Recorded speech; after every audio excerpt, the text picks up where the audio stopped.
Introduction. I visited Naples in the year 1818.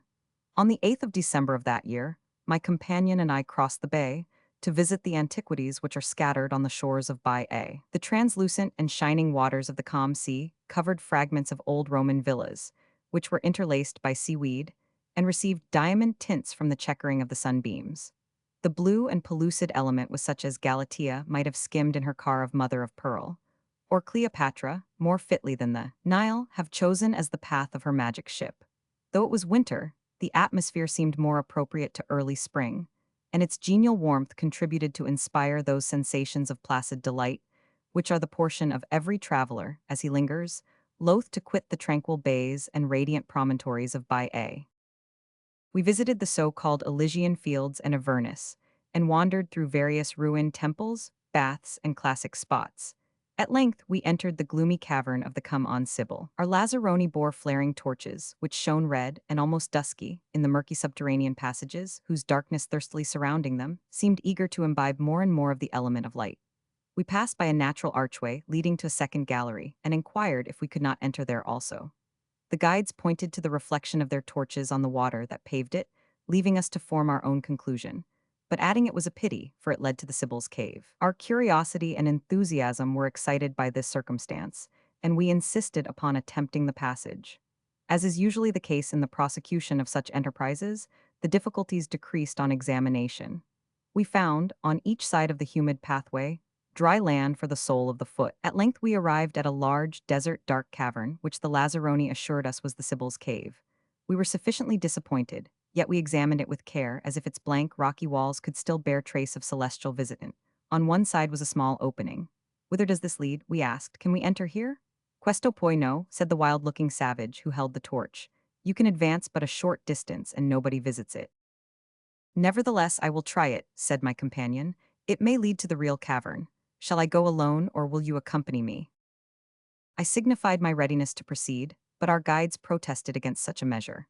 With great volubility, in their native Neapolitan dialect with which we were not very familiar, they told us that there were specters, that the roof would fall in, that it was too narrow to admit us, that there was a deep hole within, filled with water, and we might be drowned. My friend shortened the harangue by taking the man's torch from him, and we proceeded alone. The passage, which at first scarcely admitted us, quickly grew narrower and lower. We were almost bent double, yet still we persisted in making our way through it. At length we entered a wider space, and the low roof heightened. But, as we congratulated ourselves on this change, our torch was extinguished by a current of air, and we were left in utter darkness. The guides bring with them materials for renewing the light, but we had none. Our only resource was to return as we came. We groped round the widened space to find the entrance, and after a time fancied that we had succeeded. This proved, however, to be a second passage, which evidently ascended. It terminated like the former, though something approaching to a ray, we could not tell whence, shed a very doubtful twilight in the space. By degrees, our eyes grew somewhat accustomed to this dimness, and we perceived that there was no direct passage leading us further, but that it was possible to climb one side of the cavern to a low arch at top, which promised a more easy path, from whence we now discovered that this light proceeded. With considerable difficulty we scrambled up, and came to another passage with still more of illumination, and this led to another ascent like the former. After a succession of these, which our resolution alone permitted us to surmount, we arrived at a wide cavern with an arched dome-like roof. An aperture in the midst let in the light of heaven, but this was overgrown with brambles and underwood, which acted as a veil, obscuring the day, and giving a solemn religious hue to the apartment. It was spacious and nearly circular, with a raised seat of stone, about the size of a Grecian couch at one end. The only sign that life had been here was the perfect snow-white skeleton of a goat, which had probably not perceived the opening as it grazed on the hill above and had fallen headlong. Ages perhaps had elapsed since this catastrophe, and the ruin it had made above had been repaired by the growth of vegetation during many hundred summers. The rest of the furniture of the cavern consisted of piles of leaves, fragments of bark, and a white filmy substance, resembling the inner part of the green hood which shelters the grain of the unripe Indian corn. We were fatigued by our struggles to attain this point, and seated ourselves on the rocky couch, while the sounds of tinkling sheep bells and shout of shepherd boy reached us from above.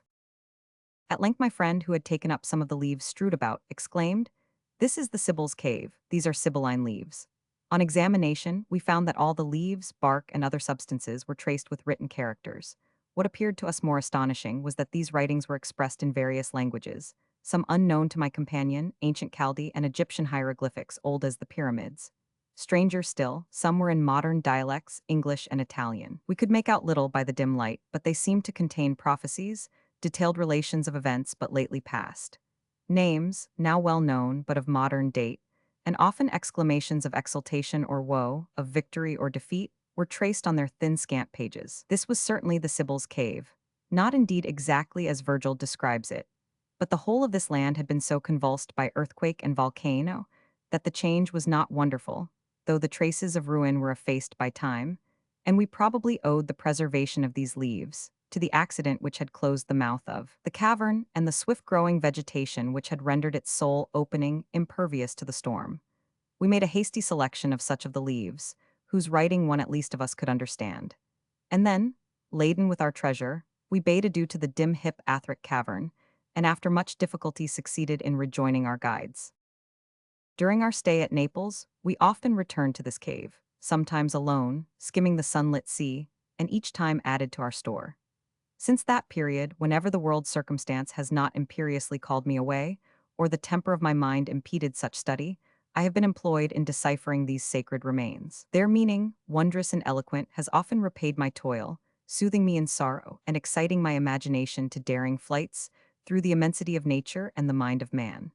For a while my labors were not solitary, but that time is gone, and, with the selected and matchless companion of my toils, their dearest reward is also lost to me. 501. My tenor frondi altro lavoro. Credia mostrart, equal firo pianeta. Ni envidio insim, o mio noble tesoro. I present the public with my latest discoveries in the slight Sibylline pages. Scattered and unconnected as they were, I have been obliged to add links and model the work into a consistent form.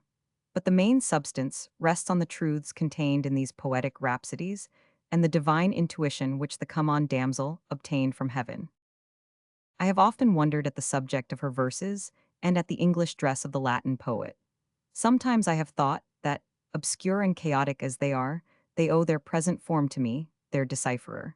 As if we should give to another artist the painted fragments which form the mosaic copy of Raphael's Transfiguration in St. Peter S. He would put them together in a form whose mode would be fashioned by his own peculiar mind and talent. Doubtless, the leaves of the come-on Sibyl have suffered distortion and diminution of interest and excellence in my hands. My only excuse for thus transforming them is that they were unintelligible in their pristine condition. My labors have cheered long hours of solitude, and taken me out of a world, which has averted its once benignant face from me, to one glowing with imagination and power. Will my readers ask how I could find solace from the narration of misery and woeful change? This is one of the mysteries of our nature, which holds full sway over me, and from whose influence I cannot escape. I confess that I have not been unmoved by the development of the tale, and that I have been depressed, nay, agonized at some parts of the recital, which I have faithfully transcribed from my materials. Yet such is human nature that the excitement of mind was dear to me, and that the imagination, painter of tempest and earthquake, or, worse, the stormy and ruin-fraught passions of man, softened my real sorrows and endless regrets, by clothing these fictitious ones in that ideality, which takes the mortal sting from pain. I hardly know whether this apology is necessary, for the merits of my adaptation and translation must decide how far I have well bestowed my time and imperfect powers in giving form and substance to the frail and attenuated leaves of the Sibyl. Chapter 1.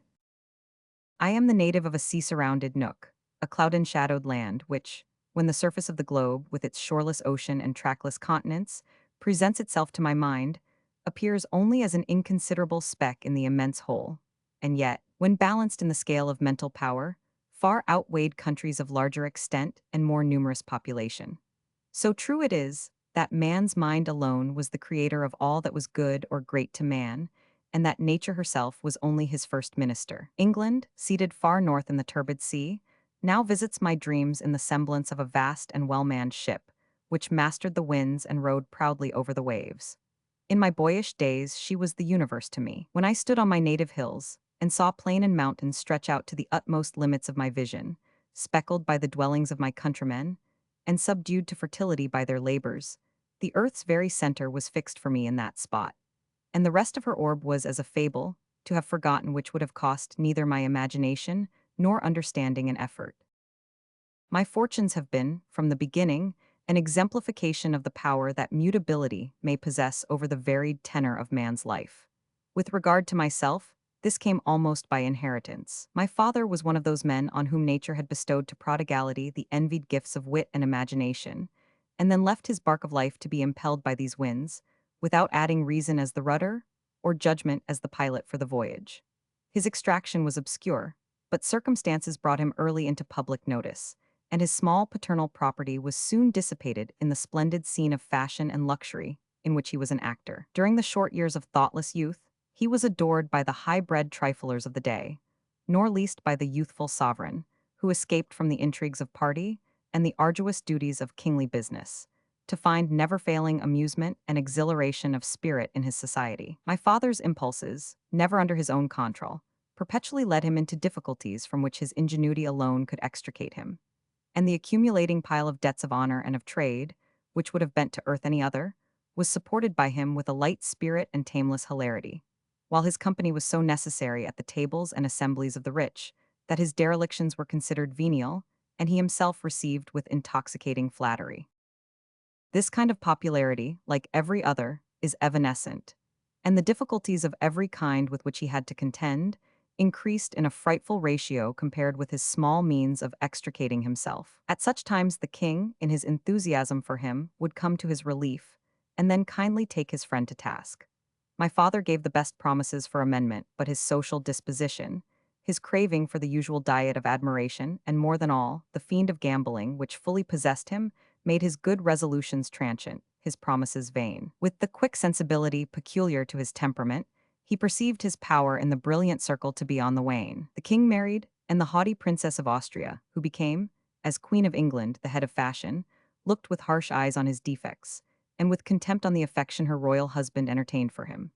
My father felt that his fall was near, but so far from profiting by this last calm before the storm to save himself, he sought to forget anticipated evil by making still greater sacrifices to the deity of pleasure, deceitful and cruel arbiter of his destiny. The king, who was a man of excellent dispositions, but easily led, had now become a willing disciple of his imperious consort.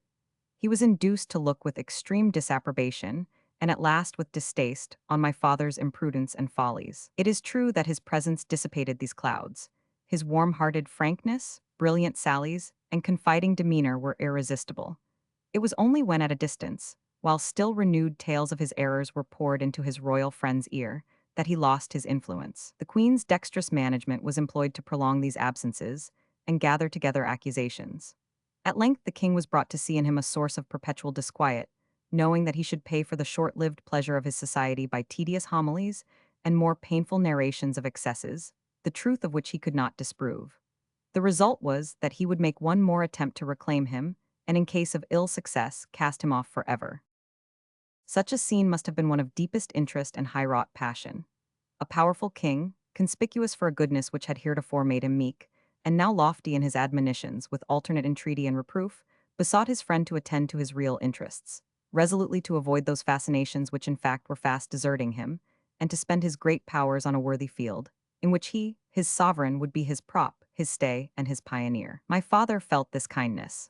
For a moment, ambitious dreams floated before him, and he thought that it would be well to exchange his present pursuits for nobler duties. With sincerity and fervor he gave the required promise. As a pledge of continued favor, he received from his royal master a sum of money to defray pressing debts, and enable him to enter under good auspices his new career.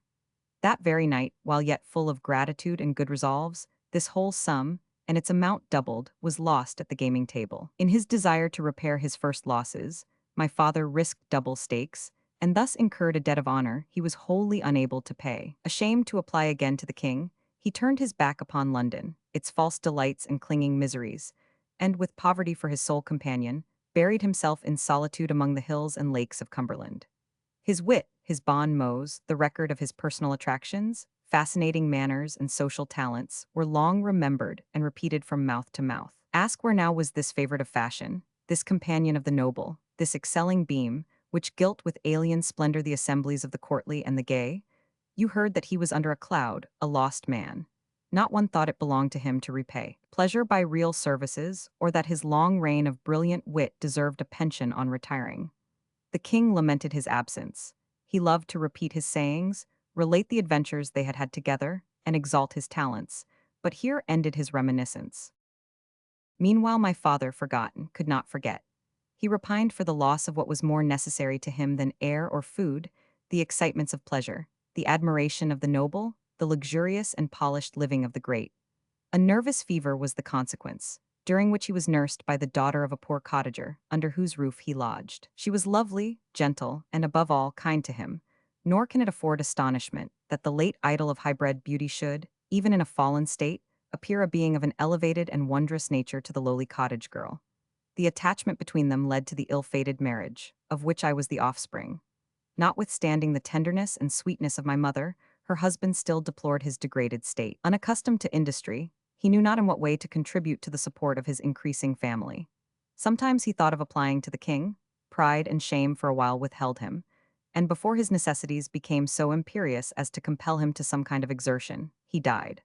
For one brief interval before this catastrophe, he looked forward to the future, and contemplated with anguish the desolate situation in which his wife and children would be left. His last effort was a letter to the king, full of touching eloquence, and of occasional flashes of that brilliant spirit which was an integral part of him. He bequeathed his widow and orphans to the friendship of his royal master, and felt satisfied that, by this means, their prosperity was better assured in his death than in his life. This letter was enclosed to the care of a nobleman, who, he did not doubt, would perform the last and inexpensive office of placing it in the king's own hand. He died in debt, and his little property was seized immediately by his creditors. My mother, penniless and burthened with 2 children, waited week after week, and month after month, in sickening expectation of a reply which never came. She had no experience beyond her father's cottage, and the mansion of the lord of the manor was the chiefest type of grandeur she could conceive. During my father's life, she had been made familiar with the name of royalty and the courtly circle. But such things, ill according with her personal experience, appeared, after the loss of him who gave substance and reality to them, vague and fantastical. If, under any circumstances, she could have acquired sufficient courage to address the noble persons mentioned by her husband, the ill success of his own application caused her to banish the idea. She saw therefore no escape from dire penury. Perpetual care, joined to sorrow for the loss of the wondrous being, whom she continued to contemplate with ardent admiration, hard labor, and naturally delicate health, at length released her from the sad continuity of want and misery. The condition of her orphan children was peculiarly desolate. Her own father had been an emigrant from another part of the country and had died long since. They had no one relation to take them by the hand. They were outcasts, paupers, unfriended beings to whom the most scanty pittance was a matter of favor, and who were treated merely as children of peasants, yet poorer than the poorest, who, dying, had left them, a thankless bequest to the close-handed charity of the land. I, the elder of the two, was 5 years old when my mother died. A remembrance of the discourses of my parents, and the communications which my mother endeavored to impress upon me concerning my father's friends, in slight hope that I might one day derive benefit from the knowledge, floated like an indistinct dream through my brain.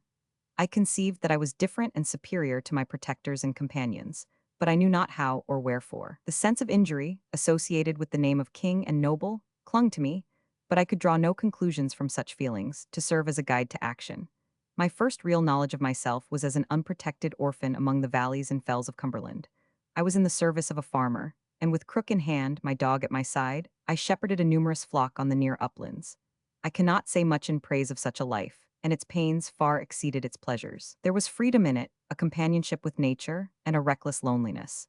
But these, romantic as they were, did not accord with the love of action and desire of human sympathy, characteristic of youth.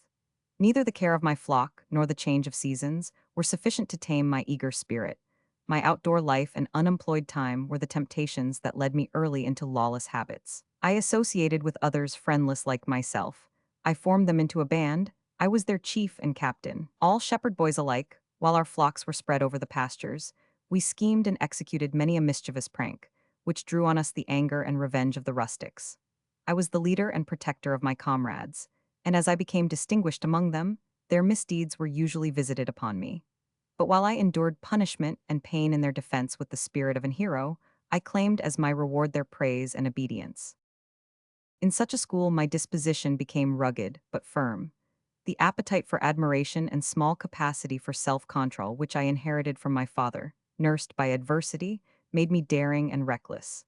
I was rough as the elements and unlearned as the animals I tended. I often compared myself to them, and finding that my chief superiority consisted in power, I soon persuaded myself that it was in power only that I was inferior to the chiefest potentates of the earth. Thus untaught in refined philosophy, and pursued by a restless feeling of degradation from my true station in society, I wandered among the hills of civilized England as uncouth a savage as the wolf-bred founder of old Rome. I own but one law, it was that of the strongest, and my greatest deed of virtue was never to submit. Yet let me a little retract from this sentence I have passed on myself. My mother, when dying, had, in addition to her other half-forgotten and misapplied lessons, committed, with solemn exhortation, her other child to my fraternal guardianship. And this one duty I performed to the best of my ability, with all the zeal and affection of which my nature was capable. My sister was 3 years younger than myself. I had nursed her as an infant, and when the difference of our sexes, by giving us various occupations, in a great measure divided us, yet she continued to be the object of my careful love. Orphans, in the fullest sense of the term, we were poorest among the poor, and despised among the unhonored. If my daring and courage obtained for me a kind of respectful aversion, her youth and sex, since they did not excite tenderness, by proving her to be weak, were the causes of numberless mortifications to her, and her own disposition was not so constituted as to diminish the evil effects of her lowly station. She was a singular being, and, like me, inherited much of the peculiar disposition of our father. Her countenance was all expression. Her eyes were not dark, but impenetrably deep. You seemed to discover space after space in their intellectual glance, and to feel that the soul which was their soul comprehended an universe of thought in its ken. She was pale and fair, and her golden hair clustered on her temples, contrasting its rich hue with the living marble beneath. Her coarse peasant dress, little consonant apparently with the refinement of feeling which her face expressed, yet in a strange manner accorded with it. She was like one of Guido's saints, with heaven in her heart and in her look, so that when you saw her you only thought of that within, and costume and even feature were secondary to the mind that beamed in her countenance. Yet though lovely and full of noble feeling, my poor Perdita, for this was the fanciful name my sister had received from her dying parent, was not altogether saintly in her disposition. Her manners were cold and repulsive. If she had been nurtured by those who had regarded her with affection, she might have been different.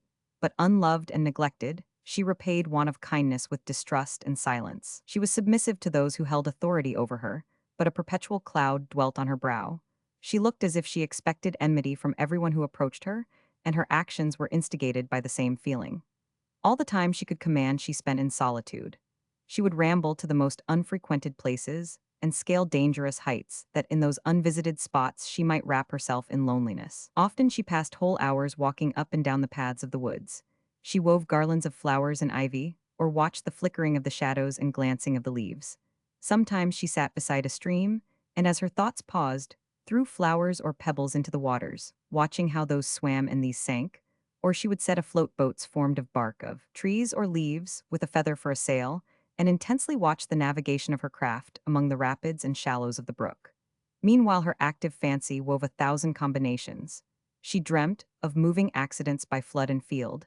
She lost herself delightedly in these self-created wanderings, and returned with unwilling spirit to the dull detail of common life. Poverty was the cloud that veiled her excellencies, and all that was good in her seemed about to perish from want of the genial dew of affection. She had not even the same advantage as I in the recollection of her parents.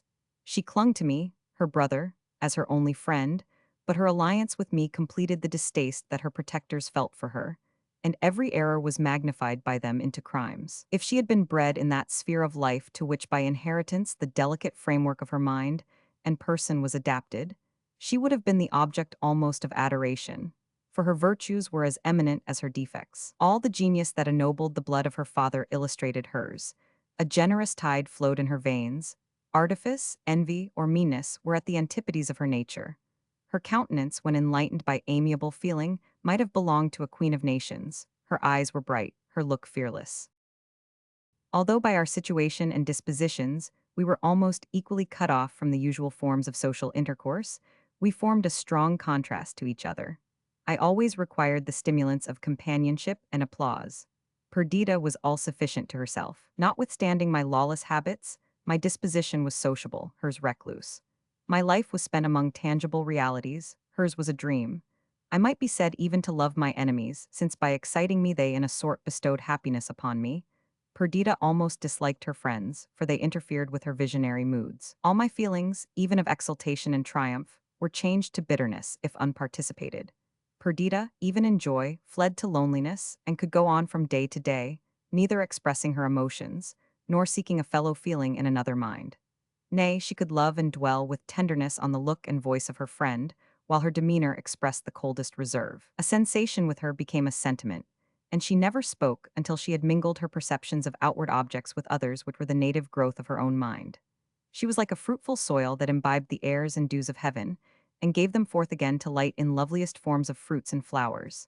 But then she was often dark and rugged as that soil, raked up, and new sown with unseen seed. She dwelt in a cottage whose trim grass-plat sloped down to the waters of the lake of Ulswater. A beech wood stretched up the hill behind, and a purling brook, gently falling from the acclivity, ran through poplar-shaded banks into the lake. I lived with a farmer whose house was built higher up among the hills. A dark crag rose behind it, and exposed to the north, the snow lay in its crevices the summer through. Before dawn, I led my flock to the sheep-walks and guarded them through the day. It was a life of toil, for rain and cold were more frequent than sunshine, but it was my pride to contemn the elements. My trusty dog watched the sheep as I slipped away to the rendezvous of my comrades, and thence to the accomplishment of our schemes. At noon we met again, and we threw away in contempt our peasant fare, as we built our fireplace and kindled the cheering blaze destined to cook the game stolen from the neighboring preserves. Then came the tale of hairbreadth escapes, combats with dogs, ambush and flight, as gypsy-like we encompassed our pot. The search after a stray lamb, or the devices by which we elude or endeavored to elude punishment, filled up the hours of afternoon. In the evening my flock went to its fold, and I to my sister. It was seldom indeed that we escaped, to use an old-fashioned phrase, scot-free. Our dainty fare was often exchanged for blows and imprisonment. Once, when 13 years of age, I was sent for a month to the county jail. I came out, my morals unimproved, my hatred to my oppressors increased tenfold. Bread and water did not tame my blood, nor solitary confinement inspire me with gentle thoughts. I was angry, impatient, miserable.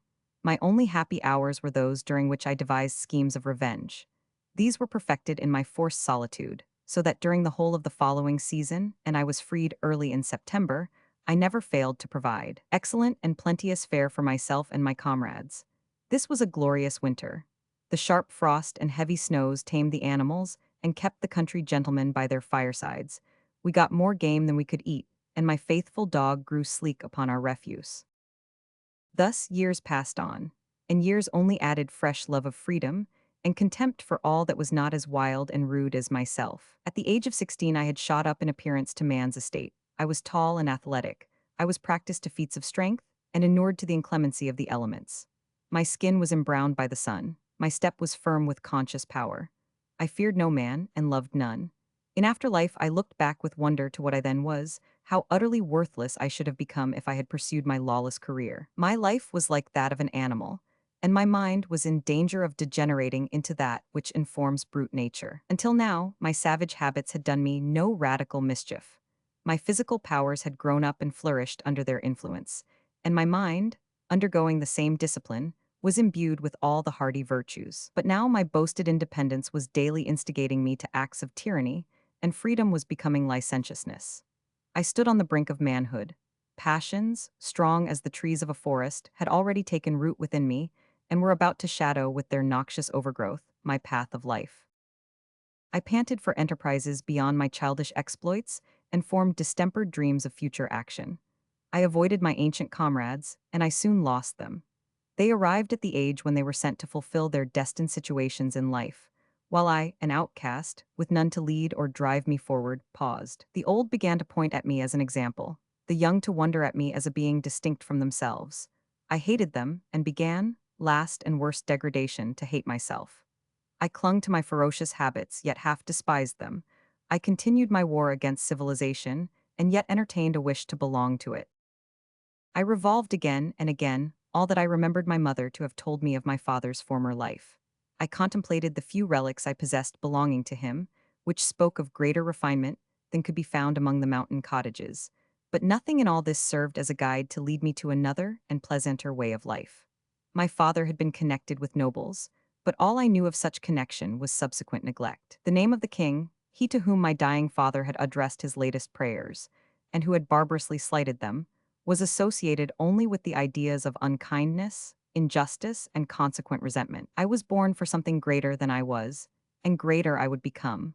But greatness, at least to my distorted perceptions, was no necessary associate of goodness, and my wild thoughts were unchecked by moral considerations when they rioted in dreams of distinction. Thus I stood upon a pinnacle. A sea of evil rolled at my feet. I was about to precipitate myself into it, and rush like a torrent over all obstructions to the object of my wishes, when a stranger influence came over the current of my fortunes, and changed their boisterous course to what was in comparison like the gentle meanderings of a meadow-encircling streamlet. Chapter 2. I lived far from the busy haunts of men, and the rumor of wars or political changes came worn to a mere sound to our mountain abodes. England had been the scene of momentous struggles during my early boyhood. In the year 2073, the last of its kings, the ancient friend of my father, had abdicated in compliance with the gentle force of the remonstrances of his subjects, and a republic was instituted. Large estates were secured to the dethroned monarch and his family. He received the title of Earl of Windsor, and Windsor Castle, an ancient royalty with its wide domains, were a part of his allotted wealth. He died soon after, leaving two children, a son and a daughter. The ex-queen, a princess of the House of Austria, had long impelled her husband to withstand the necessity of the times. She was haughty and fearless. She cherished a love of power and a bitter contempt for him who had despoiled himself of a kingdom. For her children's sake alone she consented to remain, shorn of regality, a member of the English Republic.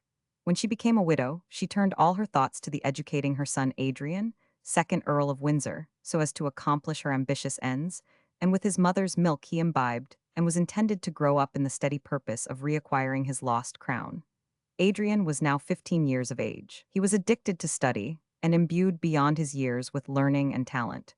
Report said that he had already begun to thwart his mother's views, and to entertain republican principles. However this might be, the haughty countess entrusted none with the secrets of her family tuition. Adrian was bred up in solitude, and kept apart from the natural companions of his age and rank. Some unknown circumstance now induced his mother to send him from under her immediate tutelage, and we heard that he was about to visit Cumberland. 1,000 tales were rife, explanatory of the Countess of Windsor's conduct, none true probably, but each day it became more certain that we should have the noble scion of the late regal House of England among us. There was a large estate with a mansion attached to it, belonging to this family, at Ulswater. A large park was one of its appendages, laid out with great taste and plentifully stocked with game. I had often made depredations on these preserves, and the neglected state of the property facilitated my incursions. When it was decided that the young Earl of Windsor should visit Cumberland, workmen arrived to put the house and grounds in order for his reception. The apartments were restored to their pristine splendor, and the park, all disrepairs restored, was guarded with unusual care. I was beyond measure disturbed by this intelligence. It roused all my dormant recollections, my suspended sentiments of injury, and gave rise to the new one of revenge. I could no longer attend to my occupations. All my plans and devices were forgotten. I seemed about to begin life anew, and that under no good auspices. The tug of war, I thought, was now to begin.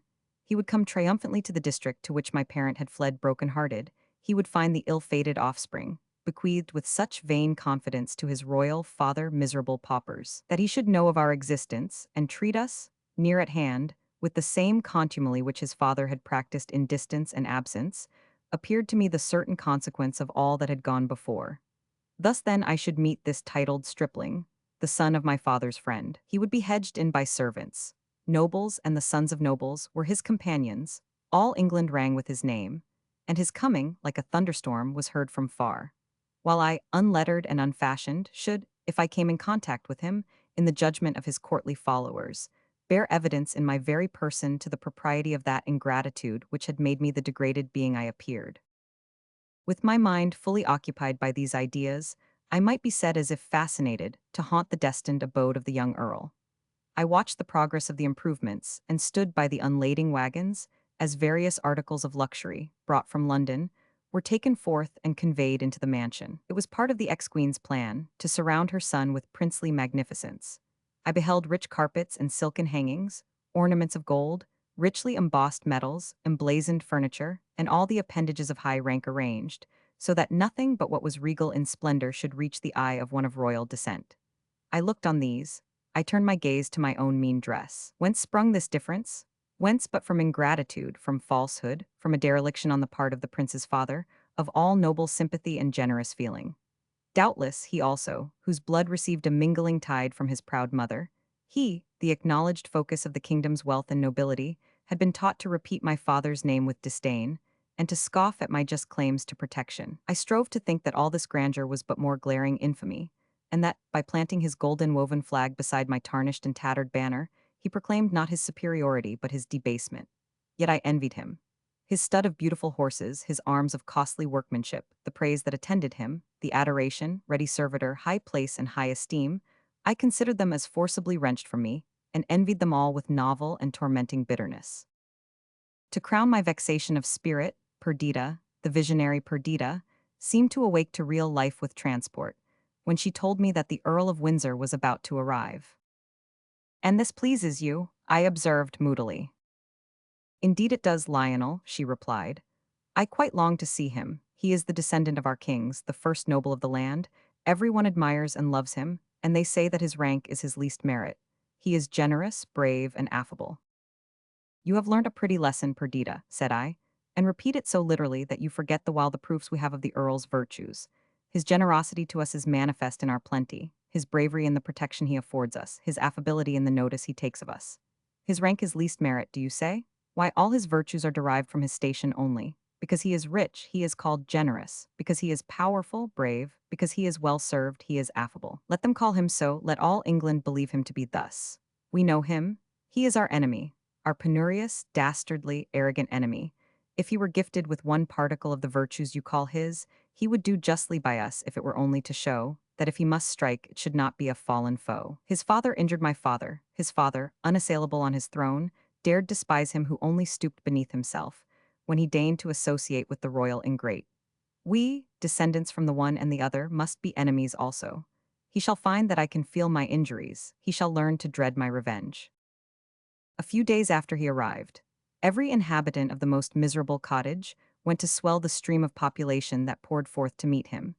Even Perdita, in spite of my late philippic, crept near the highway to behold this idol of all hearts. I, driven half mad, as I met party after party of the country people, in their holiday best, descending the hills, escaped to their cloud-veiled summits, and looking on the sterile rocks about me, exclaimed, "They do not cry, 'Long live the Earl,' nor, when night came, accompanied by drizzling rain and cold, would I return home, for I knew that each cottage rang with the praises of Adrian. As I felt my limbs grow numb and chill, my pain served as food for my insane aversion. Nay, I almost triumphed in it, since it seemed to afford me reason and excuse for my hatred of my unheeding adversary. All was attributed to him, for I confounded so entirely the idea of father and son, that I forgot that the latter might be wholly unconscious of his parents' neglect of us. And as I struck my aching head with my hand, I cried, "He shall hear of this. I will be revenged. I will not suffer like a spaniel. He shall know, beggar and friendless as I am, that I will not tamely submit to injury." Each day, each hour added to these exaggerated wrongs. His praises were so many adder stings infixed in my vulnerable breast. If I saw him at a distance, riding a beautiful horse, my blood boiled with rage. The air seemed poisoned by his presence, and my very native English was changed to a vile jargon, since every phrase I heard was coupled with his name and honor. I panted to relieve this painful heart-burning by some misdeed that should rouse him to a sense of my antipathy. It was the height of his offending, that he should occasion in me such intolerable sensations, and not deign himself to afford any demonstration that he was aware that I even lived to feel them. It soon became known that Adrian took great delight in his park and preserves. He never sported, but spent hours in watching the tribes of lovely and almost tame animals with which it was stocked, and ordered that greater care should be taken of them than ever. Here was an opening for my plans of offense, and I made use of it with all the brute impetuosity I derived from my active mode of life. I proposed the enterprise of poaching on his domain to my few remaining comrades, who were the most determined and lawless of the crew, but they all shrunk from the peril, so I was left to achieve my revenge myself. At first my exploits were unperceived. I increased in daring, Footsteps on the dewy grass, torn boughs, and marks of slaughter at length betrayed me to the gamekeepers. They kept better watch. I was taken and sent to prison. I entered its gloomy walls in a fit of triumphant ecstasy. He feels me now, I cried, and shall again and again. I passed but one day in confinement. In the evening I was liberated, as I was told, by the order of the Earl himself. This news precipitated me from my self-raised pinnacle of honor. He despises me, I thought, but he shall learn that I despise him, and hold in equal contempt his punishments and his clemency. On the second night after my release, I was again taken by the gamekeepers, again imprisoned, and again released. And again, such was my pertinacity, did the fourth night find me in the forbidden park.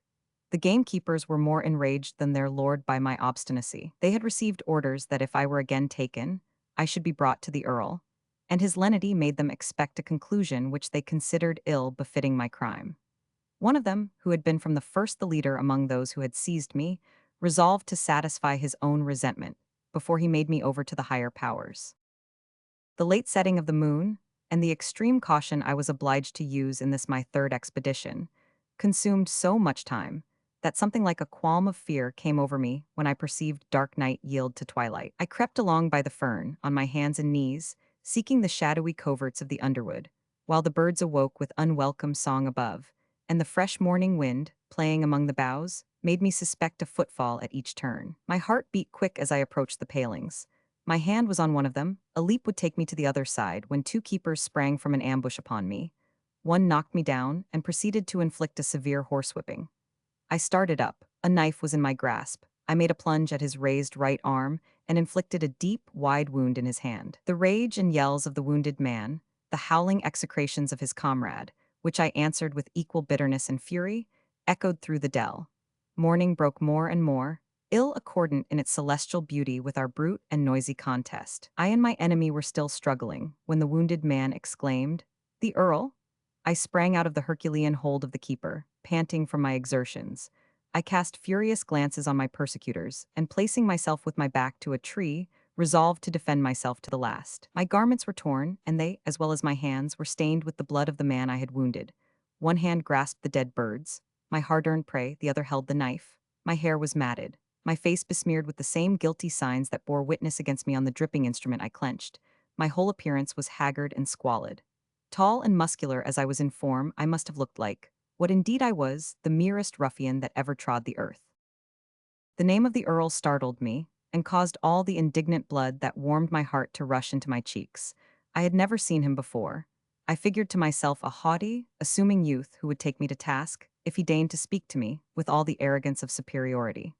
My reply was ready, a reproach I deemed calculated to sting his very heart. He came up the while, and his appearance blew aside, with gentle western breath, my cloudy wrath. A tall, slim, fair boy, with a physiognomy expressive of the excess of sensibility and refinement stood before me.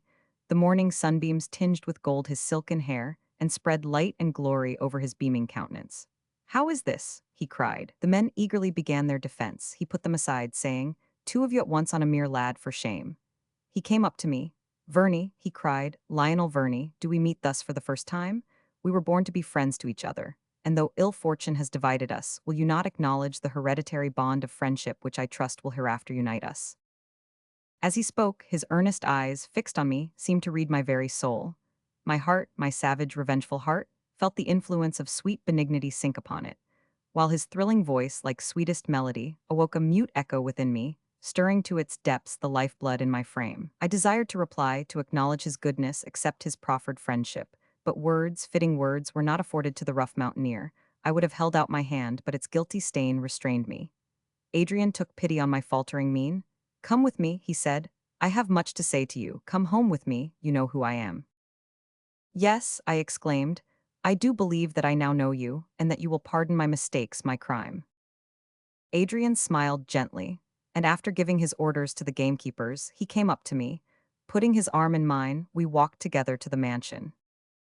It was not his rank. After all that I have said, surely it will not be suspected that it was Adrian's rank, that, from the first, subdued my heart of hearts, and laid my entire spirit prostrate before him. Nor was it I alone who felt thus intimately his perfections. His sensibility and courtesy fascinated every one. His vivacity, intelligence, and active spirit of benevolence completed the conquest. Even at this early age, He was deep-read and imbued with the spirit of high philosophy. This spirit gave a tone of irresistible persuasion to his intercourse with others, so that he seemed like an inspired musician who struck, with unerring skill, the lyre of mind, and produced thence divine harmony. In person, he hardly appeared of this world. His slight frame was overinformed by the soul that dwelt within. He was all mind, man but a rush against his breast, and it would have conquered his strength. But the might of his smile would have tamed an hungry lion, or caused a legion of armed men to lay their weapons at his feet. I spent the day with him. At first he did not recur to the past, or indeed to any personal occurrences. He wished probably to inspire me with confidence and give me time to gather together my scattered thoughts. He talked of general subjects and gave me ideas I had never before conceived. We sat in his library, and he spoke of the old Greek sages and of the power which they had acquired over the minds of men through the force of love and wisdom only. The room was decorated with the busts of many of them, and he described their characters to me. As he spoke, I felt subject to him, and all my boasted pride and strength were subdued by the honeyed accents of this blue-eyed boy. The trim and paled domain of civilization, which I had before regarded from my wild jungle as inaccessible, had its wicket opened by him. I stepped within, and felt, as I entered, that I trod my native soil. As evening came on, he reverted to the past. "I have a tale to relate," he said, "and much explanation to give concerning the past. Perhaps you can assist me to curtail it. Do you remember your father?" I had never the happiness of seeing him, but his name is one of my earliest recollections. He stands written in my mind's tablets as the type of all that was gallant, amiable, and fascinating in man. His wit was not more conspicuous than the overflowing goodness of his heart, which he poured in such full measure on his friends as to leave, alas, small remnant for himself. Encouraged by this encomium, I proceeded, in answer to his inquiries, to relate what I remembered of my parent, and he gave an account of those circumstances which had brought about a neglect of my father's testamentary letter. When, in after times, Adrian's father, then King of England, felt his situation become more perilous, his line of conduct more embarrassed. Again and again he wished for his early friend, who might stand a mound against the impetuous anger of his queen, a mediator between him and the Parliament. From the time that he had quitted London, on the fatal night of his defeat at the gaming table, the king had received no tidings concerning him. And when, after the lapse of years, he exerted himself to discover him, every trace was lost.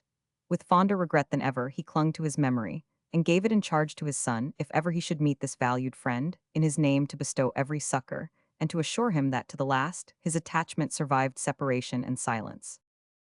A short time before Adrian's visit to Cumberland, the heir of the nobleman to whom my father had confided his last appeal to his royal master, put this letter, its seal unbroken, into the young earl's hands.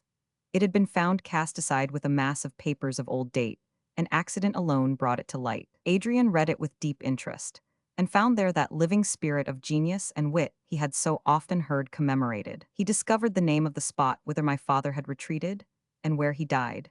He learnt the existence of his orphaned children, and during the short interval between his arrival at Ulswater and our meeting in the park, he had been occupied in making inquiries concerning us, and arranging a variety of plans for our benefit, preliminary to his introducing himself to our notice.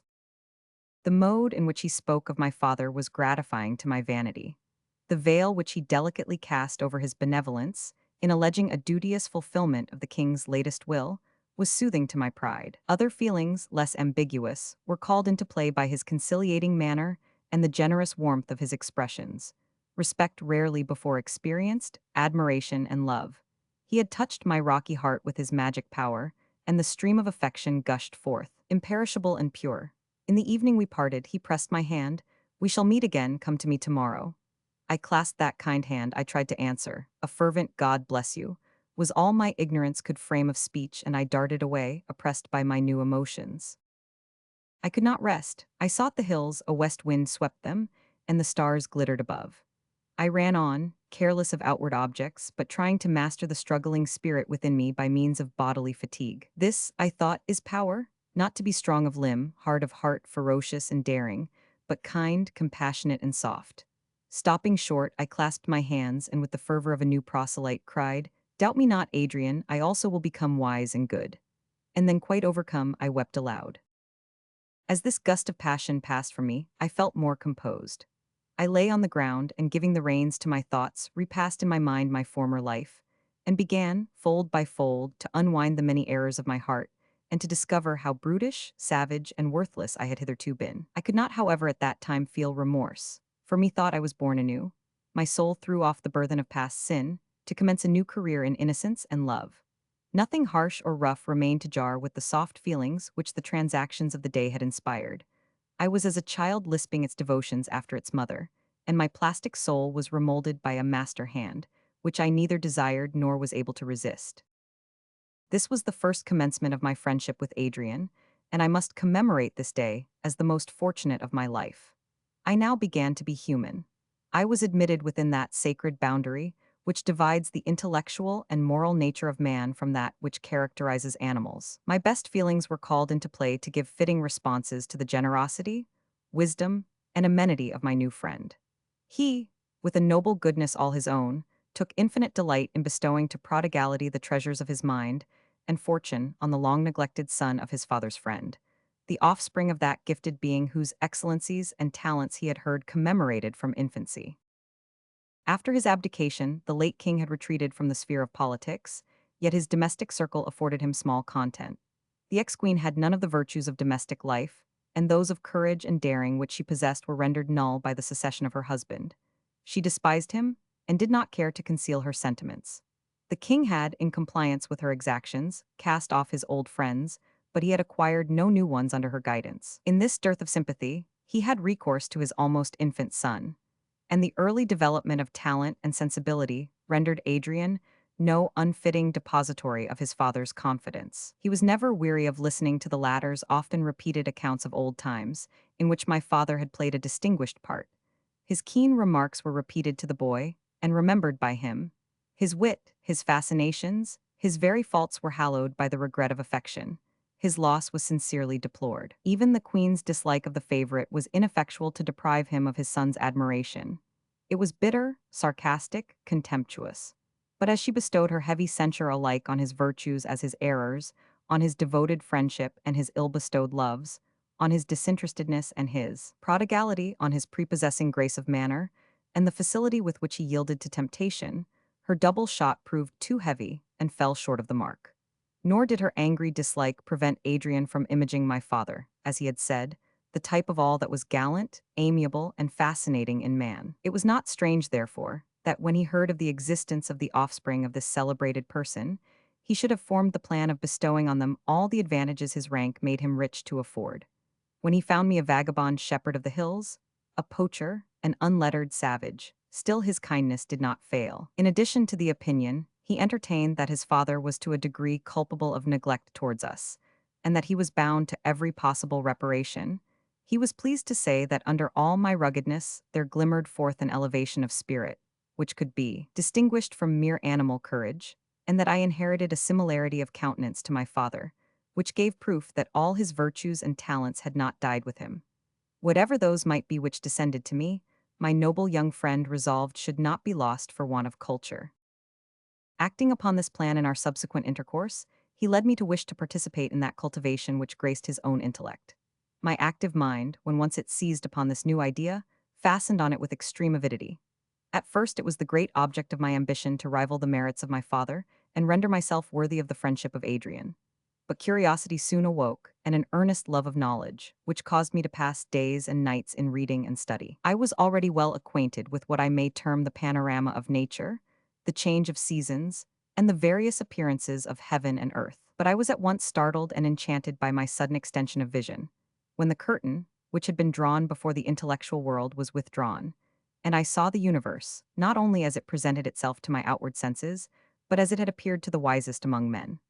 Poetry and its creations, philosophy and its researches and classifications, alike awoke the sleeping ideas in my mind and gave me new ones.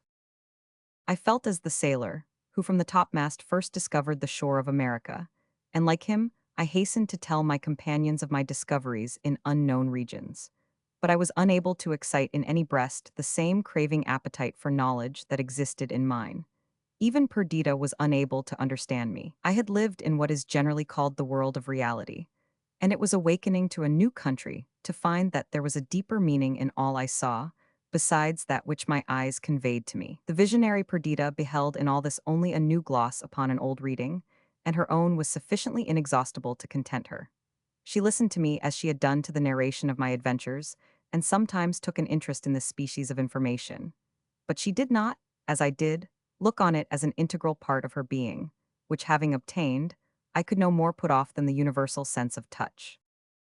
We both agreed in loving Adrian, although she, not having yet escaped from childhood, could not appreciate as I did the extent of his merits, or feel the same sympathy in his pursuits and opinions.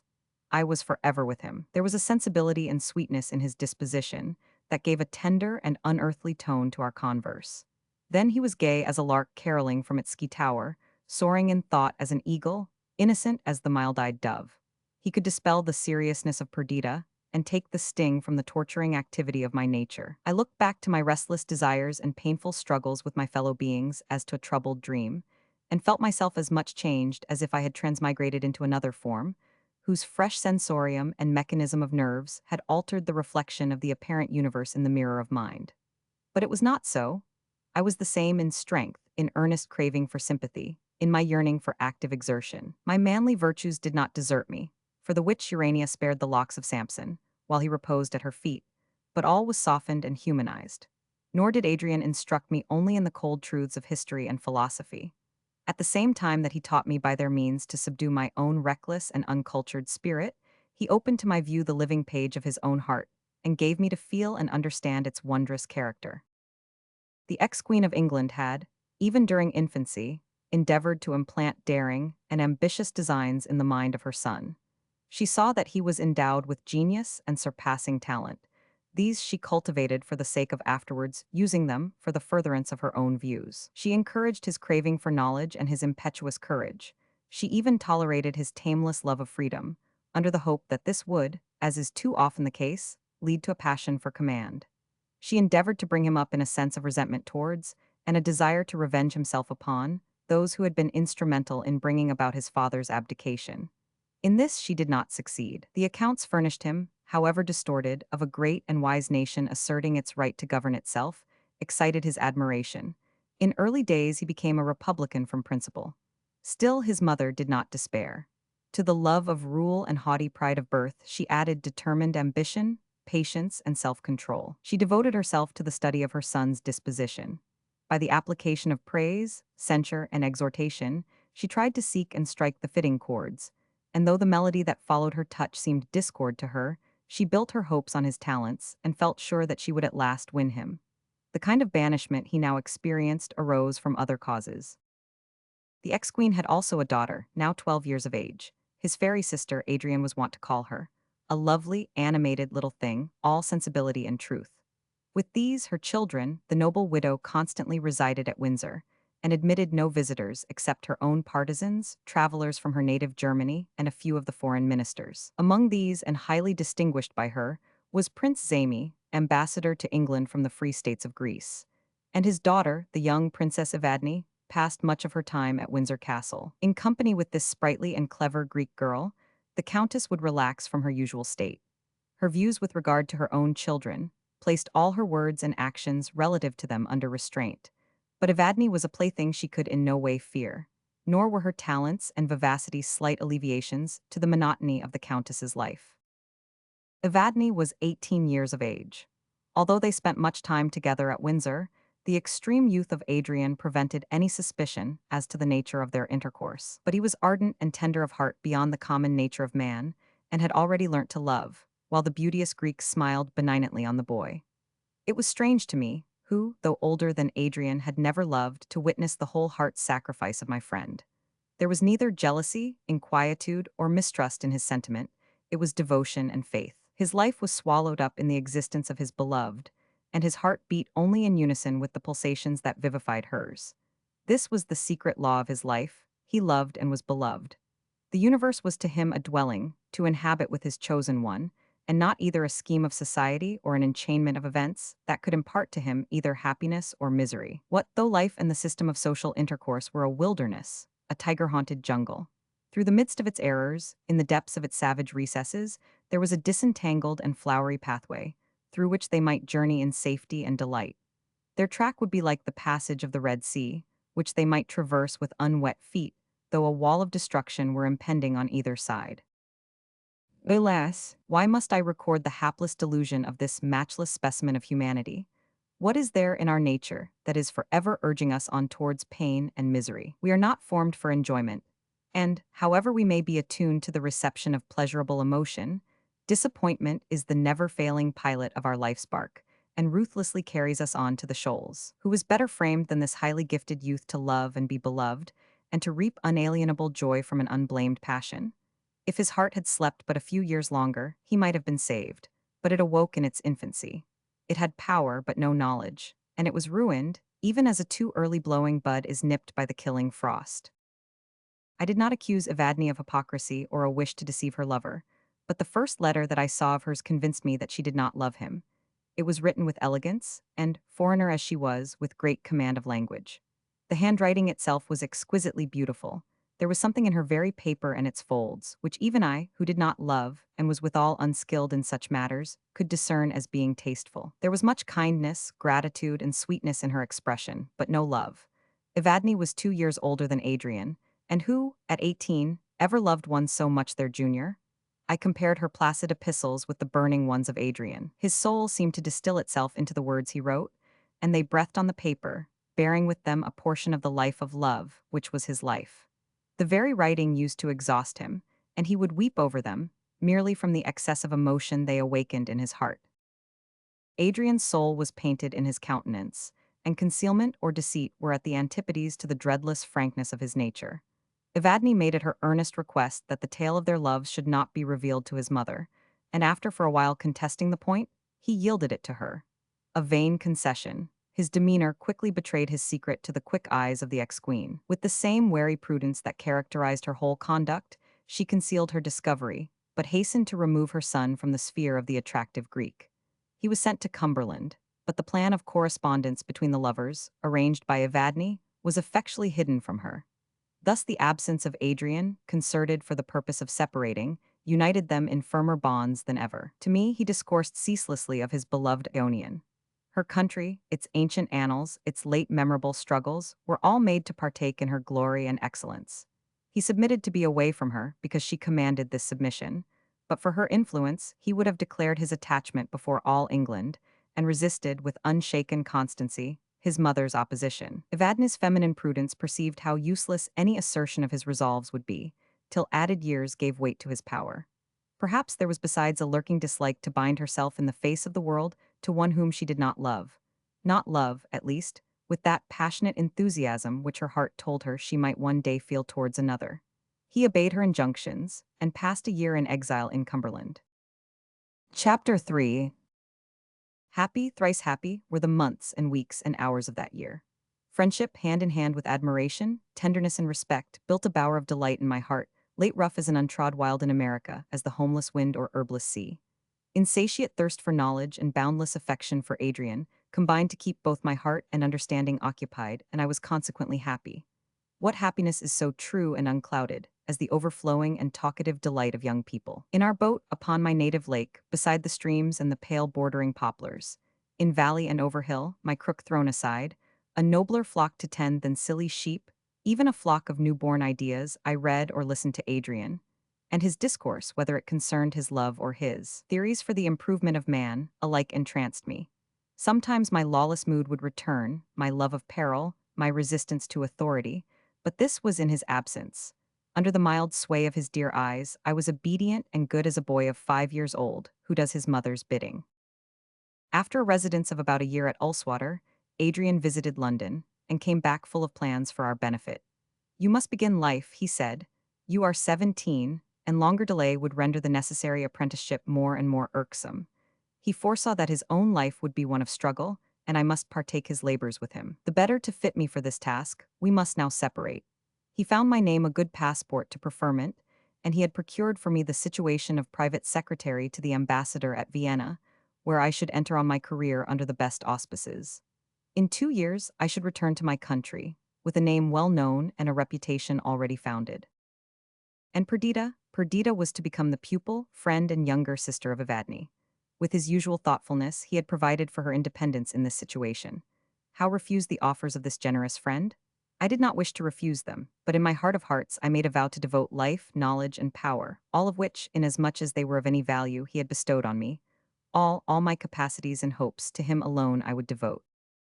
Thus I promised myself, as I journeyed towards my destination with roused and ardent expectation of the fulfillment of all that in boyhood we promise ourselves of power and enjoyment in maturity. Methought the time was now arrived, when, childish occupations laid aside, I should enter into life.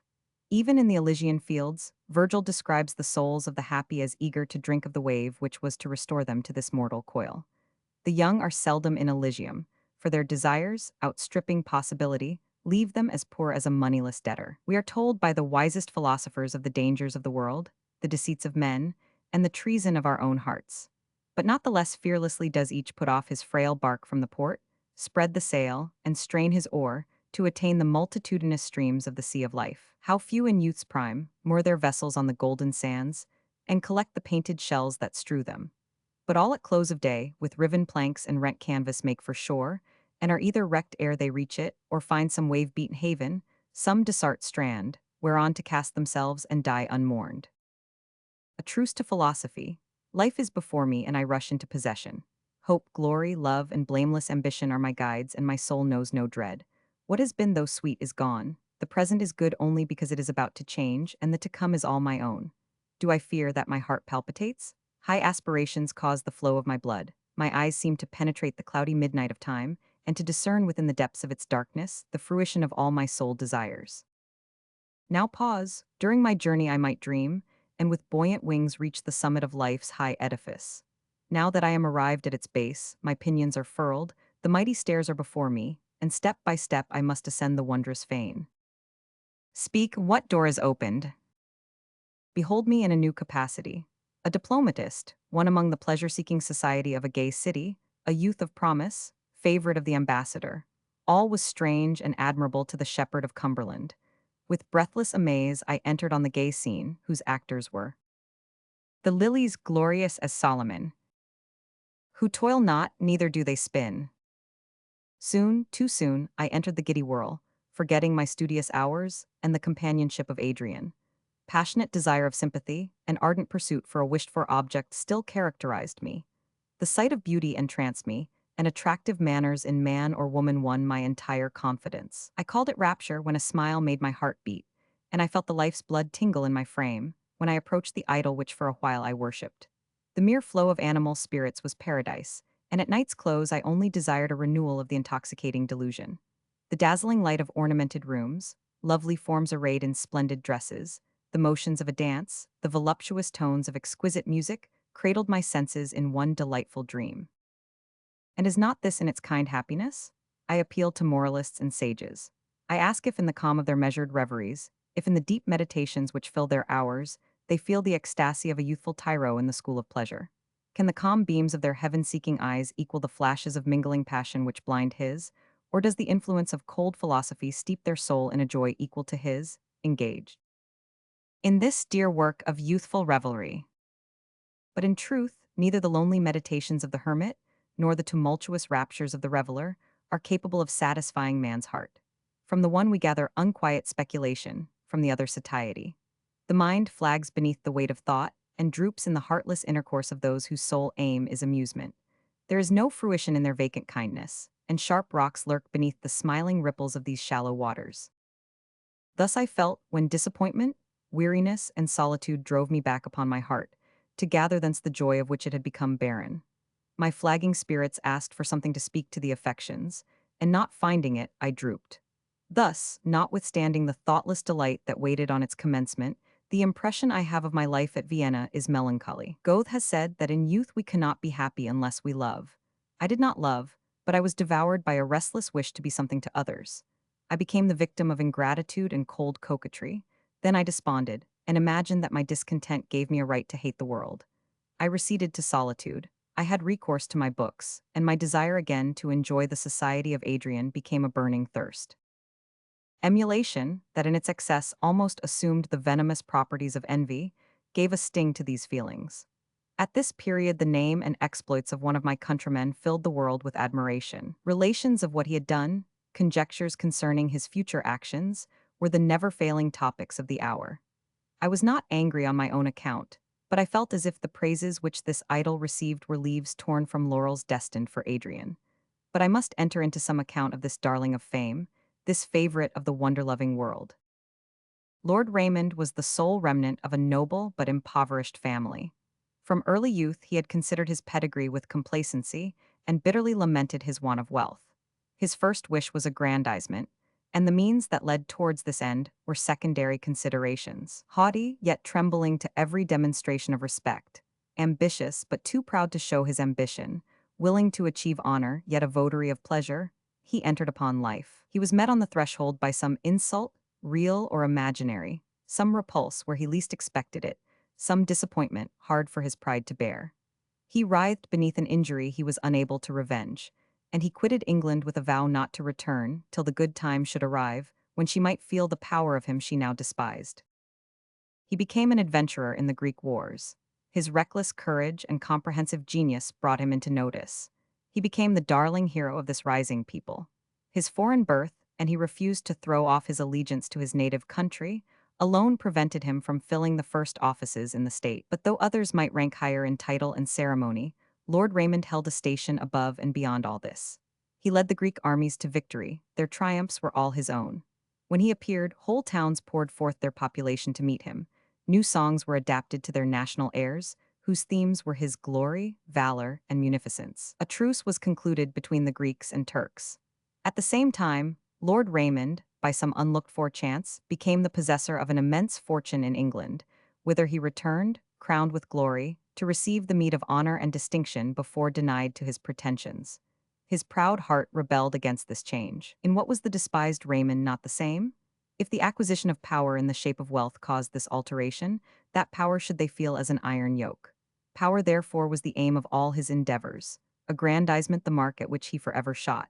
In open ambition or close intrigue, his end was the same, to attain the first station in his own country. This account filled me with curiosity. The events that in succession followed his return to England gave me keener feelings. Among his other advantages, Lord Raymond was supremely handsome. Everyone admired him. Of women he was the idol. He was courteous, honey-tongued, and adept in fascinating arts. What could not this man achieve in the busy English world? Change succeeded to change. The entire history did not reach me, for Adrian had ceased to write, and Perdita was a laconic correspondent. The rumor went that Adrian had become, how write the fatal word, mad, that Lord Raymond was the favorite of the ex-queen, her daughter's destined husband. Nay, more, that this aspiring noble revived the claim of the House of Windsor to the crown, and that, on the event of Adrian's incurable disorder and his marriage with the sister, the brow of the ambitious Raymond might be encircled with the magic ring of regality. Such a tale filled the trumpet of many-voiced fame. Such a tale rendered my longer stay at Vienna, away from the friend of my youth, intolerable. Now I must fulfill my vow, now range myself at his side, and be his ally and support till death. Farewell to courtly pleasure, to politic intrigue, to the maze of passion and folly. All hail, England, native England, receive thy child. Thou art the scene of all my hopes, the mighty theatre on which is acted the only drama that can, heart and soul, bear me along with it in its development. A voice most irresistible, a power omnipotent, drew me thither. After an absence of 2 years I landed on its shores, not daring to make any inquiries, fearful of every remark. My first visit would be to my sister, who inhabited a little cottage, a part of Adrian's gift, on the borders of Windsor Forest. From her I should learn the truth concerning our protector. I should hear why she had withdrawn from the protection of the Princess Evadne, and be instructed as to the influence which this overtopping and towering Raymond exercised over the fortunes of my friend.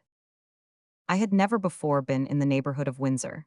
The fertility and beauty of the country around now struck me with admiration, which increased as I approached the antique wood. The ruins of majestic oaks which had grown, flourished, and decayed during the progress of centuries, marked where the limits of the forest once reached, while the shattered palings and neglected underwood showed that this part was deserted for the younger plantations, which owed their birth to the beginning of the 19th century, and now stood in the pride of maturity. Perdita's humble dwelling was situated on the skirts of the most ancient portion. Before it was stretched Bishopgate Heath, which towards the east appeared interminable, and was bounded to the west by Chapel Wood and the grove of Virginia water. Behind, the cottage was shadowed by the venerable fathers of the forest, under which the deer came to graze, and which, for the most part hollow and decayed, formed fantastic groups that contrasted with the regular beauty of the younger trees. These, the offspring of a later period, stood erect and seemed ready to advance fearlessly into coming time, while those outworn stragglers, blasted and broke, clung to each other, their weak boughs sighing as the wind buffeted them, a weather-beaten crew. A light railing surrounded the garden of the cottage, which, low-roofed, seemed to submit to the majesty of nature and cower amidst the venerable remains of forgotten time. Flowers, the children of the spring, adorned her garden and casements. In the midst of lowliness there was an air of elegance which spoke the graceful taste of the inmate. With a beating heart I entered the enclosure. As I stood at the entrance, I heard her voice, melodious as it had ever been, which before I saw her assured me of her welfare. A moment more and Perdita appeared. She stood before me in the fresh bloom of youthful womanhood, different from and yet the same as the mountain girl I had left.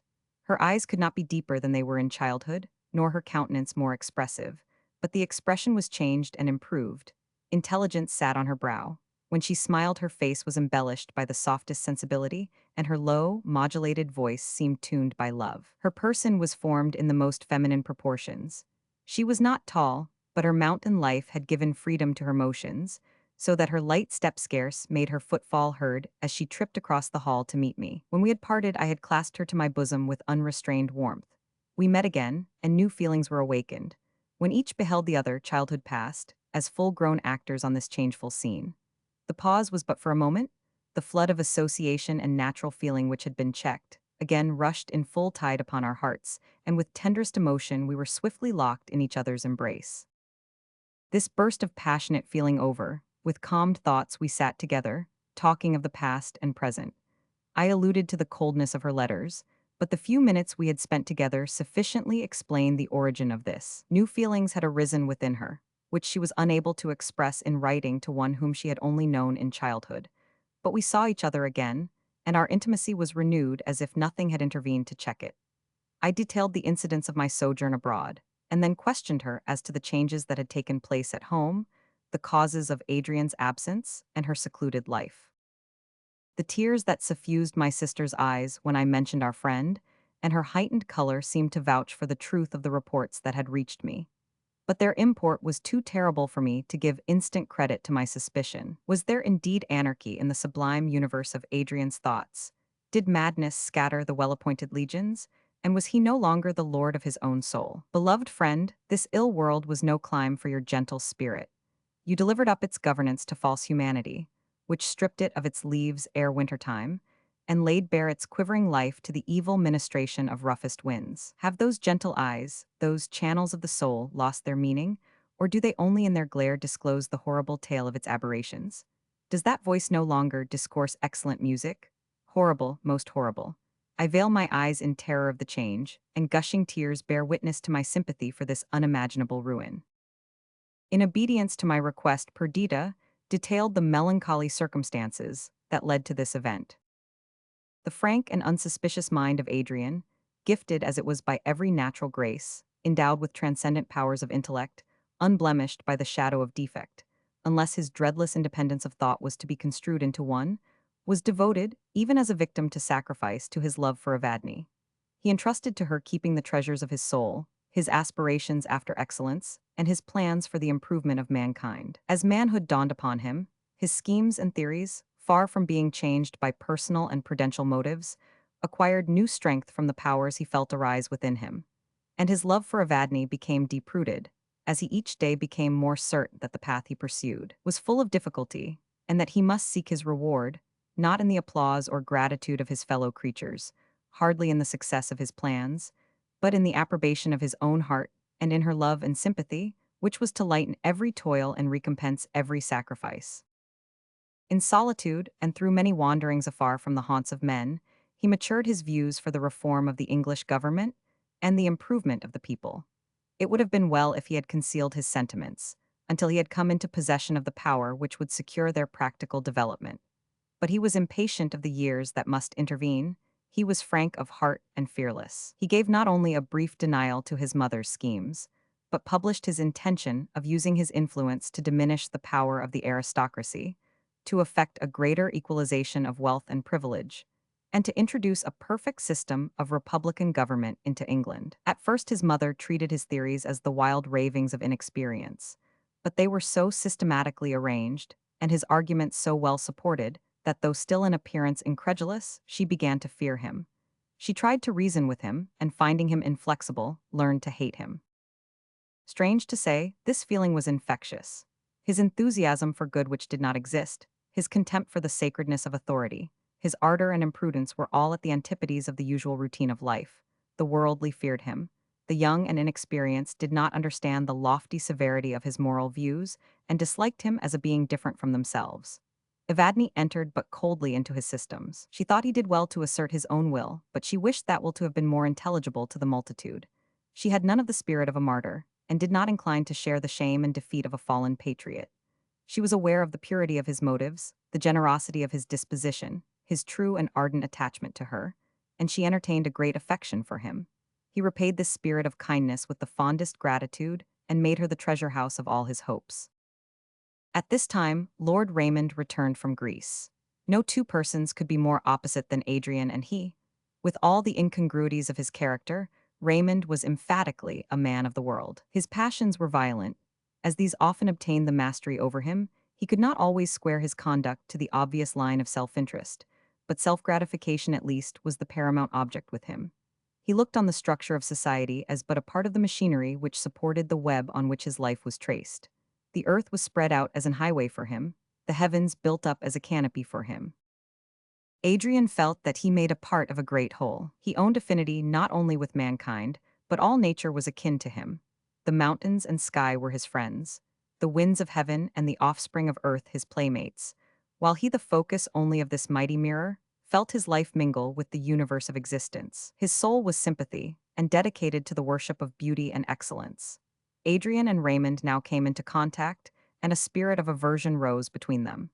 Adrian despised the narrow views of the politician, and Raymond held in supreme contempt the benevolent visions of the philanthropist.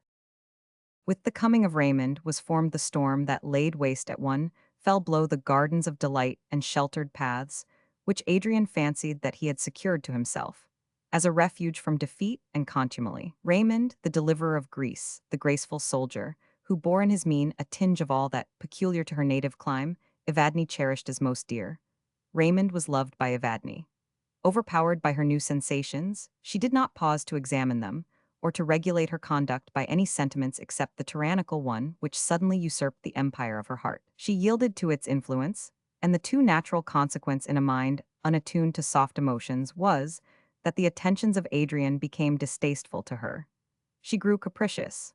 Her gentle conduct towards him was exchanged for asperity and repulsive coldness. When she perceived the wild or pathetic appeal of his expressive countenance, she would relent, and for a while resume her ancient kindness. But these fluctuations shook to its depths the soul of the sensitive youth. He no longer deemed the world subject to him, because he possessed Evadne's love. He felt in every nerve that the dire storms of the mental universe were about to attack his fragile being, which quivered at the expectation of its advent.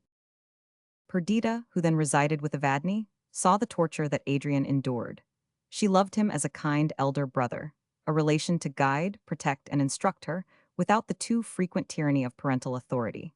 She adored his virtues, and with mixed contempt and indignation she saw Evadne pile drear sorrow on his head, for the sake of one who hardly marked her. In his solitary despair, Adrian would often seek my sister, and in covered terms express his misery, while fortitude and agony divided the throne of his mind. Soon, alas, was one to conquer. Anger made no part of his emotion. With whom should he be angry?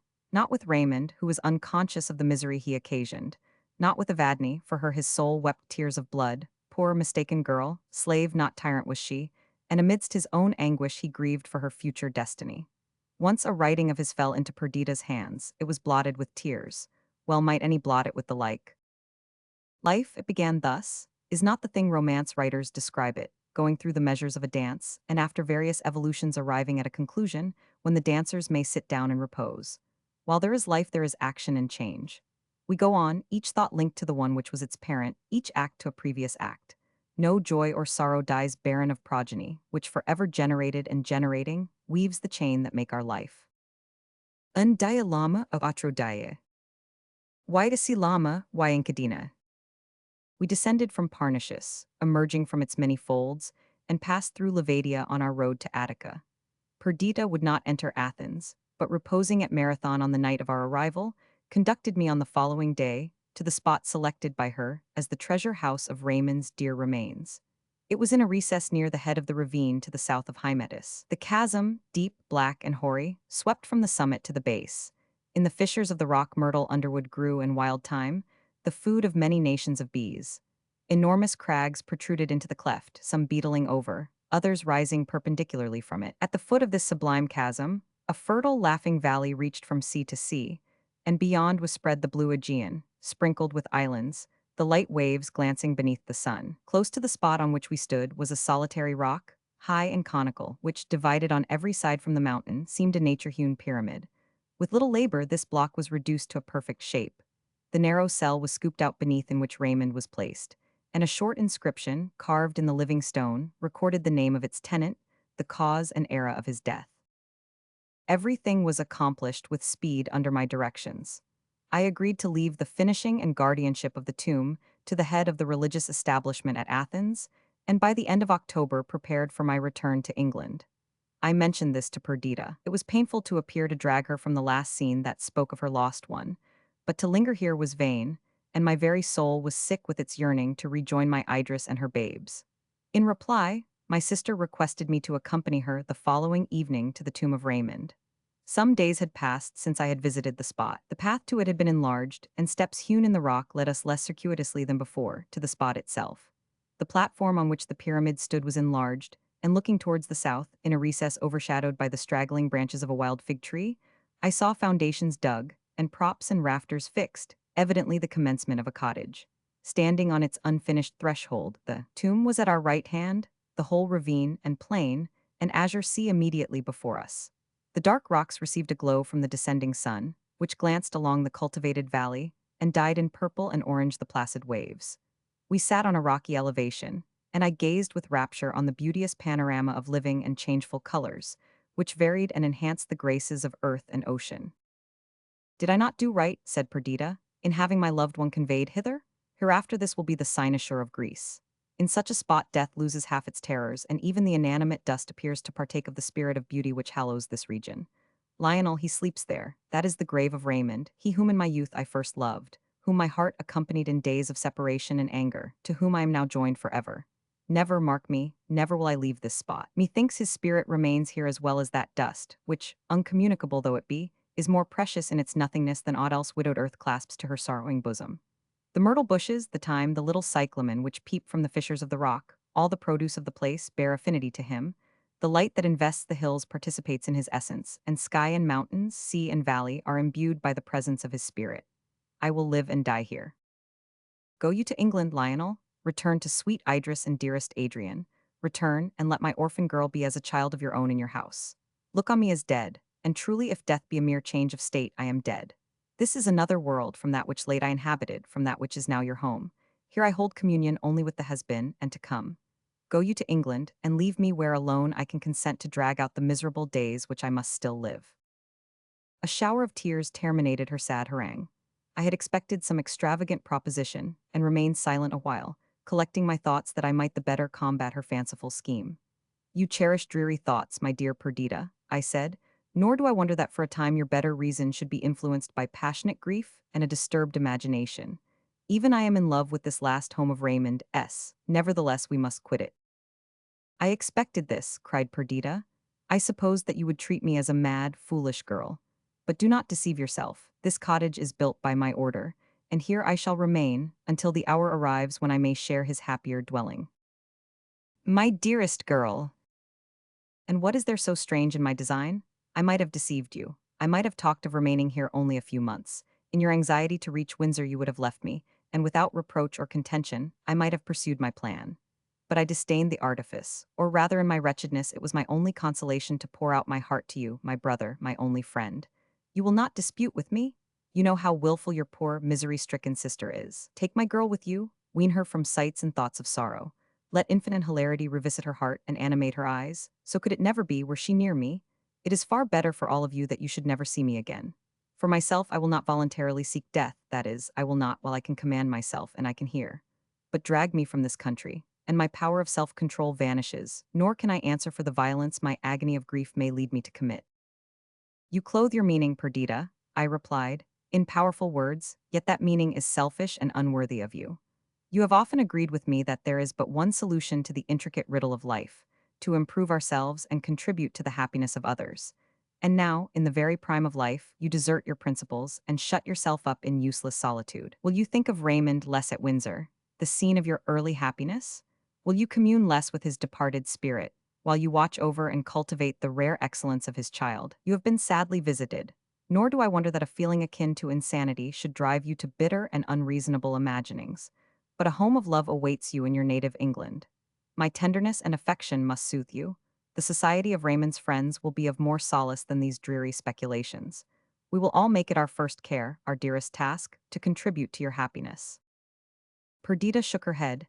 If it could be so, she replied, I were much in the wrong to disdain your offers, but it is not a matter of choice. I can live here only. I am a part of this scene, each and all its properties are a part of me. This is no sudden fancy, I live by it. The knowledge that I am here rises with me in the morning and enables me to endure the light. It is mingled with my food, which else were poison. It walks, it sleeps with me, forever it accompanies me. Here I may even cease to repine, and may add my tardy consent to the decree which has taken him from me. He would rather have died such a death, which will be recorded in history to endless time, than have lived to old age unknown, unhonored. Nor can I desire better than, having been the chosen and beloved of his heart, here, in youth's prime, before added years can tarnish the best feelings of my nature, to watch his tomb, and speedily rejoin him in his blessed repose. So much, my dearest Lionel, I have said, wishing to persuade you that I do right. If you are unconvinced, I can add nothing further by way of argument, and I can only declare my fixed resolve. I stay here, force only can remove me. Be it so, drag me away, I return. Confine me, imprison me, still I escape and come here. Or would my brother rather devote the heartbroken Perdita to the straw and chains of a maniac, than suffer her to rest in peace beneath the shadow of his society, in this my own selected and beloved recess? All this appeared to me, I own, methodized madness. I imagined that it was my imperative duty to take her from scenes that thus forcibly reminded her of her loss. Nor did I doubt that in the tranquility of our family circle at Windsor, she would recover some degree of composure, and in the end of happiness. My affection for Clara also led me to oppose these fond dreams of cherished grief. Her sensibility had already been too much excited, her infant heedlessness too soon exchanged for deep and anxious thought. The strange and romantic scheme of her mother might confirm and perpetuate the painful view of life, which had intruded itself thus early on her contemplation. On returning home, the captain of the steam packet with whom I had agreed to sail came to tell me that accidental circumstances hastened his departure, and that, if I went with him, I must come on board at 5 on the following morning. I hastily gave my consent to this arrangement, and as hastily formed a plan through which Perdita should be forced to become my companion. I believe that most people in my situation would have acted in the same manner. Yet this consideration does not, or rather did not in after time, diminish the reproaches of my conscience. At the moment, I felt convinced that I was acting for the best, and that all I did was right and even necessary. I sat with Perdita and soothed her by my seeming assent to her wild scheme. She received my concurrence with pleasure, and 1,000 times over thanked her deceiving, deceitful brother. As night came on, her spirits, enlivened by my unexpected concession, regained an almost forgotten vivacity. I pretended to be alarmed by the feverish glow in her cheek. I entreated her to take a composing draught. I poured out the medicine, which she took docilely from me. I watched her as she drank it. Falsehood and artifice are in themselves so hateful that, though I still thought I did right, a feeling of shame and guilt came painfully upon me. I left her, and soon heard that she slept soundly under the influence of the opiate I had administered. She was carried thus unconscious on board. The anchor weighed, and the wind being favorable, we stood far out to sea. With all the canvas spread, and the power of the engine to assist, we scudded swiftly and steadily through the chafed element. It was late in the day before Perdita awoke, and a longer time elapsed before, recovering from the torpor occasioned by the laudanum, she perceived her change of situation. She started wildly from her couch and flew to the cabin window. The blue and troubled sea sped past the vessel and was spread shoreless around. The sky was covered by a wrack, which in its swift motion showed how speedily she was borne away. The creaking of the masts, the clang of the wheels, the tramp above, all persuaded her that she was already far from the shores of Greece. "Where are we?" she cried. "Where are we going?" The attendant whom I had stationed to watch her replied to England. "And my brother is on deck, madam." "Unkind, unkind," exclaimed the poor victim, as with a deep sigh she looked on the waste of waters.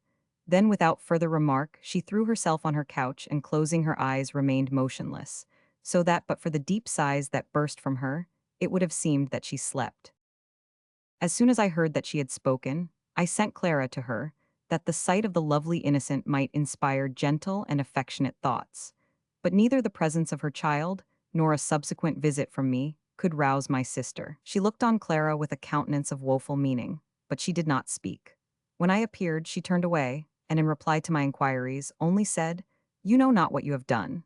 I trusted that this sullenness betokened merely the struggle between disappointment and natural affection, and that in a few days she would be reconciled to her fate. When night came on, she begged that Clara might sleep in a separate cabin. Her servant, however, remained with her. About midnight, she spoke to the latter, saying that she had had a bad dream, and bade her go to her daughter and bring word whether she rested quietly. The woman obeyed. The breeze that had flagged since sunset now rose again. I was on deck, enjoying our swift progress. The quiet was disturbed only by the rush of waters as they divided before the steady keel, the murmur of the moveless and full sails, the wind whistling in the shrouds, and the regular motion of the engine. The sea was gently agitated, now showing a white crest and now resuming in uniform hue. The clouds had disappeared, and dark ether clipped the broad ocean, in which the constellations vainly sought their accustomed mirror. Our rate could not have been less than 8 knots. Suddenly I heard a splash in the sea. The sailors on watch rushed to the side of the vessel with the cry, "Some one gone overboard." "It is not from deck," said the man at the helm. "Something has been thrown from the aft cabin." A call for the boat to be lowered was echoed from the deck. I rushed into my sister's cabin. It was empty. With sails abaft, the engine stopped. The vessel remained unwillingly stationary, until, after an hour's search, my poor Perdita was brought on board. But no care could reanimate her, no medicine cause her dear eyes to open, and the blood to flow again from her pulseless heart. One clenched hand contained a slip of paper, on which was written, "To Athens," to ensure her removal thither, and prevent the irrecoverable loss of her body in the wide sea. She had had the precaution to fasten a long shawl round her waist, and again to the stanchions of the cabin window. She had drifted somewhat under the keel of the vessel, and her being out of sight occasioned the delay in finding her. And thus the ill-starred girl died a victim to my senseless rashness. Thus, in early day, she left us for the company of the dead, and preferred to share the rocky grave of Raymond, before the animated scene this cheerful earth afforded, and the society of loving friends. Thus in her 29th year she died, having enjoyed some few years of the happiness of paradise, and sustaining a reverse to which her impatient spirit and affectionate disposition were unable to submit. As I marked the placid expression that had settled on her countenance in death, I felt, in spite of the pangs of remorse, in spite of heartrending regret, that it was better to die so, than to drag on long, miserable years of repining and inconsolable grief. Stress of weather drove us up the Adriatic Gulf, and, our vessel being hardly fitted to weather a storm, we took refuge in the port of Ancona. Here I met Giorgio Palli, the vice-admiral of the Greek fleet, a former friend and warm partisan of Raymond. I committed the remains of my lost Perdita to his care, for the purpose of having them transported to Hymettus, and placed in the cell her Raymond already occupied beneath the pyramid. This was all accomplished even as I wished. She reposed beside her beloved, and the tomb above was inscribed with the united names of Raymond and Perdita. I then came to a resolution of pursuing our journey to England overland. My own heart was racked by regrets and remorse. The apprehension that Raymond had departed forever, that his name, blended eternally with the past, must be erased from every anticipation of the future, had come slowly upon me. I had always admired his talents, his noble aspirations, his grand conceptions of the glory and majesty of his ambition, his utter want of mean passions, his fortitude and daring. In Greece I had learnt to love him. His very waywardness and self-abandonment to the impulses of superstition attached me to him doubly.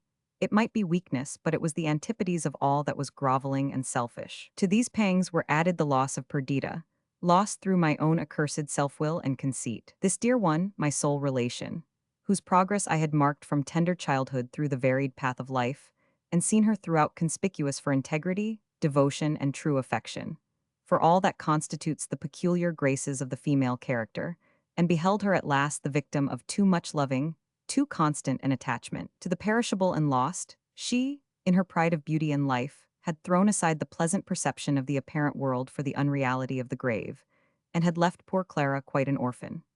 I concealed from this beloved child that her mother's death was voluntary, and tried every means to awaken cheerfulness in her sorrow-stricken spirit. One of my first acts for the recovery even of my own composure was to bid farewell to the sea. Its hateful splash renewed again and again to my sense the death of my sister. Its roar was a dirge. In every dark hull that was tossed on its inconstant bosom, I imaged a bier that would convey to death all who trusted to its treacherous smiles. Farewell to the sea. Come, my Clara, sit beside me in this aerial bark.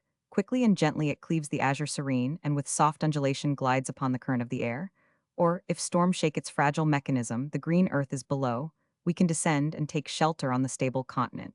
Here aloft, the companions of the swift-winged birds, we skim through the unresisting element, fleetly and fearlessly. The light boat heaves not, nor is opposed by death-bearing waves. The ether opens before the prow, and the shadow of the globe that upholds it shelters us from the noonday sun. Beneath are the plains of Italy or the vast undulations of the wave-like Apennines.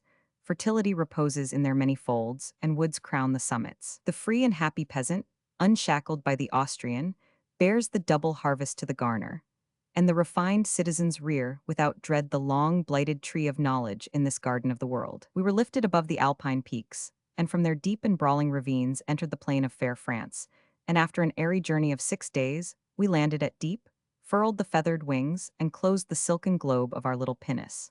A heavy rain made this mode of traveling now incommodious, so we embarked in a steam packet, and after a short passage landed at Portsmouth. A strange story was rife here. A few days before, a tempest-struck vessel had appeared off the town. The hull was parched-looking and cracked, the sails rent and bent in a careless, unseamanlike manner, the shrouds tangled and broken. She drifted towards the harbor and was stranded on the sands at the entrance. In the morning, the custom-house officers, together with a crowd of idlers, visited her. One only of the crew appeared to have arrived with her. He had got to shore and had walked a few paces towards the town, and then, vanquished by malady and approaching death, had fallen on the inhospitable beach. He was found stiff, his hands clenched and pressed against his breast. His skin, nearly black, his matted hair and bristly beard, were signs of a long protracted misery. It was whispered that he had died of the plague. No one ventured on board the vessel, and strange sights were averred to be seen at night, walking the deck and hanging on the masts and shrouds. She soon went to pieces. I was shewn where she had been, and saw her disjoined timbers tossed on the waves. The body of the man who had landed had been buried deep in the sands, and none could tell more than that the vessel was American-built, and that several months before the Fortunatas had sailed from Philadelphia, of which no tidings were afterwards received. Chapter 4. I returned to my family estate in the autumn of the year 2092. My heart had long been with them, and I felt sick with the hope and delight of seeing them again. The district which contained them appeared the abode of every kindly spirit. Happiness, love, and peace walked the forest paths and tempered the atmosphere. After all the agitation and sorrow I had endured in Greece, I sought Windsor, as the storm-driven bird does the nest in which it may fold its wings in tranquility. How unwise had the wanderers been, who had deserted its shelter, entangled themselves in the web of society, and entered on what men of the world call life, that labyrinth of evil, that scheme of mutual torture. To live, according to this sense of the word, we must not only observe and learn, we must also feel. We must not be mere spectators of action, we must act. We must not describe, but be subjects of description. Deep sorrow must have been the inmate of our bosoms. Fraud must have lain in wait for us. The artful must have deceived us. Sickening doubt and false hope must have checkered our days. Hilarity and joy that lapped the soul in ecstasy must at times have possessed us. Who that knows what life is would pine for this feverish species of existence? I have lived. I have spent days and nights of festivity. I have joined in ambitious hopes and exulted in victory. Now, shut the door on the world and build high the wall that is to separate me from the troubled scene enacted within its precincts. Let us live for each other and for happiness. Let us seek peace in our dear home, near the inland murmur of streams and the gracious waving of trees, the beauteous vesture of earth and sublime pageantry of the skies. Let us leave life that we may live. Idris was well content with this resolve of mine. Her native sprightliness needed no undue excitement, and her placid heart reposed contented on my love, the well-being of her children, and the beauty of surrounding nature. Her pride and blameless ambition was to create smiles in all around her, and to shed repose on the fragile existence of her brother.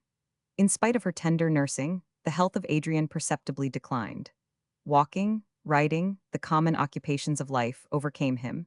He felt no pain, but seemed to tremble forever on the verge of annihilation. Yet, as he had lived on for months nearly in the same state, he did not inspire us with any immediate fear. And, though he talked of death as an event most familiar to his thoughts, he did not cease to exert himself to render others happy, or to cultivate his own astonishing powers of mind. Winter passed away, and spring, led by the months, awakened life in all nature. The forest was dressed in green. The young calves frisked on the new-sprung grass. The wind-winged shadows of light clouds sped over the green cornfields. The hermit cuckoo repeated his monotonous all hail to the season. The nightingale, bird of love and minion of the evening star, filled the woods with song, while Venus lingered in the warm sunset, and the young green of the trees lay in gentle relief along the clear horizon. Delight awoke in every heart, delight and exultation, for there was peace through all the world. The temple of universal Janus was shut, and man died not that year by the hand of man. "Let this last but 12 months," said Adrian, "and earth will become a paradise." The energies of man were before directed to the destruction of his species. They now aim at its liberation and preservation. Man cannot repose, and his restless aspirations will now bring forth good instead of evil. The favored countries of the South will throw off the iron yoke of servitude. Poverty will quit us, and with that, sickness. What may not the forces, never before united, of liberty and peace achieve in this dwelling of man? "Dreaming, forever dreaming, Windsor?" said Ryland, the old adversary of Raymond, and candidate for the protectorate at the ensuing election. "Be assured that earth is not, nor ever can be heaven, while the seeds of hell are natives of her soil. When the seasons have become equal, when the air breeds no disorders, when its surface is no longer liable to blights and droughts, then sickness will cease. When men's passions are dead, poverty will depart. When love is no longer akin to hate, then brotherhood will exist. We are very far from that state at present." "Not so far as you may suppose," observed a little old astronomer by name Merivale. "The poles proceed slowly but securely in 100,000 years." "We shall all be underground," said Ryland. "The pole of the earth will coincide with the pole of the ecliptic," continued the astronomer, "and universal spring will be produced, and earth become a paradise." "And we shall of course enjoy the benefit of the change," said Ryland contemptuously. "We have strange news here," I observed. I had the newspaper in my hand, and, as usual, had turned to the intelligence from Greece. It seems that the total destruction of Constantinople, and the supposition that winter had purified the air of the fallen city, gave the Greeks courage to visit its site and begin to rebuild it. But they tell us that the curse of God is on the place, for every one who has ventured within the walls has been tainted by the plague, that this disease has spread in Thrace and Macedonia, and now, fearing the virulence of infection during the coming heats, a cordon has been drawn on the frontiers of Thessaly, and a strict quarantine exacted. This intelligence brought us back from the prospect of paradise, held out after the lapse of 100,000 years, to the pain and misery at present existent upon earth. We talked of the ravages made last year by pestilence in every quarter of the world, and of the dreadful consequences of a second visitation. We discussed the best means of preventing infection and of preserving health and activity in a large city thus afflicted. London, for instance. Merivale did not join in this conversation. Drawing near Idris, he proceeded to assure her that the joyful prospect of an earthly paradise after 100,000 years was clouded to him by the knowledge that in a certain period of time after, an earthly hell or purgatory would occur when the ecliptic and equator would be at right angles. Our party at length broke up. "We are all dreaming this morning," said Ryland. "It is as wise to discuss the probability of a visitation of the plague in our well-governed metropolis as to calculate the centuries which must escape before we can grow pineapples here in the open air." But though it seemed absurd to calculate upon the arrival of the plague in London, I could not reflect without extreme pain on the desolation this evil would cause in Greece. The English for the most part talked of Thrace and Macedonia as they would of a lunar territory, which, unknown to them, presented no distinct idea or interest to the minds. I had trod the soil. The faces of many of the inhabitants were familiar to me. In the towns, plains, hills, and defiles of these countries, I had enjoyed unspeakable delight as I journeyed through them the year before. Some romantic village, some cottage, or elegant abode there situated, inhabited by the lovely and the good, rose before my mental sight, and the question haunted me, is the plague there also? That same invincible monster which hovered over and devoured Constantinople, that fiend more cruel than tempest, less tame than fire, is, alas, unchained in that beautiful country. These reflections would not allow me to rest. The political state of England became agitated as the time drew near when the new protector was to be elected. This event excited the more interest, since it was the current report, that if the popular candidate, Ryland, should be chosen, the question of the abolition of hereditary rank and other feudal relics would come under the consideration of Parliament. Not a word had been spoken during the present session on any of these topics. Everything would depend upon the choice of a protector and the elections of the ensuing year. Yet this very silence was awful, showing the deep weight attributed to the question, the fear of either party to hazard an ill-timed attack, and the expectation of a furious contention when it should begin. But although St. Stephen,'s did not echo with the voice which filled each heart, the newspapers teemed with nothing else. And in private companies the conversation, however remotely begun, soon verged towards this central point, while voices were lowered and chairs drawn closer. The nobles did not hesitate to express their fear. The other party endeavored to treat the matter lightly. "Shame on the country," said Ryland, "to lay so much stress upon words and frippery. It is a question of nothing, of the new painting of carriage panels and the embroidery of footmen's coats." Yet could England indeed doff her lordly trappings and be content with the democratic style of America? Were the pride of ancestry, the patrician spirit, the gentle courtesies and refined pursuits, splendid attributes of rank, to be erased among us? We were told that this would not be the case, that we were by nature a poetical people, a nation easily duped by words, ready to array clouds in splendor and bestow honor on the dust. This spirit we could never lose, and it was to diffuse this concentrated spirit of birth that the new law was to be brought forward.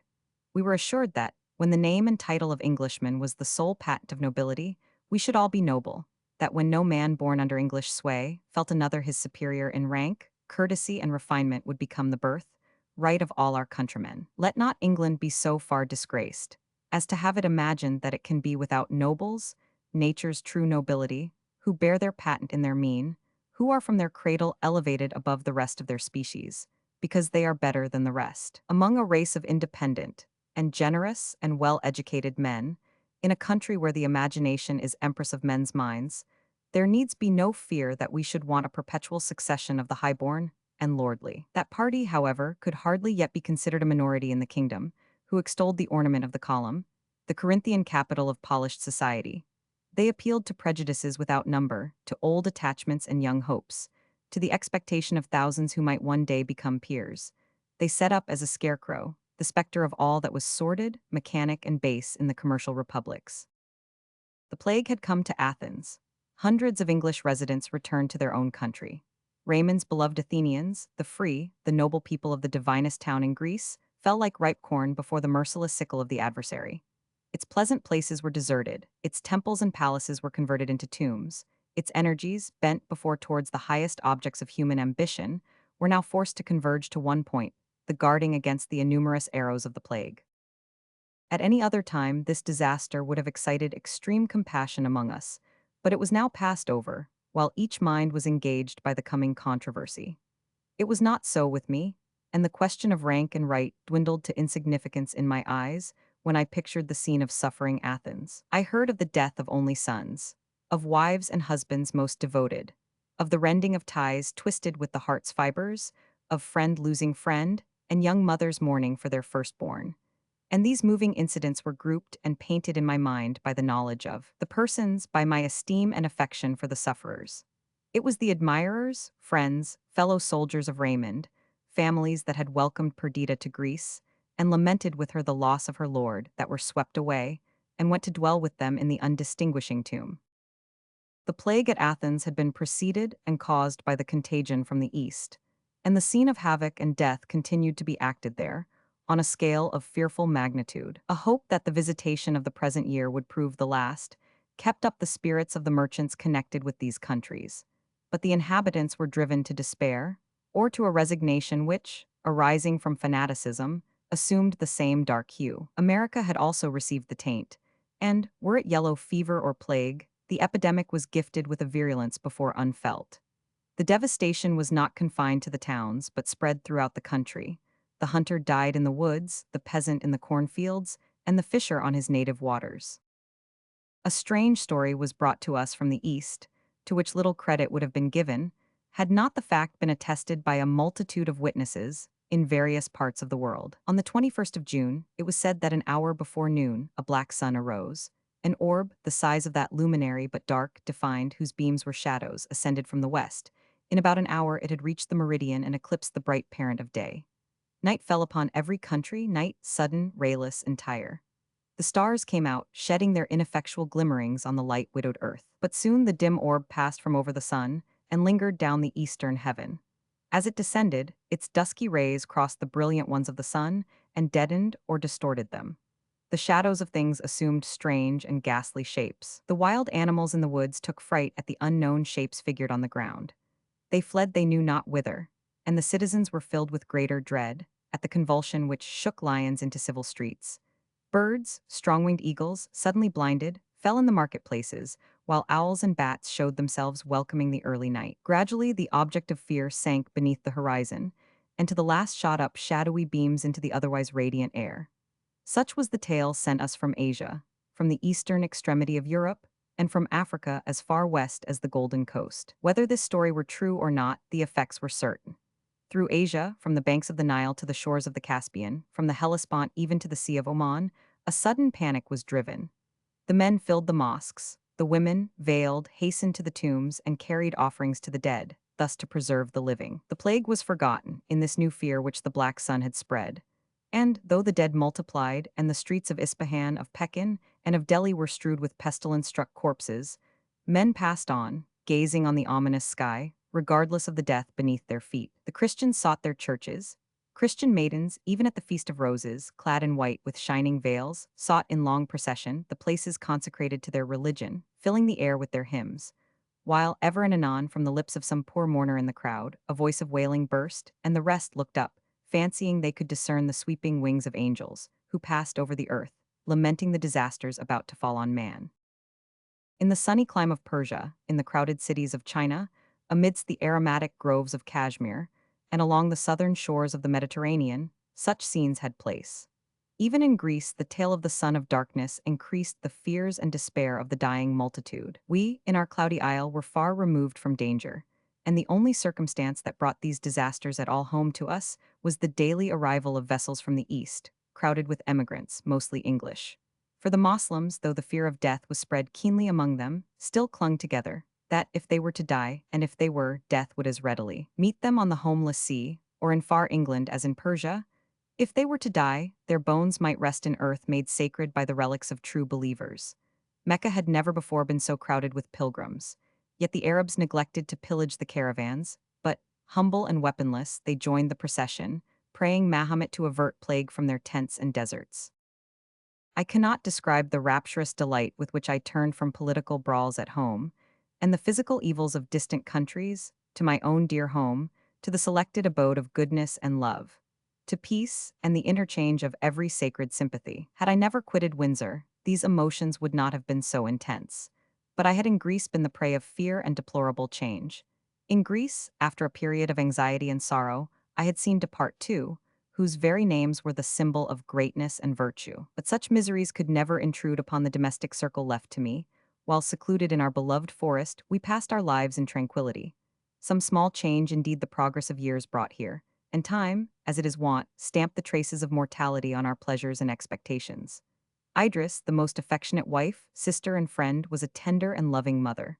The feeling was not with her as with many, a pastime. It was a passion. We had had 3 children. One, the second in age, died while I was in Greece.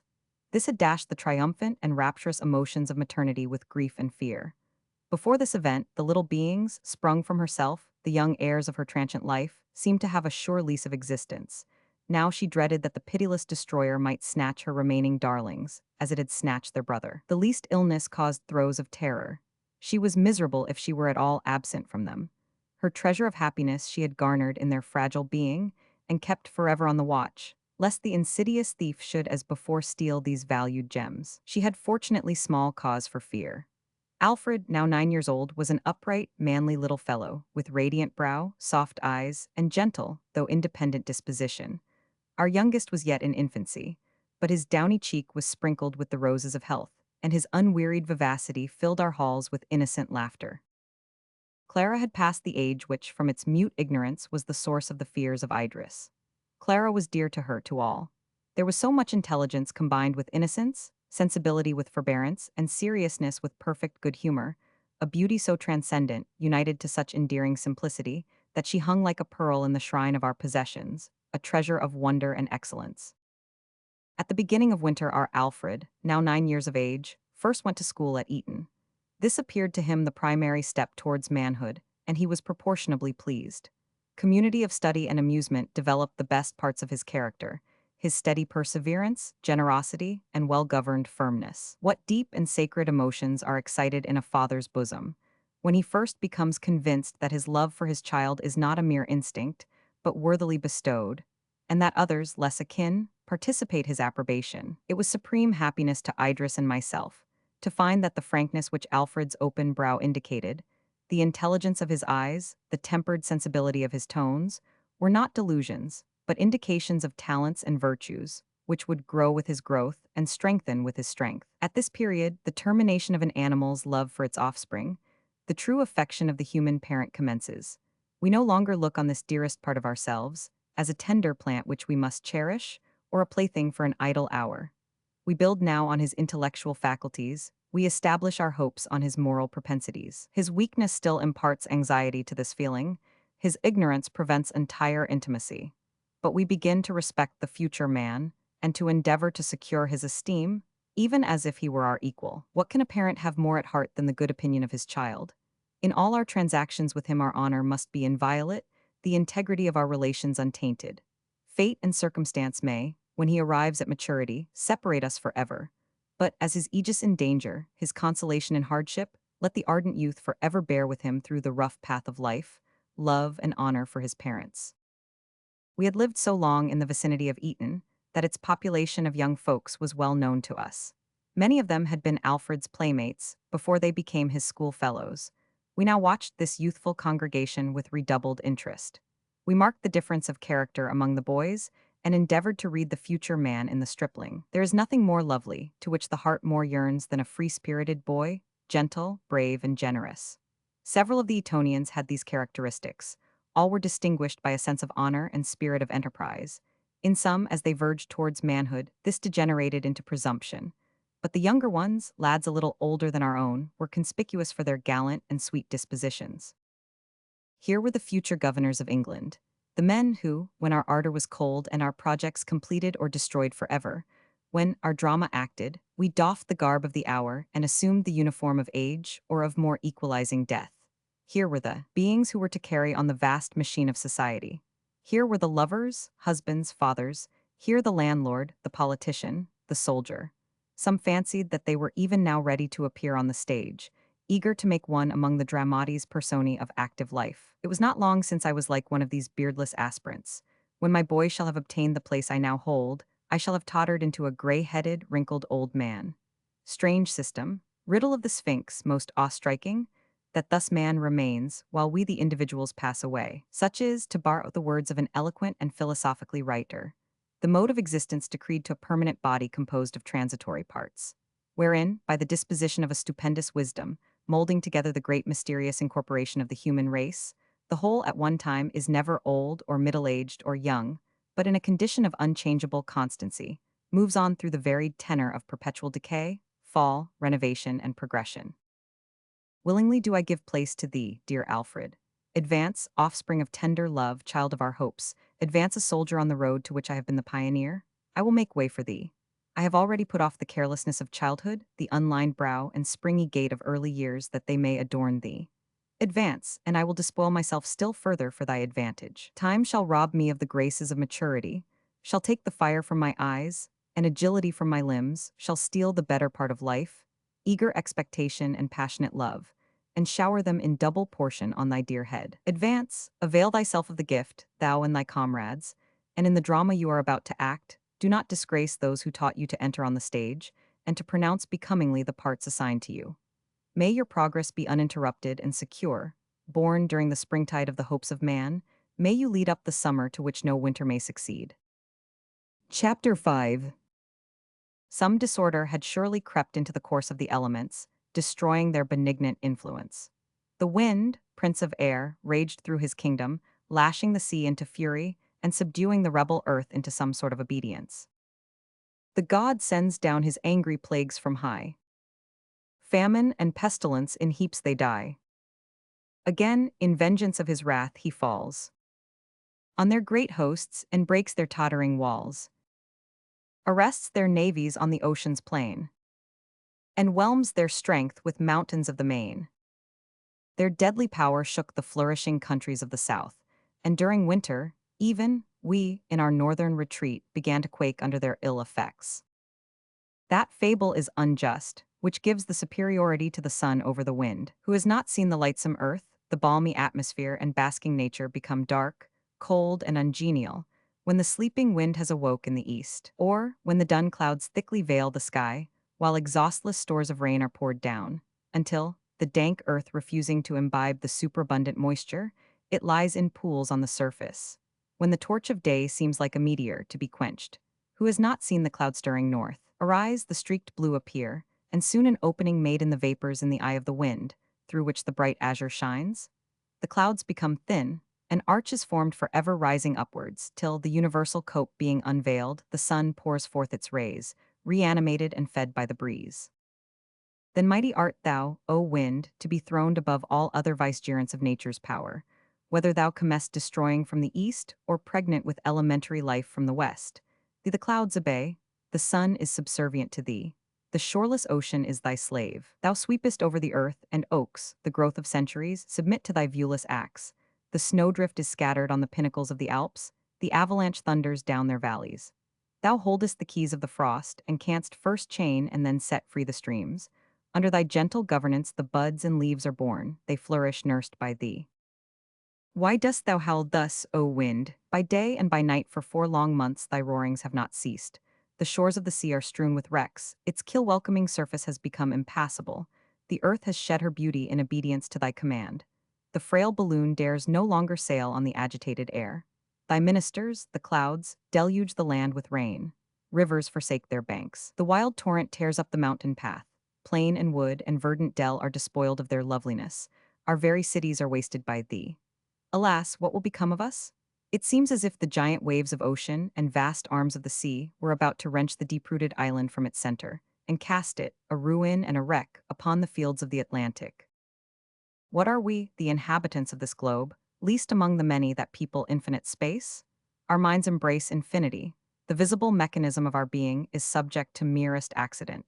Day by day we are forced to believe this. He whom a scratch has disorganized, he who disappears from apparent life under the influence of the hostile agency at work around us, had the same powers as I also am subject to the same laws. In the face of all this we call ourselves lords of the creation, wielders of the elements, masters of life and death, and we allege in excuse of this arrogance that though the individual is destroyed, man continues forever. Thus, losing our identity, that of which we are chiefly conscious, we glory in the continuity of our species, and learn to regard death without terror. But when any whole nation becomes the victim of the destructive powers of exterior agents, then indeed man shrinks into insignificance, he feels his tenure of life insecure, his inheritance on earth cut off. I remember, after having witnessed the destructive effects of a fire, I could not even behold a small one in a stove, without a sensation of fear. The mounting flames had curled round the building, as it fell, and was destroyed. They insinuated themselves into the substances about them, and the impediments to their progress yielded at their touch. Could we take integral parts of this power, and not be subject to its operation? Could we domesticate a cub of this wild beast, and not fear its growth and maturity? Thus we began to feel, with regard to many-visaged death let loose on the chosen districts of our fair habitation, and above all with regard to the plague. We feared the coming summer. Nations, bordering on the already infected countries, began to enter upon serious plans for the better keeping out of the enemy. We, a commercial people, were obliged to bring such schemes under consideration, and the question of contagion became matter of earnest disquisition. The plague was not what is commonly called contagious, like the scarlet fever or extinct smallpox was proved. It was called an epidemic, but the grand question was still unsettled of how this epidemic was generated and increased. If infection depended upon the air, the air was subject to infection.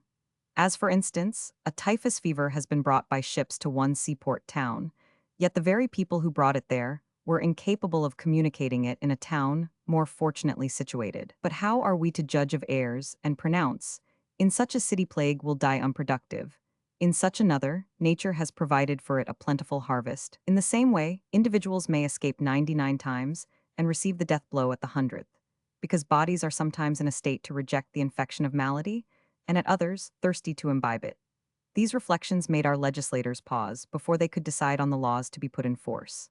The evil was so widespreading, so violent and immedicable, that no care, no prevention could be judged superfluous, which even added a chance to our escape.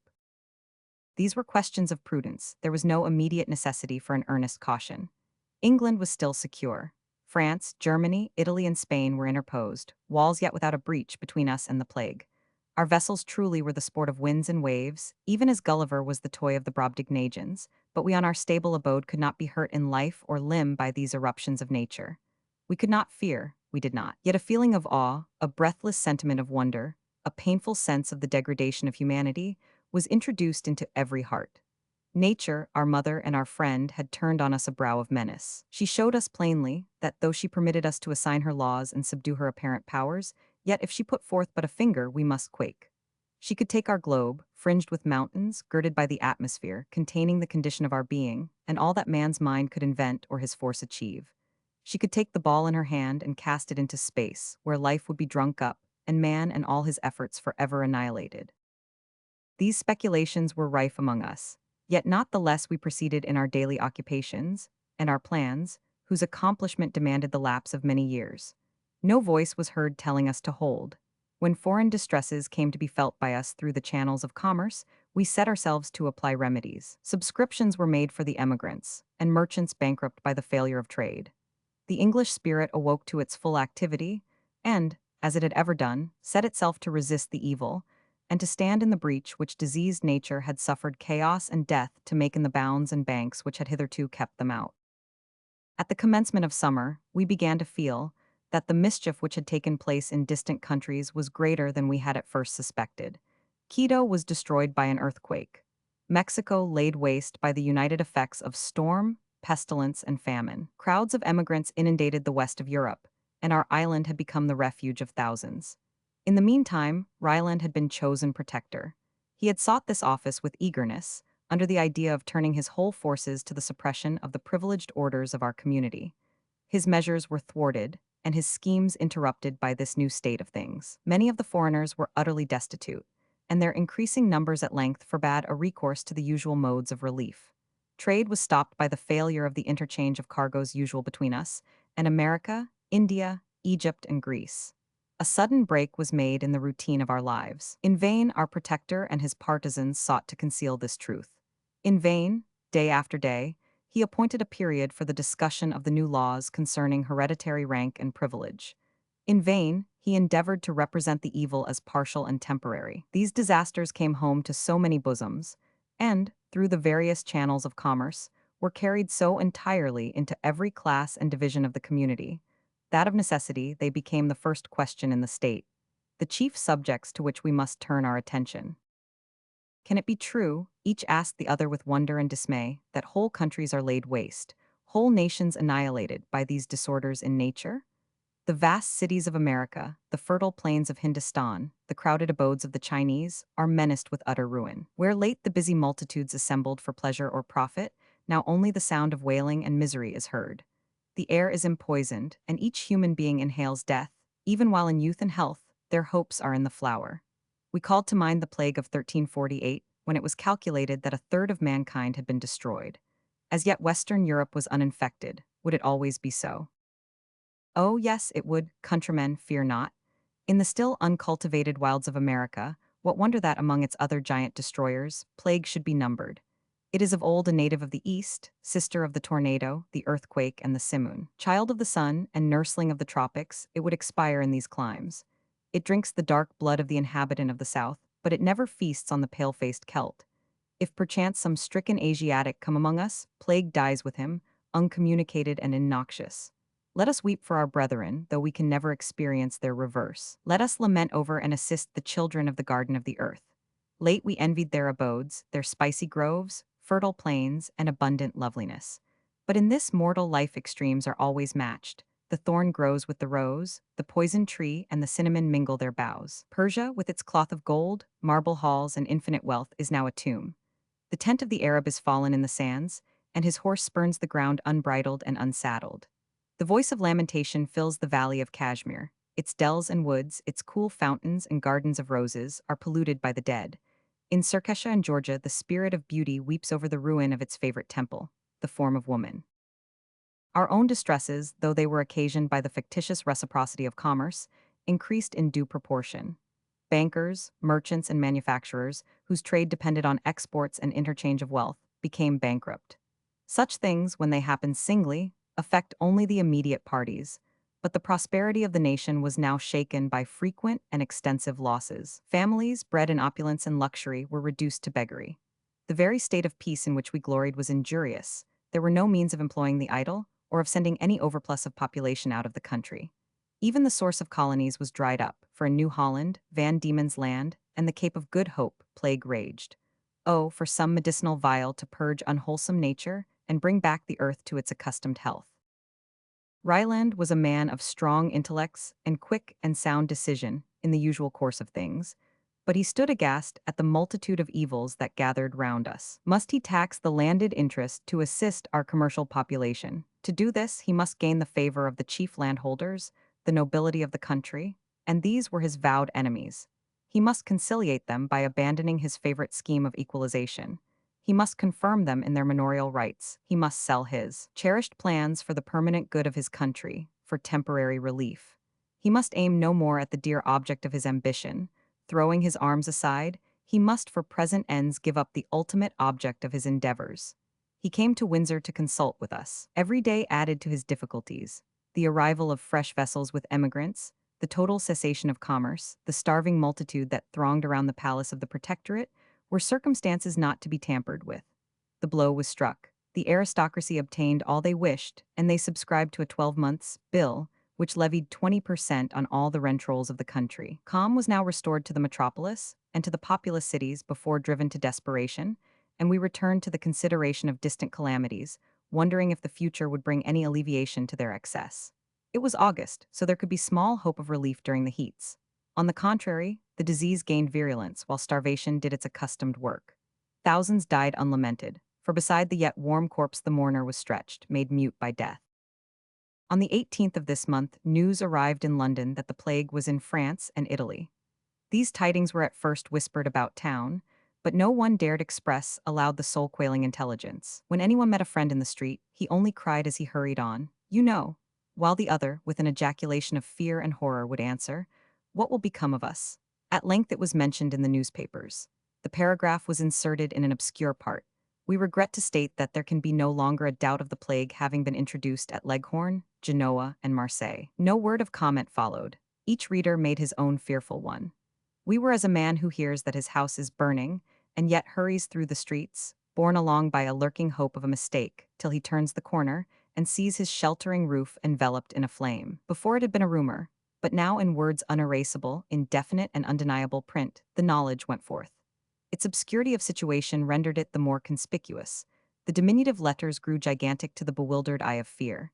They seemed graven with a pen of iron, impressed by fire, woven in the clouds, stamped on the very front of the universe. The English, whether travelers or residents, came pouring in one great revulsive stream, back on their own country, and with them crowds of Italians and Spaniards. Our little island was filled even to bursting. At first, an unusual quantity of specie made its appearance with the emigrants, but these people had no means of receiving back into their hands what they spent among us. With the advance of summer and the increase of the distemper, rents were unpaid, and their remittances failed them. It was impossible to see these crowds of wretched, perishing creatures, late nurslings of luxury, and not stretch out a hand to save them. As at the conclusion of the 18th century, the English unlocked their hospitable store for the relief of those driven from their homes by political revolution, so now they were not backward in affording aid to the victims of a more widespreading calamity. We had many foreign friends whom we eagerly sought out and relieved from dreadful penury. Our castle became an asylum for the unhappy. A little population occupied its halls. The revenue of its possessor, which had always found a mode of expenditure congenial to his generous nature, was now attended to more parsimoniously, that it might embrace a wider portion of utility. It was not, however, money, except partially, but the necessaries of life that became scarce. It was difficult to find an immediate remedy. The usual one of imports was entirely cut off. In this emergency, to feed the very people to whom we had given refuge, we were obliged to yield to the plough and the mattock our pleasure grounds and parks. Livestock diminished sensibly in the country, from the effects of the great demand in the market. Even the poor deer, our antlered protégés, were obliged to fall for the sake of worthier pensioners. The labor necessary to bring the lands to this sort of culture employed and fed the offcasts of the diminished manufactories. Adrian did not rest only with the exertions he could make with regard to his own possessions. He addressed himself to the wealthy of the land. He made proposals in Parliament little adapted to please the rich. But his earnest pleadings and benevolent eloquence were irresistible. To give up their pleasure grounds to the agriculturist, to diminish sensibly the number of horses kept for the purposes of luxury throughout the country, were means obvious but unpleasing. Yet to the honor of the English be it recorded, that, although natural disinclination made them delay a while, yet when the misery of their fellow creatures became glaring, an enthusiastic generosity inspired their decrees. The most luxurious were often the first to part with their indulgencies. As is common in communities, a fashion was set. The high-born ladies of the country would have deemed themselves disgraced if they had now enjoyed what they before called a necessary, the ease of a carriage. Chairs, as in olden time, and Indian palanquins were introduced for the infirm. But else it was nothing singular to see females of rank going on foot to places of fashionable resort. It was more common for all who possessed landed property to secede to their estates, attended by whole troops of the indigent, to cut down their woods to erect temporary dwellings, and to portion out their parks, parterres, and flower gardens to necessitous families. Many of these, of high rank in their own countries, now, with hoe in hand, turned up the soil. It was found necessary at last to check the spirit of sacrifice, and to remind those whose generosity proceeded to lavish waste, that, until the present state of things became permanent, of which there was no likelihood, it was wrong to carry change so far as to make a reaction difficult. Experience demonstrated that in a year or two pestilence would cease. It were well that in the meantime we should not have destroyed our fine breeds of horses, or have utterly changed the face of the ornamented portion of the country. It may be imagined that things were in a bad state indeed, before the spirit of benevolence could have struck such deep roots. The infection had now spread in the southern provinces of France. But that country had so many resources in the way of agriculture, that the rush of population from one part of it to another, and its increase through foreign emigration, was less felt than with us. The panic struck appeared of more injury than disease and its natural concomitants. Winter was hailed a general and never-failing physician. The embrowning woods and swollen rivers, the evening mists and morning frosts were welcomed with gratitude. The effects of purifying cold were immediately felt, and the lists of mortality abroad were curtailed each week. Many of our visitors left us. Those whose homes were far in the south fled delightedly from our northern winter and sought their native land, secure of plenty even after their fearful visitation. We breathed again. What the coming summer would bring, we knew not, but the present months were our own, and our hopes of a cessation of pestilence were high. In Chapter 6, I have lingered thus long on the extreme bank, the wasting shoal that stretched into the stream of life, dallying with the shadow of death. Thus long, I have cradled my heart in retrospection of past happiness, when hope was. Why not forever thus? I am not immortal, and the thread of my history might be spun out to the limits of my existence. But the same sentiment that first led me to portray scenes replete with tender recollections now bids me hurry on. The same yearning of this warm, panting heart that has made me in written words record my vagabond youth, my serene manhood, and the passions of my soul makes me now recoil from further delay. I must complete my work. Here then I stand, as I said, beside the fleet waters of the flowing years, and now away. Spread the sail and strain with oar, hurrying by dark impending crags, adown steep rapids, even to the sea of desolation I have reached. Yet one moment, one brief interval before I put from shore. Once again let me fancy myself as I was in 2094 in my abode at Windsor. Let me close my eyes, and imagine that the immeasurable boughs of its oaks still shadow me, its castle walls Einar. Let fancy portray the joyous scene of the 20th of June, such as even now my aching heart recalls it. Circumstances had called me to London. Here I heard talk that symptoms of the plague had occurred in hospitals of that city. I returned to Windsor. My brow was clouded, my heart heavy. I entered the little park, as was my custom, at the Frogmore Gate, on my way to the castle. A great part of these grounds had been given to cultivation, and strips of potato land and corn were scattered here and there. The rooks cawed loudly in the trees above. Mixed with their hoarse cries, I heard a lively strain of music. It was Alfred's birthday. The young people, the Etonians, and children of the neighboring gentry, held a mock fair, to which all the country people were invited. The park was speckled by tents, whose flaunting colors and gaudy flags, waving in the sunshine, added to the gaiety of the scene. On a platform erected beneath the terrace, a number of the younger part of the assembly were dancing. I leaned against a tree to observe them. The band played the wild Eastern air of Weber introduced in Abon Hassan. Its volatile notes gave wings to the feet of the dancers, while the lookers-on unconsciously beat time. At first the tripping measure lifted my spirit with it, and for a moment my eyes gladly followed the mazes of the dance. The revulsion of thought passed like keen steel to my heart. Ye are all going to die, I thought. Already your tomb is built up around you. A while, because you are gifted with agility and strength, you fancy that you live.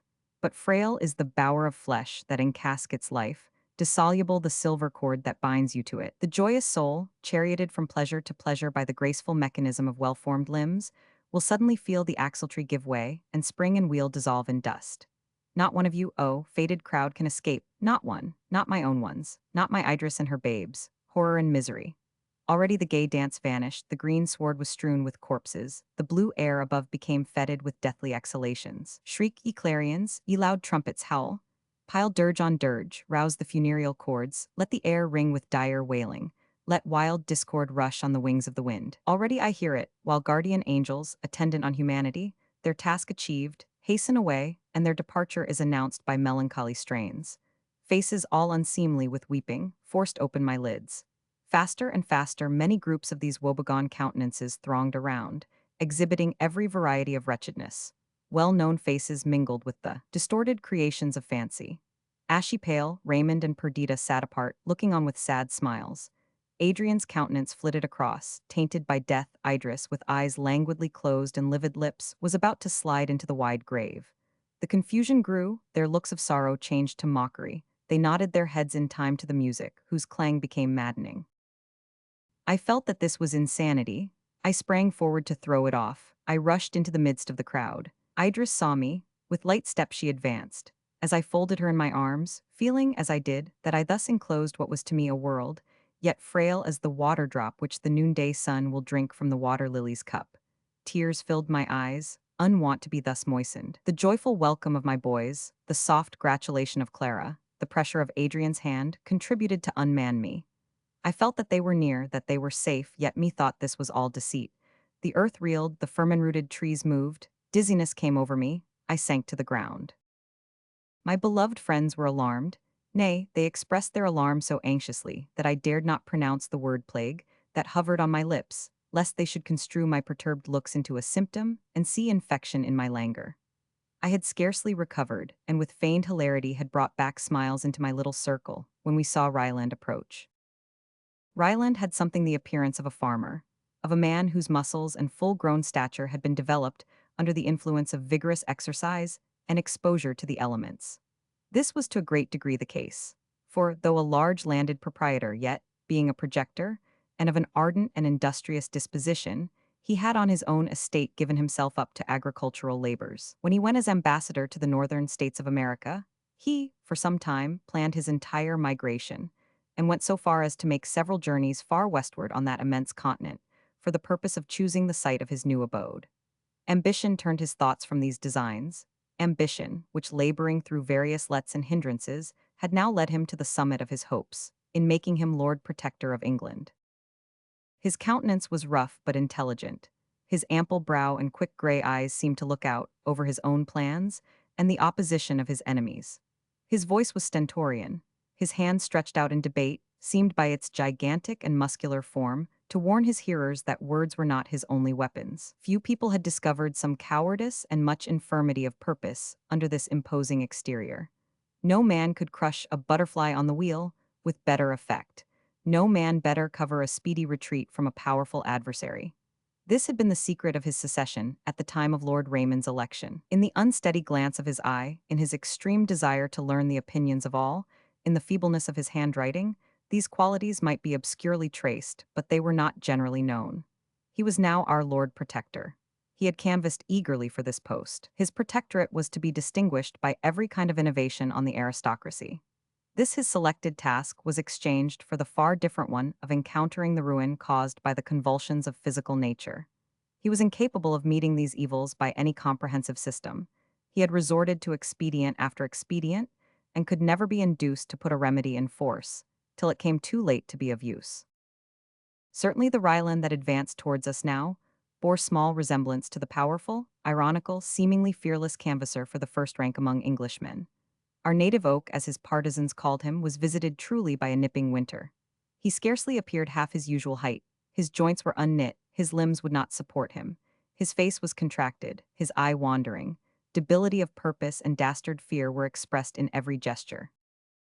In answer to our eager questions, one word alone fell, as it were involuntarily, from his convulsed lips: the plague. Where? Everywhere we must fly, all fly, but whither? No man can tell, there is no refuge on earth, it comes on us like 1,000 packs of wolves, we must all fly. Where shall you go? Where can any of us go? These words were syllabled trembling by the iron man. Adrian replied, Whither indeed would you fly? We must all remain, and do our best to help our suffering fellow creatures. Help, said Ryland, there is no help. Great God, who talks of help, all the world has the plague. Then to avoid it, we must quit the world, observed Adrian with a gentle smile. Ryland groaned, cold drops stood on his brow. It was useless to oppose his paroxysm of terror, but we soothed and encouraged him, so that after an interval he was better able to explain to us the ground of his alarm. It had come sufficiently home to him. One of his servants, while waiting on him, had suddenly fallen down dead. The physician declared that he died of the plague. We endeavored to calm him, but our own hearts were not calm. I saw the eye of Idris wander from me to her children, with an anxious appeal to my judgment. Adrian was absorbed in meditation. For myself, I own that Ryland's words rang in my ears. All the world was infected. In what uncontaminated seclusion could I save my beloved treasures until the shadow of death had passed from over the earth? We sunk into silence, a silence that drank in the doleful accounts and prognostications of our guest. We had receded from the crowd, and ascending the steps of the terrace, sought the castle. Our change of cheer struck those nearest to us, and, by means of Ryland's servants, the report soon spread that he had fled from the plague in London. The sprightly parties broke up, they assembled in whispering groups. The spirit of gaiety was eclipsed, the music ceased, the young people left their occupations and gathered together. The lightness of heart which had dressed them in masquerade habits, had decorated their tents, and assembled them in fantastic groups, appeared a sin against, and a provocative too, the awful destiny that had laid its palsying hand upon hope and life. The merriment of the hour was an unholy mockery of the sorrows of man. The foreigners whom we had among us, who had fled from the plague in their own country, now saw their last asylum invaded. And, fear making them garrulous, they described to eager listeners the miseries they had beheld in cities visited by the calamity, and gave fearful accounts of the insidious and irremediable nature of the disease. We had entered the castle. Idris stood at a window that overlooked the park. Her maternal eyes sought her own children among the young crowd. An Italian lad had got an audience about him, and with animated gestures was describing some scene of horror. Alfred stood immovable before him, his whole attention absorbed. Little Evelyn had endeavored to draw Clara away to play with him, but the Italian's tale arrested her. She crept near, her lustrous eyes fixed on the speaker. Either watching the crowd in the park or occupied by painful reflection, we were all silent. Ryland stood by himself in an embrasure of the window. Adrian paced the hall, revolving some new and overpowering idea. Suddenly he stopped and said, I have long expected this. Could we in reason expect that this island should be exempt from the universal visitation? The evil is come home to us, and we must not shrink from our fate. What are your plans, my Lord Protector, for the benefit of our country? For heaven's love, Windsor, cried Ryland, do not mock me with that title. Death and disease level all men. I neither pretend to protect nor govern an hospital, such will England quickly become. Do you then intend, now in time of peril, to recede from your duties? Duties? Speak rationally, my lord. When I am a plague-spotted corpse, where will my duties be? Every man for himself. The devil take the protectorship, say I, if it expose me to danger. Faint-hearted man, cried Adrian indignantly, your countrymen put their trust in you, and you betray them. I betray them, said Ryland. The plague betrays me. Faint-hearted, it is well, shut up in your castle out of danger to boast yourself out of fear. Take the protectorship who will, before God I renounce it. And before God, replied his opponent fervently, do I receive it? No one will canvass for this honor now. None envy my danger or labors. Deposit your powers in my hands. Long have I fought with death, and much, he stretched out his thin hand, much have I suffered in the struggle. It is not by flying, but by facing the enemy that we can conquer. If my last combat is now about to be fought, and I am to be worsted, so let it be. But come, Ryland, recollect yourself. Men have hitherto thought you magnanimous and wise. Will you cast aside these titles? Consider the panic your departure will occasion. Return to London. I will go with you. Encourage the people by your presence. I will incur all the danger. Shame, shame, if the first magistrate of England be foremost to renounce his duties. Meanwhile, among our guests in the park, all thoughts of festivity had faded. As summer flies are scattered by rain, so did this congregation, late noisy and happy, in sadness and melancholy murmurs break up, dwindling away apace. With the set sun and the deepening twilight the park became nearly empty. Adrian and Ryland were still in earnest discussion. We had prepared a banquet for our guests in the lower hall of the castle, and thither Idris and I repaired to receive and entertain the few that remained. There is nothing more melancholy than a merry meeting thus turned to sorrow. The gala dresses, the decorations, gay as they might otherwise be, receive a solemn and funereal appearance. If such change be painful from lighter causes, it weighed with intolerable heaviness from the knowledge that the earth's desolator had at last, even as an arch-fiend, lightly overleaped the boundaries our precautions raised, and at once enthroned himself in the full and beating heart of our country. Idris sat at the top of the half-empty hall.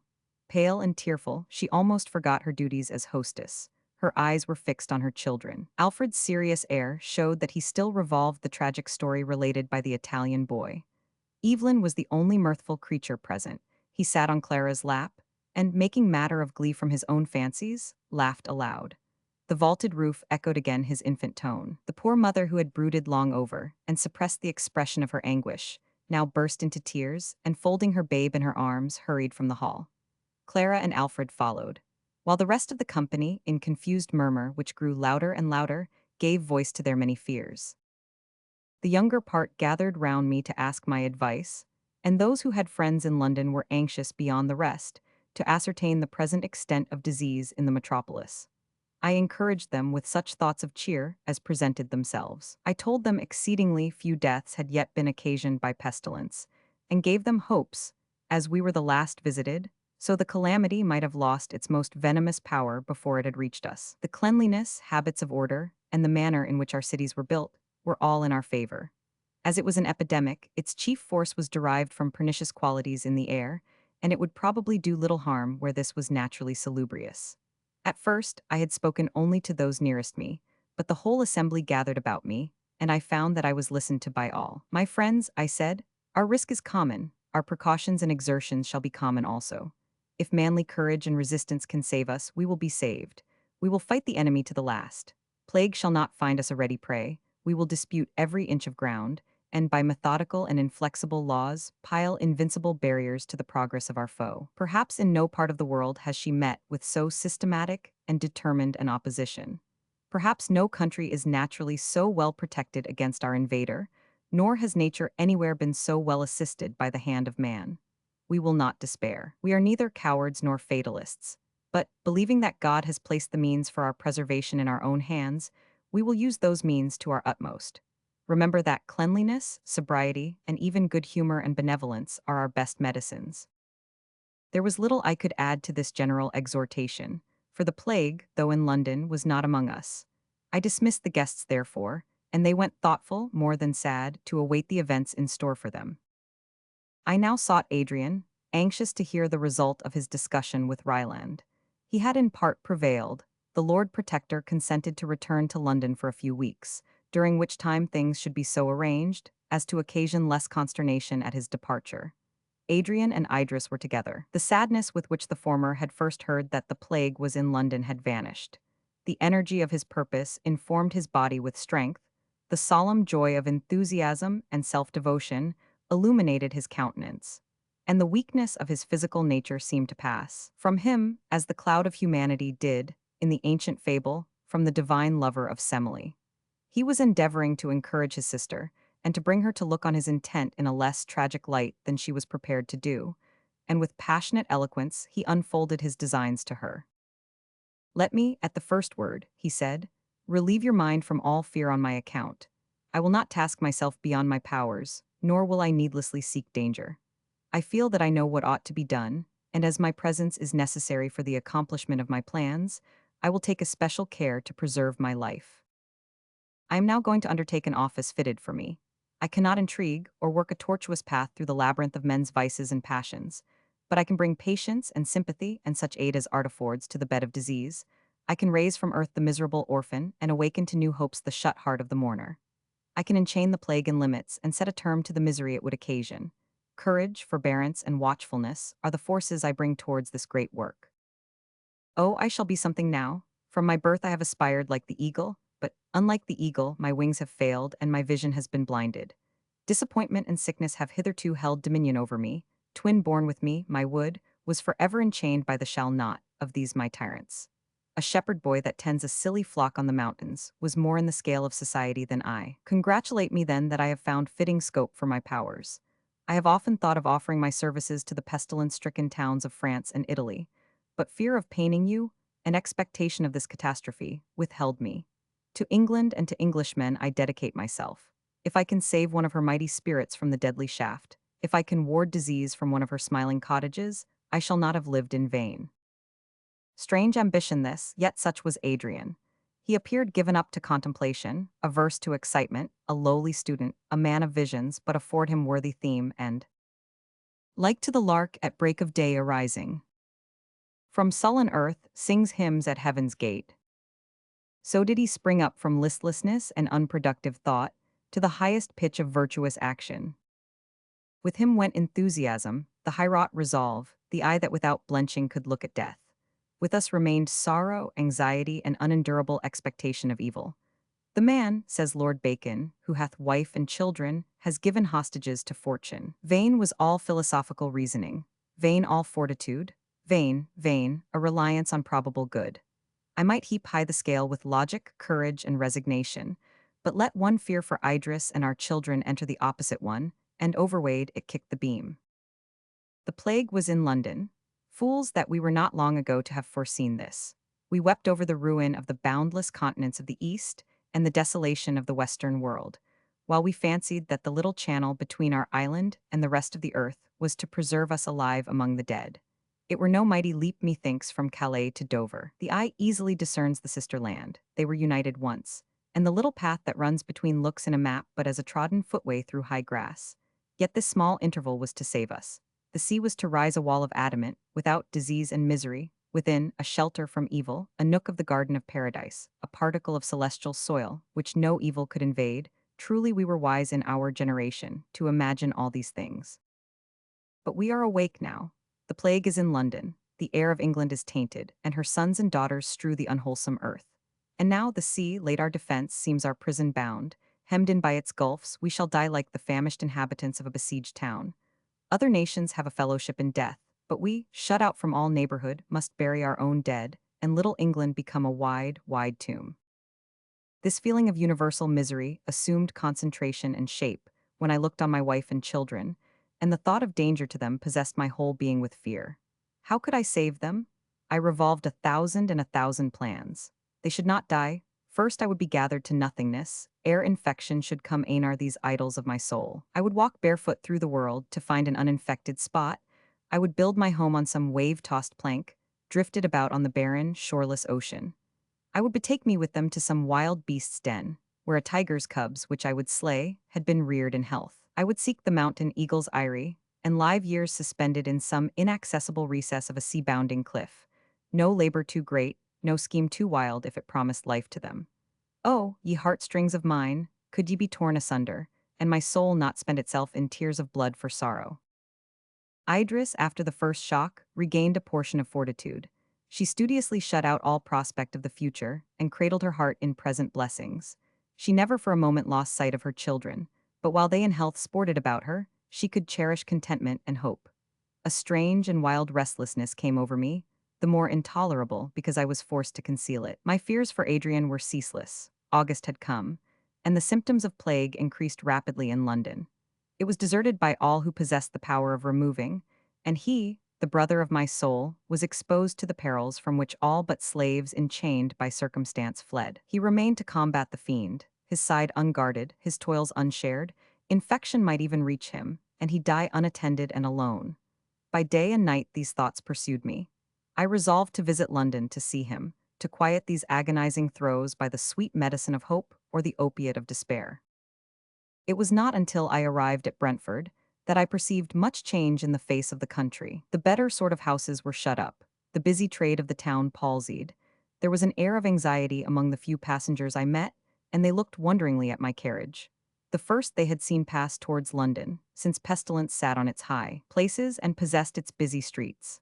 I met several funerals. They were slenderly attended by mourners, and were regarded by the spectators as omens of direst import. Some gazed on these processions with wild eagerness, others fled timidly, some wept aloud. Adrian's chief endeavor, after the immediate succor of the sick, had been to disguise the symptoms and progress of the plague from the inhabitants of London. He knew that fear and melancholy forebodings were powerful assistants to disease, that desponding and brooding care rendered the physical nature of man peculiarly susceptible of infection. No unseemly sights were therefore discernible. The shops were in general open, the concourse of passengers in some degree kept up. But although the appearance of an infected town was avoided, to me, who had not beheld it since the commencement of the visitation, London appeared sufficiently changed. There were no carriages, and grass had sprung high in the streets. The houses had a desolate look. Most of the shutters were closed, and there was a ghast and frightened stare in the persons I met, very different from the usual business-like demeanor of the Londoners. My solitary carriage attracted notice, as it rattled along towards the Protectoral Palace, and the fashionable streets leading to it wore a still more dreary and deserted appearance. I found Adrian's antechamber crowded. It was his hour for giving audience. I was unwilling to disturb his labors, and waited, watching the ingress and egress of the petitioners. They consisted of people of the middling and lower classes of society, whose means of subsistence failed with the cessation of trade, and of the busy spirit of money-making in all its branches, peculiar to our country. There was an air of anxiety, sometimes of terror in the newcomers, strongly contrasted with the resigned and even satisfied mien of those who had had audience. I could read the influence of my friend in their quickened motions and cheerful faces. 2 o'clock struck, after which none were admitted. Those who had been disappointed went sullenly or sorrowfully away, while I entered the audience chamber. I was struck by the improvement that appeared in the health of Adrian. He was no longer bent to the ground, like an overnursed flower of spring, that, shooting up beyond its strength, is weighed down even by its own coronal of blossoms. His eyes were bright, his countenance composed. An air of concentrated energy was diffused over his whole person, much unlike its former languor. He sat at a table with several secretaries, who were arranging petitions or registering the notes made during that day's audience. 2 or 3 petitioners were still in attendance. I admired his justice and patience. Those who possessed a power of living out of London, he advised immediately to quit it, affording them the means of so doing. Others, whose trade was beneficial to the city, or who possessed no other refuge, he provided with advice for better avoiding the epidemic, relieving overloaded families, supplying the gaps made in others by death. Order, comfort, and even health rose under his influence, as from the touch of a magician's wand. "I am glad you are come," he said to me when we were at last alone. "I can only spare a few minutes and must tell you much in that time. The plague is now in progress. It is useless closing one's eyes to the fact. The deaths increase each week. What will come I cannot guess. As yet, thank God, I am equal to the government of the town, and I look only to the present. Ryland, whom I have so long detained, has stipulated that I shall suffer him to depart before the end of this month. The deputy appointed by Parliament is dead. Another, therefore, must be named. I have advanced my claim, and I believe that I shall have no competitor. Tonight the question is to be decided, as there is a call of the House for the purpose. You must nominate me, Lionel. Ryland, for shame, cannot show himself, but you, my friend, will do me this service."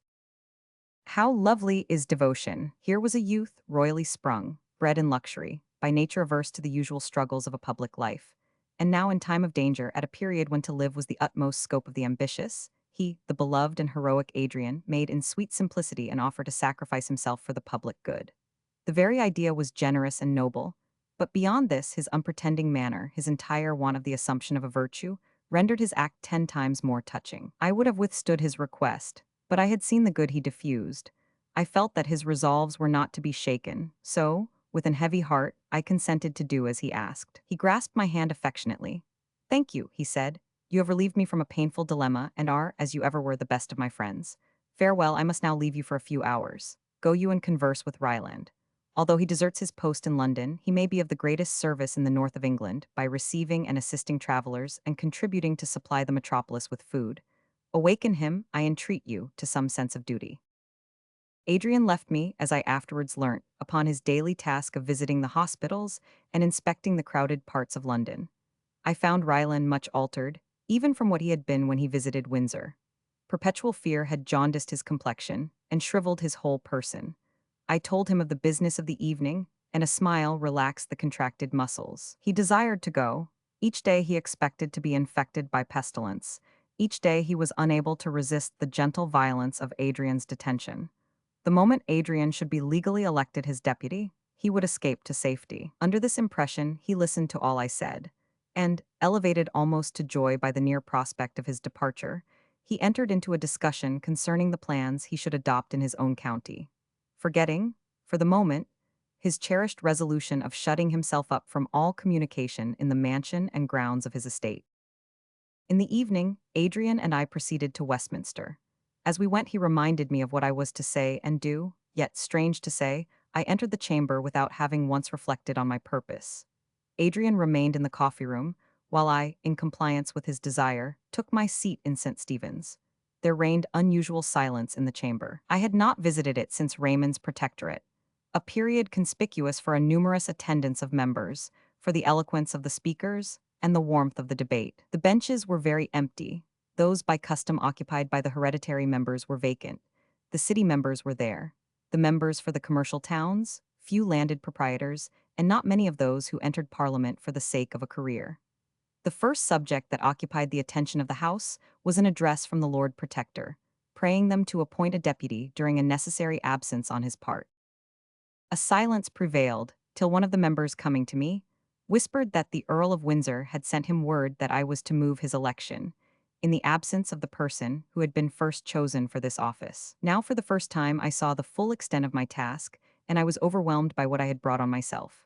Ryland had deserted his post through fear of the plague.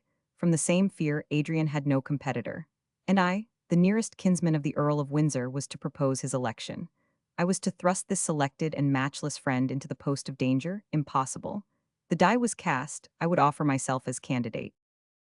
The few members who were present had come more for the sake of terminating the business by securing a legal attendance than under the idea of a debate. I had risen mechanically. My knees trembled. Irresolution hung on my voice as I uttered a few words on the necessity of choosing a person adequate to the dangerous task in hand.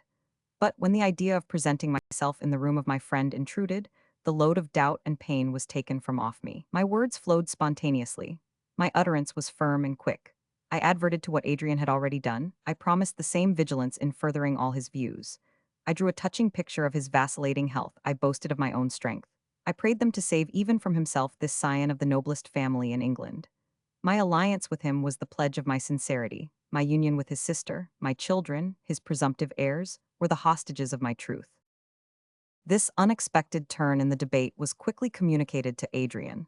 He hurried in and witnessed the termination of my impassioned harangue. I did not see him, my soul was in my words, my eyes could not perceive that which was, while a vision of Adrian's form, tainted by pestilence and sinking in death, floated before them. He seized my hand as I concluded, unkind. He cried, "You have betrayed me." Then, springing forwards with the air of one who had a right to command, he claimed the place of deputy as his own.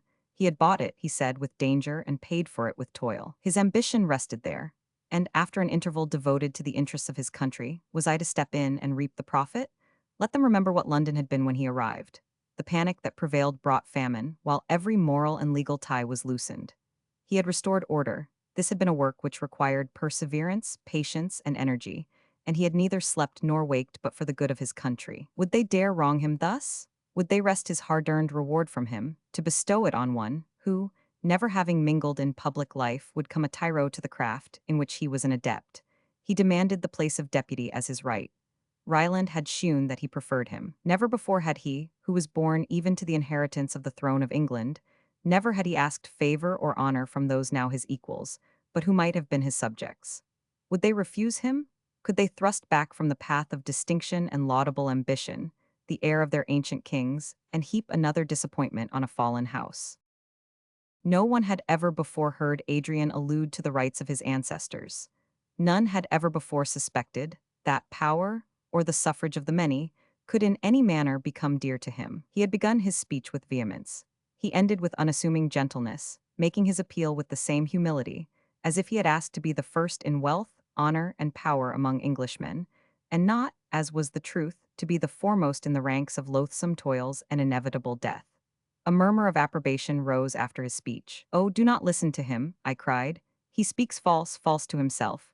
I was interrupted, and silence being restored, we were ordered, as was the custom, to retire during the decision of the House. I fancied that they hesitated and that there was some hope for me. I was mistaken. Hardly had we quitted the chamber before Adrian was recalled and installed in his office of Lord Deputy to the Protector.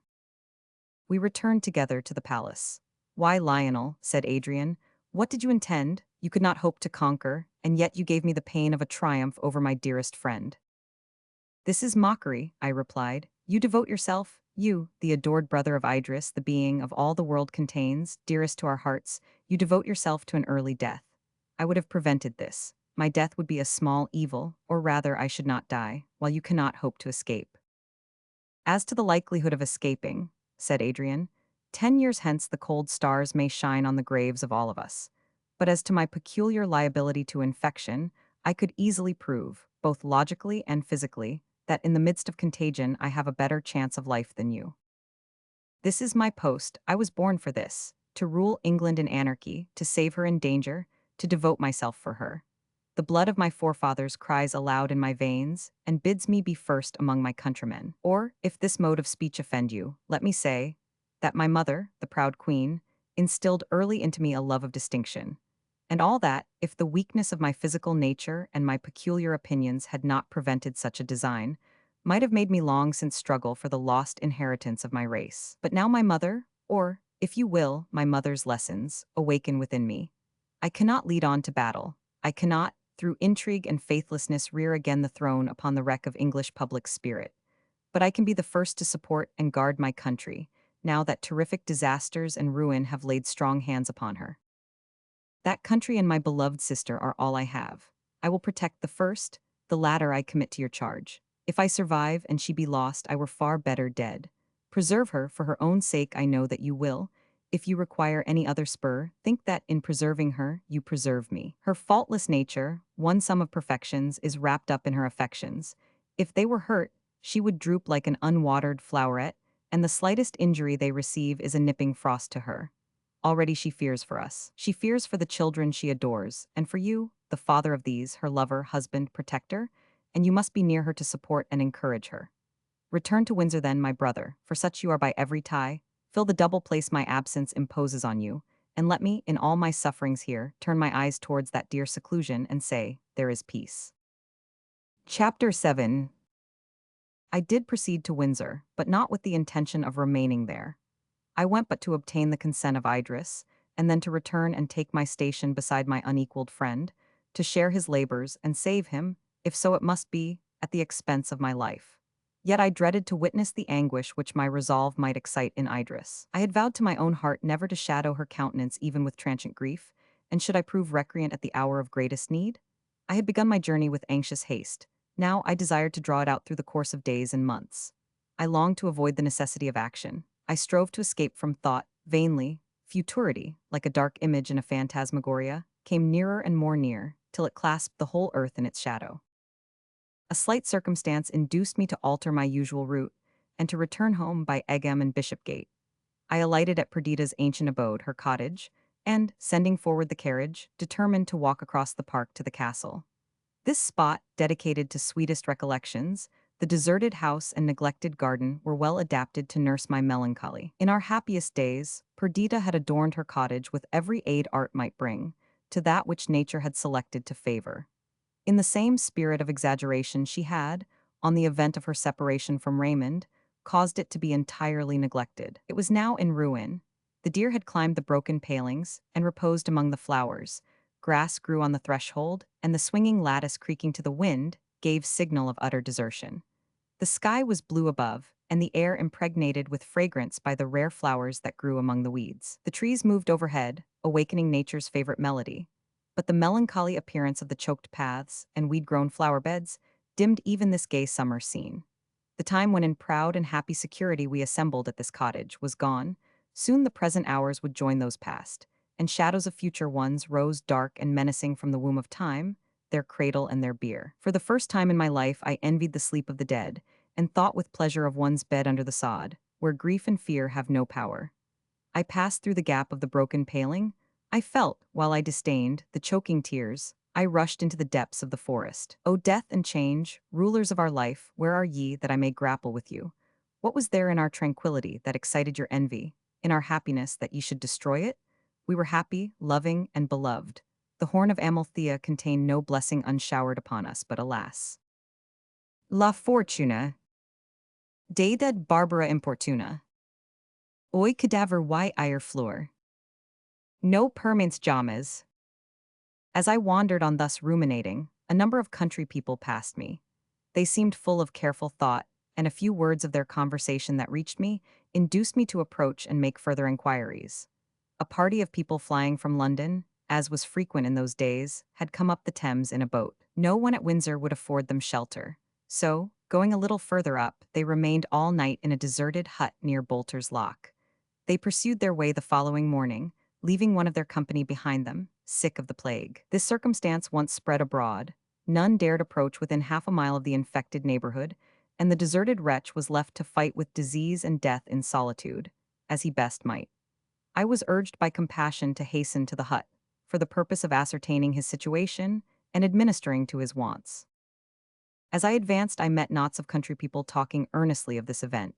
Distant as they were from the apprehended contagion, fear was impressed on every countenance. I passed by a group of these terrorists in a lane in the direct road to the hut. One of them stopped me, and, conjecturing that I was ignorant of the circumstance, told me not to go on, for that an infected person lay but at a short distance. I know it, I replied, and I am going to see in what condition the poor fellow is. A murmur of surprise and horror ran through the assembly. I continued, this poor wretch is deserted, dying, succorless. In these unhappy times, God knows how soon any or all of us may be in like want. I am going to do as I would be done by. But you will never be able to return to the castle, Lady Idris. His children, in confused speech, were the words that struck my ear. Do you not know, my friends, I said, that the Earl himself, now Lord Protector, visits daily, not only those probably infected by this disease, but the hospitals and pest houses, going near and even touching the sick? Yet he was never in better health. You labor under an entire mistake as to the nature of the plague. But do not fear, I do not ask any of you to accompany me, nor to believe me, until I return safe and sound from my patient. So I left them and hurried on. I soon arrived at the hut. The door was ajar. I entered, and one glance assured me that its former inhabitant was no more. He lay on a heap of straw, cold and stiff, while a pernicious effluvia filled the room, and various stains and marks served to show the virulence of the disorder. I had never before beheld one killed by pestilence. While every mind was full of dismay at its effects, a craving for excitement had led us to peruse Defoe's account and the masterly delineations of the author of Arthur Mervyn. The pictures drawn in these books were so vivid that we seemed to have experienced the results depicted by them. But cold were the sensations excited by words, burning though they were, and describing the death and misery of thousands, compared to what I felt in looking on the corpse of this unhappy stranger. This indeed was the plague.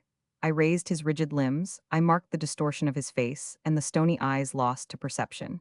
As I was thus occupied, chill horror congealed my blood, making my flesh quiver and my hair to stand on end. Half insanely I spoke to the dead. So the plague killed you, I muttered. How came this? Was the coming painful? You look as if the enemy had tortured before he murdered you.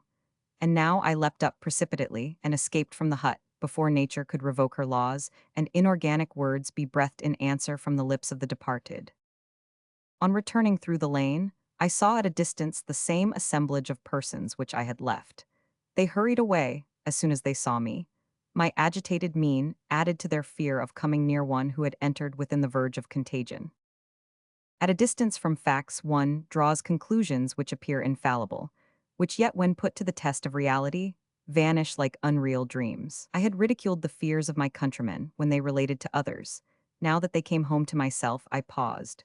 The Rubicon, I felt, was past, and it behoved me well to reflect what I should do on this hither side of disease and danger. According to the vulgar superstition, my dress, my person, the air I breathed, bore in it mortal danger to myself and others. Should I return to the castle, to my wife and children, with this taint upon me? Not surely if I were infected, but I felt certain that I was not. A few hours would determine the question. I would spend these in the forest, in reflection on what was to come, and what my future actions were to be. In the feeling communicated to me by the sight of one struck by the plague, I forgot the events that had excited me so strongly in London. New and more painful prospects, by degrees, were cleared of the mist which had hitherto veiled them. The question was no longer whether I should share Adrian's toils and danger, but in what manner I could, in Windsor and the neighborhood, imitate the prudence and zeal which, under his government, produced order and plenty in London, and how, now pestilence had spread more widely, I could secure the health of my own family. I spread the whole earth out as a map before me. On no one spot of its surface could I put my finger and say, here is safety. In the south, the disease, virulent and immedicable, had nearly annihilated the race of man. Storm and inundation, poisonous winds and blights filled up the measure of suffering. In the north it was worse, the lesser population gradually declined, and famine and plague kept watch on the survivors, who, helpless and feeble, were ready to fall an easy prey into their hands. I contracted my view to England. The overgrown metropolis, the great heart of mighty Britain, was pulseless. Commerce had ceased. All resort for ambition or pleasure was cut off. The streets were grass-grown, the houses empty, the few, that from necessity remained, seemed already branded with the taint of inevitable pestilence. In the larger manufacturing towns, the same tragedy was acted on a smaller, yet more disastrous scale. There was no Adrian to superintend and direct, while whole flocks of the poor were struck and killed. Yet we were not all to die. No, truly, though thinned, the race of man would continue, and the great plague would, in after years, become matter of history and wonder. Doubtless this visitation was for extent unexampled. More need that we should work hard to dispute its progress. Ere this men have gone out in sport, and slain their thousands and tens of thousands, but now man had become a creature of price. The life of one of them was of more worth than the so-called treasures of kings. Look at his thought-endued countenance, his graceful limbs, his majestic brow, his wondrous mechanism. The type and model of this best work of God is not to be cast aside as a broken vessel. He shall be preserved, and his children and his children's children carry down the name and form of man to latest time. Above all, I must guard those entrusted by nature and fate to my especial care. And surely, if among all my fellow creatures I were to select those who might stand forth examples of the greatness and goodness of man, I could choose no other than those allied to me by the most sacred ties. Some from among the family of man must survive, and these should be among the survivors. That should be my task. To accomplish it, my own life were a small sacrifice. There then in that castle, in Windsor Castle, birthplace of Idris and my babes, should be the haven and retreat for the wrecked bark of human society. Its forest should be our world. Its garden afford us food. Within its walls I would establish the shaken throne of health. I was an outcast and a vagabond when Adrian gently threw over me the silver net of love and civilization and linked me inextricably to human charities and human excellence. I was one who, though an aspirant after good and an ardent lover of wisdom, was yet unenrolled in any list of worth.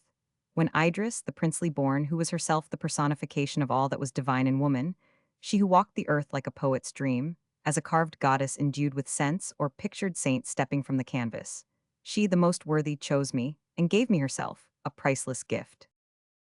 During several hours I continued thus to meditate, till hunger and fatigue brought me back to the passing hour, then marked by long shadows cast from the descending sun. I had wandered towards Bracknell, far to the west of Windsor. The feeling of perfect health which I enjoyed assured me that I was free from contagion. I remembered that Idris had been kept in ignorance of my proceedings. She might have heard of my return from London, and my visit to Bolter's Lock, which, connected with my continued absence, might tend greatly to alarm her. I returned to Windsor by the long walk, and passing through the town towards the castle, I found it in a state of agitation and disturbance. It is too late to be ambitious, says Sir Thomas Browne. We cannot hope to live so long in our names as some have done in their persons. One face of Janus holds no proportion to the other. Upon this text, many fanatics arose, who prophesied that the end of time was come. The spirit of superstition had birth from the wreck of our hopes, and antics wild and dangerous were played on the great theater, while the remaining particle of futurity dwindled into a point in the eyes of the prognosticators. Weak-spirited women died of fear as they listened to their denunciations. Men of robust form and seeming strength fell into idiocy and madness, racked by the dread of coming eternity. A man of this kind was now pouring forth his eloquent despair among the inhabitants of Windsor. The scene of the morning, and my visit to the dead, which had been spread abroad, had alarmed the country people, so they had become fit instruments to be played upon by a maniac. The poor wretch had lost his young wife and lovely infant by the plague.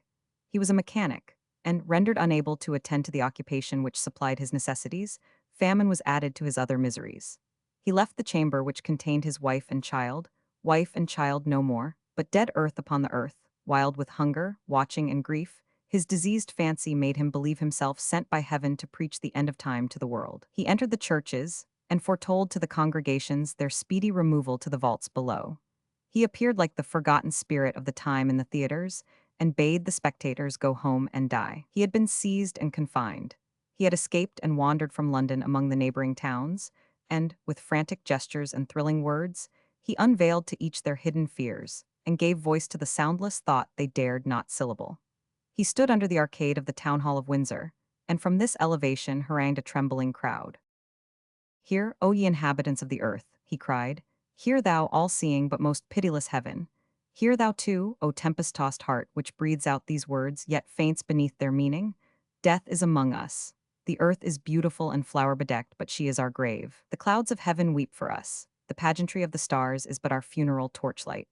Gray-headed men, ye hoped for yet a few years in your long-known abode, but the lease is up, you must remove.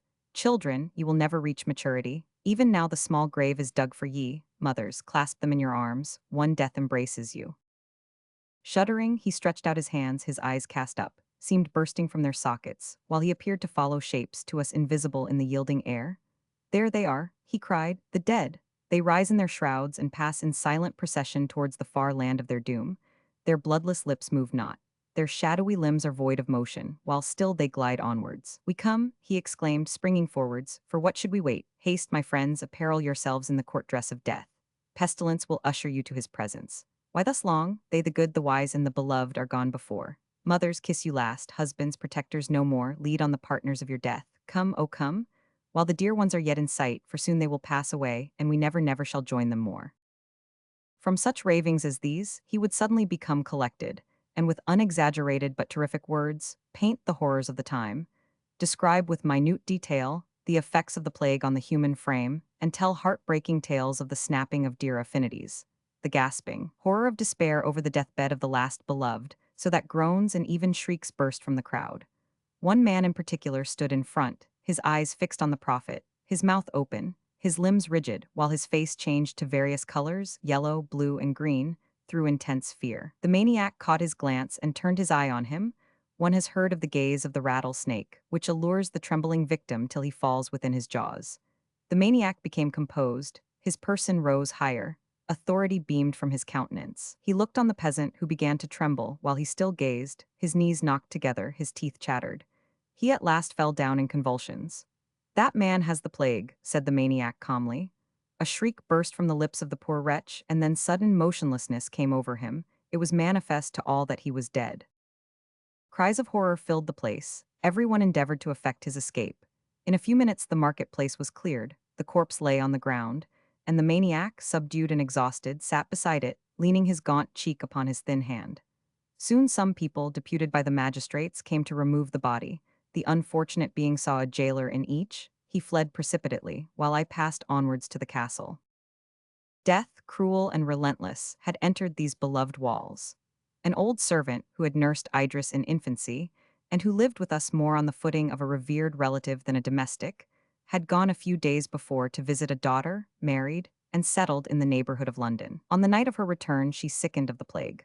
From the haughty and unbending nature of the Countess of Windsor, Idris had few tender filial associations with her.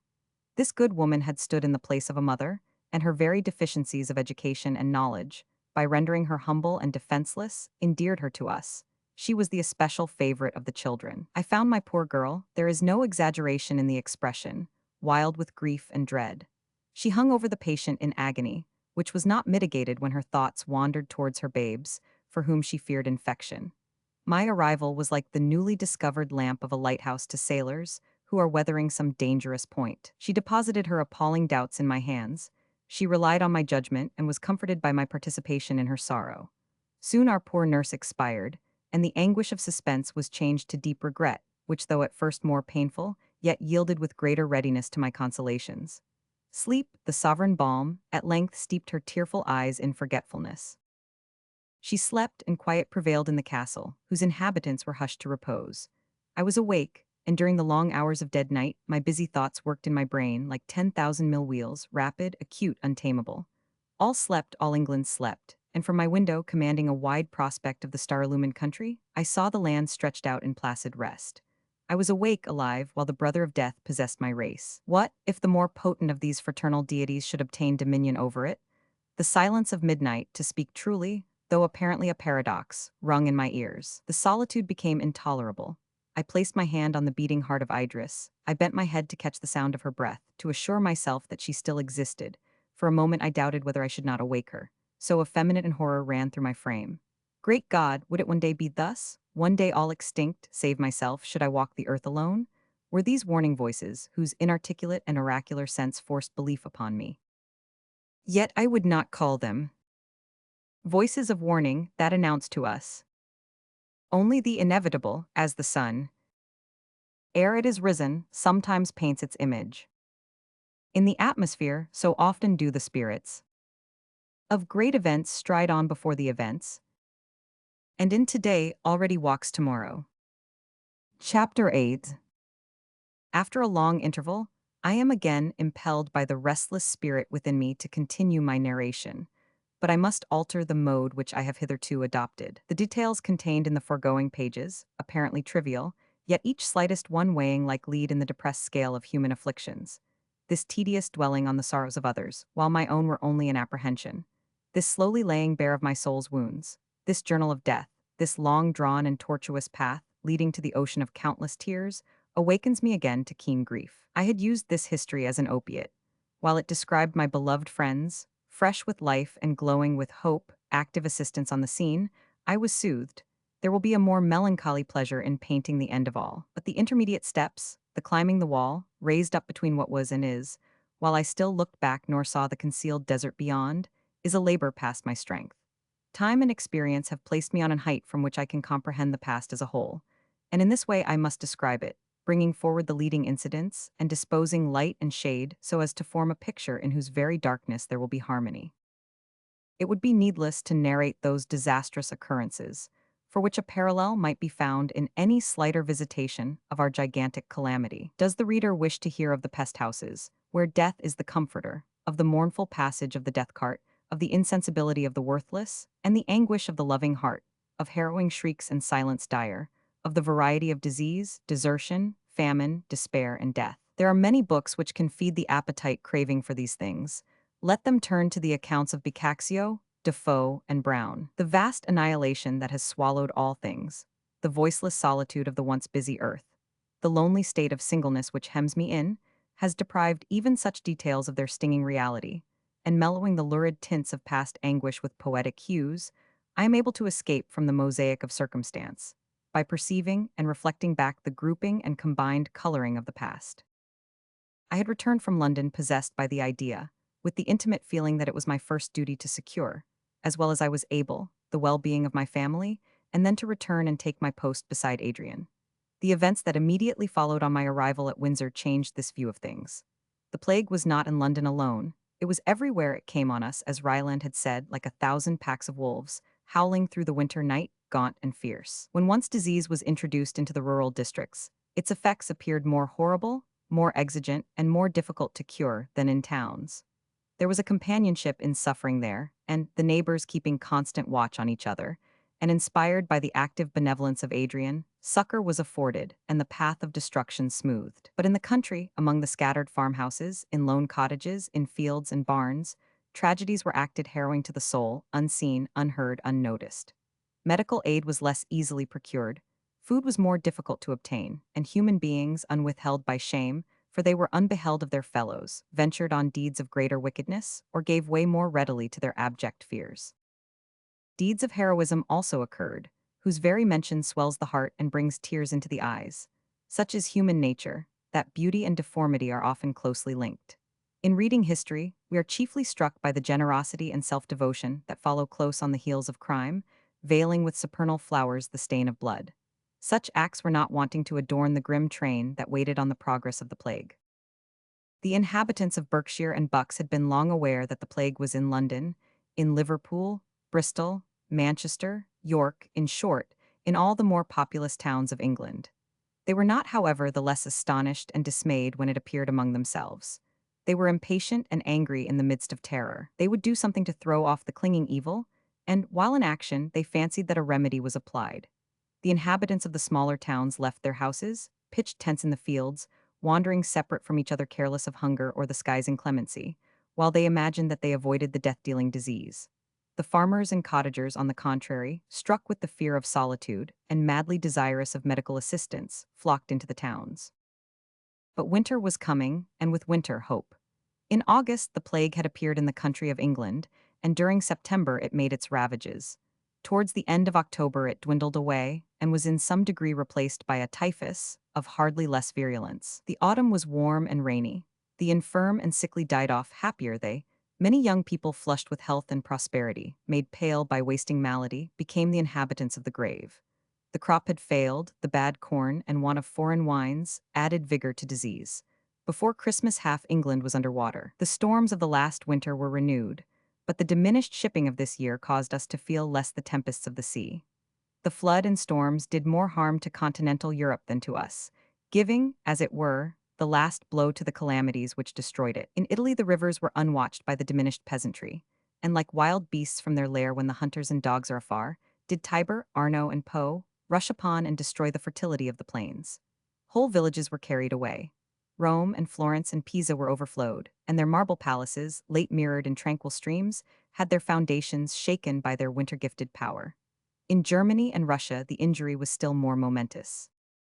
But frost would come at last, and with it a renewal of our lease of earth. Frost would blunt the arrows of pestilence and enchain the furious elements, and the land would in spring throw off her garment of snow, released from her menace of destruction. It was not until February that the desired signs of winter appeared. For 3 days the snow fell, ice stopped the current of the rivers, and the birds flew out from crackling branches of the frost-white trees. On the fourth morning all vanished. A southwest wind brought up rain. The sun came out, and mocking the usual laws of nature, seemed even at this early season to burn with solstitial force. It was no consolation that with the first winds of March the lanes were filled with violets, the fruit trees covered with blossoms, that the corn sprung up, and the leaves came out, forced by the unseasonable heat. We feared the balmy air, we feared the cloudless sky, the flower-covered earth, and delightful woods, for we looked on the fabric of the universe no longer as our dwelling, but our tomb, and the fragrant land smelled to the apprehension of fear like a wide churchyard.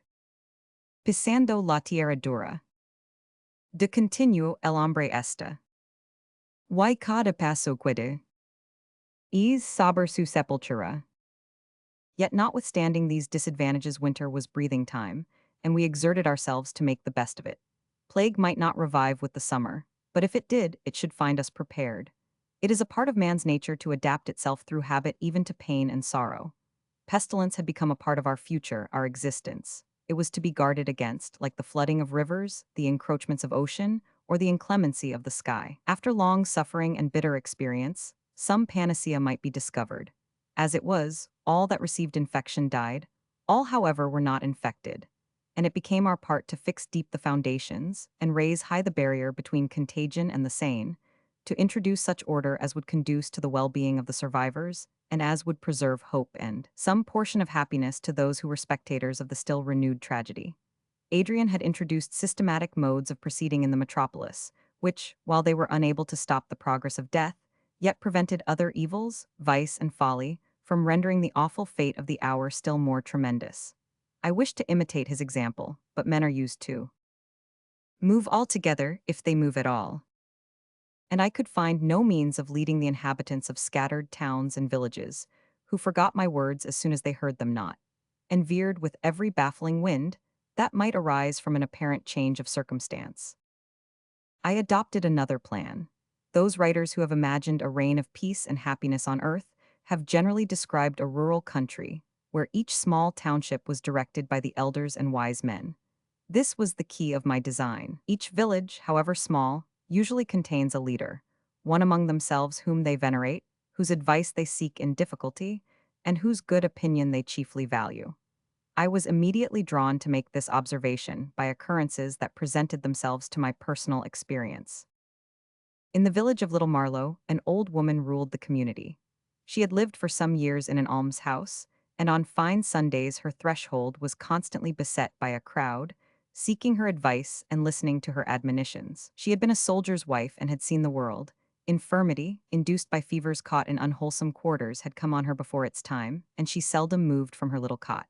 The plague entered the village, and while fright and grief deprived the inhabitants of the little wisdom they possessed, old Martha stepped forward and said, "Before now I have been in a town where there was the plague."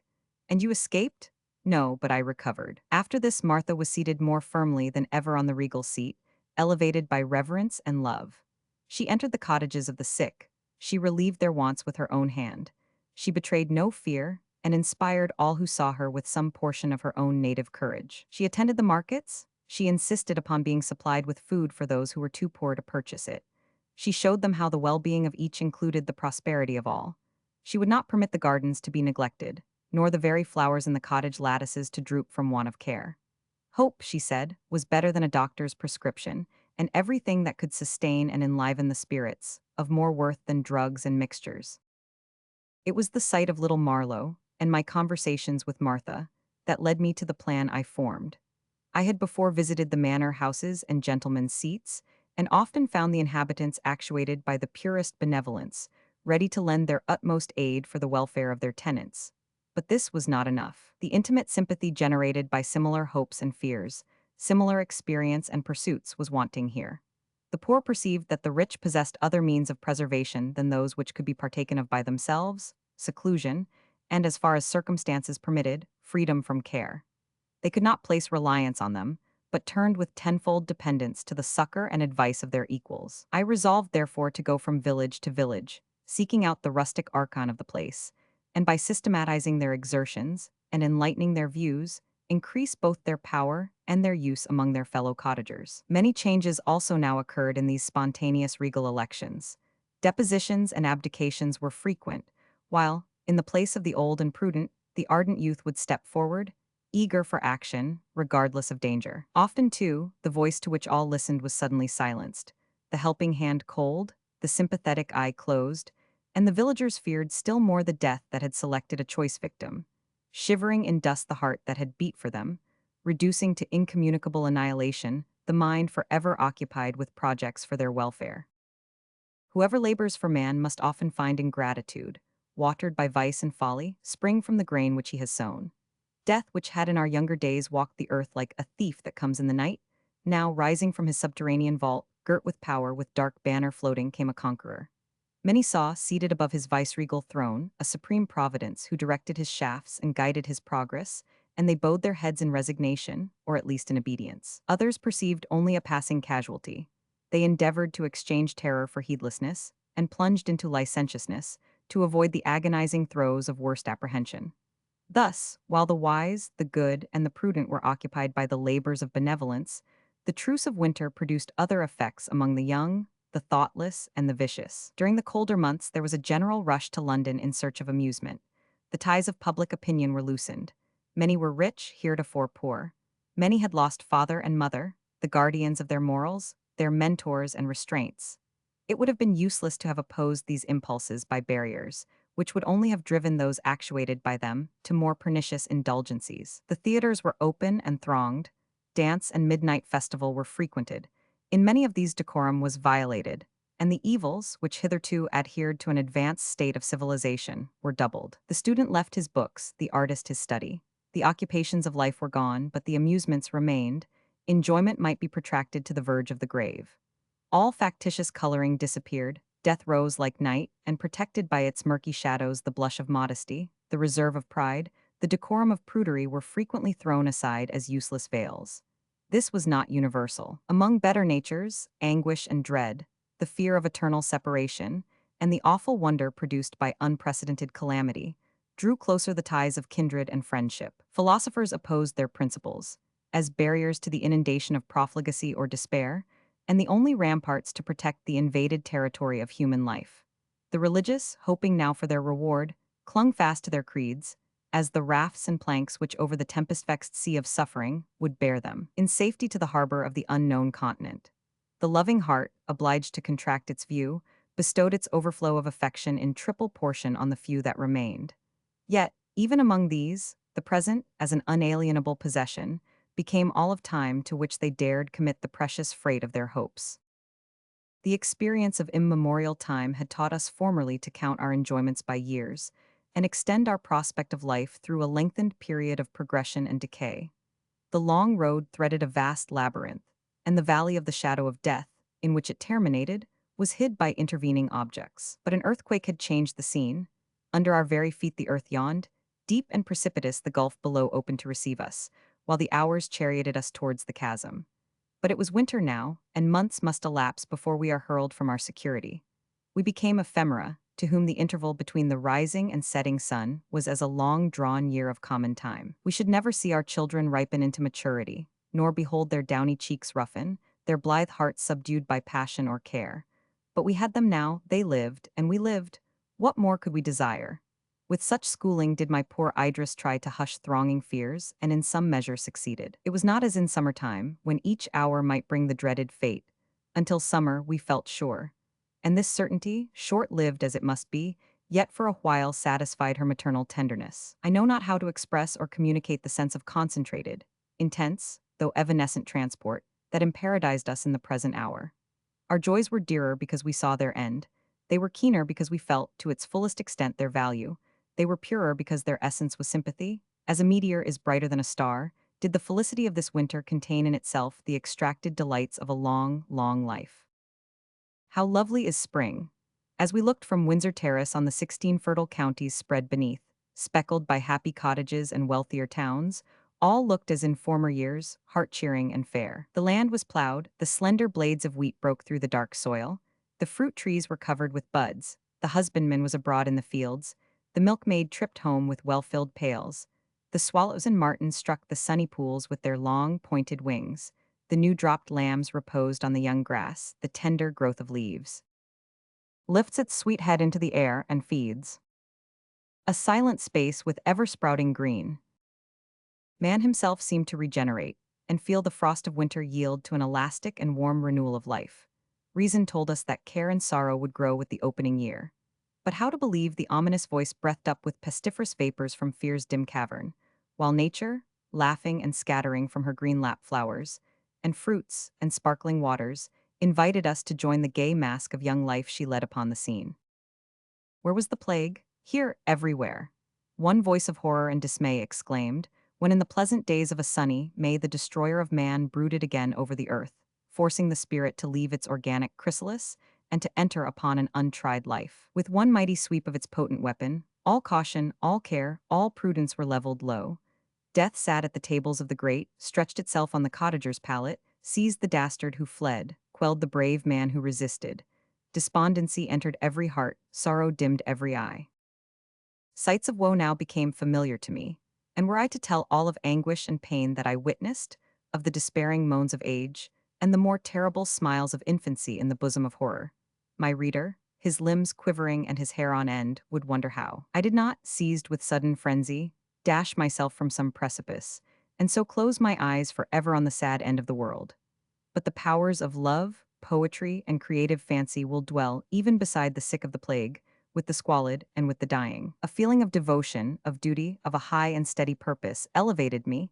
A strange joy filled my heart. In the midst of saddest grief I seemed to tread air, while the spirit of good shed round me an ambrosial atmosphere, which blunted the sting of sympathy and purified the air of sighs.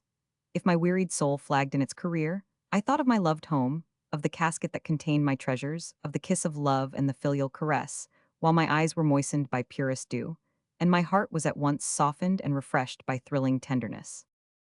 Maternal affection had not rendered Idris selfish. At the beginning of our calamity she had, with thoughtless enthusiasm, devoted herself to the care of the sick and helpless. I checked her, and she submitted to my rule. I told her how the fear of her danger palsied my exertions, how the knowledge of her safety strung my nerves to endurance. I showed her the dangers which her children incurred during her absence, and she at length agreed not to go beyond the enclosure of the forest. Indeed, within the walls of the castle we had a colony of the unhappy, deserted by their relatives, and in themselves helpless, sufficient to occupy her time and attention, while ceaseless anxiety for my welfare and the health of her children, however she strove to curb or conceal it, absorbed all her thoughts and undermined the vital principle. After watching over and providing for their safety, her second care was to hide from me her anguish and tears. Each night I returned to the castle and found there repose and love awaiting me. Often I waited beside the bed of death till midnight, and through the obscurity of rainy, cloudy nights rode many miles, sustained by one circumstance only, the safety and sheltered repose of those I loved. If some scene of tremendous agony shook my frame and fevered my brow, I would lay my head on the lap of Idris, and the tumultuous pulses subsided into a temperate flow. Her smile could raise me from hopelessness. Her embrace bathed my sorrowing heart in calm peace. Summer advanced, and, crowned with the sun's potent rays, plague shot her unerring shafts over the earth. The nations beneath their influence bowed their heads and died. The corn that sprung up in plenty lay in autumn rotting on the ground, while the melancholy wretch who had gone out to gather bread for his children lay stiff and plague-struck in the furrow. The green woods waved their boughs majestically, while the dying were spread beneath their shade, answering the solemn melody with inharmonious cries. The painted birds flitted through the shades, the careless deer reposed unhurt upon the fern, the oxen and the horses strayed from their unguarded stables and grazed among the wheat, for death fell on man alone. With summer and mortality grew our fears. My poor love and I looked at each other and our babes. "We will save them, Idris," I said. "I will save them. Years hence we shall recount to them our fears, then passed away with their occasion. Though they only should remain on the earth, still they shall live, nor shall their cheeks become pale, nor their sweet voices languish." Our eldest in some degree understood the scenes passing around, and at times, he with serious looks questioned me concerning the reason of so vast a desolation. But he was only 10 years old, and the hilarity of youth soon chased unreasonable care from his brow. Evelyn, a laughing cherub, a gamesome infant, without idea of pain or sorrow, would, shaking back his light curls from his eyes, make the halls re-echo with his merriment, and in 1,000 artless ways attract our attention to his play. Clara, our lovely gentle Clara, was our stay, our solace, our delight. She made it her task to attend the sick, comfort the sorrowing, assist the aged, and partake the sports and awaken the gaiety of the young. She flitted through the rooms like a good spirit, dispatched from the celestial kingdom, to illumine our dark hour with alien splendor. Gratitude and praise marked where her footsteps had been. Yet when she stood in unassuming simplicity before us, playing with our children, or with girlish assiduity performing little kind offices for Idris, one wondered in what fair lineament of her pure loveliness, in what soft tone of her thrilling voice, so much of heroism, sagacity, and active goodness resided. The summer passed tediously, for we trusted that winter would at least check the disease.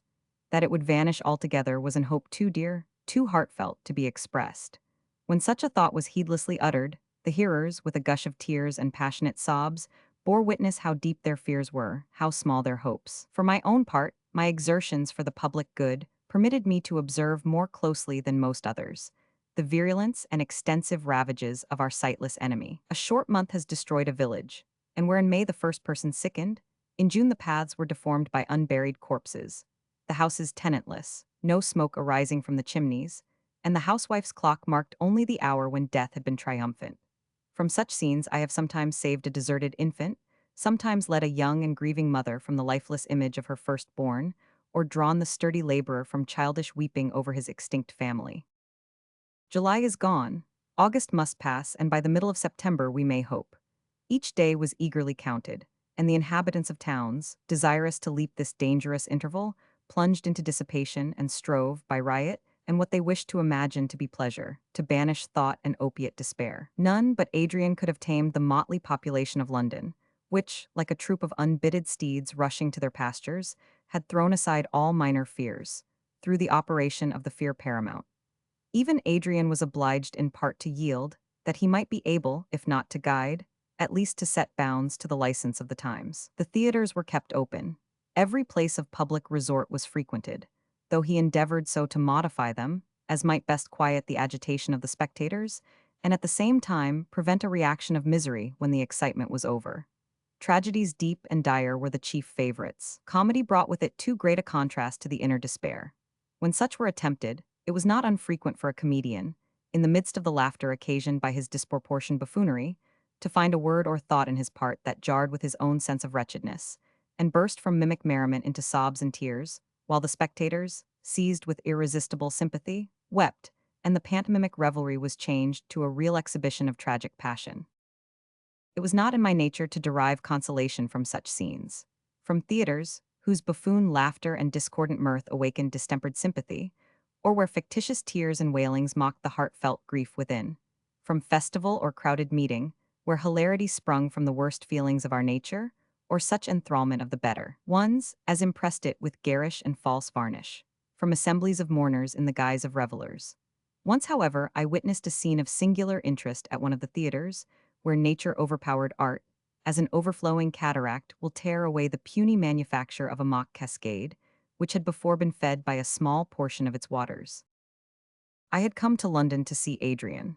He was not at the palace, and, though the attendants did not know whither he had gone, they did not expect him till late at night. It was between 6 and 7 o'clock, a fine summer afternoon, and I spent my leisure hours in a ramble through the empty streets of London, now turning to avoid an approaching funeral, now urged by curiosity to observe the state of a particular spot. My wanderings were instinct with pain, for silence and desertion characterized every place I visited, and the few beings I met were so pale and woebegone, so marked with care and depressed by fear, that, weary of encountering only signs of misery, I began to retread my steps towards home. I was now in Holborn, and passed by a public house filled with uproarious companions, whose songs, laughter, and shouts were more sorrowful than the pale looks and silence of the mourner. Such an one was near, hovering round this house. The sorry plight of her dress displayed her poverty. She was ghastly pale, and continued approaching, first the window and then the door of the house, as if fearful yet longing to enter. A sudden burst of song and merriment seemed to sting her to the heart. She murmured, "Can he have the heart?" And then, mustering her courage, she stepped within the threshold. The landlady met her in the passage. The poor creature asked, "Is my husband here? Can I see George?" "See him?" cried the woman. "Yes, if you go to him. Last night he was taken with the plague, and we sent him to the hospital." The unfortunate inquirer staggered against a wall. A faint cry escaped her. "Oh, were you cruel enough," she exclaimed, "to send him there?" The landlady meanwhile hurried away. But a more compassionate barmaid gave her a detailed account, the sum of which was, that her husband had been taken ill, after a night of riot, and sent by his boon companions with all expedition to St. Bartholomew's Hospital. I had watched this scene, for there was a gentleness about the poor woman that interested me. She now tottered away from the door, walking as well as she could down Holborn Hill, but her strength soon failed her. She leaned against a wall, and her head sunk on her bosom, while her pallid cheek became still more white. I went up to her and offered my services. She hardly looked up. "You can do me no good," she replied. "I must go to the hospital if I do not die before I get there." There were still a few hackney coaches accustomed to stand about the streets, more truly from habit than for use. I put her in one of these, and entered with her that I might secure her entrance into the hospital. Our way was short, and she said little, except interrupted ejaculations of reproach that he had left her, exclamations on the unkindness of some of his friends, and hope that she would find him alive. There was a simple, natural earnestness about her that interested me in her fate, especially when she assured me that her husband was the best of men, had been so, till want of business during these unhappy times had thrown him into bad company. "He could not bear to come home," she said, "only to see our children die. A man cannot have the patience a mother has with her own flesh and blood." We were set down at St. Bartholomew's, and entered the wretched precincts of the house of disease. The poor creature clung closer to me, as she saw with what heartless haste they bore the dead from the wards, and took them into a room, whose half-opened door displayed a number of corpses, horrible to behold by one unaccustomed to such scenes. We were directed to the ward where her husband had been first taken, and still was, the nurse said, if alive. My companion looked eagerly from one bed to the other, till at the end of the ward she espied, on a wretched bed, a squalid, haggard creature, writhing under the torture of disease. She rushed towards him, she embraced him, blessing God for his preservation. The enthusiasm that inspired her with this strange joy blinded her to the horrors about her, but they were intolerably agonizing to me. The ward was filled with an effluvia that caused my heart to heave with painful qualms. The dead were carried out, and the sick brought in, with like indifference. Some were screaming with pain, others laughing from the influence of more terrible delirium. Some were attended by weeping, despairing relations, others called aloud with thrilling tenderness or reproach on the friends who had deserted them, while the nurses went from bed to bed, incarnate images of despair, neglect, and death. I gave gold to my luckless companion. I recommended her to the care of the attendants. I then hastened away, while the tormentor, the imagination, busied itself in picturing my own loved ones, stretched on such beds, attended thus. The country afforded no such mass of horrors. Solitary wretches died in the open fields, and I have found a survivor in a vacant village, contending at once with famine and disease. But the assembly of pestilence, the banqueting hall of death, was spread only in London. I rambled on, oppressed, distracted by painful emotions. Suddenly I found myself before Drury Lane Theatre. The play was Macbeth. The first actor of the age was there to exert his powers to drug with irreflection the auditors. Such a medicine I yearned for, so I entered. The theatre was tolerably well filled. Shakespeare, whose popularity was established by the approval of 4 centuries, had not lost his influence even at this dread period, but was still ut magus, the wizard to rule our hearts and govern our imaginations. I came in during the interval between the third and fourth act. I looked round on the audience. The females were mostly of the lower classes, but the men were of all ranks, come hither to forget a while the protracted scenes of wretchedness which awaited them at their miserable homes. The curtain drew up, and the stage presented the scene of the witches' cave. The wildness and supernatural machinery of Macbeth was a pledge that it could contain little directly connected with our present circumstances. Great pains had been taken in the scenery to give the semblance of reality to the impossible. The extreme darkness of the stage, whose only light was received from the fire under the cauldron, joined to a kind of mist that floated about it, rendered the unearthly shapes of the witches obscure and shadowy. It was not 3 decrepit old hags that bent over their pot throwing in the grim ingredients of the magic charm, but forms frightful, unreal, and fanciful.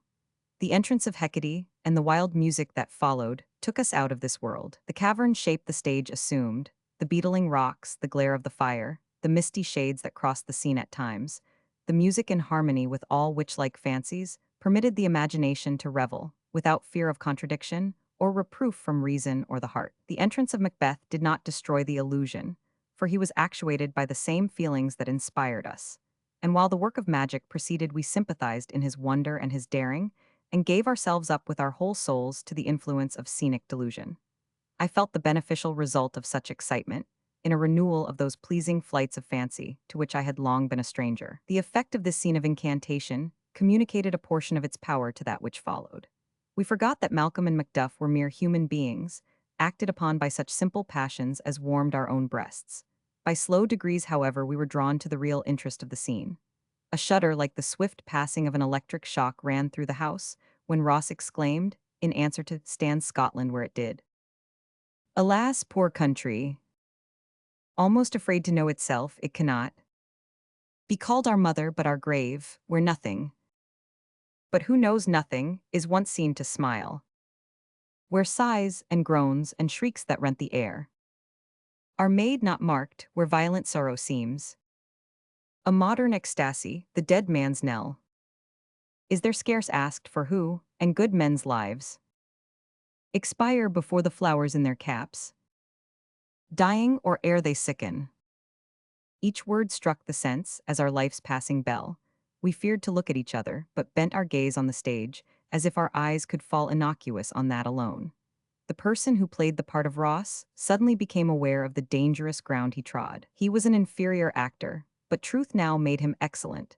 As he went on to announce to Macduff the slaughter of his family, he was afraid to speak, trembling from apprehension of a burst of grief from the audience, not from his fellow mime. Each word was drawn out with difficulty. Real anguish painted his features. His eyes were now lifted in sudden horror, now fixed in dread upon the ground. This show of terror increased ours. We gasped with him. Each neck was stretched out, each face changed with the actor's changes. At length, while Macduff, who, attending to his part, was unobservant of the high-wrought sympathy of the house, cried with well-acted passion, "All my pretty ones." Did you say all? Oh, hell kite, all. What, all my pretty chickens and their dam? At one fell swoop. A pang of tameless grief wrenched every heart, a burst of despair was echoed from every lip. I had entered into the universal feeling, I had been absorbed by the terrors of Ross. I re-echoed the cry of Macduff, and then rushed out as from an hell of torture, to find calm in the free air and silent street. Free the air was not, or the street silent. Oh, how I longed then for the dear soothings of maternal nature, as my wounded heart was still further stung by the roar of heartless merriment from the public house, by the sight of the drunkard reeling home, having lost the memory of what he would find there in oblivious debauch, and by the more appalling salutations of those melancholy beings to whom the name of home was a mockery. I ran on at my utmost speed until I found myself I knew not how, close to Westminster Abbey, and was attracted by the deep and swelling tone of the organ. I entered with soothing awe the lighted chancel, and listened to the solemn religious chaunt, which spoke peace and hope to the unhappy. The notes, freighted with man's dearest prayers, re-echoed through the dim aisles, and the bleeding of the soul's wounds was staunched by heavenly balm. In spite of the misery I deprecated, and could not understand, in spite of the cold hearths of wide London, and the corpse-strewn fields of my native land, in spite of all the variety of agonizing emotions I had that evening experienced, I thought that in reply to our melodious adjurations, the Creator looked down in compassion and promise of relief. The awful peal of the heaven-winged music seemed fitting voice, wherewith to commune with the Supreme. Calm was produced by its sound, and by the sight of many other human creatures offering up prayers and submission with me. A sentiment approaching happiness followed the total resignation of one's being to the guardianship of the world's ruler. Alas, with the failing of this solemn strain, the elevated spirit sank again to earth. Suddenly one of the choristers died. He was lifted from his desk. The vaults below were hastily opened.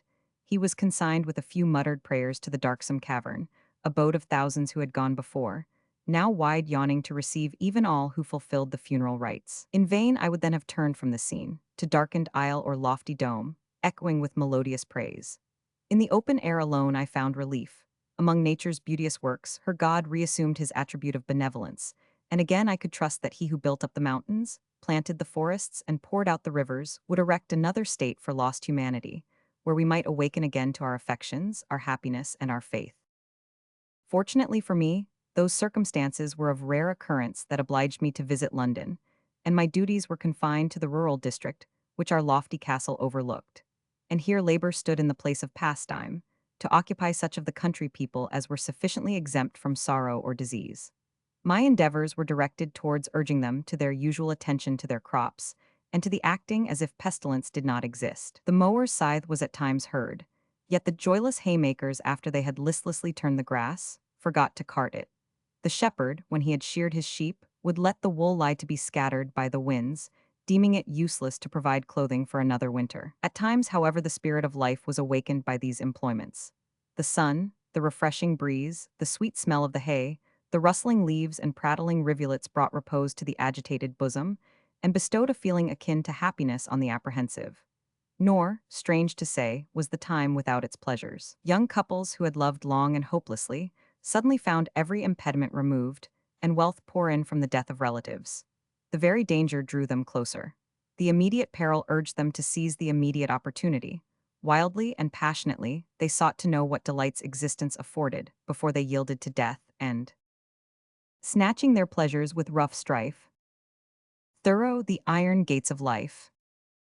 They defied the conquering pestilence to destroy what had been, or to erase even from their deathbed thoughts the sentiment of happiness which had been theirs.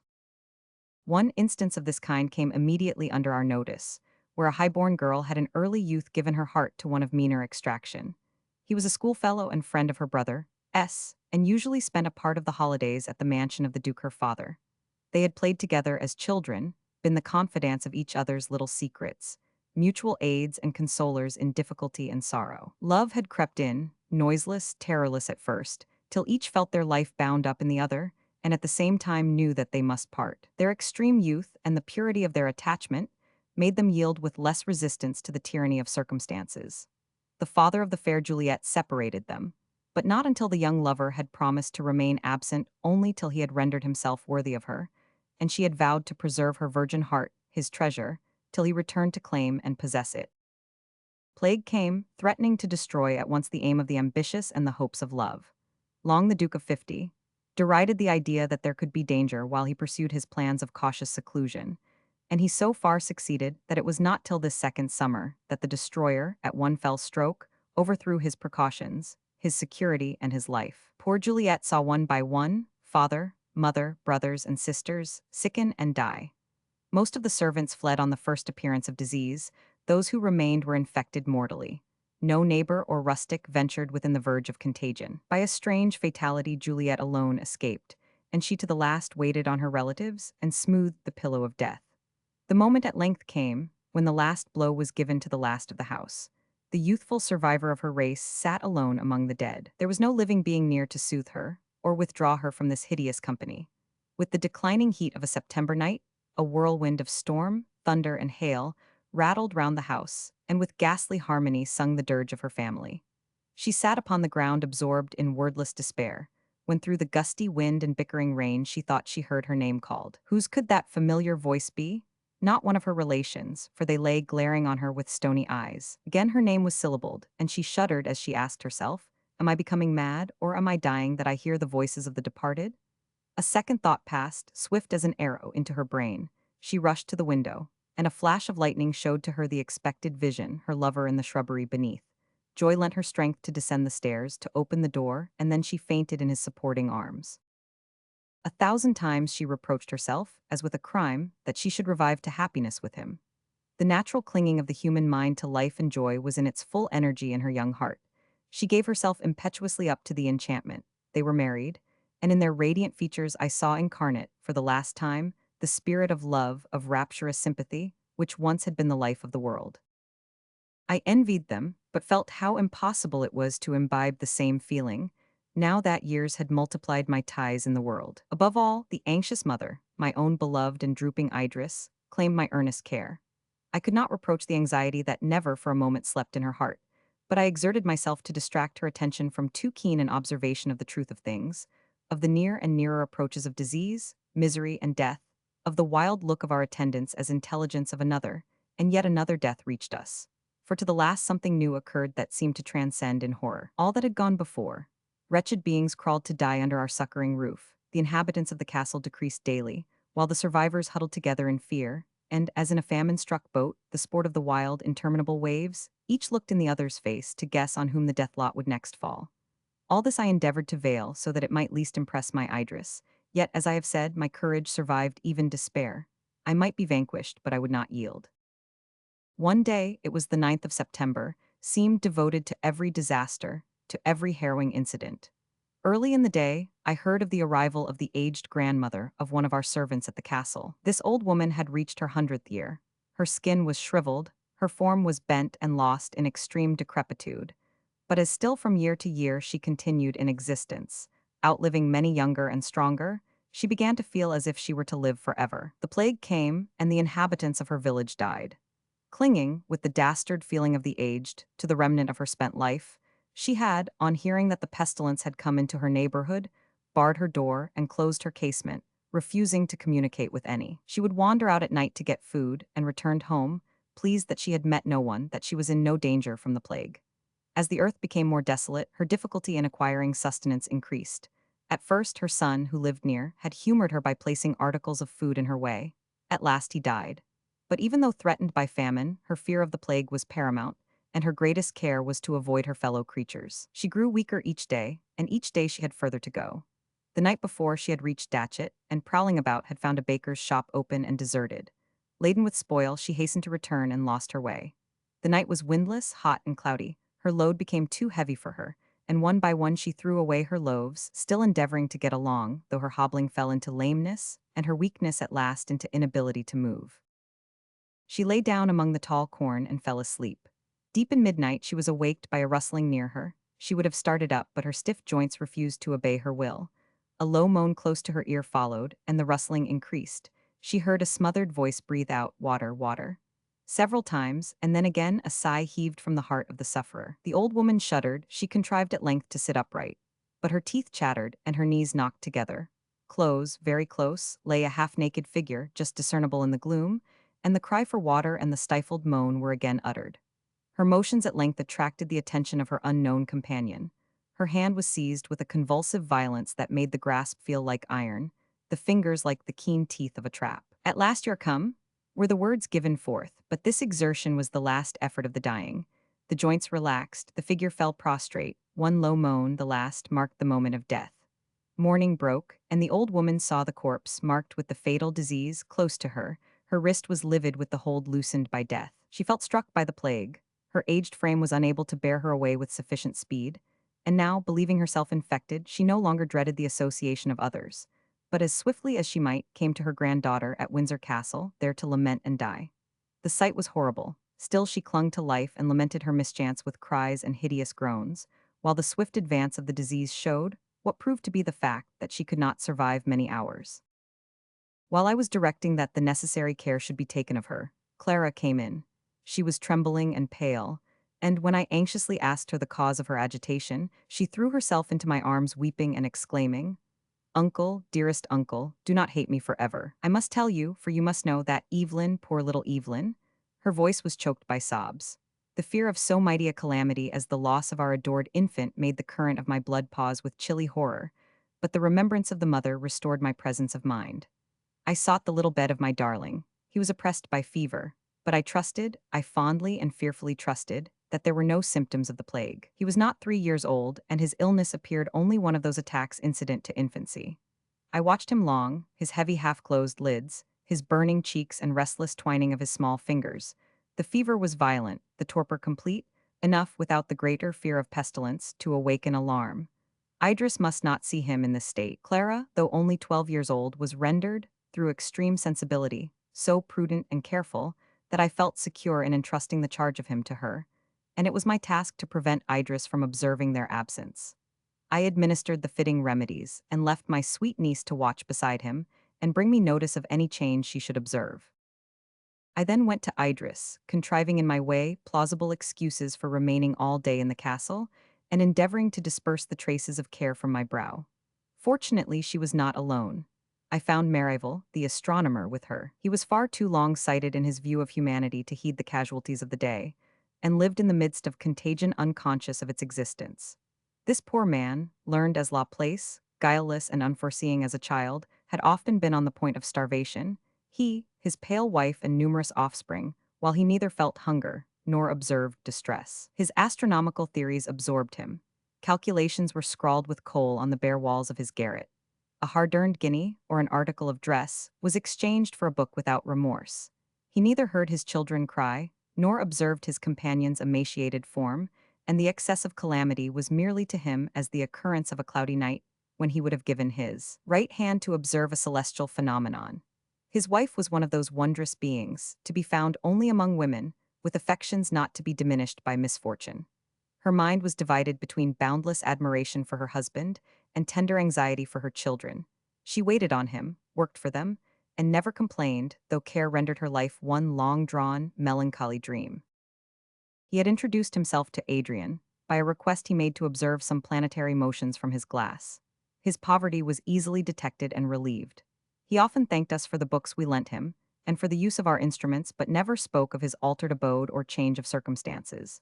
His wife assured us that he had not observed any difference, except in the absence of the children from his study, and to her infinite surprise, he complained of this unaccustomed quiet. He came now to announce to us the completion of his essay on the paracyclical motions of the Earth's axis and the precession of the equinoctial points.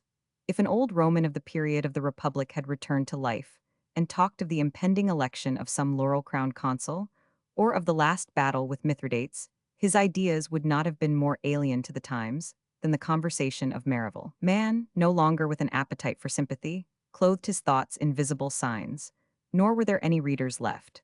While each one, having thrown away his sword with opposing shield alone, awaited the plague, Merivale talked of the state of mankind 6,000 years hence. He might with equal interest to us have added a commentary to describe the unknown and unimaginable lineaments of the creatures who would then occupy the vacated dwelling of mankind. We had not the heart to undeceive the poor old man, and at the moment I came in, he was reading parts of his book to Idris, asking what answer could be given to this or that position. Idris could not refrain from a smile as she listened. She had already gathered from him that his family was alive and in health. Though not apt to forget the precipice of time on which she stood, yet I could perceive that she was amused for a moment by the contrast between the contracted view we had so long taken of human life and the 7 league strides with which Merivale paced, coming eternity. I was glad to see her smile, because it assured me of her total ignorance of her infant's danger, but I shuddered to think of the revulsion that would be occasioned by a discovery of the truth. While Marival was talking, Clara softly opened a door behind Idris and beckoned me to come with a gesture and look of grief. A mirror betrayed the sign to Idris. She started up. To suspect evil, to perceive that, Alfred being with us, the danger must regard her youngest darling, to fly across the long chambers into his apartment, was the work but of a moment. There she beheld her Evelyn lying fever-stricken and motionless. I followed her, and strove to inspire more hope than I could myself entertain, but she shook her head mournfully. Anguish deprived her of presence of mind. She gave up to me and Clara the physician's and nurse's parts.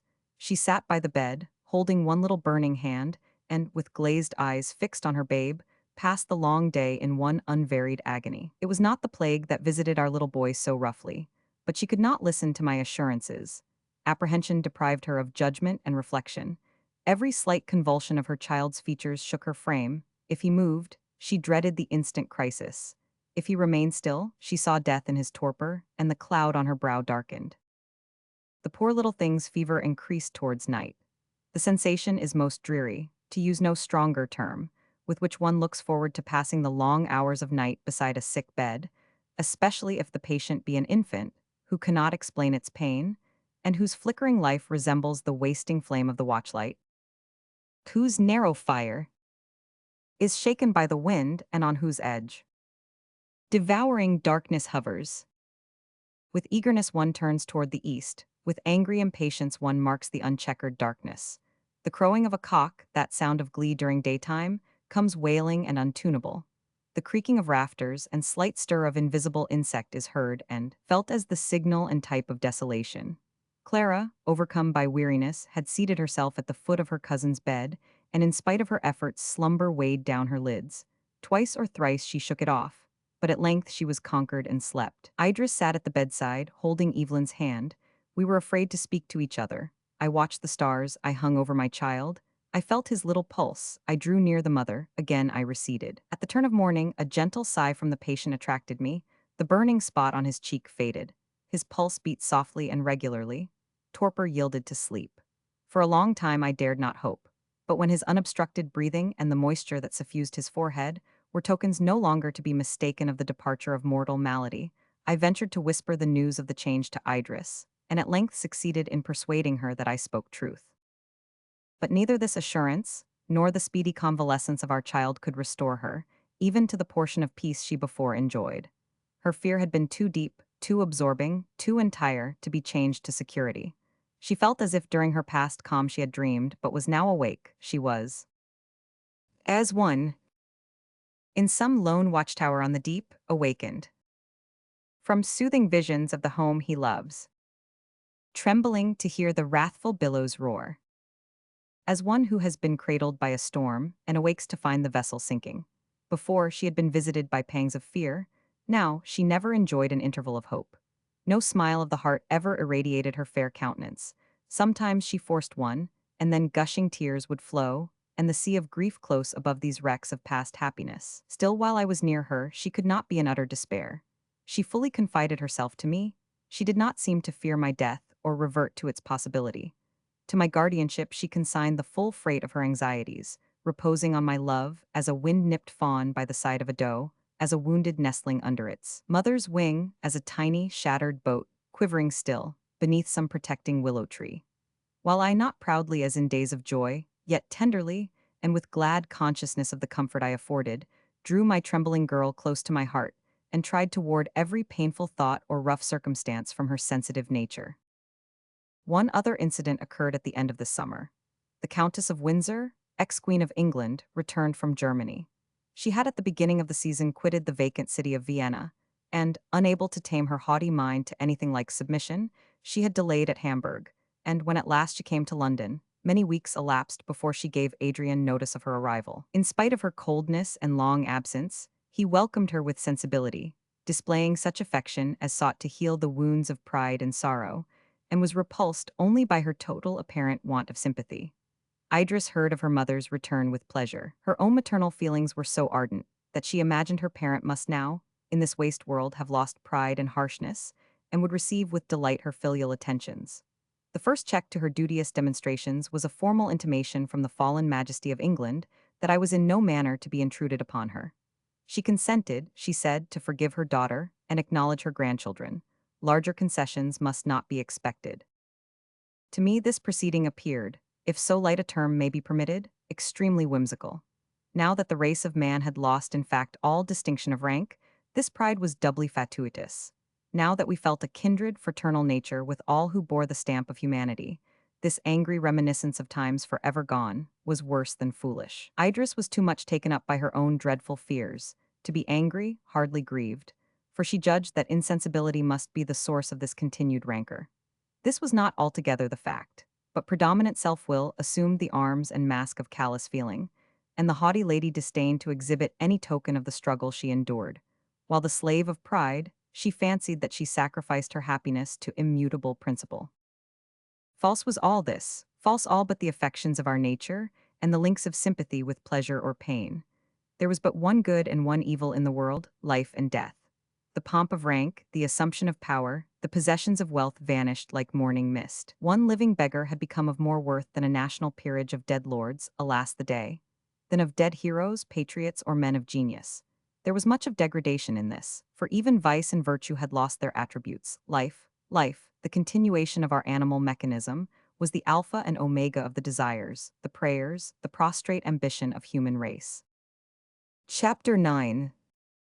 Half England was desolate when October came, and the equinoctial winds swept over the earth, chilling the ardors of the unhealthy season.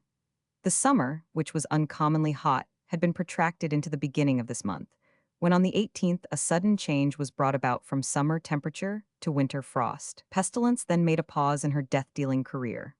Gasping, not daring to name our hopes, yet full even to the brim with intense expectation, we stood as a shipwrecked sailor stands on a barren rock islanded by the ocean, watching a distant vessel, fancying that now it nears, and then again that it is bearing from sight. This promise of a renewed lease of life turned rugged natures to melting tenderness, and by contrast filled the soft with harsh and unnatural sentiments.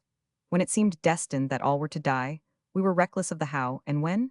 Now that the virulence of the disease was mitigated, and it appeared willing to spare some, each was eager to be among the elect and clung to life with dastard tenacity. Instances of desertion became more frequent, and even murders which made the hearer sick with horror, where the fear of contagion had armed those nearest in blood against each other. But these smaller and separate tragedies were about to yield to a mightier interest, and while we were promised calm from infectious influences, a tempest arose wilder than the winds, a tempest bred by the passions of man, nourished by his most violent impulses, unexampled and dire. A number of people from North America, the relics of that populous continent, had set sail for the East with mad desire of change, leaving their native plains for lands not less afflicted than their own. Several hundreds landed in Ireland about the 1st of November and took possession of such vacant habitations as they could find, seizing upon the superabundant food and the stray cattle. As they exhausted the produce of one spot, they went on to another. At length they began to interfere with the inhabitants, and strong in their concentrated numbers, ejected the natives from their dwellings and robbed them of their winter store. A few events of this kind roused the fiery nature of the Irish, and they attacked the invaders. Some were destroyed, the major part escaped by quick and well-ordered movements, and danger made them careful. Their numbers ably arranged, the very deaths among them concealed, moving on in good order and apparently given up to enjoyment, they excited the envy of the Irish. The Americans permitted a few to join their band, and presently the recruits outnumbered the strangers. Nor did they join with them, nor imitate the admirable order which, preserved by the transatlantic chiefs, rendered them at once secure and formidable. The Irish followed their track in disorganized multitudes, each day increasing, each day becoming more lawless. The Americans were eager to escape from the spirit they had roused, and, reaching the eastern shores of the island, embarked for England. Their incursion would hardly have been felt had they come alone. But the Irish, collected in unnatural numbers, began to feel the inroads of famine, and they followed in the wake of the Americans for England also.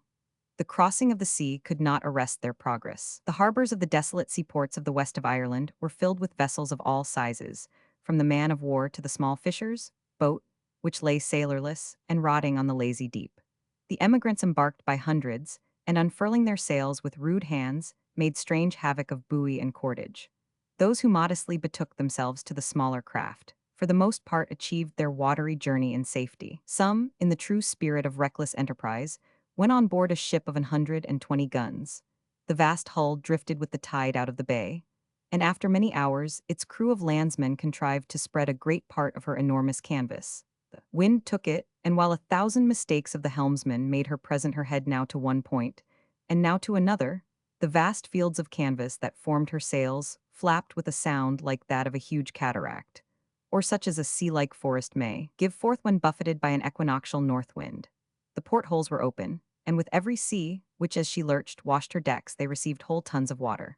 The difficulties were increased by a fresh breeze which began to blow, whistling among the shrouds, dashing the sails this way and that, and rending them with horrid split, and such were as may have visited the dreams of Milton, when he imagined the winnowing of the archfiend's van-like wings, which increased the uproar of wild chaos. These sounds were mingled with the roaring of the sea, the splash of the chafed billows round the vessel's sides, and the gurgling up of the water in the hold. The crew, many of whom had never seen the sea before, felt indeed as if heaven and earth came ruining together, as the vessel dipped her bows in the waves, or rose high upon them. Their yells were drowned in the clamor of elements, and the thunder rivings of their unwieldy habitation. They discovered at last that the water gained on them, and they betook themselves to their pumps. They might as well have labored to empty the ocean by bucketfuls. As the sun went down, the gale increased. The ship seemed to feel her danger. She was now completely waterlogged, and presented other indications of settling before she went down. The bay was crowded with vessels, whose crews, for the most part, were observing the uncouth sportings of this huge unwieldy machine. They saw her gradually sink, the waters now rising above her lower decks. They could hardly wink before she had utterly disappeared, nor could the place where the sea had closed over her be at all discerned. Some few of her crew were saved, but the greater part clinging to her cordage and masts went down with her, to rise only when death loosened their hold. This event caused many of those who were about to sail to put foot again on firm land, ready to encounter any evil rather than to rush into the yawning jaws of the pitiless ocean. But these were few, in comparison to the numbers who actually crossed. Many went up as high as Belfast to ensure a shorter passage, and then journeying south through Scotland, they were joined by the poorer natives of that country, and all poured with one consent into England. Such incursions struck the English with affright. In all those towns, where there was still sufficient population to feel the change, there was room enough indeed in our hapless country for twice the number of invaders, but their lawless spirit instigated them to violence. They took a delight in thrusting the possessors from their houses, in seizing on some mansion of luxury, where the noble dwellers secluded themselves in fear of the plague, in forcing these of either sex to become their servants and purveyors, till, the ruin complete in one place, they removed their locust visitation to another. When unopposed, they spread their ravages wide. In cases of danger they clustered, and by din of numbers overthrew their weak and despairing foes. They came from the east and the north, and directed their course without apparent motive, but unanimously towards our unhappy metropolis. Communication had been to a great degree cut off through the paralyzing effects of pestilence, so that the van of our invaders had proceeded as far as Manchester and Derby before we received notice of their arrival. They swept the country like a conquering army, burning, laying waste, murdering. The lower and vagabond English joined with them. Some few of the Lord's lieutenant who remained endeavored to collect the militia. But the ranks were vacant, panic seized on all, and the opposition that was made only served to increase the audacity and cruelty of the enemy. They talked of taking London, conquering England, calling to mind the long detail of injuries which had for many years been forgotten. Such vaunts displayed their weakness, rather than their strength, yet still they might do extreme mischief, which, ending in their destruction, would render them at last objects of compassion and remorse. We were now taught how, in the beginning of the world, mankind clothed their enemies in impossible attributes, and how details proceeding from mouth to mouth might, like Virgil's ever-growing rumor, reach the heavens with her brow and clasp Hesperus and Lucifer with her outstretched hands. Gorgon and centaur, dragon and iron-hoofed lion, vast sea monster and gigantic hydra, were but types of the strange and appalling accounts brought to London concerning our invaders. Their landing was long unknown, but having now advanced within 100 miles of London, the country people flying before them arrived in successive troops, each exaggerating the numbers, fury, and cruelty of the assailants. Tumult filled the before quiet streets.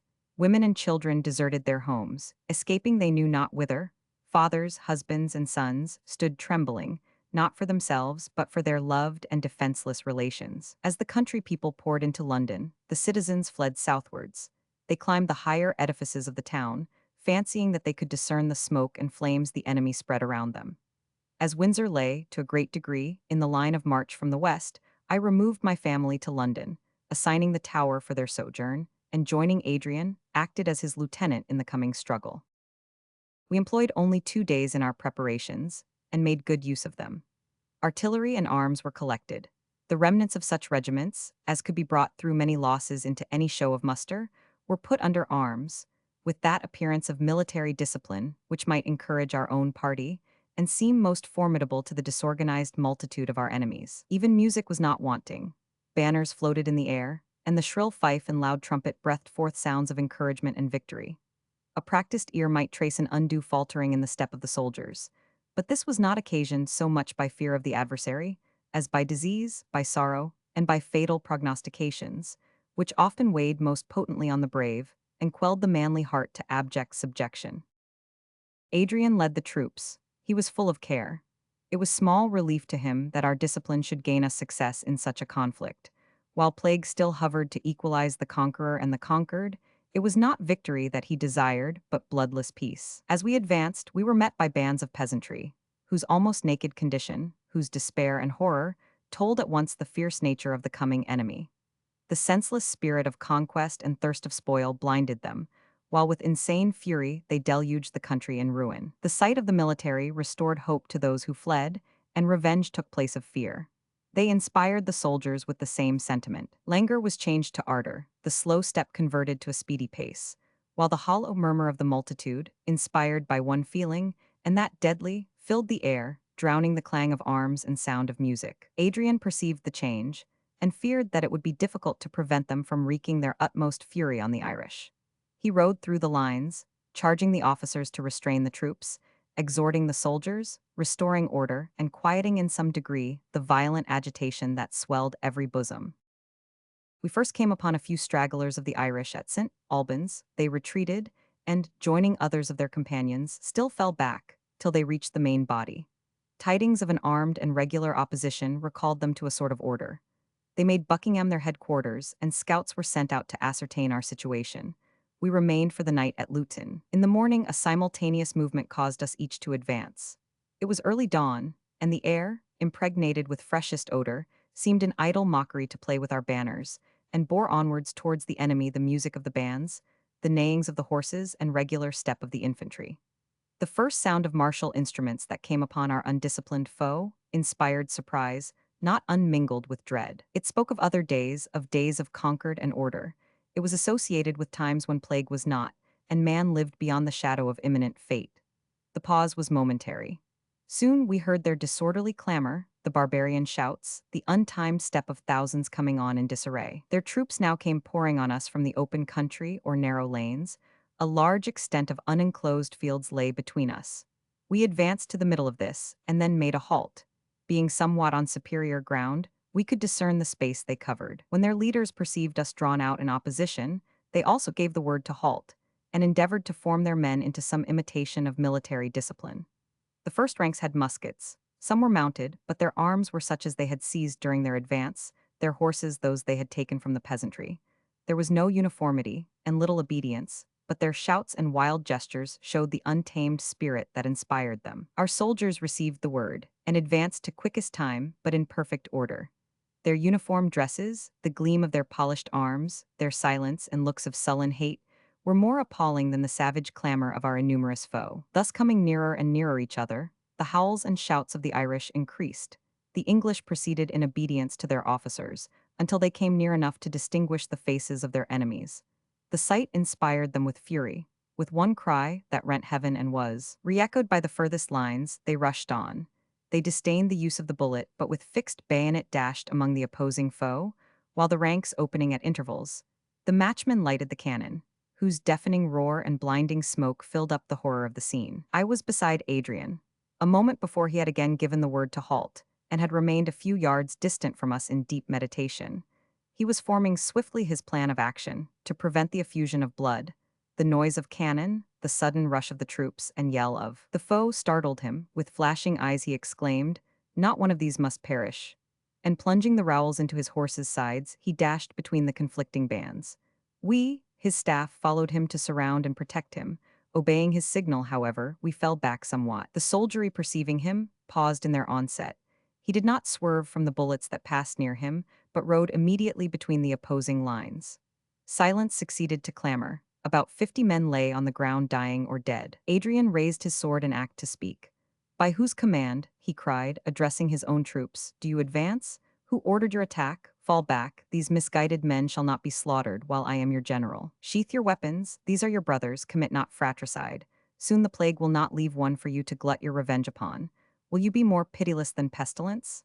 As you honor me, as you worship God, in whose image those also are created, as your children and friends are dear to you, shed not a drop of precious human blood." He spoke with outstretched hand and winning voice, and then turning to our invaders with a severe brow, he commanded them to lay down their arms. "Do you think," he said, "that because we are wasted by plague, you can overcome us? The plague is also among you, and when ye are vanquished by famine and disease, the ghosts of those you have murdered will arise to bid you not hope in death. Lay down your arms, barbarous and cruel men, men whose hands are stained with the blood of the innocent, whose souls are weighed down by the orphan's cry. We shall conquer, for the right is on our side. Already your cheeks are pale. The weapons fall from your nerveless grasp. Lay down your arms, fellow men. Brethren, pardon, succor, and brotherly love await your repentance. You are dear to us because you wear the frail shape of humanity.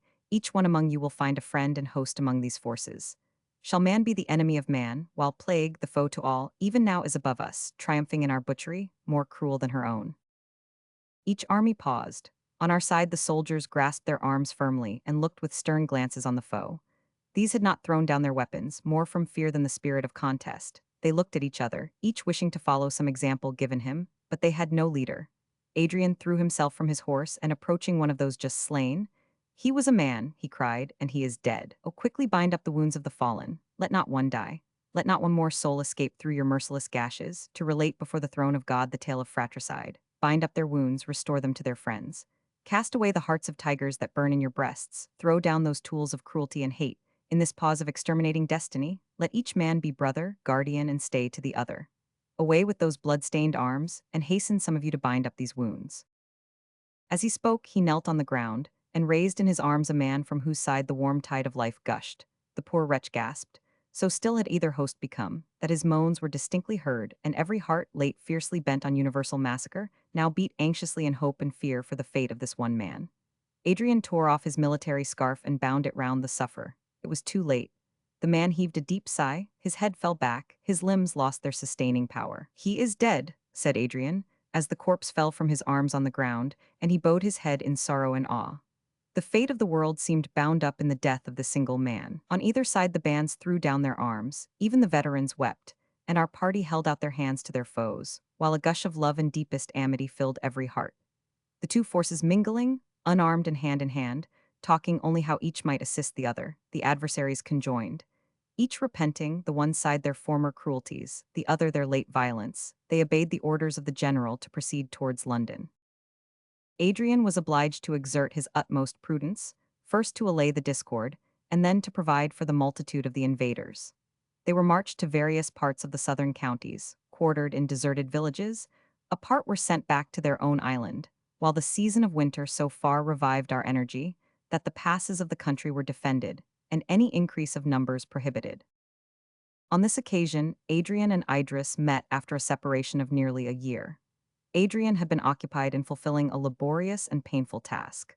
He had been familiar with every species of human misery, and had forever found his powers inadequate, his aid of small avail. Yet the purpose of his soul, his energy and ardent resolution, prevented any reaction of sorrow.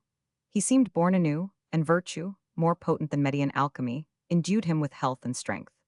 Idris hardly recognized the fragile being, whose form had seemed to bend even to the summer breeze, in the energetic man, whose very excess of sensibility rendered him more capable of fulfilling his station of pilot in storm-tossed England. It was not thus with Idris. She was uncomplaining, but the very soul of fear had taken its seat in her heart. She had grown thin and pale, her eyes filled with involuntary tears, her voice was broken and low. She tried to throw a veil over the change which she knew her brother must observe in her, but the effort was ineffectual, and when alone with him, with a burst of irrepressible grief, she gave vent to her apprehensions and sorrow. She described in vivid terms the ceaseless care that with still renewing hunger ate into her soul. She compared this gnawing of sleepless expectation of evil to the vulture that fed on the heart of Prometheus. Under the influence of this eternal excitement, and of the interminable struggles she endured to combat and conceal it.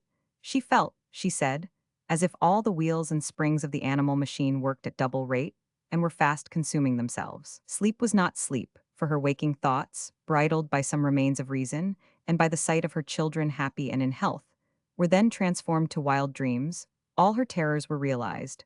All her fears received their dread fulfillment. To this state there was no hope, no alleviation, unless the grave should quickly receive its destined prey, and she be permitted to die before she experienced 1,000 living deaths in the loss of those she loved. Fearing to give me pain, she hid as best she could the excess of her wretchedness, but meeting thus her brother after a long absence, she could not restrain the expression of her woe, but with all the vividness of imagination with which misery is always replete, she poured out the emotions of her heart to her beloved and sympathizing Adrian.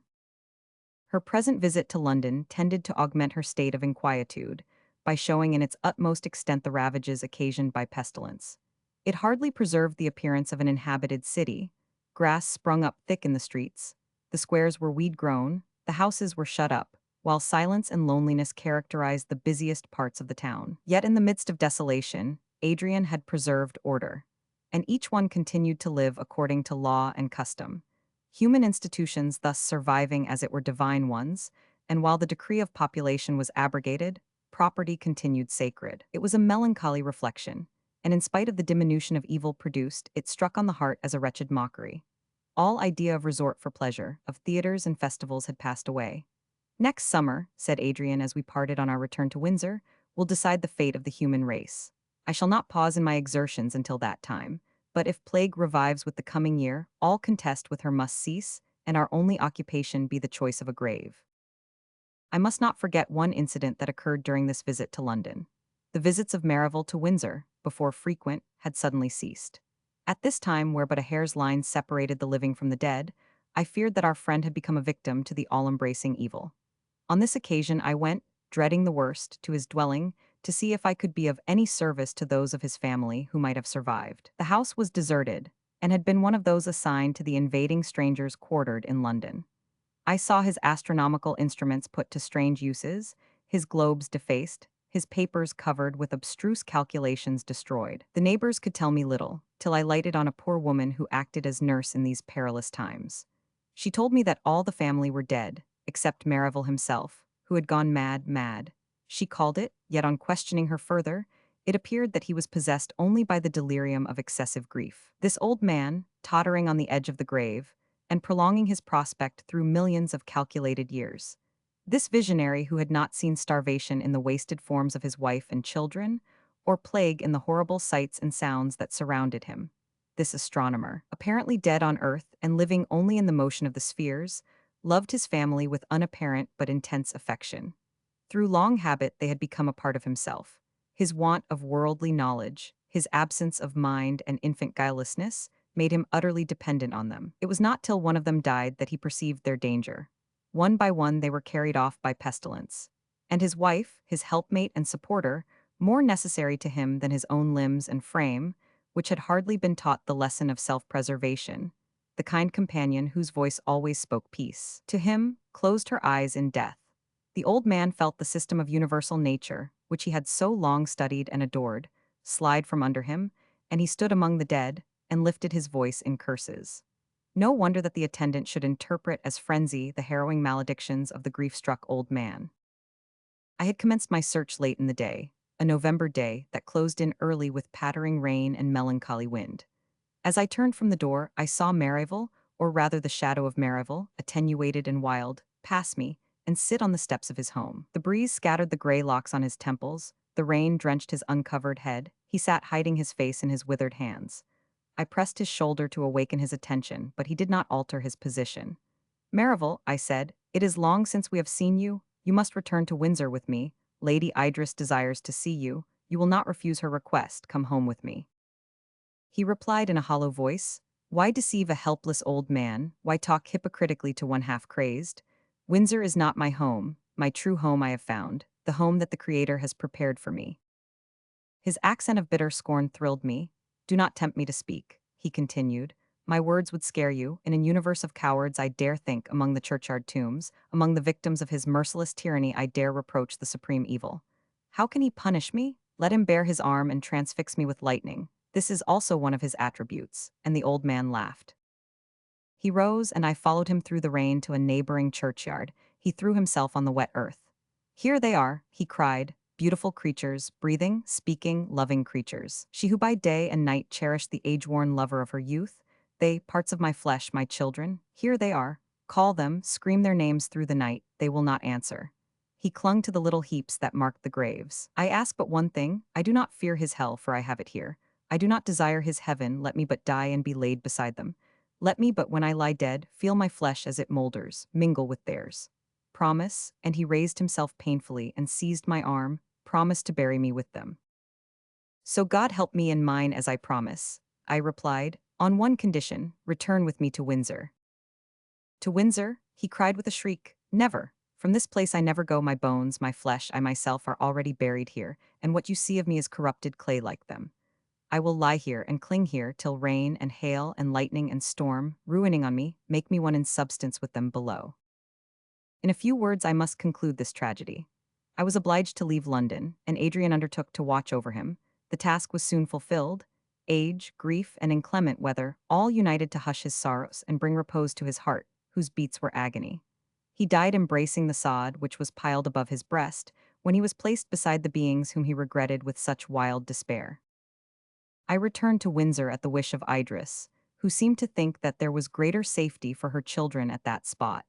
And because, once having taken on me the guardianship of the district, I would not desert it while an inhabitant survived, I went also to act in conformity with Adrian's plans, which was to congregate in masses what remained of the population. For he possessed the conviction that it was only through the benevolent and social virtues that any safety was to be hoped for the remnant of mankind. It was a melancholy thing to return to this spot so dear to us, as the scene of a happiness rarely before enjoyed, here to mark the extinction of our species, and trace the deep, unerasable footsteps of disease over the fertile and cherished soil. The aspect of the country had so far changed that it had been impossible to enter on the task of sowing seed and other autumnal labors. That season was now gone, and winter had set in with sudden and unusual severity. Alternate frosts and thaws succeeding to floods rendered the country impassable. Heavy falls of snow gave an arctic appearance to the scenery. The roofs of the houses peeped from the white mass. The lowly cot and stately mansion, alike deserted, were blocked up, their thresholds uncleared. The windows were broken by the hail, while the prevalence of a northeast wind rendered outdoor exertions extremely painful. The altered state of society made these accidents of nature sources of real misery. The luxury of command and the attentions of servitude were lost.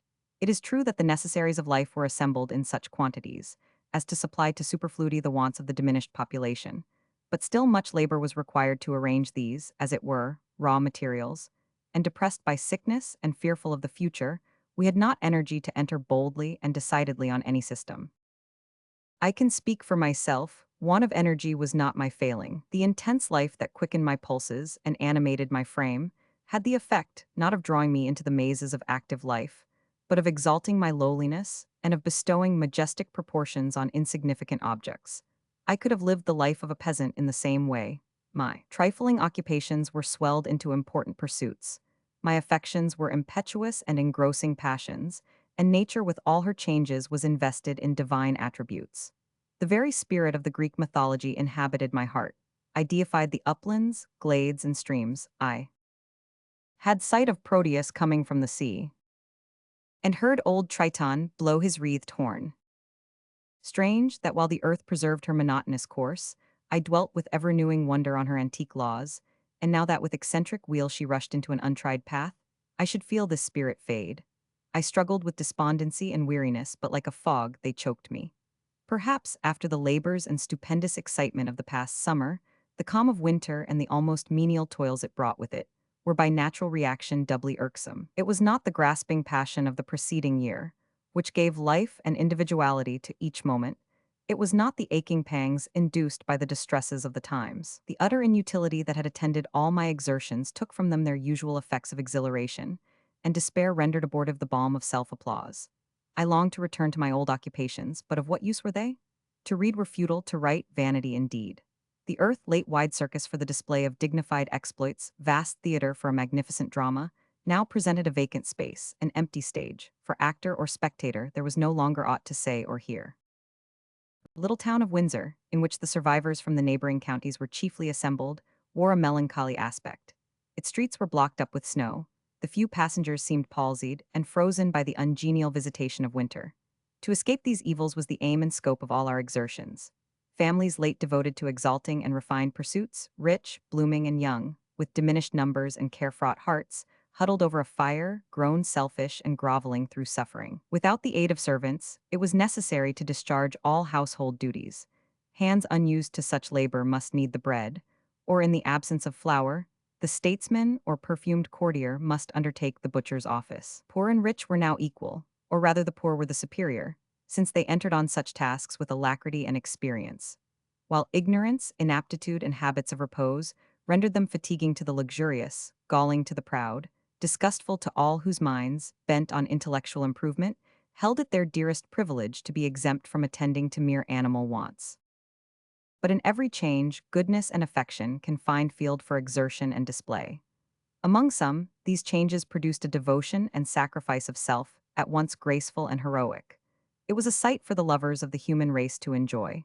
To behold, as in ancient times, the patriarchal modes in which the variety of kindred and friendship fulfilled their duteous and kindly offices. Youths, nobles of the land, performed for the sake of mother or sister the services of menials with amiable cheerfulness.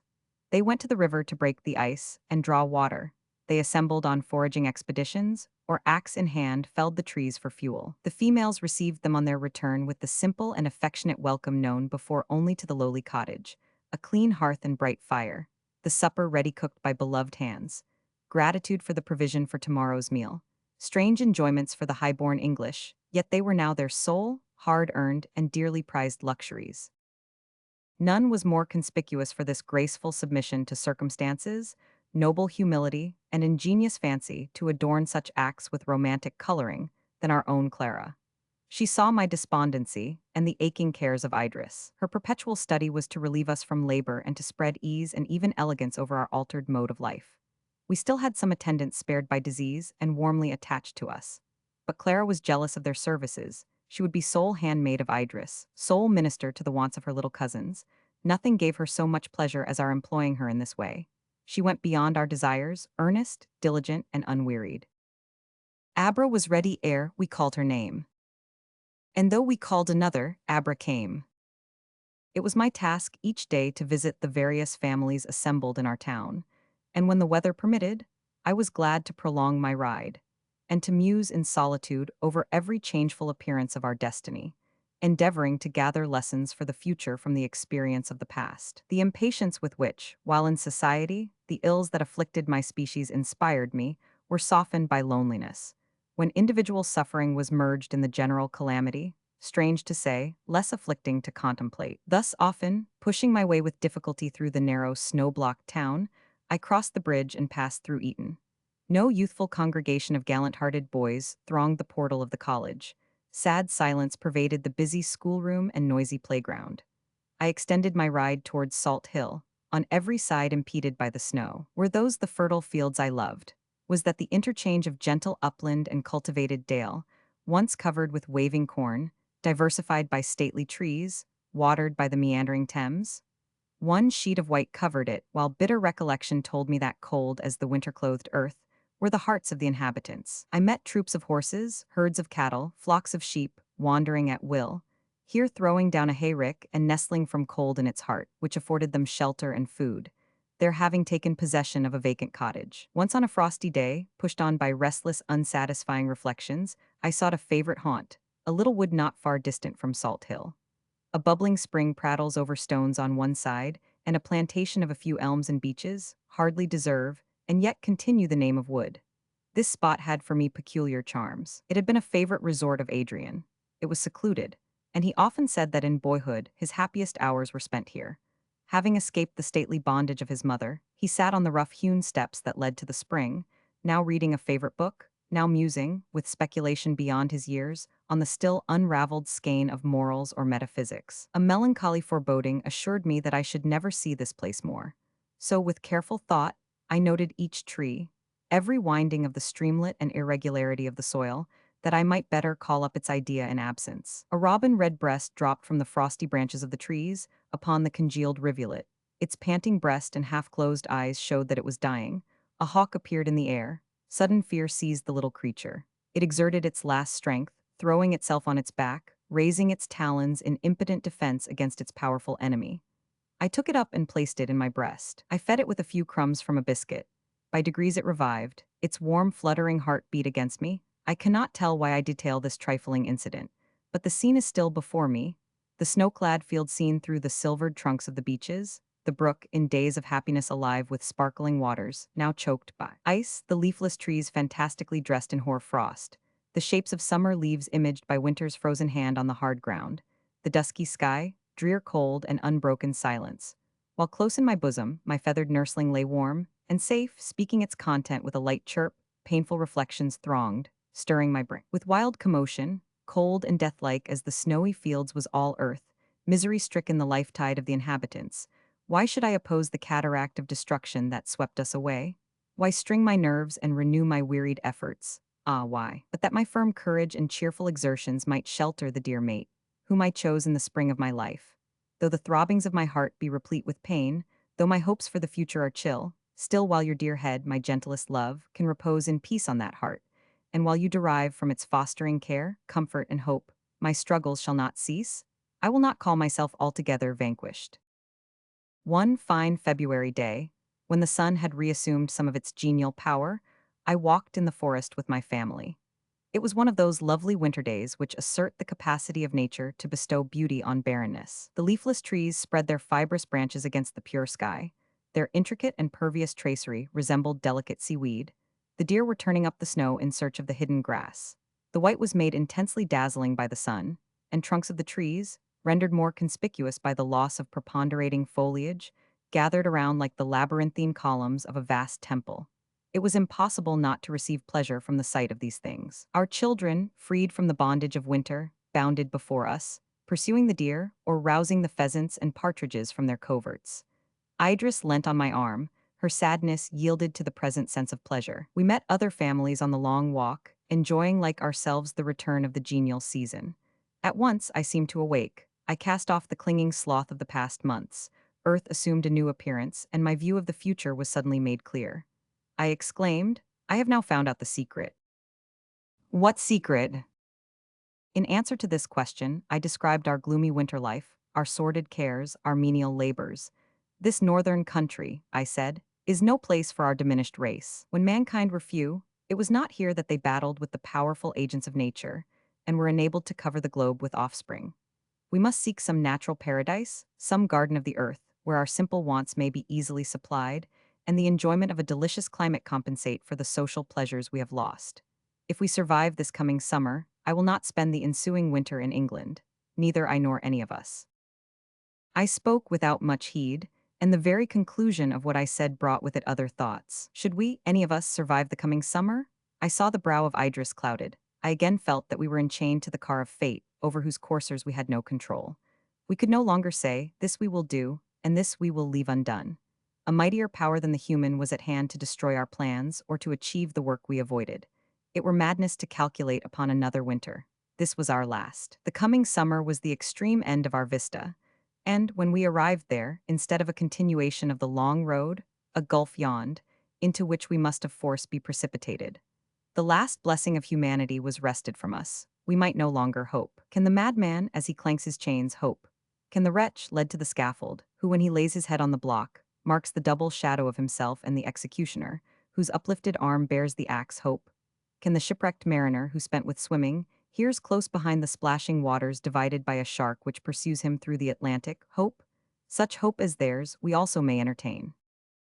Old fable tells us that this gentle spirit sprung from the box of Pandora, else crammed with evils, but these were unseen and null, while all admired the inspiriting loveliness of young Hope. Each man's heart became her home. She was enthroned sovereign of our lives, here and hereafter. She was deified and worshipped, declared incorruptible and everlasting. But like all other gifts of the Creator to man, she is mortal. Her life has attained its last hour. We have watched over her, nursed her flickering existence. Now she has fallen at once from youth to decrepitude, from health to a medicinable disease. Even as we spend ourselves in struggles for her recovery, she dies. To all nations the voice goes forth, hope is dead. We are but mourners in the funeral train, and what immortal essence or perishable creation will refuse to make one in the sad procession that attends to its grave the dead comforter of humanity? Does not the sun call in his light and day, like a thin exhalation melt away, both wrapping up their beams in clouds to be themselves close mourners at this obsequy? Vol. Roman 3. Chapter 1. Hear you not the rushing sound of the coming tempest? Do you not behold the clouds open, and destruction lurid and dire pour down on the blasted earth? See you not the thunderbolt fall, and are deafened by the shout of heaven that follows its descent? Feel you not the earth quake and open with agonizing groans, while the air is pregnant with shrieks and wailings, all announcing the last days of man? No, none of these things accompanied our fall. The balmy air of spring, breathed from nature's ambrosial home, invested the lovely earth, which wakened as a young mother about to lead forth in pride her beauteous offspring to meet their sire who had been long absent. The buds decked the trees, the flowers adorned the land. The dark branches, swollen with seasonable juices, expanded into leaves, and the variegated foliage of spring, bending and singing in the breeze, rejoiced in the genial warmth of the unclouded empyrean. The brooks flowed murmuring, the sea was waveless, and the promontories that overhung it were reflected in the placid waters. Birds awoke in the woods, while abundant food for man and beast sprung up from the dark ground. Where was pain and evil? Not in the calm air or weltering ocean, not in the woods or fertile fields, nor among the birds that made the woods resonant with song, nor the animals that in the midst of plenty basked in the sunshine. Our enemy, like the calamity of Homer, trod our hearts, and no sound was echoed from her steps. With ills the land is rife, with ills the sea. Diseases haunt our frail humanity. Through noon, through night, on casual wing they glide. Silent, a voice the power always denied. Once man was a favorite of the Creator, as the royal psalmist sang. God had made him a little lower than the angels, and had crowned him with glory and honor. God made him to have dominion over the works of his hands, and put all things under his feet. Once it was so, now is man lord of the creation? Look at him, I see plague. She has invested his form, is incarnate in his flesh, has entwined herself with his being, and blinds his heaven-seeking eyes. Lie down, O man, on the flower-strewn earth, give up all claim to your inheritance. All you can ever possess of it is the small cell which the dead require. Plague is the companion of spring, of sunshine and plenty. We no longer struggle with her. We have forgotten what we did when she was not. Of old navies used to stem the giant ocean waves betwixt Indus and the pole for slight articles of luxury. Men made perilous journeys to possess themselves of earth's splendid trifles, gems, and gold. Human labor was wasted, human life set at naught. Now life is all that we covet, that this automaton of flesh should, with joints and springs in order, perform its functions, that this dwelling of the soul should be capable of containing its dweller. Our minds, late spread abroad through countless spheres and endless combinations of thought, now retrench themselves behind this wall of flesh, eager to preserve its well-being only. We were surely sufficiently degraded. At first the increase of sickness in spring brought increase of toil to such of us, who, as yet spared to life, bestowed our time and thoughts on our fellow creatures. We nerved ourselves to the task. In the midst of despair, we performed the tasks of hope. We went out with the resolution of disputing with our foe. We aided the sick and comforted the sorrowing, turning from the multitudinous dead to the rare survivors, with an energy of desire that bore the resemblance of power. We bade them live. Plague sat paramount the while and laughed us to scorn. Have any of you, my readers, observed the ruins of an anthill immediately after its destruction? At first it appears entirely deserted of its former inhabitants. In a little time you see an ant struggling through the upturned mold.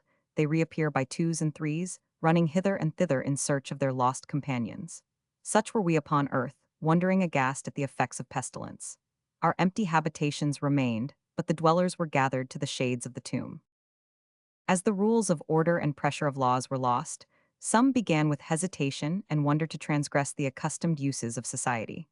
Palaces were deserted, and the poor man dared at length, unreproved, intrude into the splendid apartments, whose very furniture and decorations were an unknown world to him. It was found that, though at first the stop put to all circulation of property had reduced those before supported by the factitious wants of society to sudden and hideous poverty, yet when the boundaries of private possession were thrown down, the products of human labor at present existing were more, far more, than the thin generation could possibly consume. To some among the poor, this was matter of exultation. We were all equal now. Magnificent dwellings, luxurious carpets, and beds of down were afforded to all. Carriages and horses, gardens, pictures, statues, and princely libraries, there were enough of these even to superfluity, and there was nothing to prevent each from assuming possession of his share. We were all equal now, but near at hand was an equality still more leveling, a state where beauty and strength and wisdom would be as vain as riches and birth. The grave yawned beneath us all, and its prospect prevented any of us from enjoying the ease and plenty which in so awful a manner was presented to us. Still the bloom did not fade on the cheeks of my babes, and Clara sprung up in years and growth, unsullied by disease. We had no reason to think the site of Windsor Castle peculiarly healthy, for many other families had expired beneath its roof. We lived, therefore, without any particular precaution, but we lived, it seemed, in safety. If Idris became thin and pale, it was anxiety that occasioned the change, an anxiety I could in no way alleviate. She never complained, but sleep and appetite fled from her. A slow fever preyed on her veins, her color was hectic, and she often wept in secret. Gloomy prognostications, care, and agonizing dread ate up the principle of life within her. I could not fail to perceive this change. I often wished that I had permitted her to take her own course, and engage herself in such labors for the welfare of others as might have distracted her thoughts. But it was too late now. Besides that, with the nearly extinct race of man, all our toils grew near a conclusion. She was too weak. Consumption, if so it might be called, or rather the overactive life within her, which, as with Adrian, spent the vital oil in the early morning hours, deprived her limbs of strength. At night, when she could leave me unperceived, she wandered through the house, or hung over the couches of her children, and in the daytime would sink into a perturbed sleep, while her murmurs and starts betrayed the unquiet dreams that vexed her. As this state of wretchedness became more confirmed, and in spite of her endeavors at concealment more apparent, I strove, though vainly, to awaken in her courage and hope. I could not wonder at the vehemence of her care. Her very soul was tenderness. She trusted indeed that she should not outlive me if I became the prey of the vast calamity, and this thought sometimes relieved her. We had for many years trod the highway of life hand in hand, and still thus linked, we might step within the shades of death. But her children, her lovely, playful, animated children, beings sprung from her own dear side, portions of her own being, depositories of our loves, even if we died, it would be comfort to know that they ran man's accustomed course. But it would not be so. Young and blooming as they were, they would die, and from the hopes of maturity, from the proud name of attained manhood, they were cut off forever. Often with maternal affection, she had figured their merits and talents exerted on life's wide stage. Alas for these latter days! The world had grown old, and all its inmates partook of the decrepitude. Why talk of infancy, manhood, and old age? We all stood equal sharers of the last throes of time-worn nature. Arrived at the same point of the world's age, there was no difference in us. The name of parent and child had lost their meaning. Young boys and girls were level now with men. This was all true, but it was not less agonizing to take the admonition home. Where could we turn, and not find a desolation pregnant with the dire lesson of example? The fields had been left uncultivated. Weeds and gaudy flowers sprung up, or where a few wheat fields showed signs of the living hopes of the husbandman, the work had been left halfway, the plowman had died beside the plow. The horses had deserted the furrow, and no seedsman had approached the dead. The cattle unattended wandered over the fields and through the lanes. The tame inhabitants of the poultry yard, balked of their daily food, had become wild. Young lambs were dropped in flower gardens, and the cows stalled in the hall of pleasure. Sickly and few, the country people neither went out to sow nor reap, but sauntered about the meadows, or lay under the hedges, when the inclement sky did not drive them to take shelter under the nearest roof. Many of those who remained secluded themselves. Some had laid up stores which should prevent the necessity of leaving their homes. Some deserted wife and child, and imagined that they secured their safety in utter solitude. Such had been Ryland's plan, and he was discovered dead and half devoured by insects, in a house many miles from any other, with piles of food laid up in useless superfluity. Others made long journeys to unite themselves to those they loved, and arrived to find them dead. London did not contain above 1,000 inhabitants, and this number was continually diminishing.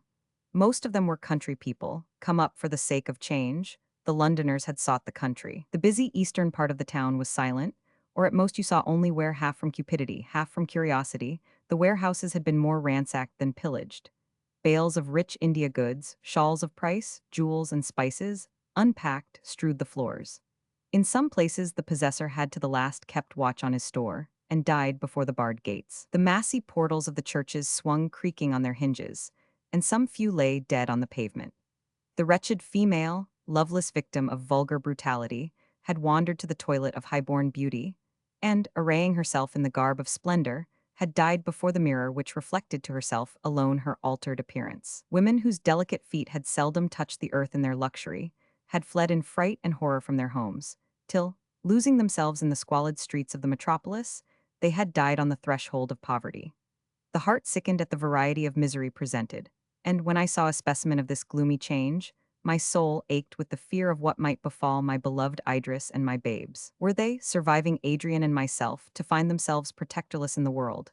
As yet the mind alone had suffered. Could I forever put off the time, when the delicate frame and shrinking nerves of my child of prosperity, the nursling of rank and wealth, who was my companion, should be invaded by famine, hardship, and disease? Better die at once, better plunge a poignard in her bosom, still untouched by drear adversity, and then again sheathe it in my own. But no, in times of misery we must fight against our destinies and strive not to be overcome by them. I would not yield, but to the last gasp resolutely defended my dear ones against sorrow and pain, and if I were vanquished at last, it should not be ingloriously. I stood in the gap, resisting the enemy, the impalpable, invisible foe who had so long besieged us. As yet he had made no breach. It must be my care that he should not, secretly undermining, burst up within the very threshold of the temple of love, at whose altar I daily sacrificed. The hunger of death was now stung more sharply by the diminution of his food. Or was it that before, the survivors being many, the dead were less eagerly counted? Now each life was a gem, each human breathing form of far more worth than subtlest imagery of sculptured stone, and the daily, nay, hourly decrease visible in our numbers, visited the heart with sickening misery. This summer extinguished our hopes, the vessel of society was wrecked, and the shattered raft which carried the few survivors over the sea of misery was riven and tempest-tossed. Man existed by twos and threes, man, the individual who might sleep and wake and perform the animal functions. But man, in himself weak, yet more powerful in congregated numbers than wind or ocean. Man, the queller of the elements, the lord of created nature, the peer of demigods, existed no longer. Farewell to the patriotic scene, to the love of liberty and well-earned meed of virtuous aspiration. Farewell to crowded senate, vocal with the counsels of the wise, whose laws were keener than the sword blade tempered at Damascus. Farewell to kingly pomp and warlike pageantry. The crowns are in the dust, and the wearers are in their graves. Farewell to the desire of rule and the hope of victory, to high vaulting ambition, to the appetite for praise, and the craving for the suffrage of their fellows. The nations are no longer. No senate sits in council for the dead. No scion of a time-honored dynasty pants to rule over the inhabitants of a charnel house. The general's hand is cold, and the soldier has his untimely grave dug in his native fields, unhonored though in youth. The marketplace is empty. The candidate for popular favor finds none whom he can represent. To chambers of painted state farewell. To midnight revelry and the panting emulation of beauty, to costly dress and birthday show, to title and the gilded coronet farewell. Farewell to the giant powers of man, to knowledge that could pilot the deep-drawing bark through the opposing waters of shoreless ocean, to science that directed the silken balloon through the pathless air, to the power that could put a barrier to mighty waters, and set in motion wheels and beams and vast machinery that could divide rocks of granite or marble and make the mountains plain. Farewell to the arts, to eloquence which is to the human mind as the winds to the sea, stirring and then allaying it. Farewell to poetry and deep philosophy, for man's imagination is cold, and his inquiring mind can no longer expatiate on the wonders of life. For there is no work, nor device, nor knowledge, nor wisdom in the grave whither thou goest. To the graceful building, which in its perfect proportion transcended the rude forms of nature, the fretted Gothic and massy Saracenic pile, to the stupendous arch and glorious dome, the fluted column with its capital, Corinthian, Ionic, or Doric, the peristyle and fair entablature, whose harmony of form is to the eye as musical concord to the ear. Farewell to sculpture, where the pure marble mocks human flesh, and in the plastic expression of the culled excellencies of the human shape, shines forth the god.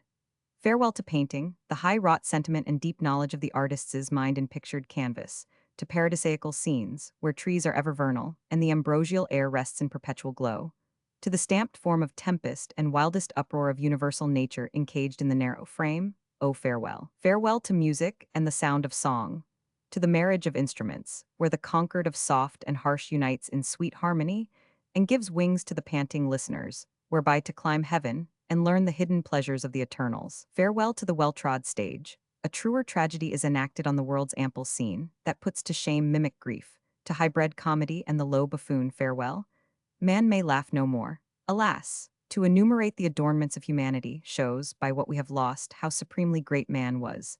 It is all over now. He is solitary, like our first parents expelled from paradise. He looks back towards the scene he has quitted. The high walls of the tomb and the flaming sword of plague lie between it and him. Like to our first parents, the whole earth is before him, a wide desart. Unsupported and weak, let him wander through fields where the unreaped corn stands in barren plenty, through copses planted by his fathers, through towns built for his use. Posterity is no more. Fame and ambition and love are words void of meaning. Even as the cattle that grazes in the field, do thou, O deserted one, lie down at evening tide, unknowing of the past, careless of the future, for from such fond ignorance alone canst thou hope for ease. Joy paints with its own colors every act and thought. The happy do not feel poverty, for delight is as a gold-tissued robe, and crowns them with priceless gems. Enjoyment plays the cook to their homely fare, and mingles intoxication with their simple drink. Joy strews the hard couch with roses, and makes labor ease. Sorrow doubles the burthen to the bent-down back, plants thorns in the unyielding pillow, mingles gall with water, adds saltness to their bitter bread, clothing them in rags and strewing ashes on their bare heads. To our irremediable distress, every small and pelting inconvenience came with added force. We had strung our frames to endure the Atlian weight thrown on us. We sank beneath the added feather chance threw on us. The grasshopper was a burthen. Many of the survivors had been bred in luxury. Their servants were gone, their powers of command vanished like unreal shadows. The poor even suffered various privations, and the idea of another winter like the last brought a fright to our minds. Was it not enough that we must die, but toil must be added? Must we prepare our funeral repast with labor, and with unseemly drudgery heap fuel on our deserted hearths? Must we with servile hands fabricate the garments, soon to be our shroud? Not so, we are presently to die, let us then enjoy to its full relish the remnant of our lives. Sordid care, avaunt. Menial labors and pains, slight in themselves, but too gigantic for our exhausted strength, shall make no part of our ephemeral existences. In the beginning of time, when, as now, man lived by families, and not by tribes or nations, they were placed in a genial clime where earth fed them untilled, and the balmy air enwrapped their reposing limbs with warmth more pleasant than beds of down. The South is the native place of the human race, the land of fruits, more grateful to man than the hard-earned cereals of the North, of trees whose boughs are as a palace roof, of couches of roses, and of the thirst-appeasing grape. We need not their fear, cold, and hunger. Look at England, the grass shoots up high in the meadows, but they are dank and cold, unfit bed for us. Corn we have none, and the crude fruits cannot support us. We must seek firing in the bowels of the earth, or the unkind atmosphere will fill us with rheums and aches. The labor of hundreds of thousands alone could make this inclement nook fit habitation for one man. To the south, then, to the sun? Where nature is kind, where Jove has showered forth the contents of Amalthea's horn, and earth is garden. England, late birthplace of excellence and school of the wise, thy children are gone, thy glory faded. Thou, England, wert the triumph of man. Small favor was shewn thee by thy Creator, thou Isle of the North. A ragged canvas naturally, painted by man with alien colors, but the hues he gave are faded, never more to be renewed. So we must leave thee, thou marvel of the world. We must bid farewell to thy clouds and cold and scarcity forever. Thy manly hearts are still, thy tale of power and liberty at its close. Bereft of man, O little isle, the ocean waves will buffet thee, and the raven flap his wings over thee. Thy soil will be birthplace of weeds, thy sky will canopy barrenness. It was not for the rose of Persia thou wert famous, nor the banana of the East, not for the spicy gales of India, nor the sugar groves of America, not for thy vines nor thy double harvests, nor for thy vernal airs, nor solstitial sun, but for thy children their unwearied industry and lofty aspiration. They are gone, and thou goest with them the oft-trodden path that leads to oblivion. Farewell, sad isle, farewell, thy fatal glory is summed, cast up, and cancelled in this story. Chapter 2.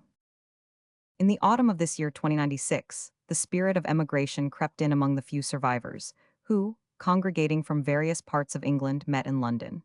This spirit existed as a breath, a wish, a far-off thought, until communicated to Adrian, who imbibed it with ardor, and instantly engaged himself in plans for its execution.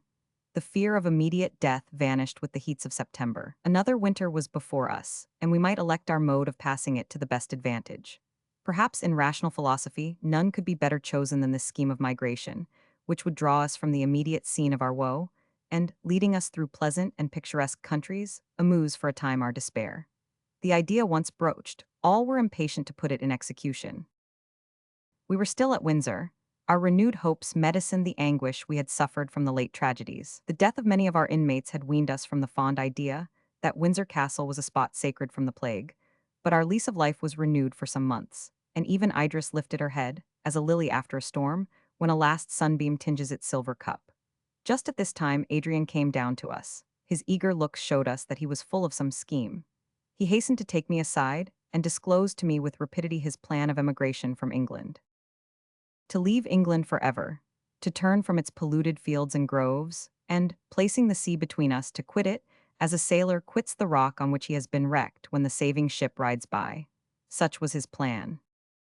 To leave the country of our fathers, made holy by their graves.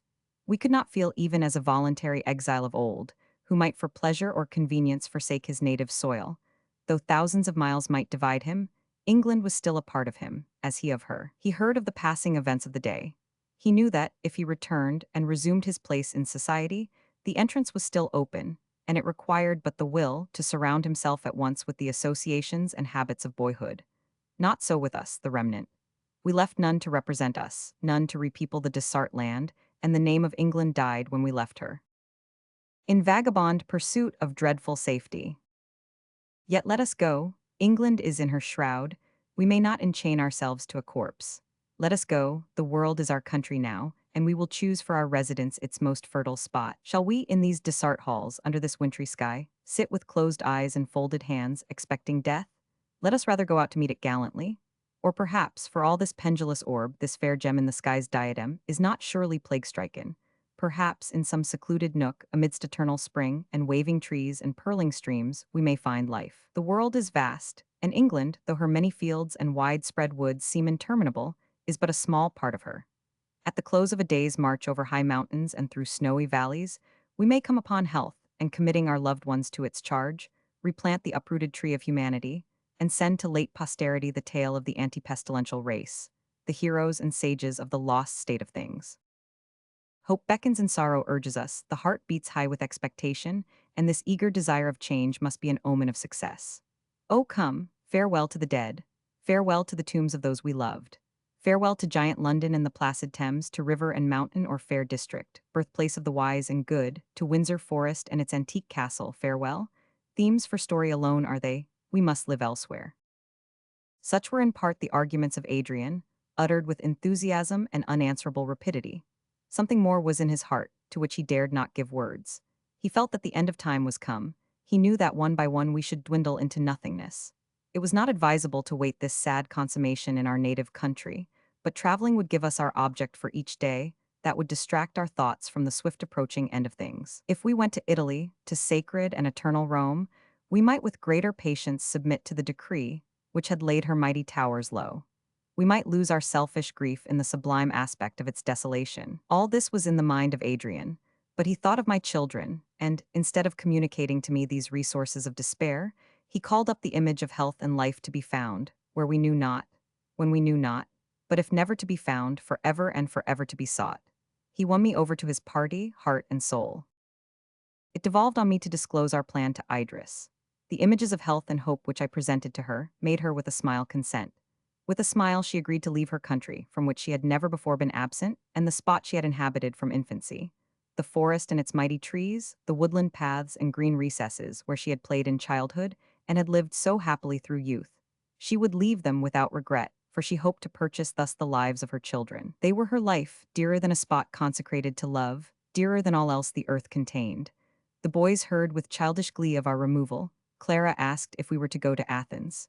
"It is possible," I replied, and her countenance became radiant with pleasure. There she would behold the tomb of her parents, and the territory filled with recollections of her father's glory. In silence, but without respite, she had brooded over these scenes. It was the recollection of them that had turned her infant gaiety to seriousness, and had impressed her with high and restless thoughts. There were many dear friends whom we must not leave behind, humble though they were. There was the spirited and obedient steed which Lord Raymond had given his daughter. There was Alfred's dog and a pet eagle, whose sight was dimmed through age. But this catalogue of favorites to be taken with us could not be made without grief to think of our heavy losses, and a deep sigh for the many things we must leave behind. The tears rushed into the eyes of Idris, while Alfred and Evelyn brought now a favorite rose tree, now a marble vase beautifully carved, insisting that these must go, and exclaiming on the pity that we could not take the castle and the forest, the deer and the birds, and all accustomed and cherished objects along with us. Fond and foolish ones, I said, we have lost forever treasures far more precious than these, and we desert them to preserve treasures to which in comparison they are nothing. Let us not for a moment forget our object and our hope, and they will form a resistless mound to stop the overflowing of our regret for trifles. The children were easily distracted, and again returned to their prospect of future amusement. Idris had disappeared. She had gone to hide her weakness. Escaping from the castle, she had descended to the little park and sought solitude that she might there indulge her tears. I found her clinging round an old oak, pressing its rough trunk with her roseate lips, as her tears fell plenteously, and her sobs and broken exclamations could not be suppressed. With surpassing grief I beheld this loved one of my heart thus lost in sorrow. I drew her towards me, and as she felt my kisses on her eyelids, as she felt my arms press her, she revived to the knowledge of what remained to her. "You are very kind not to reproach me," she said. "I weep, and a bitter pang of intolerable sorrow tears my heart. And yet I am happy. Mothers lament their children, wives lose their husbands, while you and my children are left to me. Yes, I am happy, most happy, that I can weep thus for imaginary sorrows, and that the slight loss of my adored country is not dwindled and annihilated in mightier misery. Take me where you will. Where you and my children are, there shall be Windsor, and every country will be England to me. Let these tears flow not for myself, happy and ungrateful as I am, but for the dead world, for our lost country, for all of love and life and joy, now choked in the dusty chambers of death." She spoke quickly, as if to convince herself. She turned her eyes from the trees and forest paths she loved. She hid her face in my bosom, and yes, my masculine firmness dissolved. We wept together consolatory tears, and then calm, nay, almost cheerful, we returned to the castle. The first cold weather of an English October made us hasten our preparations. I persuaded Idris to go up to London, where she might better attend to necessary arrangements. I did not tell her that to spare her the pang of parting from inanimate objects, now the only things left, I had resolved that we should none of us return to Windsor. For the last time we looked on the wide extent of country visible from the terrace, and saw the last rays of the sun tinge the dark masses of wood variegated by autumnal tints. The uncultivated fields and smokeless cottages lay in shadow below. The Thames wound through the wide plain, and the venerable pile of Eton College stood in dark relief, a prominent object. The cawing of the myriad rooks which inhabited the trees of the little park, as in column or thick wedge they speeded to their nests, disturbed the silence of evening. Nature was the same, as when she was the kind mother of the human race. Now childless and forlorn, her fertility was a mockery, her loveliness a mask for deformity. Why should the breeze gently stir the trees? Man felt not its refreshment. Why did dark night adorn herself with stars? Man saw them not. Why are there fruits or flowers or streams? Man is not here to enjoy them. Idris stood beside me, her dear hand locked in mine. Her face was radiant with a smile. "The sun is alone," she said, "but we are not. A strange star, my Lionel, ruled our birth. Sadly and with dismay we may look upon the annihilation of man, but we remain for each other. Did I ever in the wide world seek other than thee? And since in the wide world thou remainest, why should I complain? Thou and nature are still true to me. Beneath the shades of night, and through the day, whose garish light displays our solitude, thou wilt still be at my side, and even Windsor will not be regretted." I had chosen night time for our journey to London, that the change and desolation of the country might be the less observable. Our only surviving servant drove us. We passed down the steep hill and entered the dusky avenue of the Long Walk. At times like these, minute circumstances assume giant and majestic proportions. The very swinging open of the white gate that admitted us into the forest arrested my thoughts as matter of interest. It was an everyday act, never to occur again. The setting crescent of the moon glittered through the massy trees to our right, and when we entered the park, we scared a troop of deer that fled bounding away in the forest shades. Our two boys quietly slept. Once, before our road turned from the view, I looked back on the castle. Its windows glistened in the moonshine, and its heavy outline lay in a dark mass against the sky. The trees near us waved a solemn dirge to the midnight breeze. Idris leaned back in the carriage. Her two hands pressed mine. Her countenance was placid. She seemed to lose the sense of what she now left, in the memory of what she still possessed. My thoughts were sad and solemn, yet not of unmingled pain. The very excess of our misery carried a relief with it, giving sublimity and elevation to sorrow. I felt that I carried with me those I best loved. I was pleased, after a long separation, to rejoin Adrian, never again to part. I felt that I quitted what I loved, not what loved me. The castle walls and long familiar trees did not hear the parting sound of our carriage wheels with regret. And while I felt Idris to be near, and heard the regular breathing of my children, I could not be unhappy. Clara was greatly moved. With streaming eyes, suppressing her sobs, she leaned from the window, watching the last glimpse of her native Windsor. Adrian welcomed us on our arrival. He was all animation. You could no longer trace in his look of health the suffering valetudinarian. From his smile and sprightly tones, you could not guess that he was about to lead forth from their native country, the numbered remnant of the English nation, into the tenantless realms of the South, there to die, one by one, till the last man should remain in a voiceless, empty world. Adrian was impatient for our departure, and had advanced far in his preparations. His wisdom guided all. His care was the soul to move the luckless crowd, who relied wholly on him. It was useless to provide many things, for we should find abundant provision in every town. It was Adrian's wish to prevent all labor, to bestow a festive appearance on this funeral train. Our numbers amounted to not quite 2,000 persons.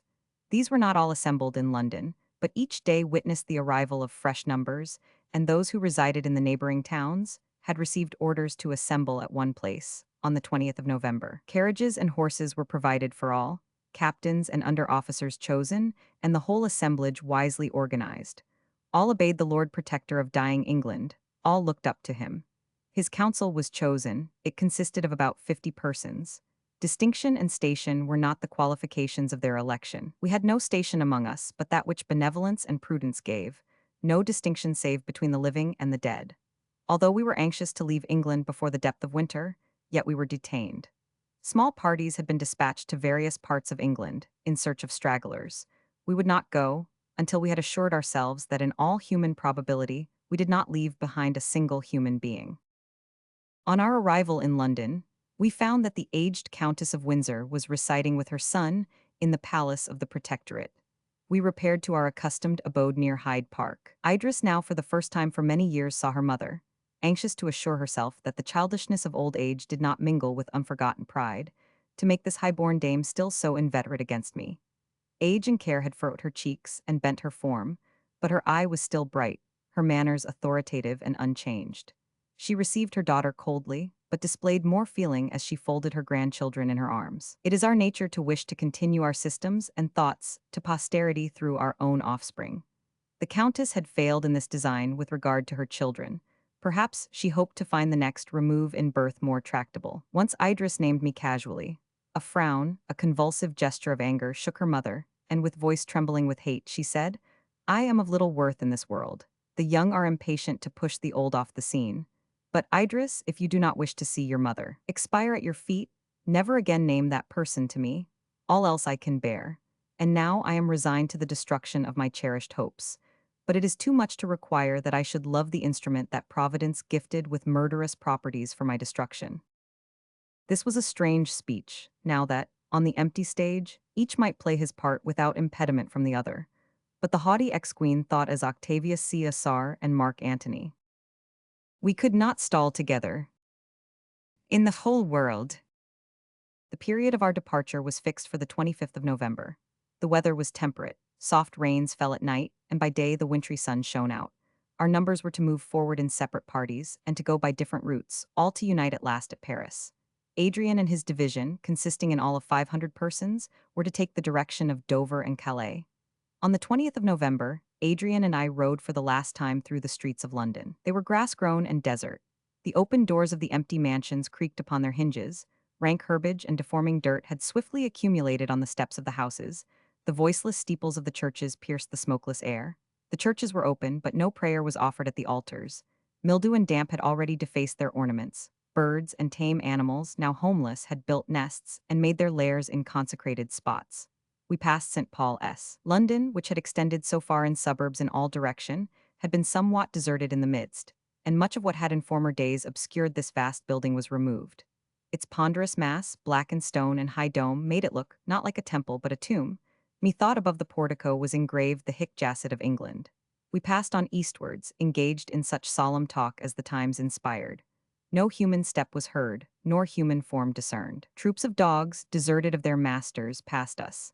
And now and then a horse, unbridled and unsaddled, trotted towards us, and tried to attract the attention of those which we rode, as if to allure them to seek like liberty. An unwieldy ox who had fed in an abandoned granary suddenly lowed and showed his shapeless form in a narrow doorway. Everything was desert, but nothing was in ruin. And this medley of undamaged buildings and luxurious accommodation, in trim and fresh youth, was contrasted with the lonely silence of the unpeopled streets. Night closed in and it began to rain. We were about to return homewards when a human voice, strange now to hear, attracted our attention. It was a child singing a merry, lightsome air. There was no other sound. We had traversed London from Hyde Park even to where we now were in the Minories, and had met no person, heard no voice nor footstep. The singing was interrupted by laughing and talking. Never was merry ditty so sadly timed, never laughter more akin to tears. The door of the house from which these sounds proceeded was open.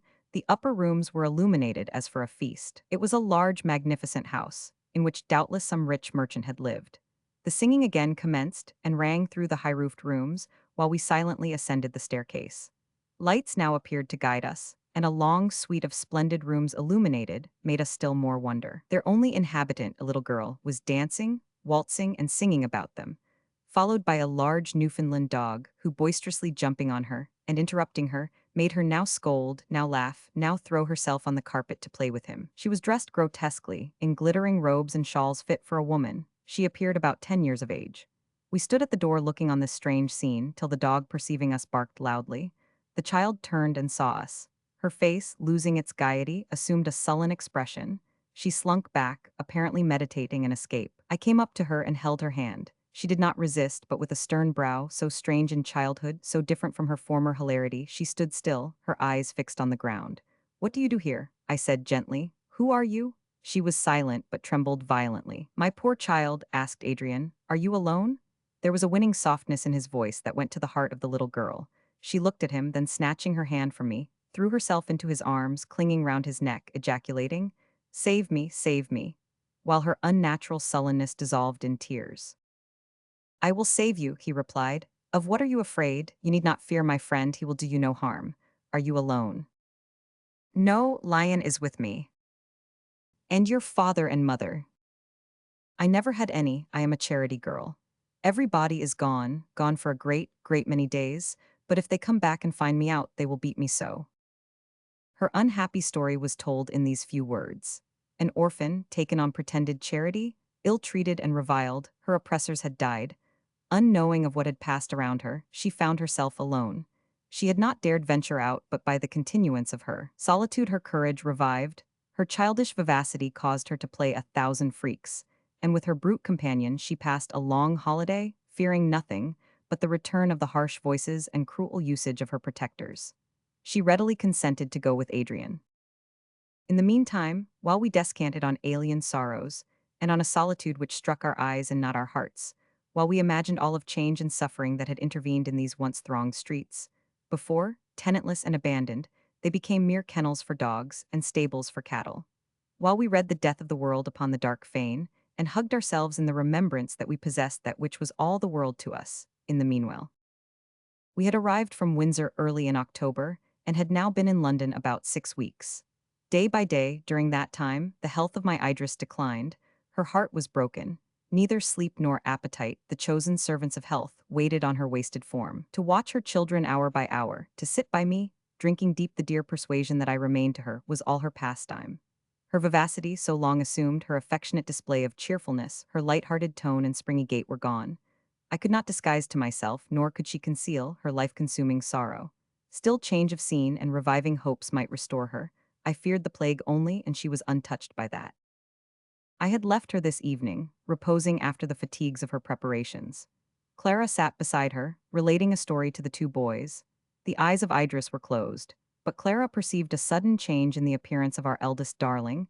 His heavy lids veiled his eyes, an unnatural color burnt in his cheeks, his breath became short. Clara looked at the mother. She slept, yet started at the pause the narrator made. Fear of awakening and alarming her caused Clara to go on at the eager call of Evelyn, who was unaware of what was passing. Her eyes turned alternately from Alfred to Idris, With trembling accents she continued her tale, till she saw the child about to fall. Starting forward she caught him, and her cry roused Idris. She looked on her son.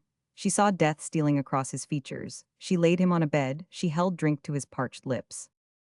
Yet he might be saved. If I were there, he might be saved. Perhaps it was not the plague. Without a counselor, what could she do? Stay and behold him die. Why at that moment was I away? Look to him, Clara, she exclaimed. I will return immediately. She inquired among those who, selected as the companions of our journey, had taken up their residence in our house. She heard from them merely that I had gone out with Adrian. She entreated them to seek me. She returned to her child. He was plunged in a frightful state of torpor.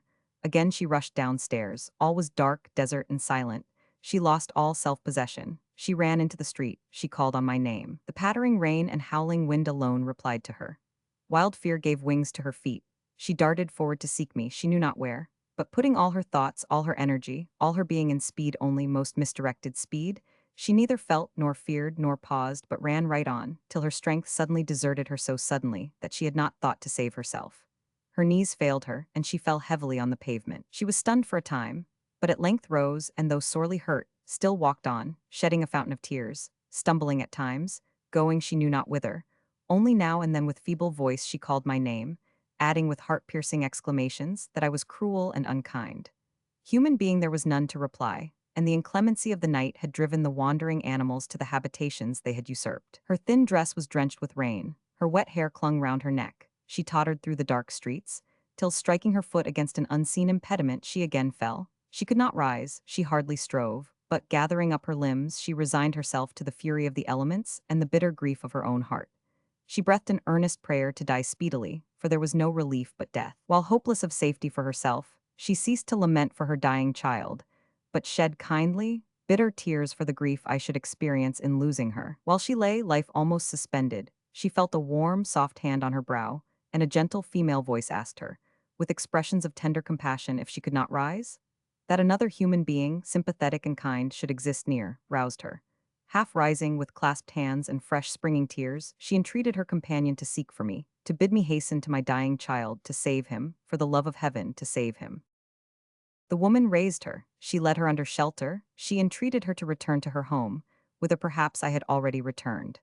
Idris easily yielded to her persuasions, she leaned on the arm of her friend, she endeavored to walk on, but irresistible faintness made her pause again and again.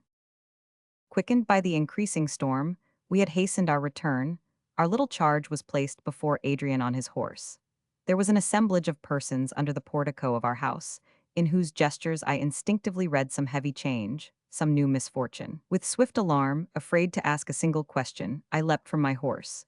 The spectators saw me, knew me, and in awful silence divided to make way for me. I snatched a light, and rushing upstairs, and hearing a groan, without reflection I threw open the door of the first room that presented itself. It was quite dark, but as I stepped within, a pernicious scent assailed my senses, producing sickening qualms, which made their way to my very heart, while I felt my leg clasped, and a groan repeated by the person that held me. I lowered my lamp and saw a negro half-clad, writhing under the agony of disease, while he held me with a convulsive grasp. With mixed horror and impatience I strove to disengage myself and fell on the sufferer. He wound his naked, festering arms round me, his face was close to mine, and his breath, death-laden, entered my vitals. For a moment I was overcome, my head was bowed by aching nausea. Till, reflection returning, I sprung up, threw the wretch from me, and darting up the staircase, entered the chamber usually inhabited by my family. A dim light showed me Alfred on a couch. Clara, trembling, and paler than whitest snow, had raised him on her arm, holding a cup of water to his lips. I saw full well that no spark of life existed in that ruined form. His features were rigid, his eyes glazed, his head had fallen back. I took him from her, I laid him softly down, kissed his cold little mouth, and turned to speak in a vain whisper, when loudest sound of thunder-like cannon could not have reached him in his immaterial abode. And where was Idris? That she had gone out to seek me, and had not returned, were fearful tidings, while the rain and driving wind clattered against the window and roared round the house. Added to this, the sickening sensation of disease gained upon me. No time was to be lost if ever I would see her again. I mounted my horse and rode out to seek her, fancying that I heard her voice in every gust, oppressed by fever and aching pain. I rode in the dark and rain through the labyrinthine streets of unpeopled London. My child lay dead at home. The seeds of mortal disease had taken root in my bosom. I went to seek Idris, my adored, now wandering alone, while the waters were rushing from heaven like a cataract to bathe her dear head in chill damp, her fair limbs in numbing cold. A female stood on the step of a door and called to me as I galloped past. It was not Idris, so I rode swiftly on, until a kind of second sight, a reflection back again on my senses of what I had seen but not marked, made me feel sure that another figure, thin, graceful, and tall, stood clinging to the foremost person who supported her. In a minute I was beside the suppliant. In a minute I received the sinking Idris in my arms. Lifting her up, I placed her on the horse. She had not strength to support herself, so I mounted behind her and held her close to my bosom, wrapping my riding cloak round her, while her companion, whose well-known but changed countenance, it was Juliet, daughter of the Duke of 50, could at this moment of horror obtain from me no more than a passing glance of compassion. She took the abandoned rein and conducted our obedient steed homewards. Dare I avouch it? That was the last moment of my happiness, but I was happy.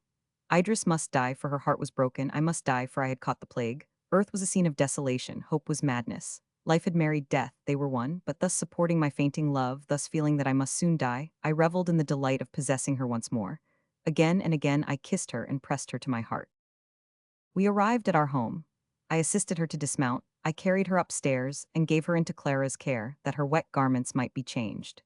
Briefly I assured Adrian of her safety, and requested that we might be left to repose. As the miser, who with trembling caution visits his treasure to count it again and again, so I numbered each moment, and grudged every one that was not spent with Idris. I returned swiftly to the chamber where the life of my life reposed. Before I entered the room I paused for a few seconds. For a few seconds I tried to examine my state. Sickness and shuddering ever and anon came over me. My head was heavy, my chest oppressed, my legs bent under me, but I threw off resolutely the swift growing symptoms of my disorder, and met Idris with placid and even joyous looks. She was lying on a couch, carefully fastening the door to prevent all intrusion. I sat by her, we embraced, and our lips met in a kiss long drawn and breathless. Would that moment had been my last. Maternal feeling now awoke in my poor girl's bosom, and she asked, "And Alfred?" "Idris," I replied, "we are spared to each other, we are together. Do not let any other idea intrude. I am happy. Even on this fatal night I declare myself happy, beyond all name, all thought. What would you more, sweet one?" Idris understood me. She bowed her head on my shoulder and wept. "Why," she again asked, "do you tremble, Lionel? What shakes you thus?" "Well may I be shaken," I replied, "happy as I am. Our child is dead, and the present hour is dark and ominous. Well may I tremble, but I am happy, mine own Idris, most happy." "I understand thee, my kind love," said Idris, "thus pale as thou art with sorrow at our loss. Trembling and aghast, thou wouldest assuage my grief by thy dear assurances. I am not happy," and the tears flashed and fell from under her downcast lids, "for we are inmates of a miserable prison, and there is no joy for us, but the true love I bear you will render this and every other loss endurable." "We have been happy together at least," I said. "No future misery can deprive us of the past. We have been true to each other for years, ever since my sweet princess love came through the snow to the lowly cottage of the poverty-stricken heir of the ruined Verney. Even now that eternity is before us, we take hope only from the presence of each other. Idris, do you think that when we die, we shall be divided?" "Die, when we die, what mean you? What secret lies hid from me in those dreadful words?" "Must we not all die, dearest?" I asked with a sad smile. "Gracious God, are you ill, Lionel, that you speak of death? My only friend, heart of my heart, speak." "I do not think," replied I, "that we have any of us long to live, and when the curtain drops on this mortal scene, where, think you, we shall find ourselves?" Idris was calmed by my unembarrassed tone and look. She answered, "You may easily believe that during this long progress of the plague, I have thought much on death, and asked myself, now that all mankind is dead to this life, to what other life they may have been born. Hour after hour, I have dwelt on these thoughts and strove to form a rational conclusion concerning the mystery of a future state. What a scarecrow, indeed, would death be, if we were merely to cast aside the shadow in which we now walk, and, stepping forth into the unclouded sunshine of knowledge and love, revived with the same companions, the same affections, and reached the fulfillment of our hopes, leaving our fears with our earthly vesture in the grave. Alas, the same strong feeling which makes me sure that I shall not wholly die, makes me refuse to believe that I shall live wholly as I do now. Yet, Lionel, never, never, can I love any but you. Through eternity I must desire your society. And as I am innocent of harm to others, and as relying and confident as my mortal nature permits, I trust that the ruler of the world will never tear us asunder." "Your remarks are like yourself, dear love," replied I, "gentle and good, Let us cherish such a belief and dismiss anxiety from our minds. But sweet, we are so formed, and there is no sin if God made our nature to yield to what he ordains. We are so formed that we must love life and cling to it. We must love the living smile, the sympathetic touch and thrilling voice, peculiar to our mortal mechanism. Let us not, through security and hereafter, neglect the present. This present moment, short as it is a part of eternity, and the dearest part, since it is our own unalienably. Thou, the hope of my futurity, art my present joy. Let me then look on thy dear eyes, and, reading love in them, drink intoxicating pleasure. Timidly, for my vehemence somewhat terrified her, Idris looked on me. My eyes were bloodshot, starting from my head. Every artery beat, methought audibly, every muscle throbbed, each single nerve felt. Her look of wild affright told me that I could no longer keep my secret. So it is, mine own beloved, I said. The last hour of many happy ones is arrived, nor can we shun any longer the inevitable destiny. I cannot live long, but again and again I say this moment is ours. Paler than marble, with white lips and convulsed features, Idris became aware of my situation. My arm, as I sat, encircled her waist. She felt the palm burn with fever, even on the heart it pressed. "One moment," she murmured, scarce audibly, "only one moment." She kneeled and, hiding her face in her hands, uttered a brief but earnest prayer that she might fulfill her duty and watch over me to the last. While there was hope, the agony had been unendurable. All was now concluded. Her feelings became solemn and calm. Even as Epicurus, unperturbed and firm, submitted to the instruments of torture, did Idris, suppressing every sigh and sign of grief, enter upon the endurance of torments, of which the rack and the wheel are but faint and metaphysical symbols. I was changed. The tight-drawn cord that sounded so harshly was loosened, the moment that Idris participated in my knowledge of our real situation. The perturbed and passion-tossed waves of thought subsided, leaving only the heavy swell that kept right on without any outward manifestation of its disturbance, till it should break on the remote shore towards which I rapidly advanced. "It is true that I am sick," I said, "and your society, my Idris, is my only medicine. Come and sit beside me." She made me lie down on the couch, and, drawing a low ottoman near, sat close to my pillow, pressing my burning hands in her cold palms. She yielded to my feverish restlessness, and let me talk and talk to me, on subjects strange indeed to beings, who thus looked the last and heard the last of what they loved alone in the world. We talked of times gone by, of the happy period of our early love, of Raymond, Perdita, and Evadne. We talked of what might arise on this desert earth if 2 or 3 beings saved it were slowly repeopled. We talked of what was beyond the tomb, and man in his human shape being nearly extinct, we felt with certainty of faith that other spirits, other minds, other perceptive beings, sightless to us, must people with thought and love this beauteous and imperishable universe. We talked, I know not how long, but in the morning I awoke from a painful, heavy slumber. The pale cheek of Idris rested on my pillow. The large orbs of her eyes half raised the lids and showed the deep blue lights beneath. Her lips were unclosed, and the slight murmurs they formed told that, even while asleep, she suffered. If she were dead, I thought, what difference? Now that form is the temple of a reciting deity. Those eyes are the windows of her soul. All grace, love, and intelligence are throned on that lovely bosom. Were she dead, where would this mind, the dearer half of mine, be? For quickly the fair proportion of this edifice would be more defaced than are the sand-choked ruins of the desert temples of Palmyra. Chapter 3. Idris stirred and awoke. Alas, she awoke to misery. She saw the signs of disease on my countenance, and wondered how she could permit the long night to pass without her having sought, not cure, that was impossible, but alleviation to my sufferings. She called Adrian. My couch was quickly surrounded by friends and assistants, and such medicines as were judged fitting were administered. It was the peculiar and dreadful distinction of our visitation, that none who had been attacked by the pestilence had recovered. The first symptom of the disease was the death warrant, which in no single instance had been followed by pardon or reprieve. No gleam of hope therefore cheered my friends. While fever-producing torpor, heavy pains, sitting like lead on my limbs and making my breast heave were upon me, I continued insensible to everything but pain, and at last even to that. I awoke on the 4th morning as from a dreamless sleep. An irritating sense of thirst, and when I strove to speak or move, an entire dereliction of power was all I felt. For 3 days and nights Idris had not moved from my side. She administered to all my wants and never slept nor rested. She did not hope, and therefore she neither endeavored to read the physician's countenance, nor to watch for symptoms of recovery. All her thought was to attend on me to the last, and then to lie down and die beside me. On the 3rd night animation was suspended. To the eye and touch of all I was dead. With earnest prayer, almost with force, Adrian tried to draw Idris from me. He exhausted every adjuration, her child's welfare and his own. She shook her head and wiped a stealing tear from her sunk cheek, but would not yield.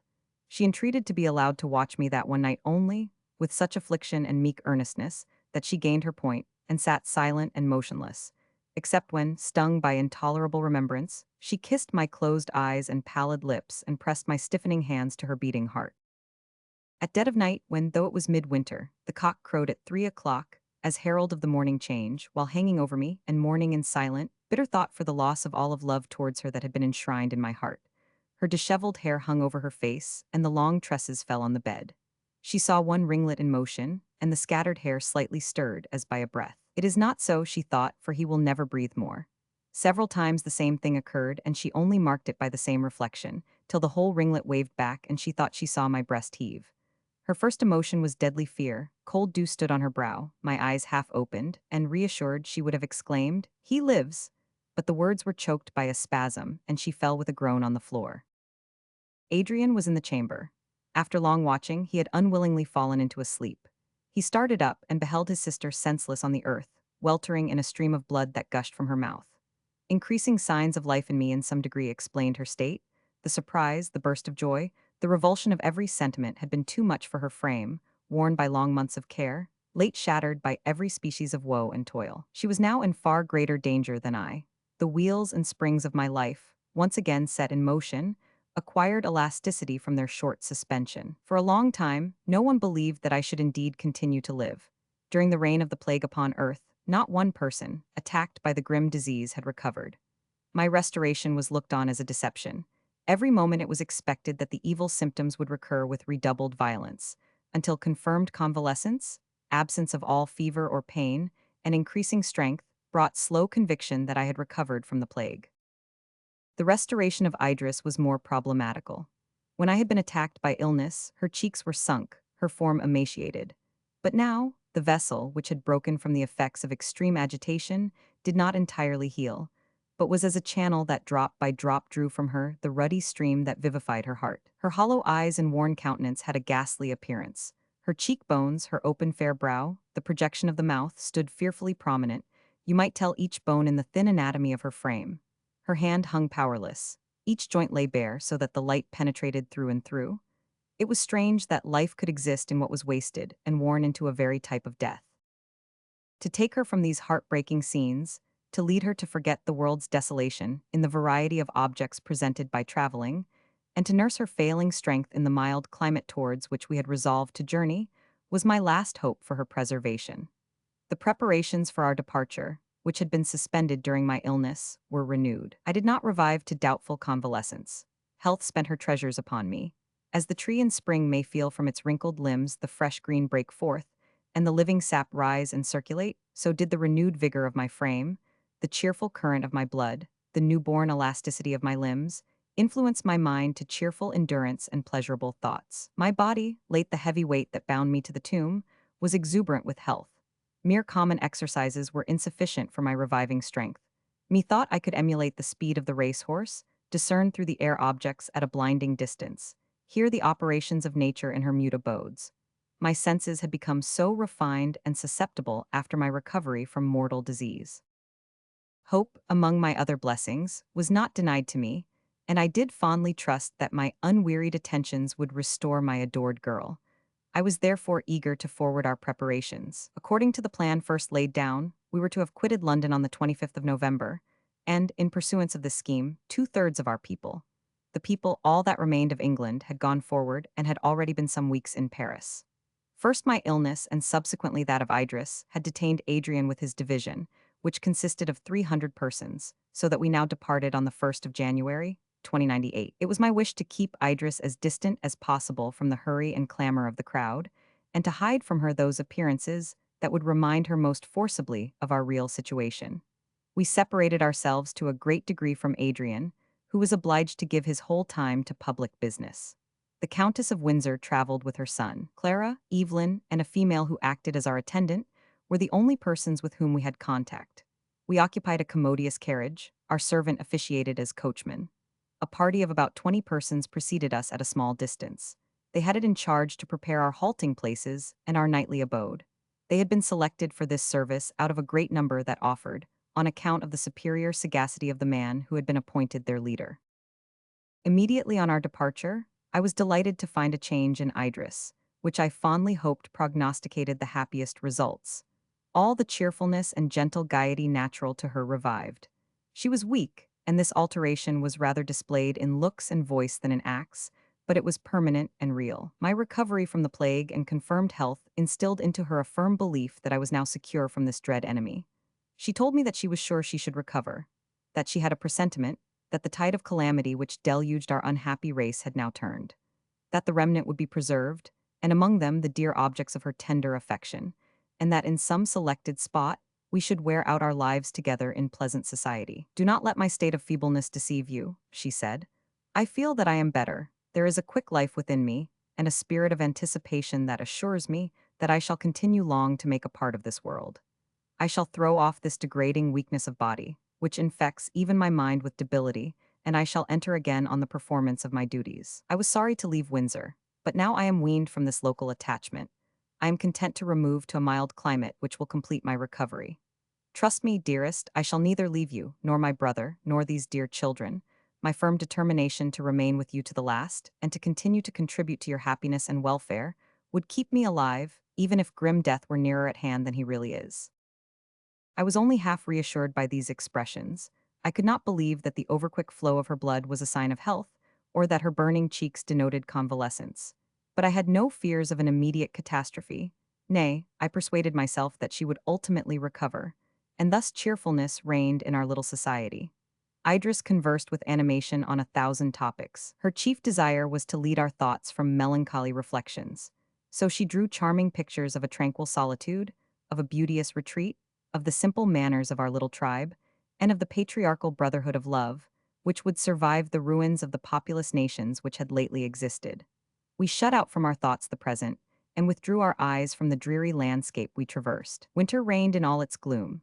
The leafless trees lay without motion against the dun sky, the forms of frost, mimicking the foliage of summer, strewed the ground, the paths were overgrown, the unplowed cornfields were patched with grass and weeds, the sheep congregated at the threshold of the cottage, the horned ox thrust his head from the window. The wind was bleak, and frequent sleet or snowstorms added to the melancholy appearance wintry nature assumed. We arrived at Rochester, and an accident caused us to be detained there a day. During that time, a circumstance occurred that changed our plans, and which, alas, in its result changed the eternal course of events, turning me from the pleasant new-sprung hope I enjoyed to an obscure and gloomy desert. But I must give some little explanation before I proceed with the final cause of our temporary alteration of plan, and refer again to those times when man walked the earth fearless, before plague had become queen of the world. There resided a family in the neighborhood of Windsor, of very humble pretensions, but which had been an object of interest to us on account of one of the persons of whom it was composed. The family of the Claytons had known better days, but after a series of reverses, the father died a bankrupt, and the mother, heartbroken and a confirmed invalid, retired with her 5 children to a little cottage between Eton and Salt Hill. The eldest of these children, who was 13 years old, seemed at once, from the influence of adversity, to acquire the sagacity and principle belonging to a more mature age. Her mother grew worse and worse in health, but Lucy attended on her, and was as a tender parent to her younger brothers and sisters, and in the meantime showed herself so good-humored, social, and benevolent that she was beloved as well as honored in her little neighborhood. Lucy was besides extremely pretty, so when she grew to be 16, it was to be supposed, notwithstanding her poverty, that she should have admirers. One of these was the son of a country curate. He was a generous, frank-hearted youth, with an ardent love of knowledge and no mean acquirements. Though Lucy was untaught, her mother's conversation and manners gave her a taste for refinement superior to her present situation. She loved the youth even without knowing it, except that in any difficulty, she naturally turned to him for aid, and awoke with a lighter heart every Sunday, because she knew that she would be met and accompanied by him in her evening walk with her sisters. She had another admirer, one of the head waiters at the inn at Salt Hill. He also was not without pretensions to urbane superiority, such as he learnt from gentlemen's servants and waiting-maids, who, initiating him in all the slang of high life below stairs, rendered his arrogant temper 10 times more intrusive. Lucy did not disclaim him. She was incapable of that feeling, but she was sorry when she saw him approach, and quietly resisted all his endeavors to establish an intimacy. The fellow soon discovered that his rival was preferred to him, and this changed what was at first a chance admiration into a passion, whose main springs were envy and a base desire to deprive his competitor of the advantage he enjoyed over himself. Poor Lucy's sad story was but a common one. Her lover's father died, and he was left destitute. He accepted the offer of a gentleman to go to India with him, feeling secure that he should soon acquire an independence and return to claim the hand of his beloved. He became involved in the war carried on there, was taken prisoner, and years elapsed before tidings of his existence were received in his native land. In the meantime, disastrous poverty came on Lucy. Her little cottage, which stood looking from its trellis, covered with woodbine and jessamine, was burnt down, and the whole of their little property was included in the destruction. Whither betake them? By what exertion of industry could Lucy procure them another abode? Her mother, nearly bedrid, could not survive any extreme of famine-struck poverty. At this time, her other admirer stepped forward and renewed his offer of marriage. He had saved money and was going to set up a little inn at Datchet. There was nothing alluring to Lucy in this offer, except the home it secured to her mother, and she felt more sure of this since she was struck by the apparent generosity which occasioned the present offer. She accepted it, thus sacrificing herself for the comfort and welfare of her parent. It was some years after her marriage that we became acquainted with her. The accident of a storm caused us to take refuge in the inn, where we witnessed the brutal and quarrelsome behavior of her husband and her patient endurance. Her lot was not a fortunate one. Her first lover had returned with the hope of making her his own, and met her by accident, for the first time, as the mistress of his country inn and the wife of another. He withdrew despairingly to foreign parts. Nothing went well with him. At last he enlisted, and came back again wounded and sick, and yet Lucy was debarred from nursing him.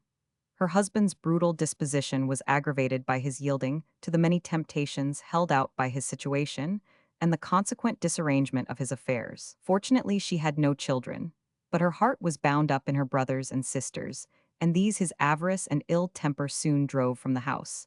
They were dispersed about the country, earning their livelihood with toil and care. He even showed an inclination to get rid of her mother, but Lucy was firm here. She had sacrificed herself for her. She lived for her, she would not part with her.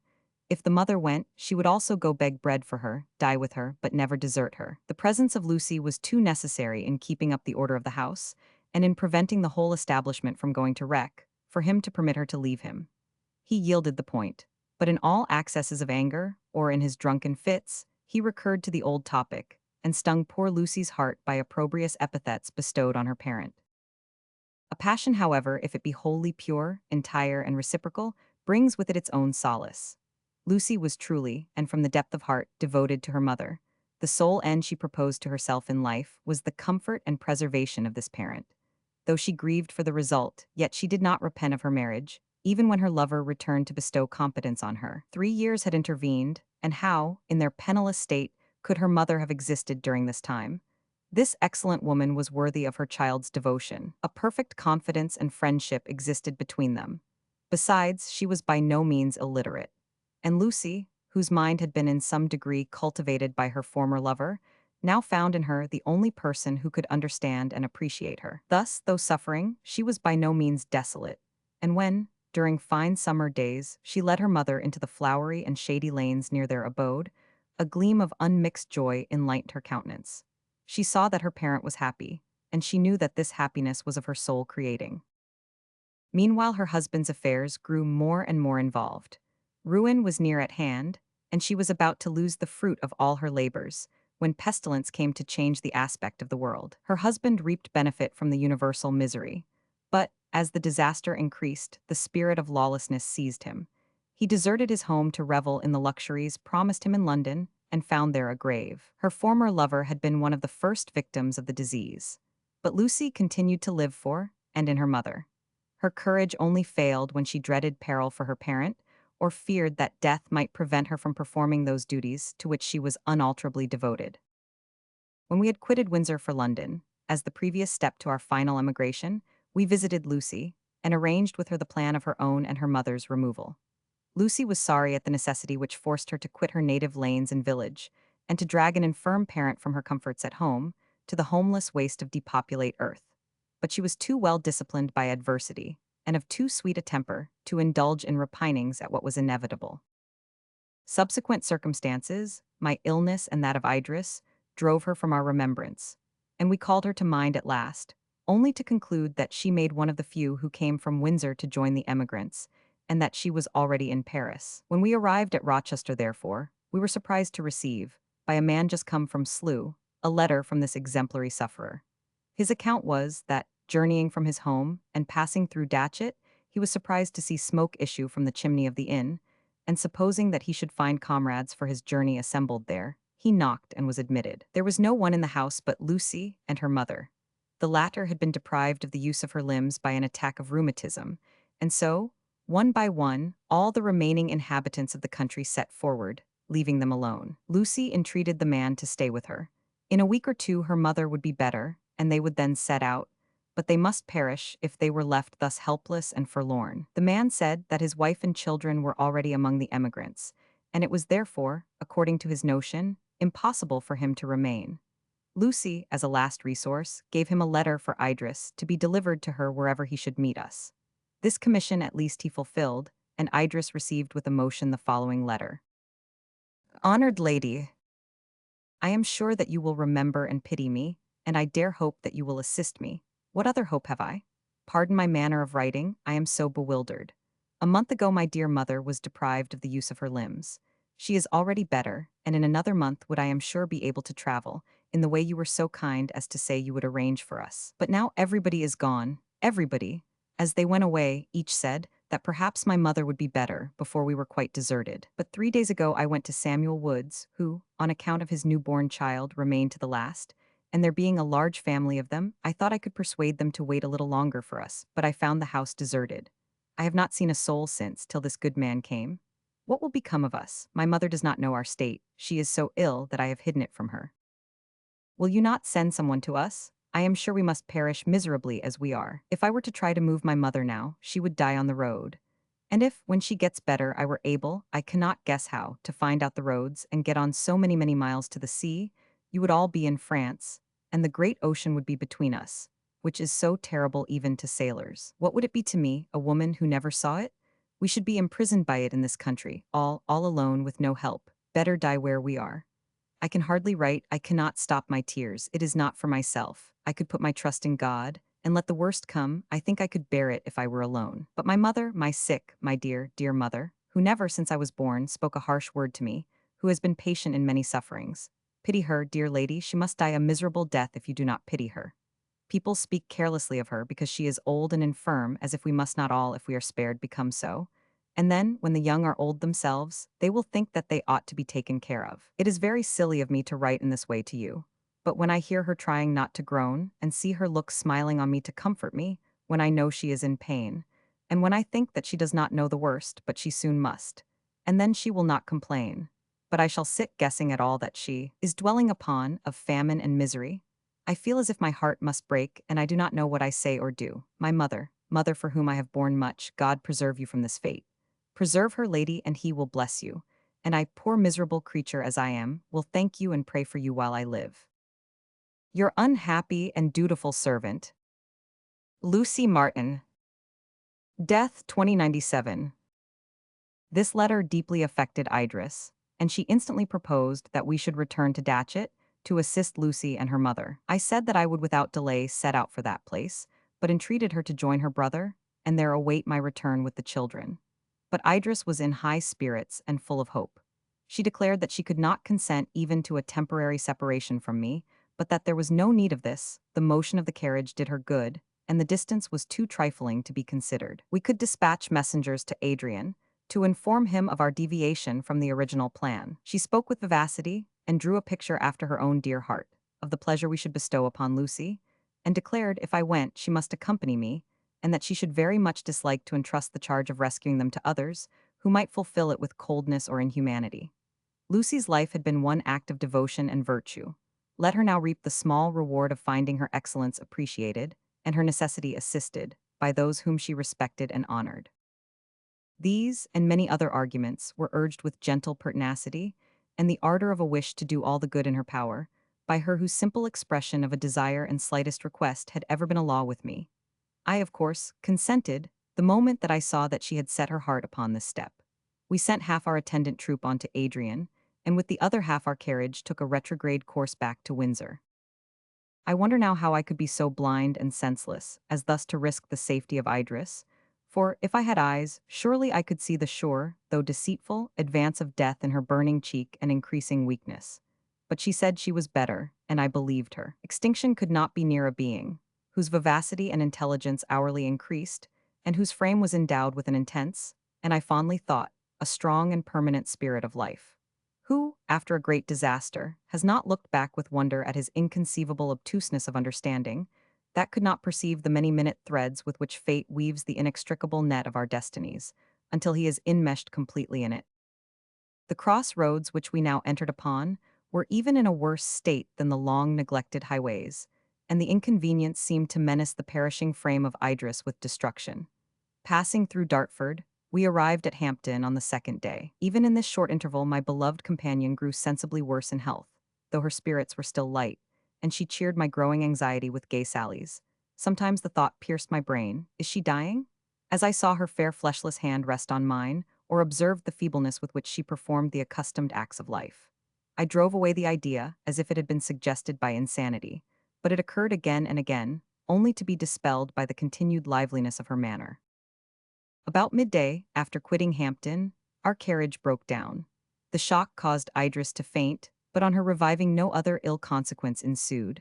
Our party of attendants had as usual gone on before us, and our coachman went in search of another vehicle, our former one being rendered by this accident unfit for service. The only place near us was a poor village, in which he found a kind of caravan, able to hold 4 people, but it was clumsy and ill hung. Besides this, he found a very excellent cabriolet. Our plan was soon arranged. I would drive Idris in the latter, while the children were conveyed by the servant in the former. But these arrangements cost time.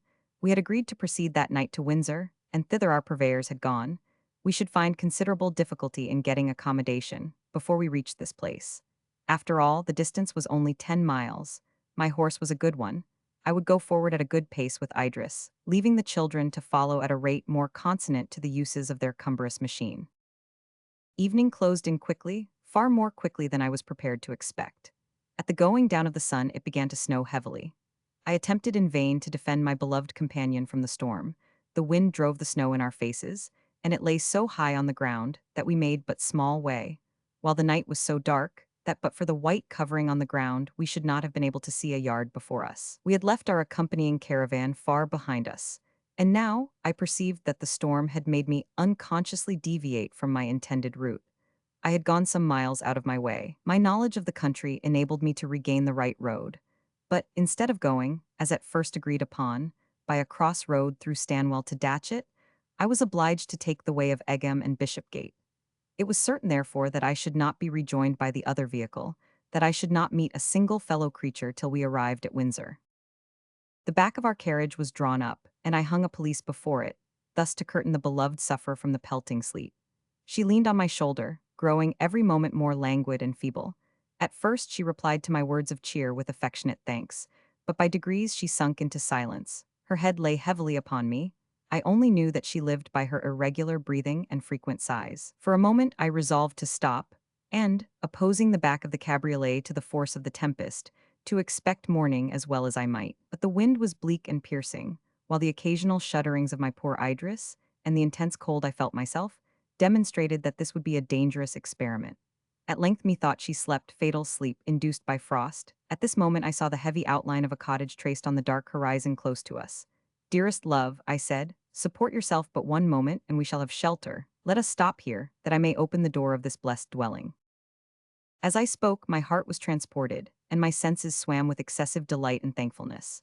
I placed the head of Idris against the carriage, and leaping out, scrambled through the snow to the cottage, whose door was open. I had apparatus about me for procuring light, and that showed me a comfortable room with a pile of wood in one corner, and no appearance of disorder except that, the door having been left partly open, the snow, drifting in, had blocked up the threshold. I returned to the carriage, and the sudden change from light to darkness at first blinded me. When I recovered my sight, eternal God of this lawless world, O supreme death, I will not disturb thy silent reign, or mar my tale with fruitless exclamations of horror.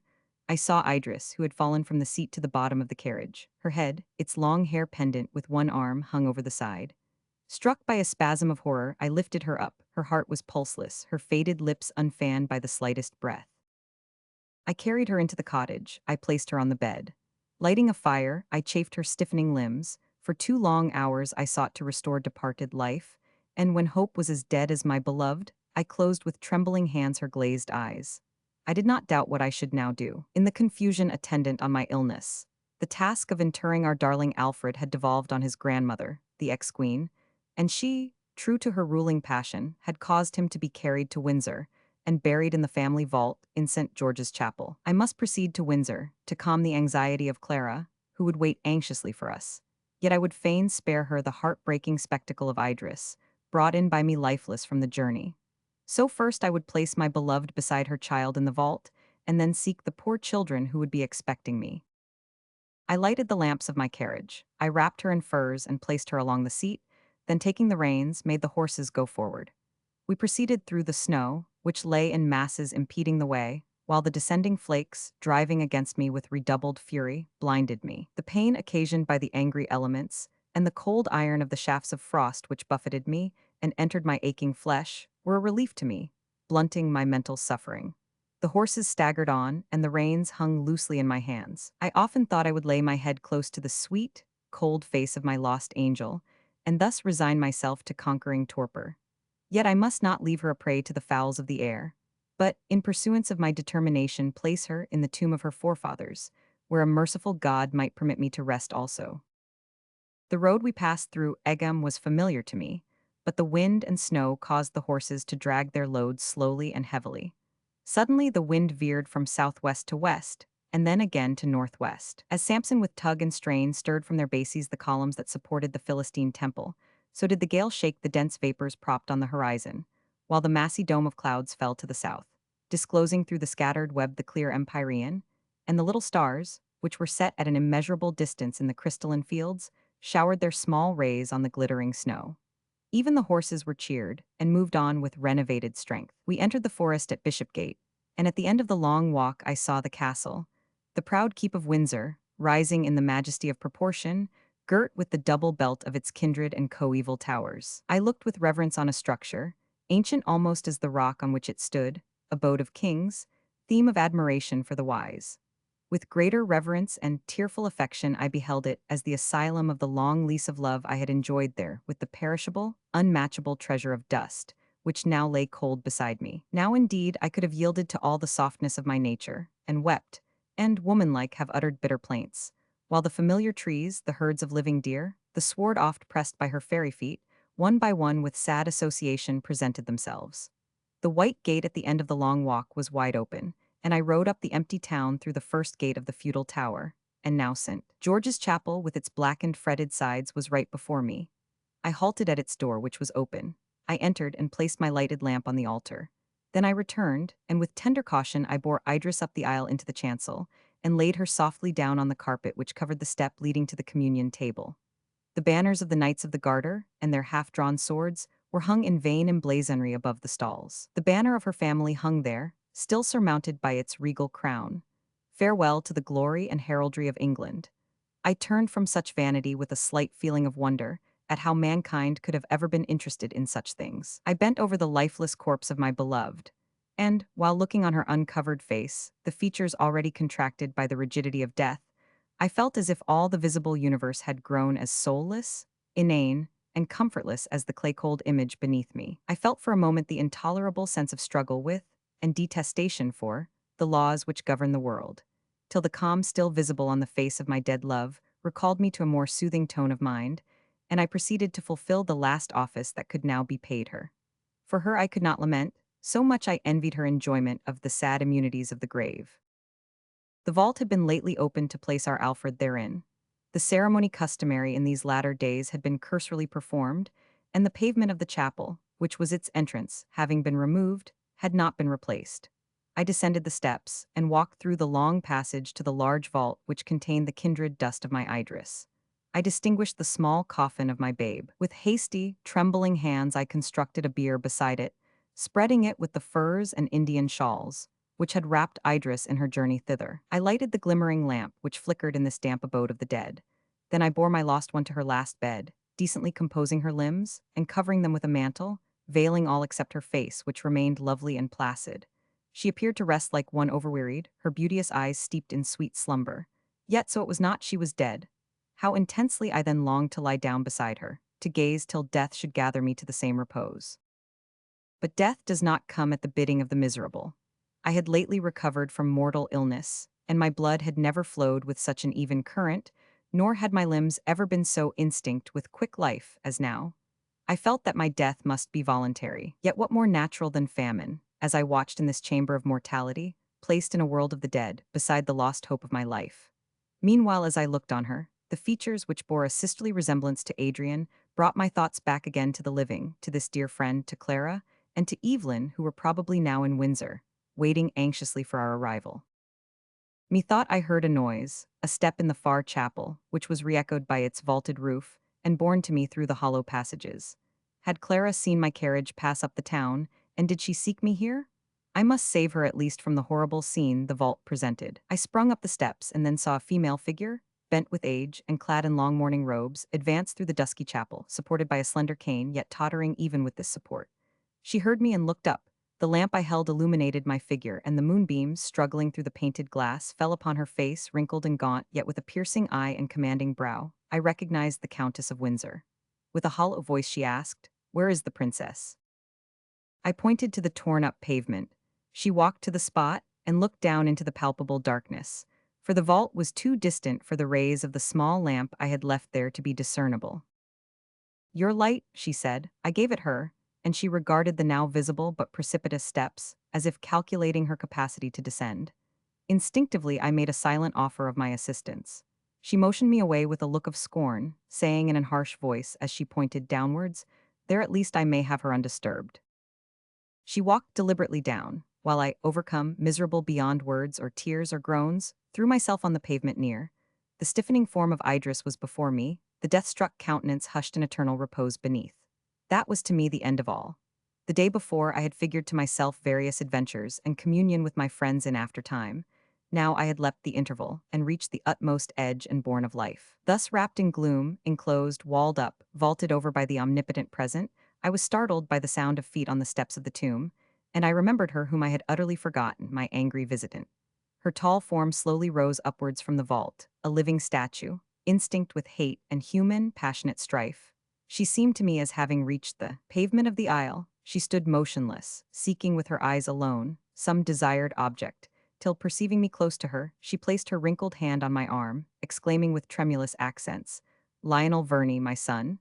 This name, applied at such a moment by my angel's mother, instilled into me more respect than I had ever before felt for this disdainful lady. I bowed my head and kissed her shriveled hand, and, remarking that she trembled violently, supported her to the end of the chancel, where she sat on the steps that led to the regal stall. She suffered herself to be led, and still holding my hand, she leaned her head back against the stall, while the moonbeams, tinged with various colors by the painted glass, fell on her glistening eyes. Aware of her weakness, again calling to mind her long-cherished dignity, she dashed the tears away. Yet they fell fast, as she said, for excuse, "She is so beautiful and placid, even in death." No harsh feeling ever clouded her serene brow. How did I treat her? Wounding her gentle heart with savage coldness. I had no compassion on her in past years. Does she forgive me now? Little does it boot to talk of repentance and forgiveness to the dead. Had I during her life once consulted her gentle wishes, and curbed my rugged nature to do her pleasure, I should not feel thus. Idris and her mother were unlike in person. The dark hair, deep-set black eyes, and prominent features of the ex-queen were in entire contrast to the golden tresses, the full blue orbs, and the soft lines and contour of her daughter's countenance. Yet, in latter days, illness had taken from my poor girl the full outline of her face, and reduced it to the inflexible shape of the bone beneath. In the form of her brow, in her oval chin, there was to be found a resemblance to her mother. Nay, in some moods, their gestures were not unlike. Nor, having lived so long together, was this wonderful. There is a magic power in resemblance. When one we love dies, we hope to see them in another state, and half expect that the agency of mind will inform its new garb in imitation of its decayed earthly vesture. But these are ideas of the mind only. We know that the instrument is shivered, the sensible image lies in miserable fragments, dissolved to dusty nothingness. A look, a gesture, or a fashioning of the limbs similar to the dead in a living person touches a thrilling chord, whose sacred harmony is felt in the heart's dearest recess. Strangely moved, prostrate before this spectral image, and enslaved by the force of blood manifested in likeness of look and movement, I remained trembling in the presence of the harsh, proud, and till now unloved mother of Idris. Poor, mistaken woman. In her tenderest mood before, she had cherished the idea that a word, a look of reconciliation from her, would be received with joy and repay long years of severity. Now that the time was gone for the exercise of such power, she fell at once upon the thorny truth of things, and felt that neither smile nor caress could penetrate to the unconscious state, or influence the happiness of her who lay in the vault beneath. This conviction, together with the remembrance of soft replies to bitter speeches, of gentle looks repaying angry glances, the perception of the falsehood, paltriness, and futility of her cherished dreams of birth and power, the overpowering knowledge that love and life were the true emperors of our mortal state, all, as a tide, rose and filled her soul with stormy and bewildering confusion. It fell to my lot to come as the influential power to allay the fierce tossing of these tumultuous waves. I spoke to her. I led her to reflect how happy Idris had really been, and how her virtues and numerous excellencies had found scope and estimation in her past career. I praised her, the idol of my heart's dear worship, the admired type of feminine perfection. With ardent and overflowing eloquence, I relieved my heart from its burthen, and awoke to the sense of a new pleasure in life as I poured forth the funeral eulogy. Then I referred to Adrian, her loved brother, and to her surviving child. I declared, which I had before almost forgotten, what my duties were with regard to these valued portions of herself, and bade the melancholy repentant mother reflect how she could best expiate unkindness towards the dead by redoubled love of the survivors. Consoling her, my own sorrows were assuaged. My sincerity won her entire conviction. She turned to me, the hard, inflexible, persecuting woman, turned with a mild expression of face and said, "If our beloved angel sees us now, it will delight her to find that I do you even tardy justice. You were worthy of her, and from my heart I am glad that you won her away from me. Pardon, my son, the many wrongs I have done you. Forget my bitter words and unkind treatment. Take me and govern me as you will." I seized this docile moment to propose our departure from the church. "First," she said, "let us replace the pavement above the vault." We drew near to it. "Shall we look on her again?" I asked.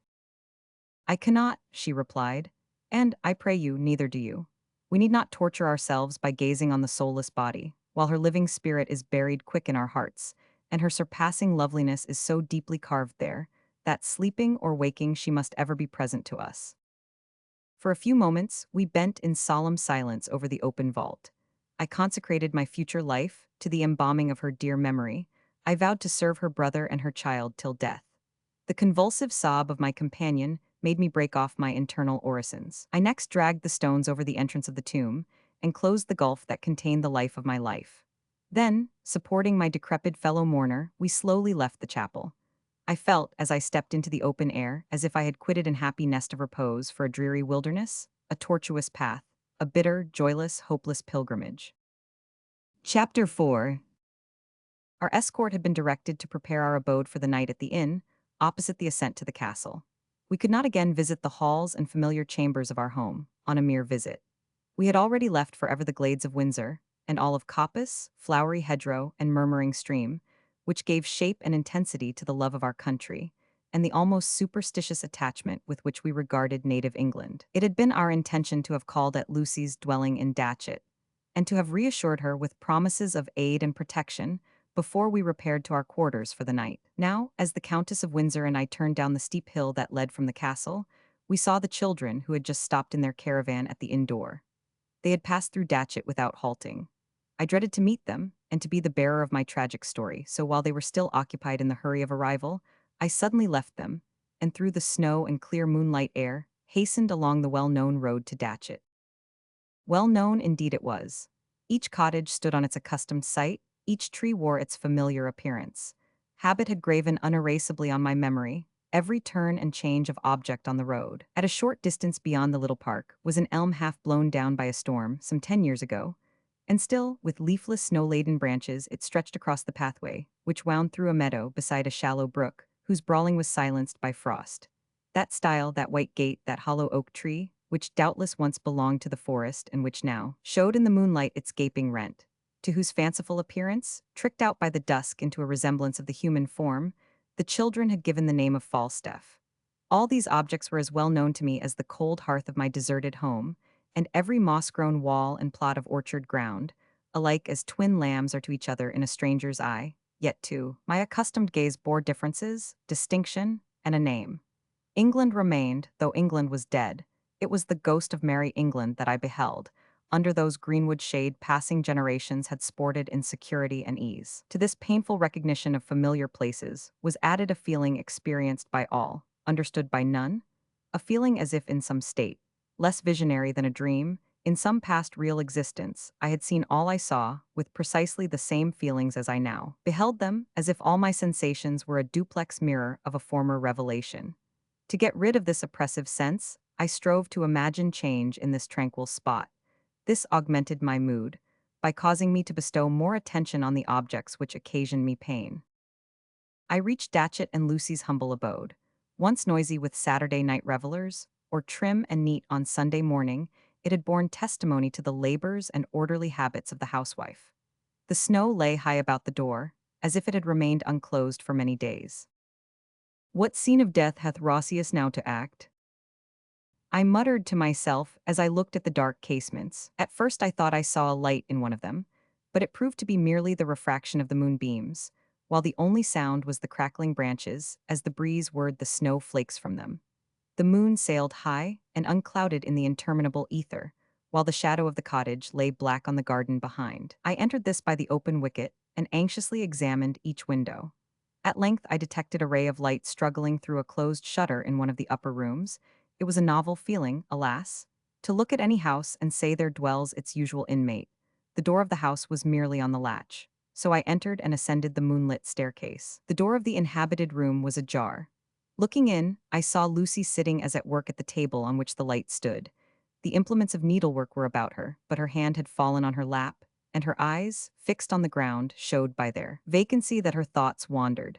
Traces of care and watching had diminished her former attractions, but her simple dress and cap, her desponding attitude, and the single candle that cast its light upon her, gave for a moment a picturesque grouping to the whole. A fearful reality recalled me from the thought. A figure lay stretched on the bed covered by a sheet. Her mother was dead, and Lucy, apart from all the world, deserted and alone, watched beside the corpse during the weary night. I entered the room, and my unexpected appearance at first drew a scream from the lone survivor of a dead nation, but she recognized me and recovered herself, with the quick exercise of self-control habitual to her. "Did you not expect me?" I asked, in that low voice which the presence of the dead makes us as it were instinctively assume. "You are very good," replied she, "to have come yourself. I can never thank you sufficiently, but it is too late." "Too late?" cried I. "What do you mean?" "It is not too late to take you from this deserted place and conduct you to—" My own loss, which I had forgotten as I spoke, now made me turn away, while choking grief impeded my speech. I threw open the window and looked on the cold, waning, ghastly, misshaped circle on high, and the chill white earth beneath. Did the spirit of sweet Idris sail along the moon-frozen crystal air? No, no, a more genial atmosphere, a lovelier habitation was surely hers. I indulged in this meditation for a moment, and then again addressed the mourner, who stood leaning against the bed with that expression of resigned despair, of complete misery, and a patient sufferance of it, which is far more touching than any of the insane ravings or wild gesticulation of untamed sorrow. I desired to draw her from this spot, but she opposed my wish. That class of persons whose imagination and sensibility have never been taken out of the narrow circle immediately in view, if they possess these qualities to any extent, are apt to pour their influence into the very realities which appear to destroy them, and to cling to these with double tenacity, from not being able to comprehend anything beyond. Thus Lucy, in desert England, in a dead world, wished to fulfill the usual ceremonies of the dead, such as were customary to the English country people, when death was a rare visitant, and gave us time to receive his dreaded usurpation with pomp and circumstance, going forth in procession to deliver the keys of the tomb into his conquering hand. She had already, alone as she was, accomplished some of these, and the work on which I found her employed was her mother's shroud. My heart sickened at such detail of woe, which a female can endure, but which is more painful to the masculine spirit than deadliest struggle, or throes of unutterable but transient agony. This must not be, I told her, and then, as further inducement, I communicated to her my recent loss, and gave her the idea that she must come with me to take charge of the orphan children, whom the death of Idris had deprived of a mother's care. Lucy never resisted the call of a duty, so she yielded, and closing the casements and doors with care, she accompanied me back to Windsor. As we went, she communicated to me the occasion of her mother's death. Either by some mischance she had got sight of Lucy's letter to Idris, or she had overheard her conversation with the countryman who bore it. However it might be, she obtained a knowledge of the appalling situation of herself and her daughter. Her aged frame could not sustain the anxiety and horror this discovery instilled. She concealed her knowledge from Lucy, but brooded over it through sleepless nights, till fever and delirium, swift forerunners of death, disclosed the secret. Her life, which had long been hovering on its extinction, now yielded at once to the united effects of misery and sickness, and that same morning she had died. After the tumultuous emotions of the day, I was glad to find on my arrival at the inn that my companions had retired to rest. I gave Lucy in charge to the Countess's attendant, and then sought repose from my various struggles and impatient regrets. For a few moments the events of the day floated in disastrous pageant through my brain, till sleep bathed it in forgetfulness. When morning dawned and I awoke, it seemed as if my slumber had endured for years. My companions had not shared my oblivion. Clara's swollen eyes showed that she had passed the night in weeping. The Countess looked haggard and wan. Her firm spirit had not found relief in tears, and she suffered the more from all the painful retrospect and agonizing regret that now occupied her. We departed from Windsor, as soon as the burial rites had been performed for Lucy's mother, and, urged on by an impatient desire to change the scene, went forward towards Dover with speed, our escort having gone before to provide horses. Finding them either in the warm stables they instinctively sought during the cold weather, or standing shivering in the bleak fields ready to surrender their liberty in exchange for offered corn. During our ride, the Countess recounted to me the extraordinary circumstances which had brought her so strangely to my side in the chancel of St. George's Chapel. When last she had taken leave of Idris, as she looked anxiously on her faded person and pallid countenance, she had suddenly been visited by a conviction that she saw her for the last time. It was hard to part with her while under the dominion of this sentiment, and for the last time she endeavored to persuade her daughter to commit herself to her nursing, permitting me to join Adrian. Idris mildly refused, and thus they separated. The idea that they should never again meet grew on the Countess's mind, and haunted her perpetually. 1,000 times she had resolved to turn back and join us, and was again and again restrained by the pride and anger of which she was the slave. Proud of heart as she was, she bathed her pillow with nightly tears, and through the day was subdued by nervous agitation and expectation of the dreaded event, which she was wholly incapable of curbing. She confessed that at this period her hatred of me knew no bounds, since she considered me as the sole obstacle to the fulfillment of her dearest wish, that of attending upon her daughter in her last moments. She desired to express her fears to her son, and to seek consolation from his sympathy with, or courage from his rejection of, her auguries. On the first day of her arrival at Dover, she walked with him on the sea beach, and with the timidity characteristic of passionate and exaggerated feeling, was, by degrees, bringing the conversation to the desired point, when she could communicate her fears to him. When the messenger who bore my letter announcing our temporary return to Windsor came riding down to them, he gave some oral account of how he had left us, and added that notwithstanding the cheerfulness and good courage of Lady Idris, he was afraid that she would hardly reach Windsor alive. "True," said the Countess, "your fears are just, she is about to expire." As she spoke, her eyes were fixed on a tomb-like hollow of the cliff, and she averred the same to me with solemnity, Idris pacing slowly towards this cave. She was turned from her head was bent down, her white dress was such as she was accustomed to wear, except that a thin crape-like veil covered her golden tresses and concealed her as a dim transparent mist. She looked dejected, as docilely yielding to a commanding power.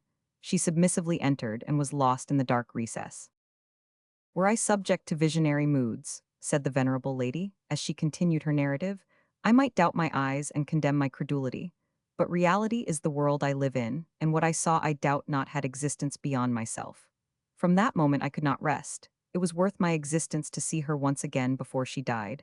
I knew that I should not accomplish this, yet I must endeavor. I immediately departed for Windsor, and, though I was assured that we traveled speedily, it seemed to me that our progress was snail-like, and that delays were created solely for my annoyance. Still I accused you, and heaped on your head the fiery ashes of my burning impatience. It was no disappointment, though an agonizing pang, when you pointed to her last abode, and words would ill express the abhorrence I that moment felt towards you, the triumphant impediment to my dearest wishes.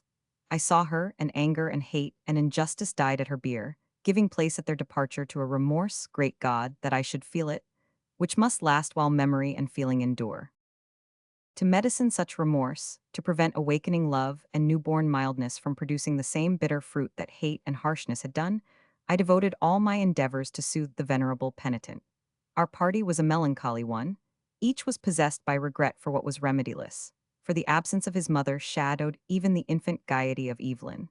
Added to this was the prospect of the uncertain future. Before the final accomplishment of any great voluntary change, the mind vacillates, now soothing itself by fervent expectation, now recoiling from obstacles which seem never to have presented themselves before with so frightful an aspect. An involuntary tremor ran through me when I thought that in another day we might have crossed the watery barrier, and have set forward on that hopeless, interminable, sad wandering, which but a short time before I regarded as the only relief to sorrow that our situation afforded. Our approach to Dover was announced by the loud roarings of the wintry sea. They were borne miles inland by the sound-laden blast, and by their unaccustomed uproar, imparted a feeling of insecurity and peril to our stable abode. At first we hardly permitted ourselves to think that any unusual eruption of nature caused this tremendous war of air and water, but rather fancied that we merely listened to what we had heard 1,000 times before, when we had watched the flocks of fleece-crowned waves, driven by the winds, come to lament and die on the barren sands and pointed rocks. But we found upon advancing farther that Dover was overflowed. Many of the houses were overthrown by the surges which filled the streets, and with hideous brawlings sometimes retreated, leaving the pavement of the town bare, till again hurried forward by the influx of ocean, they returned with thundersound to their usurped station. Hardly less disturbed than the tempestuous world of waters was the assembly of human beings, that from the cliff fearfully watched its ravings. On the morning of the arrival of the emigrants under the conduct of Adrian, the sea had been serene and glassy. The slight ripples refracted the sunbeams, which shed their radiance through the clear blue frosty air. This placid appearance of nature was hailed as a good augury for the voyage, and the chief immediately repaired to the harbor to examine 2 steamboats which were moored there. On the following midnight, when all were at rest, a frightful storm of wind and clattering rain and hail first disturbed them, and the voice of one shrieking in the streets that the sleepers must awake or they would be drowned. And when they rushed out, half-clothed, to discover the meaning of this alarm, they found that the tide, rising above every mark, was rushing into the town. They ascended the cliff, but the darkness permitted only the white crest of waves to be seen, while the roaring wind mingled its howlings in dire accord with the wild surges. The awful hour of night, the utter inexperience of many who had never seen the sea before, the wailing of women and cries of children added to the horror of the tumult. All the following day the same scene continued. When the tide ebbed, the town was left dry, but on its flow it rose even higher than on the preceding night. The vast ships that lay rotting in the roads were whirled from their anchorage and driven and jammed against the cliff. The vessels in the harbor were flung on land like seaweed, and there battered to pieces by the breakers. The waves dashed against the cliff, which if in any place it had been before loosened, now gave way, and the affrighted crowd saw vast fragments of the near earth fall with crash and roar into the deep. This sight operated differently on different persons. The greater part thought it a judgment of God, to prevent or punish our emigration from our native land. Many were doubly eager to quit a nook of ground now become their prison, which appeared unable to resist the inroads of ocean's giant waves. When we arrived at Dover, after a fatiguing day's journey, we all required rest and sleep, but the scene acting around us soon drove away such ideas. We were drawn, along with the greater part of our companions, to the edge of the cliff, there to listen to and make 1,000 conjectures. A fog narrowed our horizon to about a quarter of a mile, and the misty veil, cold and dense, enveloped sky and sea in equal obscurity. What added to our inquietude was the circumstance that 2/3 of our original number were now waiting for us in Paris, and clinging, as we now did most painfully, to any addition to our melancholy remnant. This division, with the tameless, impassable ocean between, struck us with affright. At length, after loitering for several hours on the cliff, we retired to Dover Castle, whose roof sheltered all who breathed the English air, and sought the sleep necessary to restore strength and courage to our worn frames and languid spirits. Early in the morning, Adrian brought me the welcome intelligence that the wind had changed. It had been southwest. It was now northeast. The sky was stripped bare of clouds by the increasing gale, while the tide at its ebb seceded entirely from the town. The change of wind rather increased the fury of the sea, but it altered its late dusky hue to a bright green, and in spite of its unmitigated clamor, its more cheerful appearance instilled hope and pleasure. All day we watched the ranging of the mountainous waves, and towards sunset a desire to decipher the promise for the morrow at its setting made us all gather with one accord on the edge of the cliff. When the mighty luminary approached within a few degrees of the tempest-tossed horizon, suddenly, a wonder.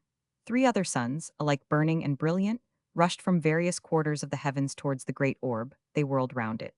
The glare of light was intense to our dazzled eyes. The sun itself seemed to join in the dance, while the sea burned like a furnace, like all Vesuvius alight with flowing lava beneath. The horses broke loose from their stalls in terror. A herd of cattle, panic-struck, raced down to the brink of the cliff, and blinded by light, plunged down with frightful yells in the waves below. The time occupied by the apparition of these meteors was comparatively short. Suddenly the three mock suns united in one, and plunged into the sea. A few seconds afterwards, a deafening watery sound came up with awful peal from the spot where they had disappeared. Meanwhile the sun, disencumbered from his strange satellites, paced with its accustomed majesty towards its western home. When we dared not trust our eyes late dazzled, but it seemed that the sea rose to meet it, it mounted higher and higher, till the fiery globe was obscured, and the wall of water still ascended the horizon.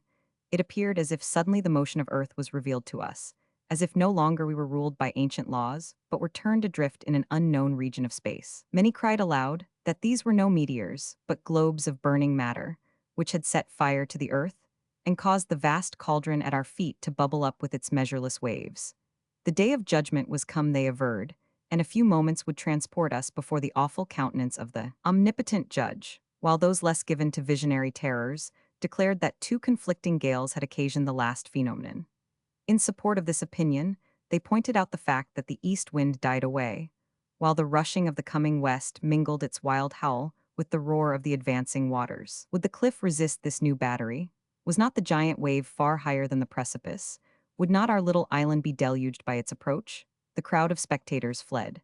They were dispersed over the fields, stopping now and then, and looking back in terror. A sublime sense of awe calmed the swift pulsations of my heart. I awaited the approach of the destruction menaced, with that solemn resignation which an unavoidable necessity instills. The ocean every moment assumed a more terrific aspect, while the twilight was dimmed by the wrack which the west wind spread over the sky. By slow degrees, however, as the wave advanced, it took a more mild appearance. Some undercurrent of air, or obstruction in the bed of the waters, checked its progress, and it sank gradually, while the surface of the sea became uniformly higher as it dissolved into it. This change took from us the fear of an immediate catastrophe, although we were still anxious as to the final result. We continued during the whole night to watch the fury of the sea and the pace of the driving clouds, through whose openings the rare stars rushed impetuously. The thunder of conflicting elements deprived us of all power to sleep. This endured ceaselessly for 3 days and nights. The stoutest hearts quailed before the savage enmity of nature. Provisions began to fail us, though every-day foraging parties were dispersed to the nearer towns. In vain we schooled ourselves into the belief that there was nothing out of the common order of nature in the strife we witnessed. Our disastrous and overwhelming destiny turned the best of us to cowards. Death had hunted us through the course of many months, even to the narrow strip of time on which we now stood. Narrow indeed, and buffeted by storms, was our footway overhanging the great sea of calamity. As an unsheltered northern shore is shaken by the wintry wave, and frequent storms forevermore, while from the west the loud winds rave, or from the east or mountains hoar, the struck and tottering sandbank lave. It required more than human energy to bear up against the menaces of destruction that everywhere surrounded us. After the lapse of 3 days, the gale died away. The seagull sailed upon the calm bosom of the windless atmosphere, and the last yellow leaf on the topmost branch of the oak hung without motion. The sea no longer broke with fury, but a swell setting in steadily for shore, with long sweep and sullen burst replaced the roar of the breakers. Yet we derived hope from the change, and we did not doubt that, after the interval of a few days, the sea would resume its tranquility. The sunset of the 4th day favored this idea. It was clear and golden. As we gazed on the purple sea, radiant beneath, we were attracted by a novel spectacle. A dark speck, as it neared, visibly a boat, rode on the top of the waves, every now and then lost in the steep valleys between. We marked its course with eager questionings, and when we saw that it evidently made for shore, we descended to the only practicable landing place and hoisted a signal to direct them. By the help of glasses, we distinguished her crew. It consisted of 9 men, Englishmen, belonging in truth to the 2 divisions of our people, who had preceded us and had been for several weeks at Paris. As countrymen was wont to meet countrymen in distant lands, did we greet our visitors on their landing with outstretched hands and gladsome welcome. They were slow to reciprocate our gratulations. They looked angry and resentful, not less than the chafed sea which they had traversed with imminent peril, though apparently more displeased with each other than with us. It was strange to see these human beings, who appeared to be given forth by the earth like rare and inestimable plants, full of towering passion and the spirit of angry contest. Their first demand was to be conducted to the Lord Protector of England, so they called Adrian, though he had long discarded the empty title, as a bitter mockery of the shadow to which the protectorship was now reduced. They were speedily led to Dover Castle, from whose keep Adrian had watched the movements of the boat. He received them with the interest and wonder so strange a visitation created. In the confusion occasioned by their angry demands for precedence, it was long before we could discover the secret meaning of this strange scene. By degrees, from the furious declamations of one, the fierce interruptions of another, and the bitter scoffs of a third, we found that they were deputies from our colony at Paris, from 3 parties there formed, who, each with angry rivalry, tried to attain a superiority over the other 2. These deputies had been dispatched by them to Adrian, who had been selected arbiter, and they had journeyed from Paris to Calais, through the vacant towns and desolate country, indulging the while violent hatred against each other. And now they pleaded their several causes with unmitigated party spirit. By examining the deputies apart, and after much investigation, we learnt the true state of things at Paris. Since Parliament had elected him Ryland's deputy, all the surviving English had submitted to Adrian. He was our captain to lead us from our native soil to unknown lands, our lawgiver and our preserver. On the first arrangement of our scheme of emigration, no continued separation of our members was contemplated, and the command of the whole body in gradual ascent of power had its apex in the Earl of Windsor. But unforeseen circumstances changed our plans for us, and occasioned the greater part of our numbers to be divided for the space of nearly 2 months from the supreme chief. They had gone over in 2 distinct bodies, and on their arrival at Paris dissension arose between them. They had found Paris a desert. When first the plague had appeared, the return of travelers and merchants, and communications by letter, informed us regularly of the ravages made by disease on the continent. But with the increased mortality, this intercourse declined and ceased. Even in England itself, communication from one part of the island to the other became slow and rare. No vessel stemmed the flood that divided Calais from Dover.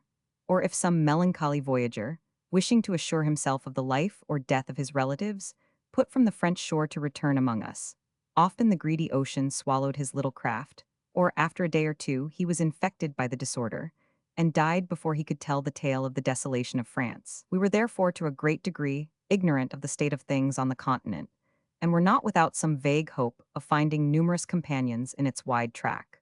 But the same causes that had so fearfully diminished the English nation had had even greater scope for mischief in the sister land. France was a blank. During the long line of road from Calais to Paris, not one human being was found. In Paris there were a few, perhaps 100, who, resigned to their coming fate, flitted about the streets of the capital and assembled to converse of past times, with that vivacity and even gaiety that seldom deserts the individuals of this nation. The English took uncontested possession of Paris. Its high houses and narrow streets were lifeless.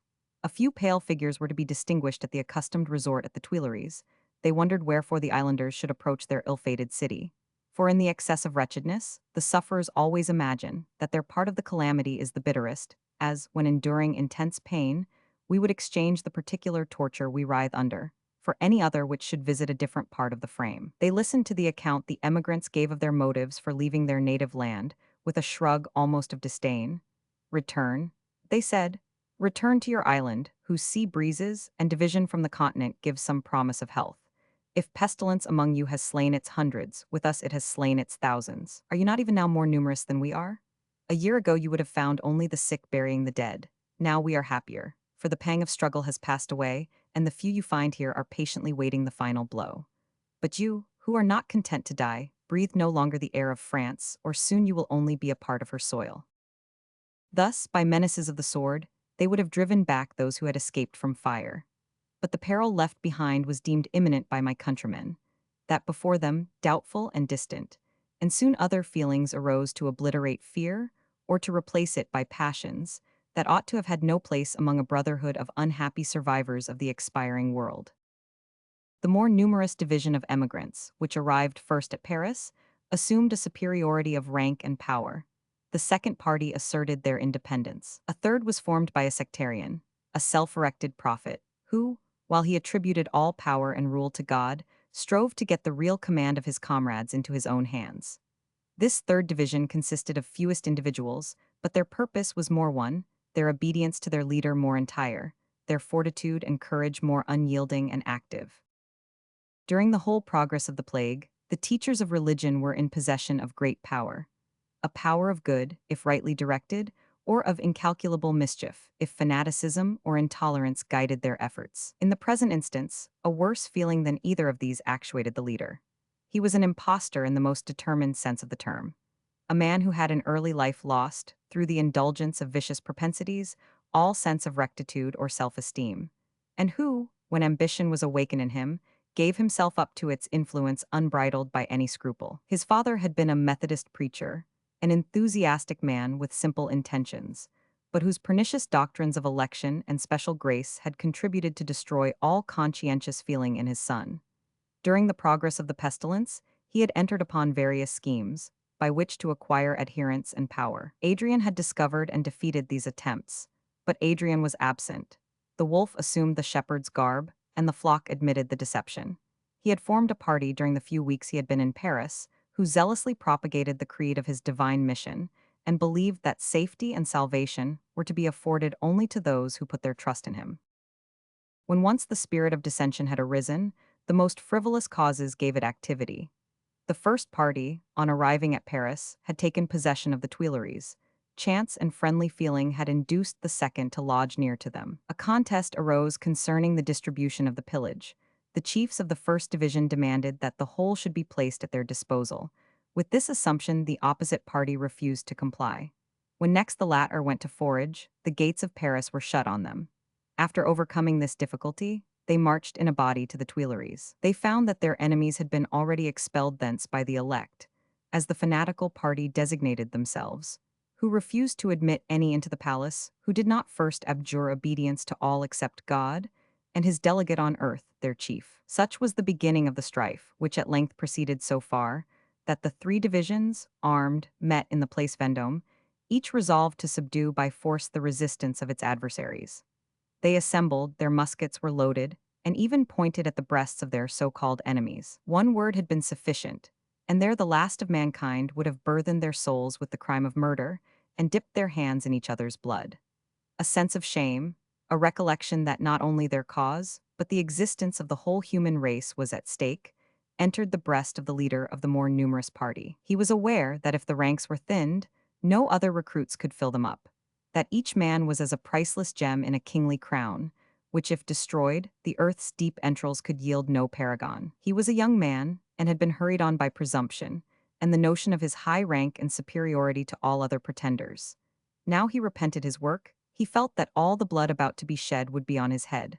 With sudden impulse, therefore, he spurred his horse between the bands, and having fixed a white handkerchief on the point of his uplifted sword, thus demanded parley. The opposite leaders obeyed the signal. He spoke with warmth. He reminded them of the oath all the chiefs had taken to submit to the Lord Protector. He declared their present meeting to be an act of treason and mutiny. He allowed that he had been hurried away by passion, but that a cooler moment had arrived, and he proposed that each party should send deputies to the Earl of Windsor, inviting his interference and offering submission to his decision. His offer was accepted so far that each leader consented to command a retreat, and moreover agreed that after the approbation of their several parties had been consulted, they should meet that night on some neutral spot to ratify the truce. At the meeting of the chiefs, this plan was finally concluded upon. The leader of the fanatics indeed refused to admit the arbitration of Adrian. He sent ambassadors, rather than deputies, to assert his claim, not plead his cause. The truce was to continue until the 1st of February, when the bands were again to assemble on the Place Vendôme. It was of the utmost consequence, therefore, that Adrian should arrive in Paris by that day, since an hair might turn the scale, and peace, scared away by intestine broils, might only return to watch by the silent dead. It was now the 28th of January. Every vessel stationed near Dover had been beaten to pieces and destroyed by the furious storms I have commemorated. Our journey, however, would admit of no delay. That very night, Adrian and I, and 12 others, either friends or attendants, put off from the English shore, in the boat that had brought over the deputies. We all took our turn at the oar, and the immediate occasion of our departure affording us abundant matter for conjecture and discourse, prevented the feeling that we left our native country, depopulate England, for the last time, to enter deeply into the minds of the greater part of our number. It was a serene starlight night, and the dark line of the English coast continued for some time visible at intervals, as we rose on the broad back of the waves. I exerted myself with my long oar to give swift impulse to our skiff, and, while the waters splashed with melancholy sound against its sides, I looked with sad affection on this last glimpse of seagirt England, and strained my eyes not too soon to lose sight of the castellated cliff, which rose to protect the land of heroism and beauty from the inroads of ocean that, turbulent as I had lately seen it, required such cyclopean walls for its repulsion. A solitary seagull winged its flight over our heads to seek its nest in a cleft of the precipice. Yes, thou shalt revisit the land of thy birth, I thought, as I looked invidiously on the airy voyager, but we shall never more. Tomb of Idris, farewell. Grave in which my heart lies sepultured, farewell forever. We were 12 hours at sea, and the heavy swell obliged us to exert all our strength. At length, by mere dint of rowing, we reached the French coast. The stars faded, and the gray morning cast a dim veil over the silver horns of the waning moon. The sun rose broad and red from the sea, as we walked over the sands to Calais. Our first care was to procure horses, and although wearied by our night of watching and toil, some of our party immediately went in quest of these in the wide fields of the unenclosed and now barren plain round Calais. We divided ourselves, like seamen, into watches, and some reposed, while others prepared the morning's repast. Our foragers returned at noon with only 6 horses. On these, Adrian and I, and 4 others, proceeded on our journey towards the great city, which its inhabitants had fondly named the capital of the civilized world. Our horses had become, through their long holiday, almost wild, and we crossed the plain round Calais with impetuous speed. From the height near Boulogne, I turned again to look on England. Nature had cast a misty pall over her, her cliff was hidden, there was spread the watery barrier that divided us, never again to be crossed. She lay on the ocean plain. In the great pool a swan's nest. Ruined the nest, alas. The swans of Albion had passed away forever, an uninhabited rock in the wide Pacific, which had remained since the creation uninhabited, unnamed, unmarked, would be of as much account in the world's future history as desert England. Our journey was impeded by 1,000 obstacles. As our horses grew tired, we had to seek for others, and hours were wasted, while we exhausted our artifices to allure some of these enfranchised slaves of man to resume the yoke, or as we went from stable to stable through the towns, hoping to find some who had not forgotten the shelter of their native stalls. Our ill success in procuring them obliged us continually to leave some one of our companions behind, and on the 1st of February, Adrian and I entered Paris wholly unaccompanied. The serene morning had dawned when we arrived at St. Denis, and the sun was high, when the clamor of voices, and the clash, as we feared, of weapons, guided us to where our countrymen had assembled on the Place Vendôme. We passed a knot of Frenchmen, who were talking earnestly of the madness of the insular invaders, and then coming by a sudden turn upon the place, we saw the sun glitter on drawn swords and fixed bayonets, while yells and clamors rent the air.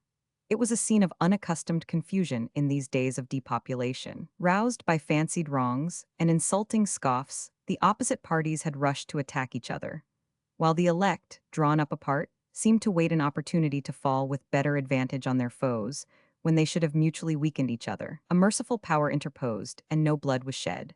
For, while the insane mob were in the very act of attack, the females, wives, mothers, and daughters rushed between. They seized the bridles. They embraced the knees of the horsemen, and hung on the necks or enweaponed arms of their enraged relatives.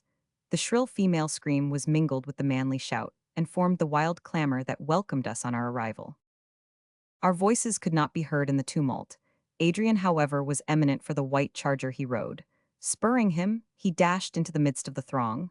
He was recognized, and a loud cry raised for England and the Protector. The late adversaries, warmed to affection at the sight of him, joined in heedless confusion and surrounded him. The women kissed his hands and the edges of his garments. Nay, his horse received tribute of their embraces. Some wept their welcome.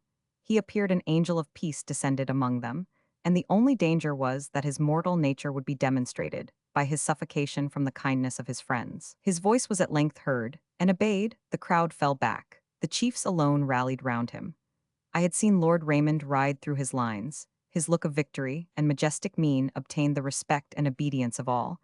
Such was not the appearance or influence of Adrian. His slight figure, his fervent look, his gesture, more of deprecation than rule, were proofs that love, unmingled with fear, gave him dominion over the hearts of a multitude, who knew that he never flinched from danger, nor was actuated by other motives than care for the general welfare. No distinction was now visible between the two parties, late ready to shed each other's blood, for though neither would submit to the other, they both yielded ready obedience to the Earl of Windsor. One party, however, remained, cut off from the rest, which did not sympathize in the joy exhibited on Adrian's arrival, or imbibe the spirit of peace, which fell like dew upon the softened hearts of their countrymen. At the head of this assembly was a ponderous, dark-looking man, whose malign eye surveyed with gloating delight the stern looks of his followers. They had hitherto been inactive, but now, perceiving themselves to be forgotten in the universal jubilee, they advanced with threatening gestures. Our friends had, as it were in wanton contention, attacked each other. They wanted but to be told that their cause was won, for it to become so. Their mutual anger had been a fire of straw, compared to the slow-burning hatred they both entertained for these seceders, who seized a portion of the world to come, there to entrench and encapsulate themselves, and to issue with fearful sally and appalling denunciations on the mere common children of the earth. The first advance of the little army of the elect reawakened their rage. They grasped their arms, and waited but their leader's signal to commence the attack, when the clear tones of Adrian's voice were heard, commanding them to fall back. With confused murmur and hurried retreat, as the wave ebbs clamorously from the sands it lately covered, our friends obeyed. Adrian rode singly into the space between the opposing bands. He approached the hostile leader, as requesting him to imitate his example, but his look was not obeyed, and the chief advanced, followed by his whole troop. There were many women among them, who seemed more eager and resolute than their male companions. They pressed round their leader, as if to shield him, while they loudly bestowed on him every sacred denomination and epithet of worship. Adrian met them halfway. They halted. "What," he said, "do you seek? Do you require anything of us that we refuse to give, and that you are forced to acquire by arms and warfare?" His questions were answered by a general cry, in which the words election, sin, and red right arm of God could alone be heard. Adrian looked expressly at their leader, saying, "Can you not silence your followers? Mine, you perceive, obey me." The fellow answered by a scowl, and then, perhaps fearful that his people should become auditors of the debate he expected to ensue, he commanded them to fall back and advanced by himself. "What, I again ask," said Adrian, "do you require of us?" "Repentance," replied the man, whose sinister brow gathered clouds as he spoke. "Obedience to the will of the Most High, made manifest to these his elected people. Do we not all die through your sins, O generation of unbelief, and have we not a right to demand of you repentance and obedience?" "And if we refuse them, what then?" his opponent inquired mildly. "Beware," cried the man, "God hears you and will smite your stony heart in his wrath. His poisoned arrows fly, his dogs of death are unleashed. We will not perish unrevenged, and mighty will our avenger be when he descends in visible majesty and scatters destruction among you." "My good fellow," said Adrian with quiet scorn, "I wish that you were ignorant only, and I think it would be no difficult task to prove to you that you speak of what you do not understand. On the present occasion, however, it is enough for me to know that you seek nothing of us, and, heaven is our witness, we seek nothing of you. I should be sorry to embitter by strife the few days that we any of us may have here to live. When there," he pointed downwards, "we shall not be able to contend, while here we need not. Go home or stay, pray to your God in your own mode, your friends may do the like. My orisons consist in peace and goodwill, in resignation and hope. Farewell." He bowed slightly to the angry disputant who was about to reply, and, turning his horse down Rue Saint-Honor, called on his friends to follow him. He rode slowly, to give time to all to join him at the barrier, and then issued his orders that those who yielded obedience to him should rendezvous at Versailles. In the meantime, he remained within the walls of Paris, until he had secured the safe retreat of all. In about a fortnight, the remainder of the emigrants arrived from England, and they all repaired to Versailles. Apartments were prepared for the family of the Protector in the Grand Trianon, and there, after the excitement of these events, we reposed amidst the luxuries of the departed Bourbons. Chapter 5. After the repose of a few days, we held a council to decide on our future movements. Our first plan had been to quit our wintry native latitude and seek for our diminished numbers the luxuries and delights of a southern climate. We had not fixed on any precise spot as the termination of our wanderings, but a vague picture of perpetual spring, fragrant groves, and sparkling streams floated in our imagination to entice us on. A variety of causes had detained us in England, and we had now arrived at the middle of February. If we pursued our original project, we should find ourselves in a worse situation than before, having exchanged our temperate climate for the intolerable heats of a summer in Egypt or Persia. We were therefore obliged to modify our plan, as the season continued to be inclement, and it was determined that we should await the arrival of spring in our present abode, and so order our future movements as to pass the hot months in the icy valleys of Switzerland, deferring our southern progress until the ensuing autumn, if such a season was ever again to be beheld by us. The castle and town of Versailles afforded our numbers ample accommodation, and foraging parties took it by turns to supply our wants. There was a strange and appalling motley in the situation of these the last of the race. At first I likened it to a colony, which, borne over the far seas, struck root for the first time in a new country. But where was the bustle and industry characteristic of such an assemblage? The rudely constructed dwelling, which was to suffice till a more commodious mansion could be built, the marking out of fields, the attempt at cultivation, the eager curiosity to discover unknown animals and herbs, the excursions for the sake of exploring the country. Our habitations were palaces, our food was ready stored in granaries, there was no need of labor, no inquisitiveness, no restless desire to get on. If we had been assured that we should secure the lives of our present numbers, there would have been more vivacity and hope in our councils. We should have discussed as to the period when the existing produce for man's sustenance would no longer suffice for us, and what mode of life we should then adopt. We should have considered more carefully our future plans, and debated concerning the spot where we should in future dwell. But summer and the plague were near, and we dared not look forward. Every heart sickened at the thought of amusement. If the younger part of our community were ever impelled, by youthful and untamed hilarity, to enter on any dance or song, to cheer the melancholy time, they would suddenly break off, checked by a mournful look or agonizing sigh from anyone among them, who was prevented by sorrows and losses from mingling in the festivity. If laughter echoed under our roof, yet the heart was vacant of joy.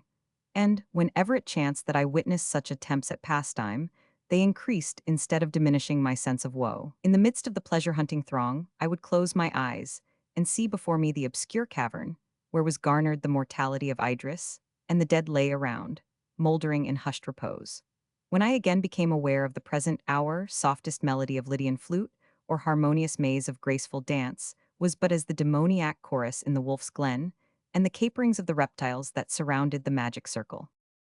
My dearest interval of peace occurred, when, released from the obligation of associating with the crowd, I could repose in the dear home where my children lived. Children, I say, for the tenderest emotions of paternity bound me to Clara. She was now 14. Sorrow and deep insight into the scenes around her calmed the restless spirit of girlhood, while the remembrance of her father whom she idolized and respect for me and Adrian implanted an high sense of duty in her young heart. Though serious, she was not sad. The eager desire that makes us all, when young, plume our wings and stretch our necks that we may more swiftly alight tiptoe on the height of maturity, was subdued in her by early experience. All that she could spare of overflowing love from her parents, memory, and attention to her living relatives was spent upon religion. This was the hidden law of her heart, which she concealed with childish reserve, and cherished the more because it was secret. What faith so entire, what charity so pure, what hope so fervent as that of early youth?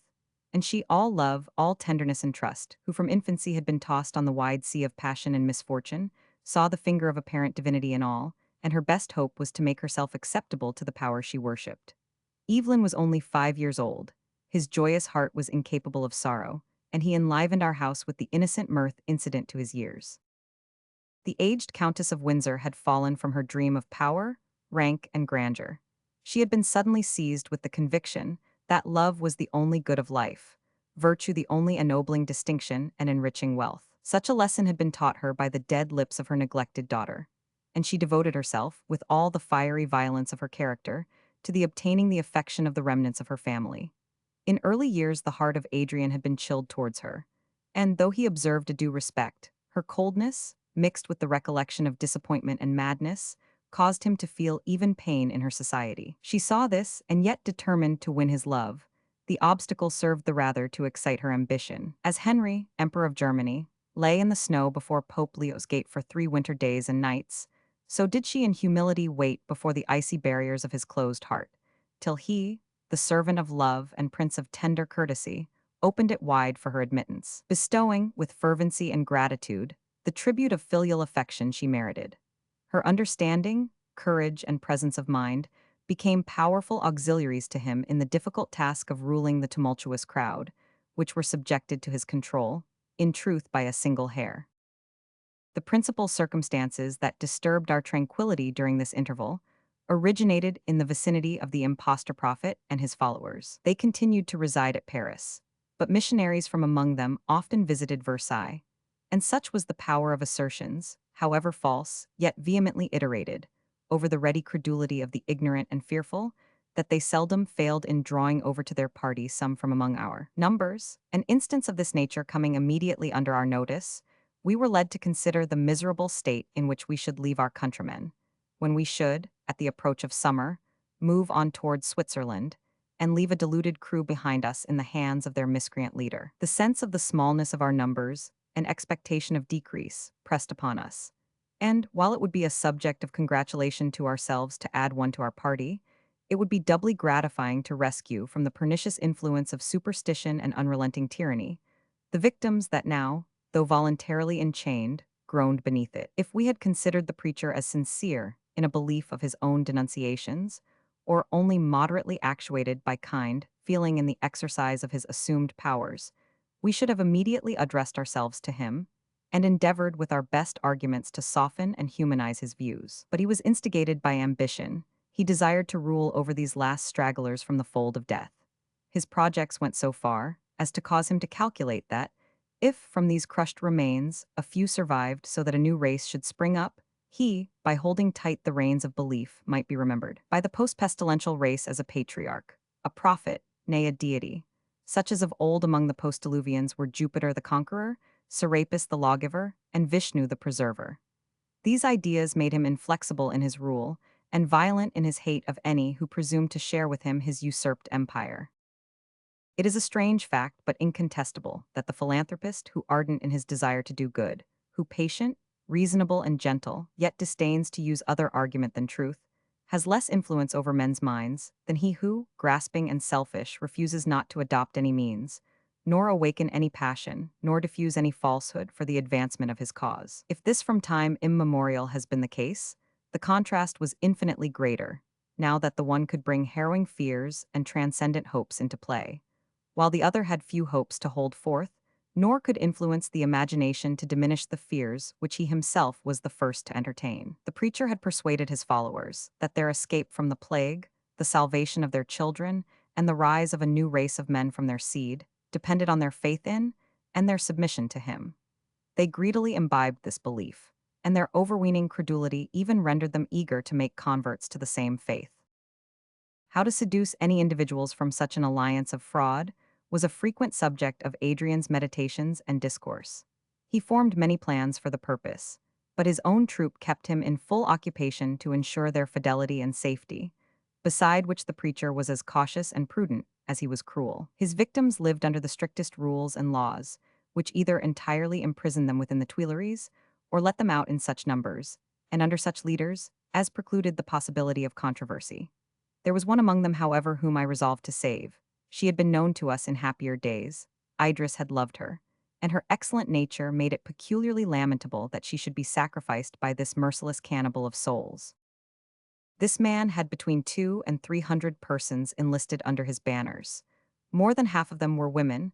There were about 50 children of all ages, and not more than 80 men. They were mostly drawn from that which, when such distinctions existed, was denominated the lower rank of society.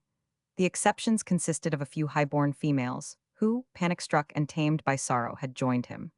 Among these was one, young, lovely, and enthusiastic, whose very goodness made her a more easy victim. I have mentioned her before, Juliet, the youngest daughter and now sole relic of the ducal house of 50. There are some beings whom fate seems to select on whom to pour, in unmeasured portion, the vials of her wrath, and whom she bathes even to the lips in misery. Such a one was the ill-starred Juliet. She had lost her indulgent parents, her brothers and sisters, companions of her youth. In one fell swoop they had been carried off from her. Yet she had again dared to call herself happy. United to her admirer, to him who possessed and filled her whole heart, she yielded to the Lethean powers of love, and knew and felt only his life and presence. At the very time when with keen delight she welcomed the tokens of maternity, this sole prop of her life failed. Her husband died of the plague. For a time she had been lulled in insanity. The birth of her child restored her to the cruel reality of things, but gave her at the same time an object for whom to preserve at once life and reason. Every friend and relative had died off, and she was reduced to solitude and penury. Deep melancholy and angry impatience distorted her judgment, so that she could not persuade herself to disclose her distress to us. When she heard of the plan of universal emigration, she resolved to remain behind with her child, and alone in wide England to live or die, as fate might decree, beside the grave of her beloved. She had hidden herself in one of the many empty habitations of London. It was she who rescued my Idris on the fatal 20th of November, though my immediate danger, and the subsequent illness of Idris, caused us to forget our hapless friend. This circumstance had however brought her again in contact with her fellow creatures. A slight illness of her infant proved to her that she was still bound to humanity by an indestructible tie. To preserve this little creature's life became the object of her being, and she joined the first division of migrants who went over to Paris. She became an easy prey to the Methodist. Her sensibility and acute fears rendered her accessible to every impulse. Her love for her child made her eager to cling to the merest straw held out to save him. Her mind, once unstrung, and now tuned by roughest inharmonious hands, made her credulous. Beautiful as fabled goddess, with voice of unrivaled sweetness, burning with new-lighted enthusiasm, she became a steadfast proselyte and powerful auxiliary to the leader of the elect. I had remarked her in the crowd, on the day we met on the Place Vendôme, and recollecting suddenly her providential rescue of my lost one, on the night of the 20th of November, I reproached myself for my neglect and ingratitude, and felt impelled to leave no means that I could adopt untried, to recall her to her better self, and rescue her from the fangs of the hypocrite destroyer. I will not, at this period of my story, record the artifices I used to penetrate the asylum of the Tuileries, or give what would be a tedious account of my stratagems, disappointments, and perseverance. I at last succeeded in entering these walls, and roamed its halls and corridors in eager hope to find my selected convert. In the evening, I contrived to mingle unobserved with the congregation, which assembled in the chapel to listen to the crafty and eloquent harangue of their prophet. I saw Juliet near him. Her dark eyes, fearfully impressed with the restless glare of madness, were fixed on him. She held her infant, not yet a year old, in her arms, and care of it alone could distract her attention from the words to which she eagerly listened. After the sermon was over, the congregation dispersed. All quitted the chapel except she whom I sought. Her babe had fallen asleep, so she placed it on a cushion and sat on the floor beside, watching its tranquil slumber. I presented myself to her. For a moment natural feeling produced a sentiment of gladness, which disappeared again, when with ardent and affectionate exhortation I besought her to accompany me in flight from this den of superstition and misery. In a moment she relapsed into the delirium of fanaticism, and, but that her gentle nature forbade, would have loaded me with execrations. She conjured me, she commanded me to leave her. Beware, oh beware, she cried. Fly while yet your escape is practicable. Now you are safe, but strange sounds and inspirations come on me at times, and if the Eternal should in awful whisper reveal to me his will, that to save my child you must be sacrificed, I would call in the satellites of him you call the tyrant. They would tear you limb from limb, nor would I hallow the death of him whom Idris loved by a single tear. She spoke hurriedly, with tuneless voice and wild look. Her child awoke and, frightened, began to cry. Each sob went to the ill-fated mother's heart, and she mingled the epithets of endearment she addressed to her infant, with angry commands that I should leave her. Had I had the means, I would have risked all, have torn her by force from the murderer's den, and trusted to the healing balm of reason and affection. But I had no choice, no power even of longer struggle. Steps were heard along the gallery, and the voice of the preacher drew near. Juliet, straining her child in a close embrace, fled by another passage. Even then I would have followed her, but my foe and his satellites entered. I was surrounded and taken prisoner. I remembered the menace of the unhappy Juliet, and expected the full tempest of the man's vengeance and the awakened wrath of his followers to fall instantly upon me. I was questioned. My answers were simple and sincere. His own mouth condemns him, exclaimed the impostor. He confesses that his intention was to seduce from the way of salvation our well-beloved sister in God. Away with him to the dungeon. Tomorrow he dies the death. We are manifestly called upon to make an example, tremendous and appalling, to scare the children of sin from our asylum of the saved. My heart revolted from his hypocritical jargon, but it was unworthy of me to combat in words with the ruffian, and my answer was cool. While, far from being possessed with fear, methought, even at the worst, a man true to himself, courageous and determined, could fight his way, even from the boards of the scaffold, through the herd of these misguided maniacs. Remember, I said, who I am, and be well assured that I shall not die unavenged. Your legal magistrate, the Lord Protector, knew of my design and is aware that I am here. The cry of blood will reach him, and you and your miserable victims will long lament the tragedy you are about to act. My antagonist did not deign to reply, even by a look. You know your duty, he said to his comrades, obey. In a moment I was thrown on the earth, bound, blindfolded, and hurried away. Liberty of limb and sight was only restored to me. When surrounded by dungeon walls, dark and impervious, I found myself a prisoner and alone. Such was the result of my attempt to gain over the proselyte of this man of crime. I could not conceive that he would dare put me to death. Yet I was in his hands. The path of his ambition had ever been dark and cruel. His power was founded upon fear. The one word which might cause me to die, unheard, unseen, in the obscurity of my dungeon, might be easier to speak than the deed of mercy to act. He would not risk probably a public execution, but a private assassination would at once terrify any of my companions from attempting a like feat, at the same time that a cautious line of conduct might enable him to avoid the inquiries and the vengeance of Adrian. 2 months ago, in a vault more obscure than the one I now inhabited, I had revolved the design of quietly laying me down to die. Now I shuddered at the approach of fate. My imagination was busied in shaping forth the kind of death he would inflict. Would he allow me to wear out life with famine, or was the food administered to me to be medicined with death? Would he steal on me in my sleep, or should I contend to the last with my murderers, knowing, even while I struggled, that I must be overcome? I lived upon an earth whose diminished population a child's arithmetic might number. I had lived through long months with death stalking close at my side, while at intervals the shadow of his skeleton shape darkened my path. I had believed that I despised the grim phantom, and laughed his power to scorn. Any other fate I should have met with courage, nay, have gone out gallantly to encounter. But to be murdered thus at the midnight hour by cold-blooded assassins, no friendly hand to close my eyes or receive my parting blessing, to die in combat, hate, and execration. Ah, why, my angel love, didst thou restore me to life, when already I had stepped within the portals of the tomb, now that so soon again I was to be flung back a mangled corpse? Hours passed, centuries. Could I give words to the many thoughts which occupied me in endless succession during this interval, I should fill volumes. The air was dank, the dungeon floor mildewed and icy cold. Hunger came upon me too, and no sound reached me from without. Tomorrow the ruffian had declared that I should die. When would tomorrow come? Was it not already here? My door was about to be opened. I heard the key turn and the bars and bolts slowly removed. The opening of intervening passages permitted sounds from the interior of the palace to reach me, and I heard the clock strike 1. They come to murder me, I thought. This hour does not befit a public execution. I drew myself up against the wall opposite the entrance. I collected my forces, I rallied my courage, I would not fall a tame prey. Slowly the door receded on its hinges. I was ready to spring forward to seize and grapple with the intruder, till the sight of who it was changed at once the temper of my mind. It was Juliet herself. Pale and trembling she stood, a lamp in her hand, on the threshold of the dungeon, looking at me with wistful countenance. But in a moment she reassumed her self-possession, and her languid eyes recovered their brilliancy. She said, I am come to save you, Verney. And yourself also, I cried. Dearest friend, can we indeed be saved? Not a word, she replied, follow me. I obeyed instantly. We threaded with light steps many corridors, ascended several flights of stairs, and passed through long galleries. At the end of one she unlocked a low portal. A rush of wind extinguished our lamp, but in lieu of it we had the blessed moonbeams and the open face of heaven. Then first Juliet spoke. You are safe, she said. God bless you. Farewell. I seized her reluctant hand.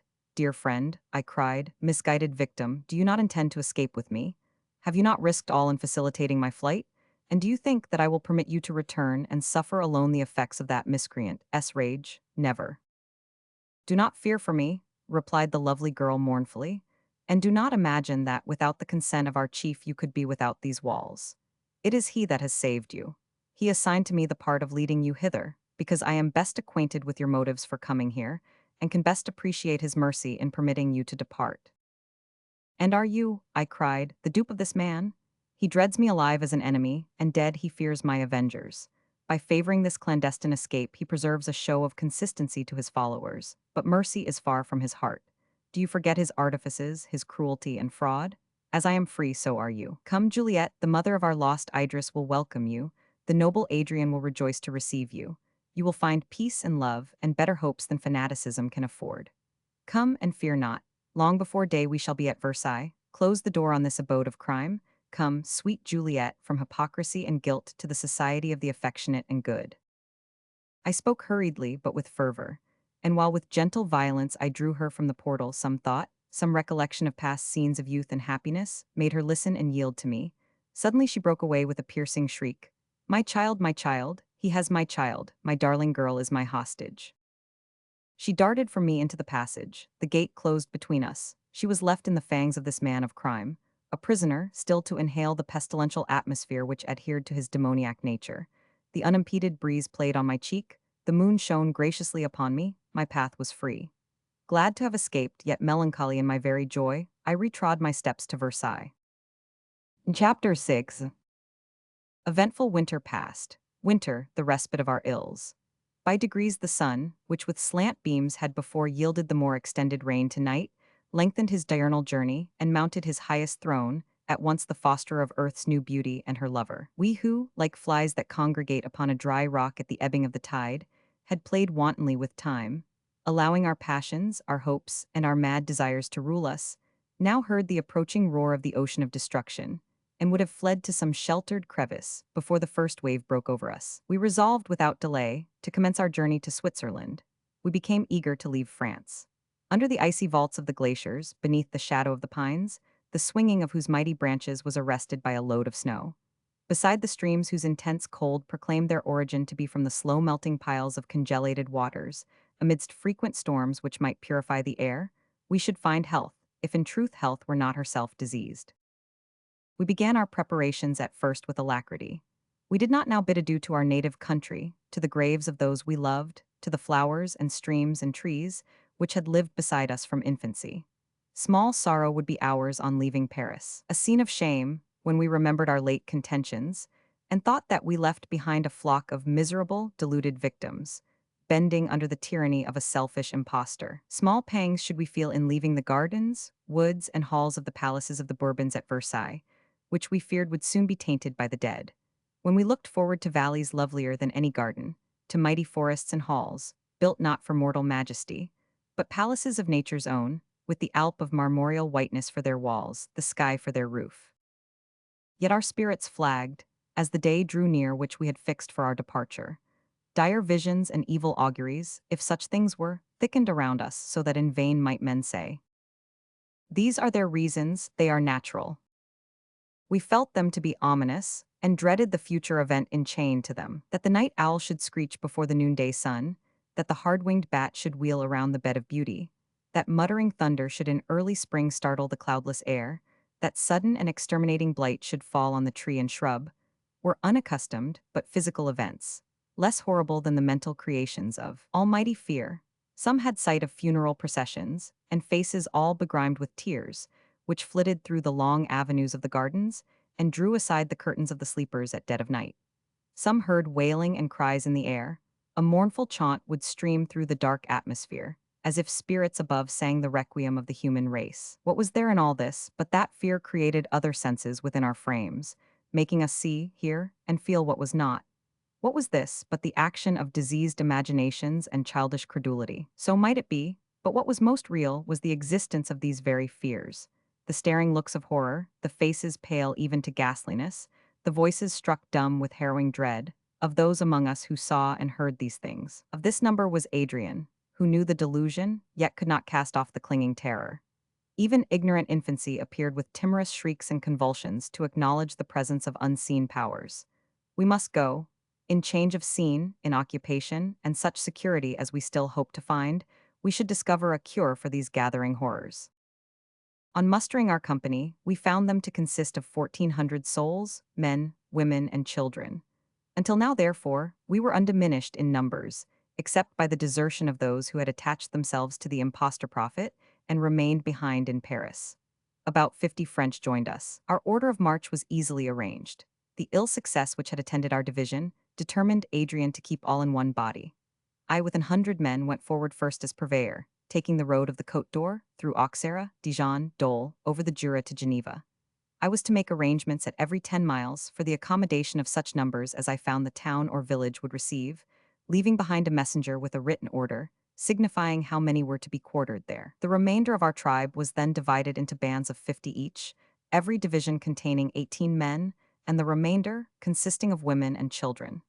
Each of these was headed by an officer, who carried the roll of names, by which they were each day to be mustered. If the numbers were divided at night, in the morning those in the van waited for those in the rear. At each of the large towns before mentioned, we were all to assemble, and a conclave of the principal officers would hold council for the general weal. I went first, as I said, Adrian last. His mother, with Clara and Evelyn under her protection, remained also with him. Thus our order being determined, I departed.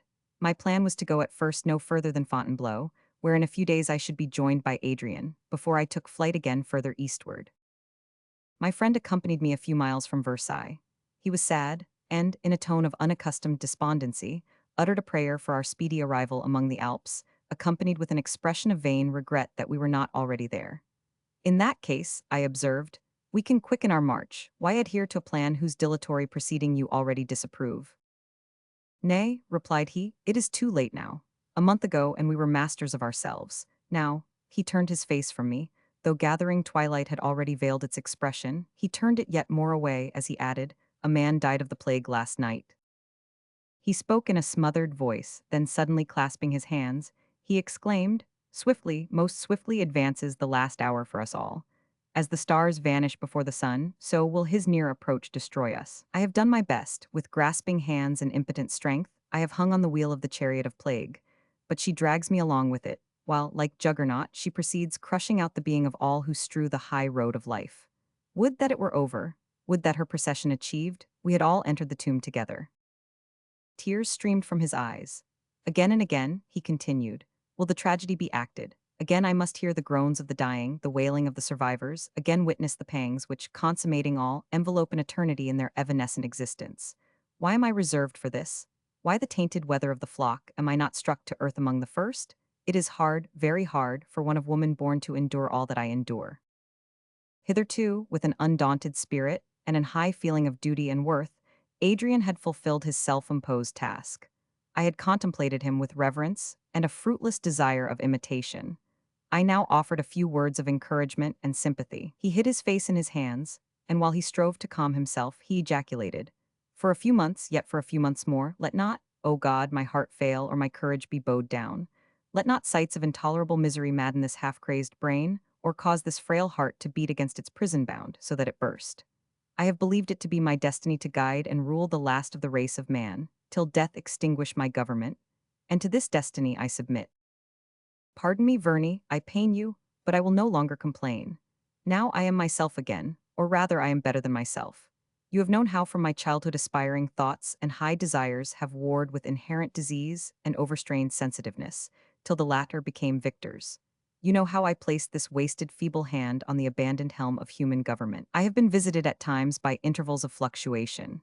Yet, until now, I have felt as if a superior and indefatigable spirit had taken up its abode within me, or rather incorporated itself with my weaker being. The holy visitant has for a time slept, perhaps to show me how powerless I am without its inspiration. Yet stay for a while, O power of goodness and strength. Disdain not yet this rent shrine of fleshly mortality, O immortal capability. While one fellow creature remains to whom aid can be afforded, stay by and prop your shattered, falling engine. His vehemence and voice broken by irrepressible sighs sunk to my heart. His eyes gleamed in the gloom of night like two earthly stars, and, his form dilating, his countenance beaming, truly it almost seemed as if at his eloquent appeal a more than mortal spirit entered his frame, exalting him above humanity. He turned quickly towards me and held out his hand. Farewell, Verney, he cried, brother of my love, farewell. No other weak expression must cross these lips. I am alive again, to our tasks, to our combats with our unvanquishable foe, for to the last I will struggle against her. He grasped my hand and bent a look on me, more fervent and animated than any smile. Then, turning his horse's head, he touched the animal with the spur and was out of sight in a moment. A man last night had died of the plague. The quiver was not emptied, nor the bow unstrung. We stood as marks while Parthian pestilence aimed and shot, insatiated by conquest, unobstructed by the heaps of slain. A sickness of the soul, contagious even to my physical mechanism, came over me. My knees knocked together, my teeth chattered, the current of my blood, clotted by sudden cold, painfully forced its way from my heavy heart. I did not fear for myself, but it was misery to think that we could not even save this remnant. That those I loved might in a few days be as clay-cold as Idris in her antique tomb, nor could strength of body or energy of mind ward off the blow. A sense of degradation came over me. Did God create man, merely in the end to become dead earth in the midst of healthful vegetating nature? Was he of no more account to his maker than a field of corn blighted in the ear? Were our proud dreams thus to fade? Our name was written, a little lower than the angels. And, behold, we were no better than ephemera. We had called ourselves the paragon of animals, and, lo, we were a quintessence of dust. We repined that the pyramids had outlasted the embalmed body of their builder. Alas, the mere shepherd's hut of straw we passed on the road contained in its structure the principle of greater longevity than the whole race of man. How reconcile this sad change to our past aspirations, to our apparent powers? Sudden an internal voice, articulate and clear, seemed to say, "Thus from eternity it was decreed. The steeds that bear time onwards had this hour, and this fulfillment enchained to them, since the void brought forth its burthen." Would you read backwards the unchangeable laws of necessity? Mother of the world, servant of the omnipotent, eternal, changeless necessity, who with busy fingers sittest ever weaving the indissoluble chain of events. I will not murmur at thy acts. If my human mind cannot acknowledge that all that is right, yet since what is, must be, I will sit amidst the ruins and smile. Truly we were not born to enjoy, but to submit and to hope. Will not the reader tire, if I should minutely describe our long-drawn journey from Paris to Geneva? If day by day I should record, in the form of a journal, the thronging miseries of our lot, could my hand write, or language afford words to express, the variety of our woe, the hustling and crowding of one deplorable event upon another? Patience, O reader. Whoever thou art, wherever thou dwellest, whether of race spiritual, or sprung from some surviving pair, thy nature will be human, thy habitation the earth. Thou wilt hear read of the acts of the extinct race, and wilt ask wonderingly if they, who suffered what thou findest, recorded, were of frail flesh and soft organization like thyself. Most true, they were weep therefore. For surely, solitary being, thou wilt be of gentle disposition, shed compassionate tears, but the while lend thy attention to the tale, and learn the deeds and sufferings of thy predecessors. Yet the last events that marked our progress through France were so full of strange horror and gloomy misery, that I dare not pause too long in the narration. If I were to dissect each incident, every small fragment of a second would contain an harrowing tale, whose minutest word would curdle the blood in thy young veins. It is right that I should erect for thy instruction this monument of the foregone race, but not that I should drag thee through the wards of an hospital, nor the secret chambers of the charnel house. This tale, therefore, shall be rapidly unfolded. Images of destruction, pictures of despair, the procession of the last triumph of death shall be drawn before thee, swift as the rack driven by the north wind along the blotted splendor of the sky. Weed-grown fields, desolate towns, the wild approach of riderless horses had now become habitual to my eyes. Nay, sights far worse, of the unburied dead, and human forms which were strewed on the roadside, and on the steps of once frequented habitations, where, through the flesh that wastes away, beneath the parching sun, the whitening bones start forth and moulder in the sable dust. Sights like these had become, ah, woe the while, so familiar that we had ceased to shudder or spur our stung horses to sudden speed as we passed them. France in its best days, at least that part of France through which we traveled, had been a cultivated desert, and the absence of enclosures, of cottages, and even of peasantry was saddening to a traveler from sunny Italy or busy England. Yet the towns were frequent and lively, and the cordial politeness and ready smile of the wooden-shoed peasant restored good humor to the splenetic. Now, the old woman sat no more at the door with her distaff. The lank beggar no longer asked charity in courtier-like phrase, nor on holidays did the peasantry thread with slow grace the mazes of the dance. Silence, melancholy bride of death, went in procession with him from town to town through the spacious region. We arrived at Fontainebleau and speedily prepared for the reception of our friends. On mustering our numbers for the night, 3 were found missing. When I inquired for them, the man to whom I spoke uttered the word plague and fell at my feet in convulsions. He also was infected. There were hard faces around me, for among my troop were sailors who had crossed the line times unnumbered, soldiers who, in Russia and far America, had suffered famine, cold, and danger, and men still sterner featured, once nightly depredators in our overgrown metropolis, men bred from their cradle to see the whole machine of society at work for their destruction. I looked round and saw upon the faces of all horror and despair written in glaring characters. We passed 4 days at Fontainebleau. Several sickened and died, and in the meantime neither Adrian nor any of our friends appeared. My own troop was in commotion. To reach Switzerland, to plunge into rivers of snow, and to dwell in caves of ice became the mad desire of all. Yet we had promised to wait for the Earl, and he came not. My people demanded to be led forward. Rebellion, if so we might call what was the mere casting away of straw-formed shackles, appeared manifestly among them. They would away on the word without a leader. The only chance of safety, the only hope of preservation from every form of indescribable suffering, was our keeping together. I told them this, while the most determined among them answered with sullenness that they could take care of themselves, and replied to my entreaties with scoffs and menaces. At length, on the 5th day, a messenger arrived from Adrian, bearing letters which directed us to proceed to Auxerre, and there await his arrival, which would only be deferred for a few days. Such was the tenor of his public letters.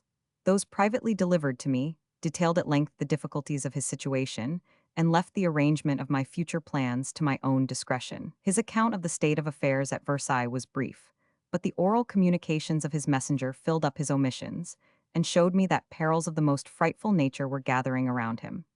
At first, the reawakening of the plague had been concealed, but the number of deaths increasing, the secret was divulged, and the destruction already achieved was exaggerated by the fears of the survivors. Some emissaries of the enemy of mankind, the accursed impostors, were among them instilling their doctrine that safety and life could only be ensured by submission to their chief. And they succeeded so well that soon, instead of desiring to proceed to Switzerland, the major part of the multitude, weak-minded, women and dastardly men, desired to return to Paris, and by ranging themselves under the banners of the so-called prophet, and by a cowardly worship of the principle of evil, to purchase respite, as they hoped, from impending death.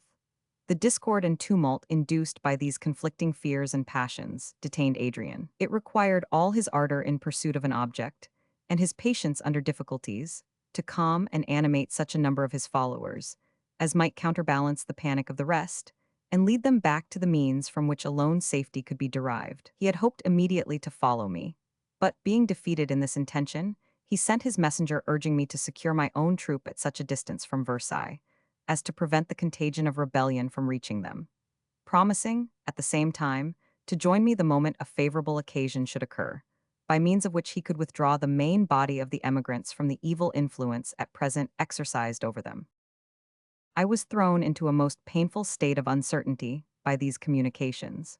My first impulse was that we should all return to Versailles, there to assist in extricating our chief from his perils. I accordingly assembled my troop, and proposed to them this retrograde movement instead of the continuation of our journey to Auxerre. With one voice they refused to comply. The notion circulated among them was that the ravages of the plague alone detained the protector. They opposed his order to my request. They came to a resolve to proceed without me, should I refuse to accompany them. Argument and adjuration were lost on these dastards. The continual diminution of their own numbers, affected by pestilence, added a sting to their dislike of delay, and my opposition only served to bring their resolution to a crisis. That same evening they departed towards Auxerre.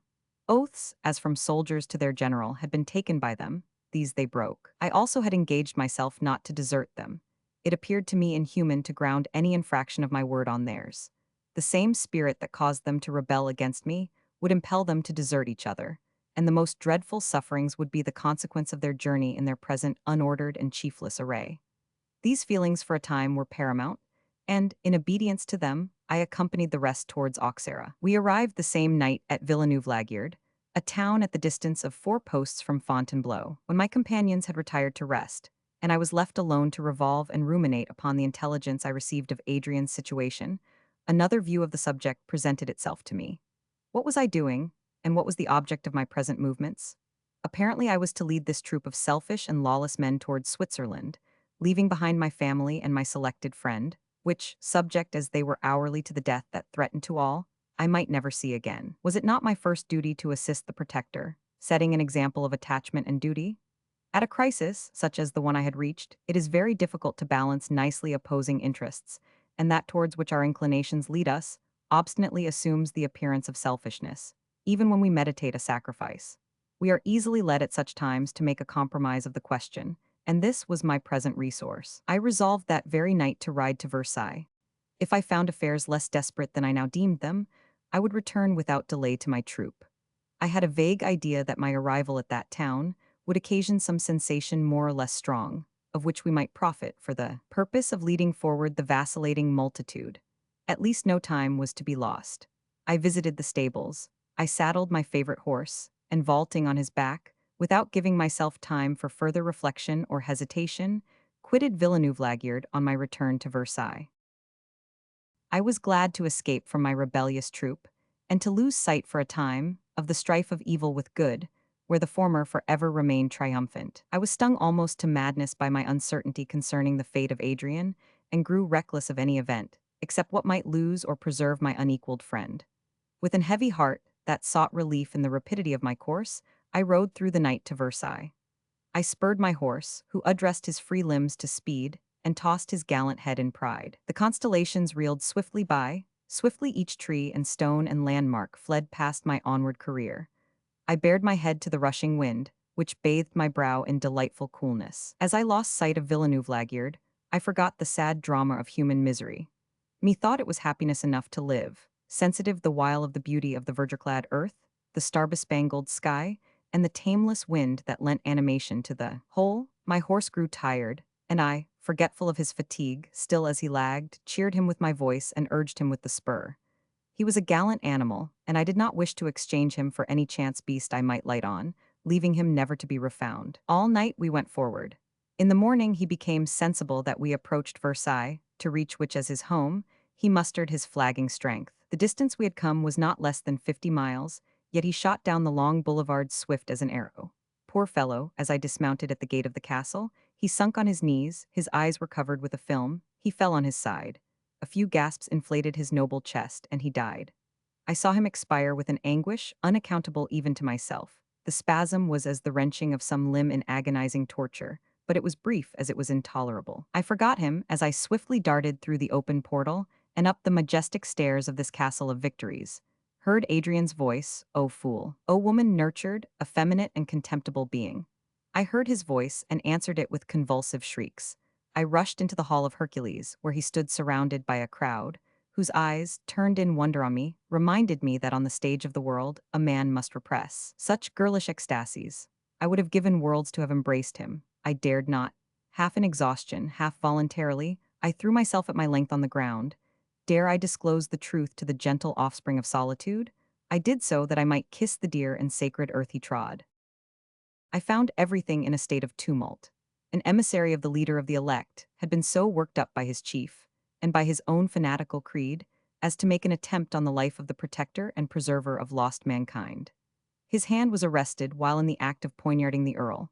This circumstance had caused the clamor I heard on my arrival at the castle, and the confused assembly of persons that I found assembled in the Salle de Hercule. Although superstition and demoniac fury had crept among the emigrants, yet several adhered with fidelity to their noble chieftain, and many, whose faith and love had been unhinged by fear, felt all their latent affection rekindled by this detestable attempt. A phalanx of faithful breasts closed round him. The wretch who, although a prisoner and in bonds, vaunted his design and madly claimed the crown of martyrdom, would have been torn to pieces had not his intended victim interposed. Adrian, springing forward, shielded him with his own person, and commanded with energy the submission of his infuriate friends. At this moment I had entered. Discipline and peace were at length restored in the castle, and then Adrian went from house to house, from troop to troop, to soothe the disturbed minds of his followers, and recall them to their ancient obedience. But the fear of immediate death was still rife amongst these survivors of a world's destruction. The horror occasioned by the attempted assassination passed away. Each eye turned towards Paris. Men love a prop so well that they will lean on a pointed poisoned spear. And such was he, the impostor, who, with fear of hell for his scourge, most ravenous wolf, played the driver to a credulous flock. It was a moment of suspense that shook even the resolution of the unyielding friend of man.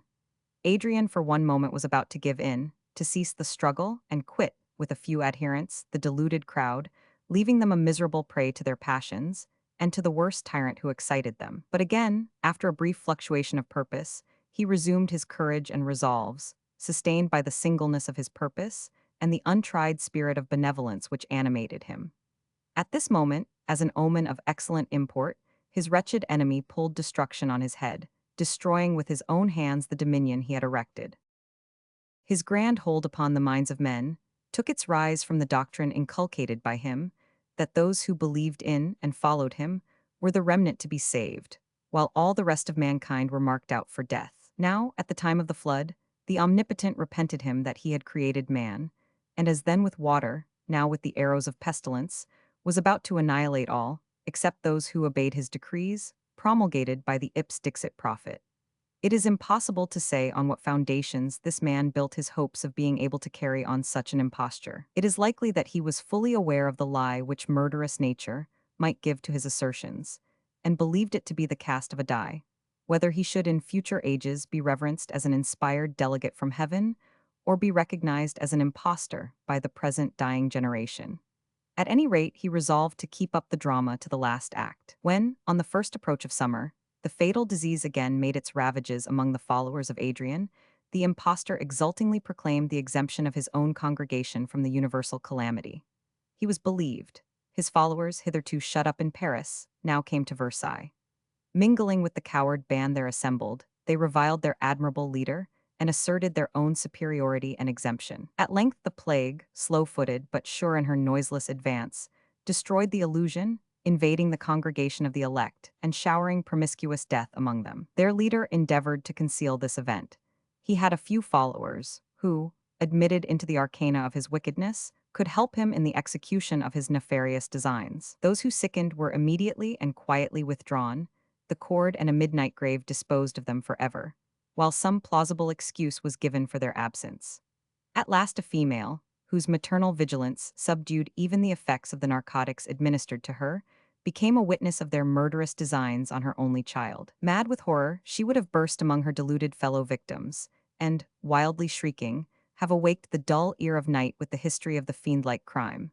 When the impostor, in his last act of rage and desperation, plunged a poignard in her bosom. Thus wounded to death, her garments dripping with her own life-blood, bearing her strangled infant in her arms, beautiful and young as she was, Juliet, for it was she denounced to the host of deceived believers the wickedness of their leader. He saw the aghast looks of her auditors, changing from horror to fury. The names of those already sacrificed were echoed by their relatives, now assured of their loss. The wretch with that energy of purpose which had borne him thus far in his guilty career saw his danger and resolved to evade the worst forms of it. He rushed on one of the foremost, seized a pistol from his girdle, and his loud laugh of derision mingled with the report of the weapon with which he destroyed himself. They left his miserable remains even where they lay. They placed the corpse of poor Juliet and her babe upon a bier, and all, with hearts subdued to saddest regret, in long procession walked towards Versailles. They met troops of those who had quitted the kindly protection of Adrian, and were journeying to join the fanatics. The tale of horror was recounted, all turned back, and thus at last, accompanied by the undiminished numbers of surviving humanity, and preceded by the mournful emblem of their recovered reason, they appeared before Adrian, and again and forever vowed obedience to his commands and fidelity to his cause. Chapter 7. These events occupied so much time that June had numbered more than half its days before we again commenced our long-protracted journey. The day after my return to Versailles, 6 men, from among those I had left at Villeneuve-Laguiard, arrived with intelligence that the rest of the troop had already proceeded towards Switzerland. We went forward in the same track. It is strange, after an interval of time, to look back on a period, which, though short in itself, appeared, when in actual progress, to be drawn out interminably. By the end of July we entered Dijon. By the end of July those hours, days, and weeks had mingled with the ocean of forgotten time, which in their passage teemed with fatal events and agonizing sorrow. By the end of July, little more than a month had gone by, if man's life were measured by the rising and setting of the sun. But alas! In that interval ardent youth had become gray-haired. Furrows deep and unerasable were trenched in the blooming cheek of the young mother. The elastic limbs of early manhood, paralyzed as by the burthen of years, assumed the decrepitude of age. Nights passed, during whose fatal darkness the sun grew old before it rose, and burning days, to cool whose baleful heat the balmy eve, lingering far in eastern climes, came lagging and ineffectual.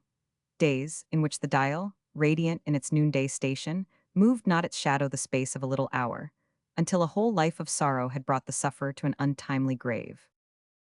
We departed from Versailles 1,500 souls. We set out on the 18th of June.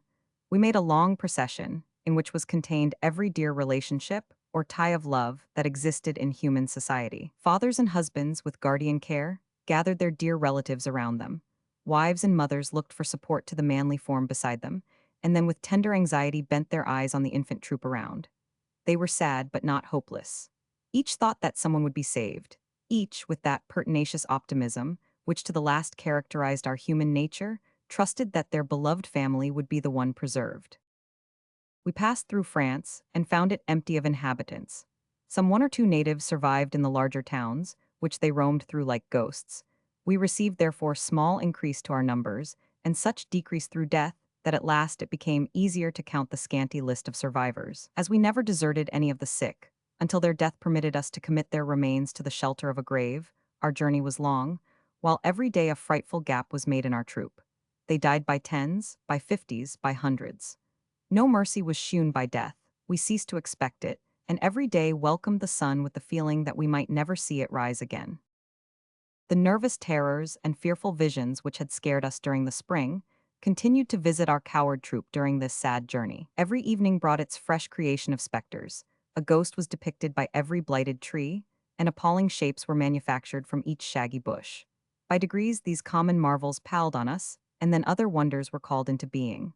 Once it was confidently asserted that the sun rose an hour later than its seasonable time. Again it was discovered that he grew paler and paler, that shadows took an uncommon appearance. It was impossible to have imagined, during the usual calm routine of life men had before experienced, the terrible effects produced by these extravagant delusions. In truth, of such little worth are our senses, when unsupported by concurring testimony, that it was with the utmost difficulty I kept myself free from the belief in supernatural events, to which the major part of our people readily gave credit. Being one sane amidst a crowd of the mad, I hardly dared assert to my own mind that the vast luminary had undergone no change, that the shadows of night were unthickened by innumerable shapes of awe and terror, or that the wind, as it sung in the trees or whistled round an empty building, was not pregnant with sounds of wailing and despair. Sometimes realities took ghostly shapes, and it was impossible for one's blood not to curdle at the perception of an evident mixture of what we knew to be true, with the visionary semblance of all that we feared. Once, at the dusk of the evening, we saw a figure all in white, apparently of more than human stature, flourishing about the road, now throwing up its arms, now leaping to an astonishing height in the air, then turning round several times successively, then raising itself to its full height and gesticulating violently. Our troop, on the alert to discover and believe in the supernatural, made a halt at some distance from this shape. And, as it became darker, there was something appalling even to the incredulous in the lonely spectre, whose gambols, if they hardly accorded with spiritual dignity, were beyond human powers. Now it leapt right up in the air, now sheer over a high hedge, and was again the moment after in the road before us. By the time I came up, the fright experienced by the spectators of this ghostly exhibition began to manifest itself in the flight of some, and the close huddling together of the rest. Our goblin now perceived us. He approached, and, as we drew reverentially back, made a low bow. The sight was irresistibly ludicrous even to our hapless band, and his politeness was hailed by a shout of laughter. Then, again springing up, as a last effort, it sunk to the ground and became almost invisible through the dusky night. This circumstance again spread silence and fear through the troop. The more courageous at length advanced, and, raising the dying wretch, discovered the tragic explanation of this wild scene. It was an opera dancer, and had been one of the troop which deserted from Villeneuve-Laguierd. Falling sick, he had been deserted by his companions. In an access of delirium, he had fancied himself on the stage, and, poor fellow, his dying sense eagerly accepted the last human applause that could ever be bestowed on his grace and agility.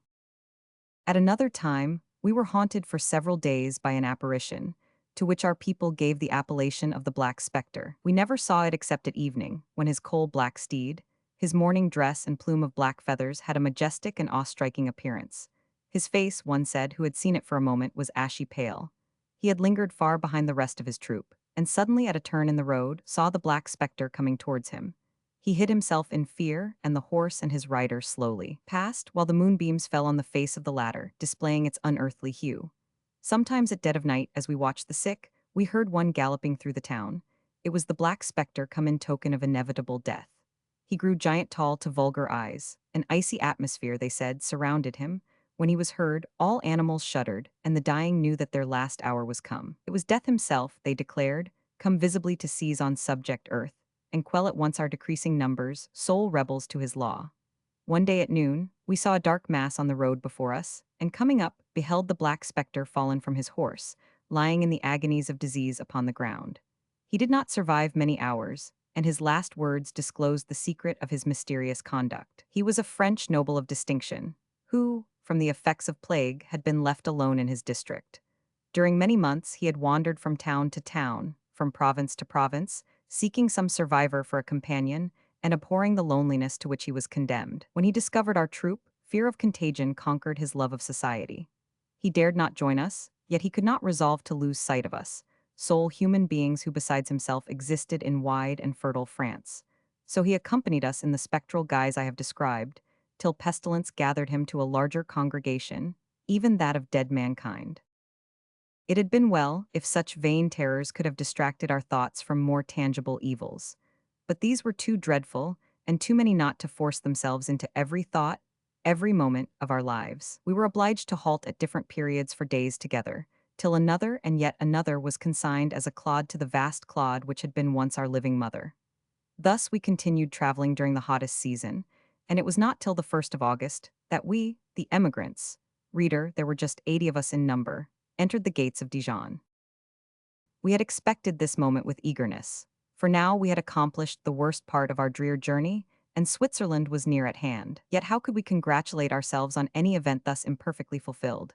Were these miserable beings, who, worn and wretched, passed in sorrowful procession, the sole remnants of the race of man, which, like a flood, had once spread over and possessed the whole earth? It had come down clear and unimpeded from its primal mountain source in Ararat, and grew from a puny streamlet to a vast perennial river, generation after generation flowing on ceaselessly. The same, but diversified, it grew, and swept onwards towards the absorbing ocean, whose dim shores we now reached. It had been the mere plaything of nature, when first it crept out of uncreative void into light, but thought brought forth power and knowledge, and clad with these, the race of man assumed dignity and authority. It was then no longer the mere gardener of earth or the shepherd of her flocks. It carried with it an imposing and majestic aspect. It had a pedigree and illustrious ancestors. It had its gallery of portraits, its monumental inscriptions, its records and titles. This was all over, now that the ocean of death had sucked in the slackening tide, and its source was dried up. We first had bidden adieu to the state of things which, having existed many thousand years, seemed eternal, such a state of government, obedience, traffic, and domestic intercourse as had molded our hearts and capacities as far back as memory could reach. Then to patriotic zeal, to the arts, to reputation, to enduring fame, to the name of country, we had bidden farewell. We saw depart all hope of retrieving our ancient state, all expectation, except the feeble one of saving our individual lives from the wreck of the past. To preserve these we had quitted England, England no more, for without her children, what name could that barren island claim? With tenacious grasp we clung to such rule and order as could best save us, trusting that, if a little colony could be preserved, that would suffice at some remoter period to restore the lost community of mankind. But the game is up, we must all die, nor leave survivor nor heir to the wide inheritance of earth. We must all die. The species of man must perish, his frame of exquisite workmanship, the wondrous mechanism of his senses, the noble proportion of his godlike limbs, his mind, the throned king of these, must perish. Will the earth still keep her place among the planets? Will she still journey with unmarked regularity round the sun? Will the seasons change, the trees adorn themselves with leaves, and flowers shed their fragrance in solitude? Will the mountains remain unmoved and streams still keep a downward course towards the vast abyss? Will the tides rise and fall, and the winds fan universal nature? Will beasts pasture, birds fly, and fishes swim, when man, the lord, possessor, perceiver, and recorder of all these things, has passed away, as though he had never been? Oh, what mockery is this! Surely death is not death, and humanity is not extinct, but merely passed into other shapes, unsubjected to our perceptions. Death is a vast portal and high road to life. Let us hasten to pass, Let us exist no more in this living death, but die that we may live. We had longed with inexpressible earnestness to reach Dijon, since we had fixed on it, as a kind of station in our progress. But now we entered it with a torpor more painful than acute suffering. We had come slowly but irrevocably to the opinion that our utmost efforts would not preserve one human being alive. We took our hands therefore away from the long-grasped rudder, and the frail vessel on which we floated seemed, the government over her suspended, to rush, prow foremost, into the dark abyss of the billows. A gush of grief, a wanton profusion of tears and vain laments, an overflowing tenderness and passionate but fruitless clinging to the priceless few that remained, was followed by languor and recklessness. During this disastrous journey, we lost all those, not of our own family, to whom we had particularly attached ourselves among the survivors. It were not well to fill these pages with a mere catalogue of losses, yet I cannot refrain from this last mention of those principally dear to us. The little girl whom Adrian had rescued from utter desertion, during our ride through London on the 20th of November, died at Auxerre. The poor child had attached herself greatly to us, and the suddenness of her death added to our sorrow. In the morning we had seen her apparently in health. In the evening, Lucy, before we retired to rest, visited our quarters to say that she was dead. Poor Lucy herself only survived till we arrived at Dijon. She had devoted herself throughout to the nursing the sick and attending the friendless. Her excessive exertions brought on a slow fever, which ended in the dread disease, whose approach soon released her from her sufferings. She had throughout been endeared to us by her good qualities, by her ready and cheerful execution of every duty, and mild acquiescence in every turn of adversity. When we consigned her to the tomb, we seemed at the same time to bid a final adieu to those peculiarly feminine virtues conspicuous in her. Uneducated and unpretending as she was distinguished for patience, forbearance, and sweetness. These, with all their train of qualities peculiarly English, would never again be revived for us. This type of all that was most worthy of admiration in her class among my countrywomen was placed under the sod of desert France, and it was as a second separation from our country to have lost sight of her forever. The Countess of Windsor died during our abode at Dijon. One morning I was informed that she wished to see me. Her message made me remember that several days had elapsed since I had last seen her. Such a circumstance had often occurred during our journey, when I remained behind to watch to their close the last moments of some one of our hapless comrades, and the rest of the troop passed on before me. But there was something in the manner of her messenger that made me suspect that all was not right. A caprice of the imagination caused me to conjecture that some ill had occurred to Clara or Evelyn, rather than to this aged lady. Our fears, forever on the stretch, demanded a nourishment of horror, and it seemed too natural an occurrence, too like past times, for the old to die before the young. I found the venerable mother of my Idris lying on a couch, her tall, emaciated figure stretched out, her face fallen away, from which the nose stood out in sharp profile, and her large dark eyes, hollow and deep, gleamed with such light as may edge a thunder cloud at sunset. All was shriveled and dried up except these lights. Her voice too was fearfully changed, as she spoke to me at intervals. "I am afraid," said she, "that it is selfish in me to have asked you to visit the old woman again before she dies, yet perhaps it would have been a greater shock to hear suddenly that I was dead than to see me first thus." I clasped her shriveled hand. "Are you indeed so ill?" I asked. "Do you not perceive death in my face?" replied she. "It is strange, I ought to have expected this, and yet I confess it has taken me unaware. I never clung to life or enjoyed it till these last months, while among those I senselessly deserted, and it is hard to be snatched immediately away.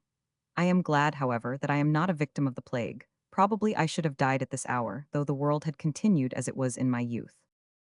She spoke with difficulty, and I perceived that she regretted the necessity of death, even more than she cared to confess. Yet she had not to complain of an undue shortening of existence. Her faded person showed that life had naturally spent itself. We had been alone at first. Now Clara entered. The Countess turned to her with a smile and took the hand of this lovely child. Her roseate palm and snowy fingers contrasted with relaxed fibers and yellow hue of those of her aged friend. She bent to kiss her, touching her withered mouth with the warm, full lips of youth. "Verney," said the Countess, "I need not recommend this dear girl to you. For your own sake you will preserve her. Were the world as it was, I should have 1,000 sage precautions to impress, that one so sensitive, good, and beauteous might escape the dangers that used to lurk for the destruction of the fair and excellent. This is all nothing now. I commit you, my kind nurse, to your uncle's care. To yours I entrust the dearest relic of my better self." Be to Adrian, sweet one, what you have been to me. Enliven his sadness with your sprightly sallies. Soothe his anguish by your sober and inspired converse when he is dying. Nurse him as you have done me." Clara burst into tears. "Kind girl," said the Countess, "do not weep for me. Many dear friends are left to you." "And yet," cried Clara, "you talk of their dying also. This is indeed cruel. How could I live if they were gone? If it were possible for my beloved protector to die before me, I could not nurse him. I could only die too." The venerable lady survived this scene only 24 hours. She was the last tie binding us to the ancient state of things. It was impossible to look on her, and not call to mind in their wonted guise, events and persons, as alien to our present situation as the disputes of Themistocles and Aristides, or the wars of the two roses in our native land. The crown of England had pressed her brow. The memory of my father and his misfortunes, the vain struggles of the late king, the images of Raymond, Evadne, and Perdita, who had lived in the world's prime, were brought vividly before us. We consigned her to the oblivious tomb with reluctance, and when I turned from her grave, Janus veiled his retrospective face, that which gazed on future generations had long lost its faculty. After remaining a week at Dijon, until 30 of our number deserted the vacant ranks of life, we continued our way towards Geneva. At noon on the second day, we arrived at the foot of Jura. We halted here during the heat of the day. Here 50 human beings, 50, the only human beings that survived of the food-teeming earth, assembled to read in the looks of each other ghastly plague, or wasting sorrow, desperation, or worse, carelessness of future or present evil. Here we assembled at the foot of this mighty wall of mountain, under a spreading walnut tree. A brawling stream refreshed the green sward by its sprinkling, and the busy grasshopper chirped among the thyme. We clustered together a group of wretched sufferers. A mother cradled in her enfeebled arms the child, last of many, whose glazed eye was about to close forever. Here beauty, late glowing in youthful luster and consciousness, now wan and neglected, knelt fanning with uncertain motion the beloved, who lay striving to paint his features, distorted by illness with a thankful smile. There an hard-featured, weather-worn veteran, having prepared his meal, sat, his head dropped on his breast, the useless knife falling from his grasp, his limbs utterly relaxed, as thought of wife and child, and dearest relative, all lost, passed across his recollection. There sat a man who for 40 years had basked in fortune's tranquil sunshine. He held the hand of his last hope, his beloved daughter who had just attained womanhood, and he gazed on her with anxious eyes, while she tried to rally her fainting spirit to comfort him. Here a servant, faithful to the last, though dying, waited on one, who, though still erect with health, gazed with gasping fear on the variety of woe around. Adrian stood leaning against a tree. He held a book in his hand, but his eye wandered from the pages and sought mine. They mingled a sympathetic glance. His looks confessed that his thoughts had quitted the inanimate print, for pages more pregnant with meaning, more absorbing, spread out before him. By the margin of the stream, apart from all, in a tranquil nook, where the purling brook kissed the green sward gently, Clara and Evelyn were at play, sometimes beating the water with large boughs, sometimes watching the summer flies that sported upon it. Evelyn now chased a butterfly, now gathered a flower for his cousin, and his laughing cherub face and clear brow told of the light heart that beat in his bosom. Clara, though she endeavored to give herself up to his amusement, often forgot him, as she turned to observe Adrian and me. She was now 14, and retained her childish appearance, though in height a woman. She acted the part of the tenderest mother to my little orphan boy. To see her playing with him, or attending silently and submissively on our wants, you thought only of her admirable docility and patience. But in her soft eyes, and the veined curtains that veiled them, in the clearness of her marmoreal brow, and the tender expression of her lips, there was an intelligence and beauty that at once excited admiration and love. When the sun had sunk towards the precipitate west, and the evening shadows grew long, we prepared to ascend the mountain. The attention that we were obliged to pay to the sick made our progress slow. The winding road, though steep, presented a confined view of rocky fields and hills, each hiding the other, till our farther ascent disclosed them in succession. We were seldom shaded from the declining sun, whose slant beams were instinct with exhausting heat. There are times when minor difficulties grow gigantic times, when, as the Hebrew poet expressively terms it, the grasshopper is a burthen. So was it with our ill-fated party this evening. Adrian, usually the first to rally his spirits, and dash foremost into fatigue and hardship, with relaxed limbs and declined head, the reins hanging loosely in his grasp, left the choice of the path to the instinct of his horse, now and then painfully rousing himself, when the steepness of the ascent required that he should keep his seat with better care. Fear and horror encompassed me. Did his languid air attest that he also was struck with contagion? How long, when I look on this matchless specimen of mortality, may I perceive that his thought answers mine? How long will those limbs obey the kindly spirit within? How long will light and life dwell in the eyes of this my sole remaining friend? Thus pacing slowly, each hill surmounted, only presented another to be ascended. Each jutting corner only discovered another, sister to the last endlessly. Sometimes the pressure of sickness in one among us caused the whole cavalcade to halt. The call for water, the eagerly expressed wish to repose, the cry of pain and suppressed sob of the mourner, such were the sorrowful attendants of our passage of the Jura. Adrian had gone first. I saw him, while I was detained by the loosening of a girth, struggling with the upward path, seemingly more difficult than any we had yet passed. He reached the top, and the dark outline of his figure stood in relief against the sky. He seemed to behold something unexpected and wonderful, for, pausing, his head stretched out, his arms for a moment extended, he seemed to give an all hail to some new vision. Urged by curiosity, I hurried to join him. After battling for many tedious minutes with the precipice, the same scene presented itself to me, which had wrapped him in ecstatic wonder. Nature, or nature's favorite, this lovely earth, presented her most unrivaled beauties in resplendent and sudden exhibition. Below, far, far below, even as it were in the yawning abyss of the ponderous globe, lay the placid and azure expanse of Lake Lemon. Vine-covered hills hedged it in, and behind dark mountains in cone-like shape, or irregular cyclopean wall, served for further defense. But beyond, and high above all, as if the spirits of the air had suddenly unveiled their bright abodes, placed in scaleless altitude in the stainless sky, heaven-kissing, companions of the unattainable ether, were the glorious Alps, clothed in dazzling robes of light by the setting sun. And, as if the world's wonders were never to be exhausted, their vast immensities, their jagged crags and roseate painting, appeared again in the lake below, dipping their proud heights beneath the unruffled waves, palaces for the naiads of the placid waters. Towns and villages lay scattered at the foot of Jura, which, with dark ravine and black promontories, stretched its roots into the watery expanse beneath. Carried away by wonder, I forgot the death of man, and the living and beloved friend near me.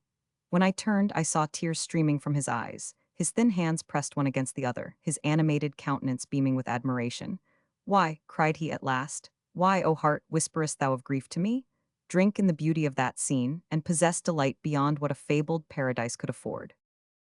By degrees, our whole party surmounting the steep, joined us, not one among them, but gave visible tokens of admiration, surpassing any before experienced. One cried, "God reveals his heaven to us, we may die blessed."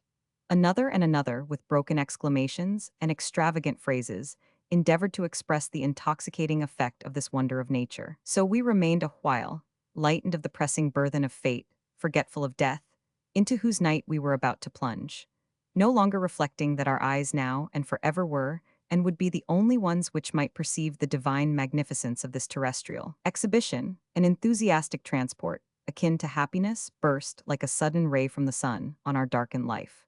Precious attribute of woe-worn humanity, that can snatch ecstatic emotion, even from under the very share and harrow that ruthlessly plows up and lays waste every hope. This evening was marked by another event.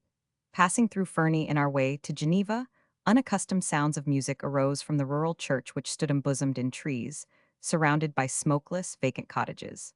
The peal of an organ with rich swell awoke the mute air, lingering along, and mingling with the intense beauty that clothed the rocks and woods and waves around. Music, the language of the immortals, disclosed to us as testimony of their existence. Music, silver key of the fountain of tears. Child of love, soother of grief, inspirer of heroism and radiant thoughts, O music, in this our desolation, we had forgotten thee. Nor pipe at eve cheered us, nor harmony of voice, nor linked thrill of string. Thou camest upon us now, like the revealing of other forms of being, and transported as we had been by the loveliness of nature, fancying that we beheld the abode of spirits. Now we might well imagine that we heard there melodious communings. We paused in such awe as would seize on a pale votarist, visiting some holy shrine at midnight, if she beheld animated and smiling the image which she worshipped. We all stood mute, many knelt. In a few minutes, however, we were recalled to human wonder and sympathy by a familiar strain. The air was Haydn's new created world, and, old and drooping as humanity had become, the world yet fresh as at creation's day, might still be worthily celebrated by such an hymn of praise. Adrian and I entered the church. The nave was empty, though the smoke of incense rose from the altar, Bringing with it the recollection of vast congregations in once thronged cathedrals, we went into the loft. A blind old man sat at the bellows. His whole soul was ear. And as he sat in the attitude of attentive listening, a bright glow of pleasure was diffused over his countenance. For, though his lackluster eye could not reflect the beam, yet his parted lips and every line of his face and venerable brow spoke delight. A young woman sat at the keys, perhaps 20 years of age. Her auburn hair hung on her neck and her fair brow shone in its own beauty, but her drooping eyes let fall fast-flowing tears, while the constraint she exercised to suppress her sobs and still her trembling flushed her else pale cheek. She was thin, languor, and alas, sickness bent her form. We stood looking at the pair, forgetting what we heard in the absorbing sight, till the last chord struck, the peal died away in lessening reverberations. The mighty voice, inorganic we might call it, for we could in no way associate it with mechanism of pipe or key, stilled its sonorous tone, and the girl, turning to lend her assistance to her aged companion, at length perceived us. It was her father, and she, since childhood, had been the guide of his darkened steps.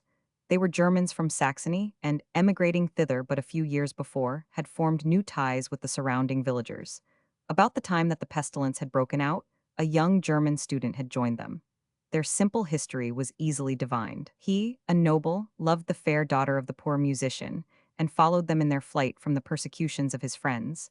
But soon the mighty leveler came with unblunted scythe to mow, together with the grass, the tall flowers of the field. The youth was an early victim. She preserved herself for her father's sake. His blindness permitted her to continue a delusion, at first the child of accident, and now solitary beings, sole survivors in the land. He remained unacquainted with the change, nor was aware that when he listened to his child's music, the mute mountains, senseless lake, and unconscious trees were himself accepted her sole auditors. The very day that we arrived, she had been attacked by symptomatic illness. She was paralyzed with horror at the idea of leaving her aged, sightless father alone on the empty earth. But she had not courage to disclose the truth, and the very excess of her desperation animated her to surpassing exertions. At the accustomed vesper hour, she led him to the chapel, and though trembling and weeping on his account, she played, without fault in time or error in note, the hymn written to celebrate the creation of the adorned earth, soon to be her tomb. We came to her like visitors from heaven itself. Her high-wrought courage, her hardly sustained firmness, fled with the appearance of relief. With a shriek she rushed towards us, embraced the knees of Adrian, and uttering but the words, "Oh, save my father," with sobs and hysterical cries, opened the long-shut floodgates of her woe. Poor girl, she and her father now lie side by side, beneath the high walnut tree where her lover reposes, and which in her dying moments she had pointed out to us. Her father, at length aware of his daughter's danger, unable to see the changes of her dear countenance, obstinately held her hand, till it was chilled and stiffened by death. Nor did he then move or speak, till 12 hours after, kindly death took him to his breakless repose. They rest beneath the sod, the tree their monument. The hallowed spot is distinct in my memory, paled in by craggy Jura, and the far immeasurable Alps. The spire of the church they frequented still points from out the embossoming trees, and though her hand be cold, still methinks the sounds of divine music which they loved wander about, solacing their gentle ghosts. Chapter 8. Lento a lento, y pina a pina. Truly disappointment is the guardian deity of human life. She sits at the threshold of unborn time and marshals the events as they come forth. Once my heart sat lightly in my bosom. All the beauty of the world was doubly beautiful, irradiated by the sunlight shed from my own soul. Oh, wherefore are love and ruin forever joined in this our mortal dream, so that when we make our hearts a lair for that gently seeming beast, its companion enters with it, and pitilessly lays waste what might have been an home and a shelter. By degrees his health was shaken by his misery, and then his intellect yielded to the same tyranny. His manners grew wild, he was sometimes ferocious, sometimes absorbed in speechless melancholy. Suddenly Evadne quitted London for Paris. He followed, and overtook her when the vessel was about to sail. None knew what passed between them, but Perdita had never seen him since. He lived in seclusion, no one knew where, attended by such persons as his mother selected for that purpose. Chapter 4. The next day Lord Raymond called at Perdita's cottage, on his way to Windsor Castle. My sister's heightened color and sparkling eyes half revealed her secret to me.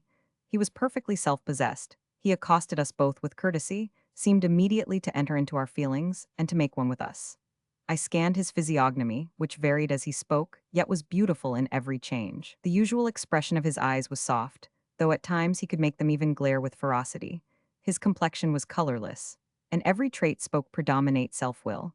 His smile was pleasing, though disdain too often curled his lips, lips which to female eyes were the very throne of beauty and love. His voice, usually gentle, often startled you by a sharp discordant note, which showed that his usual low tone was rather the work of study than nature. Thus full of contradictions, unbending yet haughty, gentle yet fierce, tender and again neglectful, he by some strange art found easy entrance to the admiration and affection of women, now caressing and now tyrannizing over them according to his mood, but in every change a despot. At the present time Raymond evidently wished to appear amiable. Wit, hilarity, and deep observation were mingled in his talk, rendering every sentence that he uttered as a flash of light. He soon conquered my latent distaste. I endeavored to watch him and Perdita, and to keep in mind everything I had heard to his disadvantage. But all appeared so ingenuous, and all was so fascinating, that I forgot everything except the pleasure his society afforded me. Under the idea of initiating me in the scene of English politics and society, of which I was soon to become a part, he narrated a number of anecdotes and sketched many characters.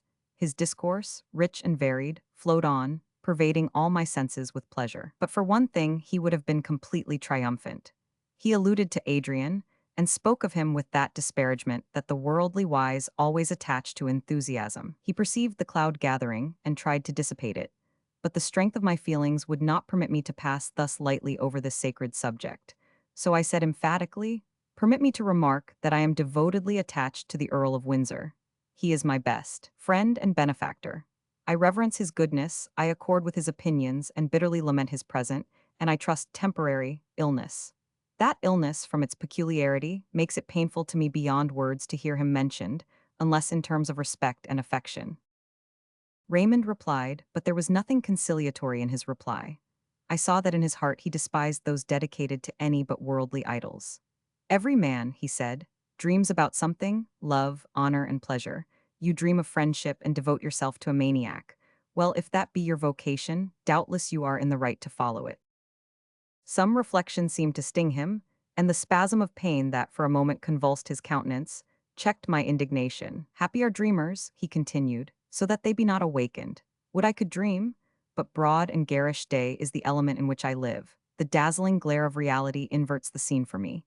Even the ghost of friendship has departed, and love," he broke off. Nor could I guess whether the disdain that curled his lip was directed against the passion, or against himself for being its slave. This account may be taken as a sample of my intercourse with Lord Raymond. I became intimate with him, and each day afforded me occasion to admire more and more his powerful and versatile talents, that together with his eloquence, which was graceful and witty, and his wealth now immense, caused him to be feared, loved, and hated beyond any other man in England. My descent, which claimed interest, if not respect, my former connection with Adrian, the favor of the ambassador, whose secretary I had been, and now my intimacy with Lord Raymond, gave me easy access to the fashionable and political circles of England. To my inexperience, we at first appeared on the eve of a civil war. Each party was violent, acrimonious, and unyielding. Parliament was divided by three factions: aristocrats, democrats, and royalists. After Adrian's declared predilection to the republican form of government, the latter party had nearly died away, chiefless, guideless. But when Lord Raymond came forward as its leader, it revived with redoubled force. Some were royalists from prejudice and ancient affection, and there were many moderately inclined who feared alike the capricious tyranny of the popular party and the unbending despotism of the aristocrats. More than a third of the members ranged themselves under Raymond, and their number was perpetually increasing. The aristocrats built their hopes on their preponderant wealth and influence, the reformers on the force of the nation itself. The debates were violent, more violent the discourses held by each knot of politicians as they assembled to arrange their measures. Opprobrious epithets were bandied about. Resistance even to the death threatened. Meetings of the populace disturbed the quiet order of the country. Except in war, how could all this end? Even as the destructive flames were ready to break forth, I saw them shrink back, allayed by the absence of the military, by the aversion entertained by everyone to any violence, save that of speech, and by the cordial politeness and even friendship of the hostile leaders when they met in private society. I was from 1,000 motives induced to attend minutely to the course of events, and watch each turn with intense anxiety. I could not but perceive that Perdita loved Raymond. Methought also that he regarded the fair daughter of Verney with admiration and tenderness. Yet I knew that he was urging forward his marriage with the presumptive heiress of the Earldom of Windsor, with keen expectation of the advantages that would thence accrue to him. All the ex-queen's friends were his friends. No week passed that he did not hold consultations with her at Windsor. I had never seen the sister of Adrian. I had heard that she was lovely, amiable, and fascinating. Wherefore should I see her? There are times when we have an indefinable sentiment of impending change for better or for worse, to arise from an event, and, be it for better or for worse, we fear the change and shun the event. For this reason I avoided this high-born damsel. To me, she was everything and nothing. Her very name mentioned by another made me start and tremble. The endless discussion concerning her union with Lord Raymond was real agony to me. Methought that, Adrian withdrawn from active life, and this beauteous Idris, a victim probably to her mother's ambitious schemes, I ought to come forward to protect her from undue influence, guard her from unhappiness, and secure to her freedom of choice, the right of every human being. Yet how was I to do this? She herself would disdain my interference. Since then I must be an object of indifference or contempt to her. Better, far better avoid her, nor expose myself before her and the scornful world to the chance of playing the mad game of a fond, foolish Icarus. One day, several months after my return to England, I quitted London to visit my sister. Her society was my chief solace and delight, and my spirits always rose at the expectation of seeing her. Her conversation was full of pointed remark and discernment. In her pleasant alcove, redolent with sweetest flowers, adorned by magnificent casts, antique vases, and copies of the finest pictures of Raphael, Correggio, and Claude, painted by herself, I fancied myself in a fairy retreat untainted by and inaccessible to the noisy contentions of politicians and the frivolous pursuits of fashion. On this occasion, my sister was not alone, nor could I fail to recognize her companion. It was Idris, the till now unseen object of my mad idolatry. In what fitting terms of wonder and delight, in what choice expression and soft flow of language, can I usher in the loveliest, wisest, best? How in poor assemblage of words convey the halo of glory that surrounded her, the thousand graces that waited unwearied on her? The first thing that struck you on beholding that charming countenance was its perfect goodness and frankness. Candor sat upon her brow, simplicity in her eyes, heavenly benignity in her smile. Her tall, slim figure bent gracefully as a poplar to the breezy west, and her gait, goddess-like, was as that of a winged angel new alit from heaven's high floor. The pearly fairness of her complexion was stained by a pure suffusion. Her voice resembled the low, subdued tenor of a flute. It is easiest, perhaps, to describe by contrast. I have detailed the perfections of my sister, and yet she was utterly unlike Idris. Perdita, even where she loved, was reserved and timid. Idris was frank and confiding. The one recoiled to solitude, that she might there entrench herself from disappointment and injury. The other walked forth in open day, believing that none would harm her. Wordsworth has compared a beloved female to two fair objects in nature, but his lines always appeared to me rather a contrast than a similitude. A violet by a mossy stone, half hidden from the eye, fair as a star when only one is shining in the sky. Such a violet was sweet Perdita, trembling to entrust herself to the very air, cowering from observation, yet betrayed by her excellences, and repaying with 1,000 graces the labor of those who sought her in her lonely bypath. Idris was as the star, set in single splendor in the dim anidom of balmy evening, ready to enlighten and delight the subject world, shielded herself from every taint by her unimagined distance from all that was not like herself akin to heaven. I found this vision of beauty in Perdita's alcove, in earnest conversation with its inmate. When my sister saw me, she rose and taking my hand said, "He is here, even at our wish. This is Lionel, my brother." Idris arose also and bent on me her eyes of celestial blue, and with grace peculiar said, "You hardly need an introduction. We have a picture, highly valued by my father, which declares at once your name. Verney, you will acknowledge this tie, and as my brother's friend, I feel that I may trust you." Then, with lids humid with a tear and trembling voice, she continued, "Dear friends, do not think it strange that now, visiting you for the first time, I ask your assistance, and confide my wishes and fears to you. To you alone do I dare speak. I have heard you commended by impartial spectators. You are my brother's friends, therefore you must be mine. What can I say? If you refuse to aid me, I am lost indeed." She cast up her eyes while wonder held her auditors mute, then, as if carried away by her feelings, she cried, "My brother, beloved, ill-fated Adrian, how speak of your misfortunes? Doubtless you have both heard the current tale, perhaps believe the slander, but he is not mad. Were an angel from the foot of God's throne to assert it, never, never would I believe it. He is wronged, betrayed, imprisoned, save him. Verney, you must do this. Seek him out in whatever part of the island he is immured. Find him, rescue him from his persecutors, restore him to himself, to me. On the wide earth I have none to love but only him. Her earnest appeal, so sweetly and passionately expressed, filled me with wonder and sympathy, and when she added, with thrilling voice and look, "Do you consent to undertake this enterprise?" I vowed, with energy and truth, to devote myself in life and death to the restoration and welfare of Adrian. We then conversed on the plan I should pursue, and discussed the probable means of discovering his residence. While we were in earnest discourse, Lord Raymond entered unannounced. I saw Perdita tremble and grow deadly pale, and the cheeks of Idris glow with purest blushes. He must have been astonished at our conclave, disturbed by it I should have thought, but nothing of this appeared. He saluted my companions and addressed me with a cordial greeting. Idris appeared suspended for a moment, and then with extreme sweetness she said, "Lord Raymond, I confide in your goodness and honor." Smiling haughtily, he bent his head and replied with emphasis, "Do you indeed confide, Lady Idris?" She endeavored to read his thought, and then answered with dignity, "As you please. It is certainly best not to compromise oneself by any concealment." "Pardon me," he replied, "if I have offended. Whether you trust me or not, rely on my doing my utmost to further your wishes, whatever they may be." Idris smiled her thanks and rose to take leave. Lord Raymond requested permission to accompany her to Windsor Castle, to which she consented, and they quitted the cottage together. My sister and I were left, truly like two fools, who fancied that they had obtained a golden treasure, till daylight showed it to be lead, two silly, luckless flies who had played in sunbeams and were caught in a spider's web. I leaned against the casement and watched those two glorious creatures till they disappeared in the forest glades, and then I turned. Perdita had not moved, her eyes fixed on the ground, her cheeks pale, her very lips white, motionless and rigid, every feature stamped by woe. She sat. Half frightened, I would have taken her hand, but she shudderingly withdrew it and strove to collect herself. I entreated her to speak to me. "Not now," she replied. "Nor do you speak to me, my dear Lionel. You can say nothing, for you know nothing. I will see you tomorrow. In the meantime, adieu."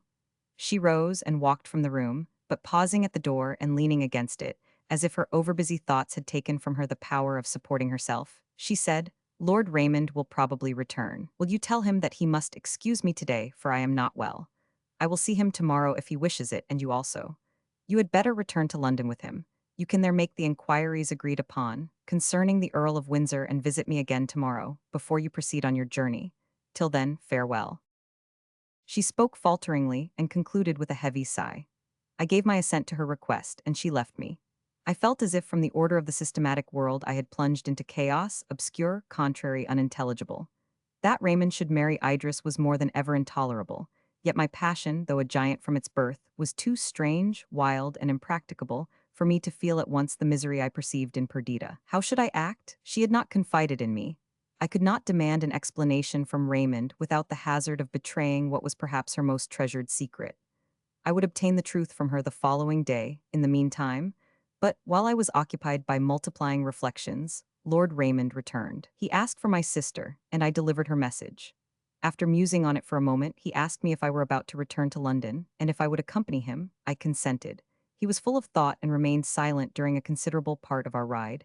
At length he said, "I must apologize to you for my abstraction. The truth is, Ryland's motion comes on tonight, and I am considering my reply."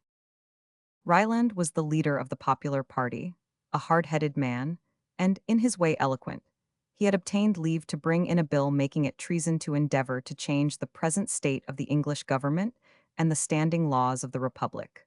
This attack was directed against Raymond and his machinations for the restoration of the monarchy.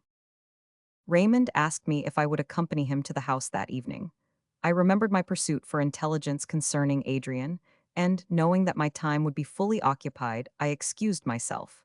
"Nay," said my companion, "I can free you from your present impediment. You are going to make inquiries concerning the Earl of Windsor. I can answer them at once. He is at the Duke of Athol's seat at Dunkeld. On the first approach of his disorder, he traveled about from one place to another, until, arriving at that romantic seclusion, he refused to quit it, and we made arrangements with the Duke for his continuing there." I was hurt by the careless tone with which he conveyed this information, and replied coldly, "I am obliged to you for your intelligence, and will avail myself of it." "You shall, Verney," said he, "and if you continue of the same mind, I will facilitate your views. But first witness, I beseech you, the result of this night's contest, and the triumph I am about to achieve, if I may so call it, while I fear that victory is to me defeat. What can I do? My dearest hopes appear to be near their fulfillment. The ex-queen gives me Idris. Adrian is totally unfitted to succeed to the earldom, and that earldom in my hands becomes a kingdom. By the reigning God it is true, the paltry earldom of Windsor shall no longer content him, who will inherit the rights which must forever appertain to the person who possesses it. The countess can never forget that she has been a queen, and she disdains to leave a diminished inheritance to her children. Her power and my wit will rebuild the throne, and this brow will be clasped by a kingly diadem. I can do this, I can marry Idris. He stopped abruptly, his countenance darkened, and its expression changed again and again under the influence of internal passion. I asked, "Does Lady Idris love you?" "What a question," replied he laughing. "She will, of course, as I shall her when we are married." "You begin late," said I, ironically. "Marriage is usually considered the grave, and not the cradle of love. So you are about to love her, but do not already. Do not catechize me, Lionel. I will do my duty by her, be assured. Love, I must steel my heart against that, expel it from its tower of strength, barricade it out. The fountain of love must cease to play, its waters be dried up, and all passionate thoughts attendant on it die.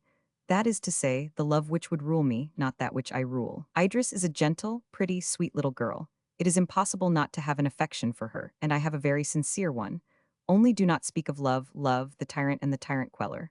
Love, until now my conqueror, now my slave, the hungry fire, the untamable beast, the fanged snake? No, no, I will have nothing to do with that love. Tell me, Lionel, do you consent that I should marry this young lady?"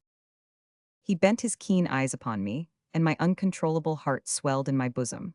I replied in a calm voice, but how far from calm was the thought imaged by my still words? "Never. I can never consent that Lady Idris should be united to one who does not love her." "Because you love her yourself." "Your lordship might have spared that taunt. I do not, dare not love her." "At least," he continued haughtily, "she does not love you. I would not marry a reigning sovereign were I not sure that her heart was free. But, oh, Lionel, a kingdom is a word of might, and gently sounding are the terms that compose the style of royalty. Were not the mightiest men of the olden times kings? Alexander was a king. Solomon, the wisest of men, was a king. Napoleon was a king. Caesar died in his attempt to become one, and Cromwell, the Puritan and king killer, aspired to regality. The father of Adrian yielded up the already broken scepter of England, but I will rear the fallen plant, join its dismembered frame, and exalt it above all the flowers of the field. You need not wonder that I freely discover Adrian's abode. Do not suppose that I am wicked or foolish enough to found my purposed sovereignty on a fraud, and one so easily discovered as the truth or falsehood of the Earl's insanity. I am just come from him. Before I decided on my marriage with Idris, I resolved to see him myself again, and to judge of the probability of his recovery. He is irrecoverably mad. I gasped for breath. "I will not detail to you," continued Raymond, "the melancholy particulars. You shall see him and judge for yourself, although I fear this visit, useless to him, will be insufferably painful to you. It has weighed on my spirits ever since. Excellent and gentle as he is even in the downfall of his reason, I do not worship him as you do, but I would give all my hopes of a crown and my right hand to boot, to see him restored to himself." His voice expressed the deepest compassion. "Thou most unaccountable being," I cried, "whither will thy actions tend, in all this maze of purpose in which thou seemest lost?" "Whither indeed? To a crown, a golden begemmed crown, I hope. And yet I dare not trust, and though I dream of a crown and wake for one, ever and anon a busy devil whispers to me that it is but a fool's cap that I seek, and that were I wise, I should trample on it and take in its stead that which is worth all the crowns of the East and presidentships of the West." "And what is that?" "If I do make it my choice, then you shall know. At present I dare not speak, even think of it." Again he was silent, and after a pause turned to me laughingly. When scorn did not inspire his mirth, when it was genuine gaiety that painted his features with a joyous expression, his beauty became supereminent, divine. "Verney," said he, "my first act when I become King of England will be to unite with the Greeks, take Constantinople, and subdue all Asia.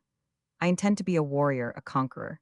Napoleon's name shall veil to mine, and enthusiasts, instead of visiting his rocky grave and exalting the merits of the fallen, shall adore my majesty and magnify my illustrious achievements." I listened to Raymond with intense interest. Could I be other than all ear to one who seemed to govern the whole earth in his grasping imagination, and who only quailed when he attempted to rule himself. Then on his word and will depended my own happiness, the fate of all dear to me. I endeavored to divine the concealed meaning of his words. Perdita's name was not mentioned, yet I could not doubt that love for her caused the vacillation of purpose that he exhibited. And who was so worthy of love as my noble-minded sister? Who deserved the hand of this self-exalted king more than she whose glance belonged to a queen of nations? Who loved him as he did her? Notwithstanding that disappointment quelled her passion, and ambition held strong combat with his. We went together to the house in the evening. Raymond, while he knew that his plans and prospects were to be discussed and decided during the expected debate, was gay and careless. And hum, like that of 10,000 hives of swarming bees, stunned us as we entered the coffee room.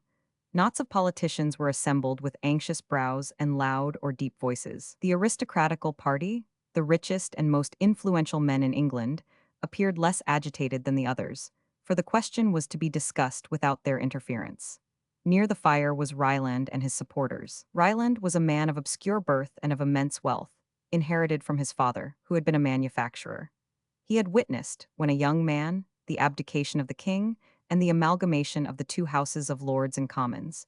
He had sympathized with these popular encroachments, and it had been the business of his life to consolidate and increase them. Since then, the influence of the landed proprietors had augmented, and at first Ryland was not sorry to observe the machinations of Lord Raymond, which drew off many of his opponent's partisans. But the thing was now going too far. The poorer nobility hailed the return of sovereignty as an event which would restore them to their power and rights, now lost. The half-extinct spirit of royalty roused itself in the minds of men, and they, willing slaves, self-constituted subjects, were ready to bend their necks to the yoke. Some erect and manly spirits still remained, pillars of state, but the word republic had grown stale to the vulgar ear. And many, the event would prove whether it was a majority, pined for the tinsel and show of royalty. Ryland was roused to resistance. He asserted that his sufferance alone had permitted the increase of this party, but the time for indulgence was past, and with one motion of his arm he would sweep away the cobwebs that blinded his countrymen. When Raymond entered the coffee room, his presence was hailed by his friends almost with a shout. They gathered round him, counted their numbers, and detailed the reasons why they were now to receive an addition of such and such members, who had not yet declared themselves. Some trifling business of the house having been gone through, the leaders took their seats in the chamber. The clamor of voices continued, till Ryland arose to speak, and then the slightest whispered observation was audible. All eyes were fixed upon him as he stood, ponderous of frame, sonorous of voice, and with a manner which, though not graceful, was impressive. I turned from his marked, iron countenance to Raymond, whose face, veiled by a smile, would not betray his care. Yet his lips quivered somewhat, and his hand clasped the bench on which he sat, with a convulsive strength that made the muscles start again. Ryland began by praising the present state of the British Empire. He recalled past years to their memory, the miserable contentions which in the time of our fathers arose almost to civil war, the abdication of the late king, and the foundation of the Republic. He described this Republic, showed how it gave privilege to each individual in the state, to rise to consequence, and even to temporary sovereignty. He compared the royal and republican spirit, showed how the one tended to enslave the minds of men, while all the institutions of the other served to raise even the meanest among us to something great and good. He showed how England had become powerful, and its inhabitants valiant and wise, by means of the freedom they enjoyed. As he spoke, every heart swelled with pride, and every cheek glowed with delight to remember that each one there was English, and that each supported and contributed to the happy state of things now commemorated. Ryland's fervor increased, his eyes lighted up, his voice assumed the tone of passion. There was one man, he continued, who wished to alter all this, and bring us back to our days of impotence and contention. One man, who would dare arrogate the honor which was due to all who claimed England as their birthplace, and set his name and style above the name and style of his country. I saw at this juncture that Raymond changed color. His eyes were withdrawn from the orator and cast on the ground. The listeners turned from one to the other. But in the meantime, the speaker's voice filled their ears. The thunder of his denunciations influenced their senses. The very boldness of his language gave him weight. Each knew that he spoke truth, a truth known but not acknowledged. He tore from reality the mask with which she had been clothed. And the purposes of Raymond, which before had crept around, ensnaring by stealth, now stood a hunted stag, even at bay, as all perceived who watched the irrepressible changes of his countenance. Ryland ended by moving that any attempt to re-erect the kingly power should be declared treason, and he a traitor who should endeavor to change the present form of government. Cheers and loud acclamations followed the close of his speech. After his motion had been seconded, Lord Raymond rose, his countenance bland, his voice softly melodious, his manner soothing, his grace and sweetness came like the mild breathing of a flute, after the loud, organ-like voice of his adversary. He rose, he said, to speak in favor of the honorable member's motion, with one slight amendment subjoined. He was ready to go back to old times and commemorate the contests of our fathers and the monarch's abdication. Nobly and greatly, he said, had the illustrious and last sovereign of England sacrificed himself to the apparent good of his country, and divested himself of a power which could only be maintained by the blood of his subjects. These subjects named so no more. These, his friends and equals, had in gratitude conferred certain favors and distinctions on him and his family forever. An ample estate was allotted to them, and they took the first rank among the peers of Great Britain. Yet it might be conjectured that they had not forgotten their ancient heritage, and it was hard that his heir should suffer alike with any other pretender, if he attempted to regain what by ancient right and inheritance belonged to him. He did not say that he should favor such an attempt, but he did say that such an attempt would be venial, and, if the aspirant did not go so far as to declare war and erect a standard in the kingdom, his fault ought to be regarded with an indulgent eye. In his amendment he proposed that an exception should be made in the bill in favor of any person who claimed the sovereign power in right of the Earls of Windsor. Nor did Raymond make an end without drawing in vivid and glowing colors the splendor of a kingdom, in opposition to the commercial spirit of republicanism. He asserted that each individual under the English monarchy was then as now capable of attaining high rank and power, with one only exception, that of the function of chief magistrate, higher and nobler rank than a bartering, timorous commonwealth could afford. And for this one exception, to what did it amount? The nature of riches and influence forcibly confined the list of candidates to a few of the wealthiest, and it was much to be feared that the ill humor and contention generated by this triennial struggle would counterbalance its advantages in impartial eyes. I can ill record the flow of language and graceful turns of expression, the wit and easy raillery that gave vigor and influence to his speech. His manner, timid at first, became firm. His changeful face was lit up to superhuman brilliancy. His voice, various as music, was like that enchanting. It were useless to record the debate that followed this harangue. Party speeches were delivered, which clothed the question in cant and veiled its simple meaning in a woven wind of words. The motion was lost. Ryland withdrew in rage and despair, and Raymond, gay and exulting, retired to dream of his future kingdom. Chapter 4. Is there such a feeling as love at first sight? And if there be, in what does its nature differ from love founded in long observation and slow growth?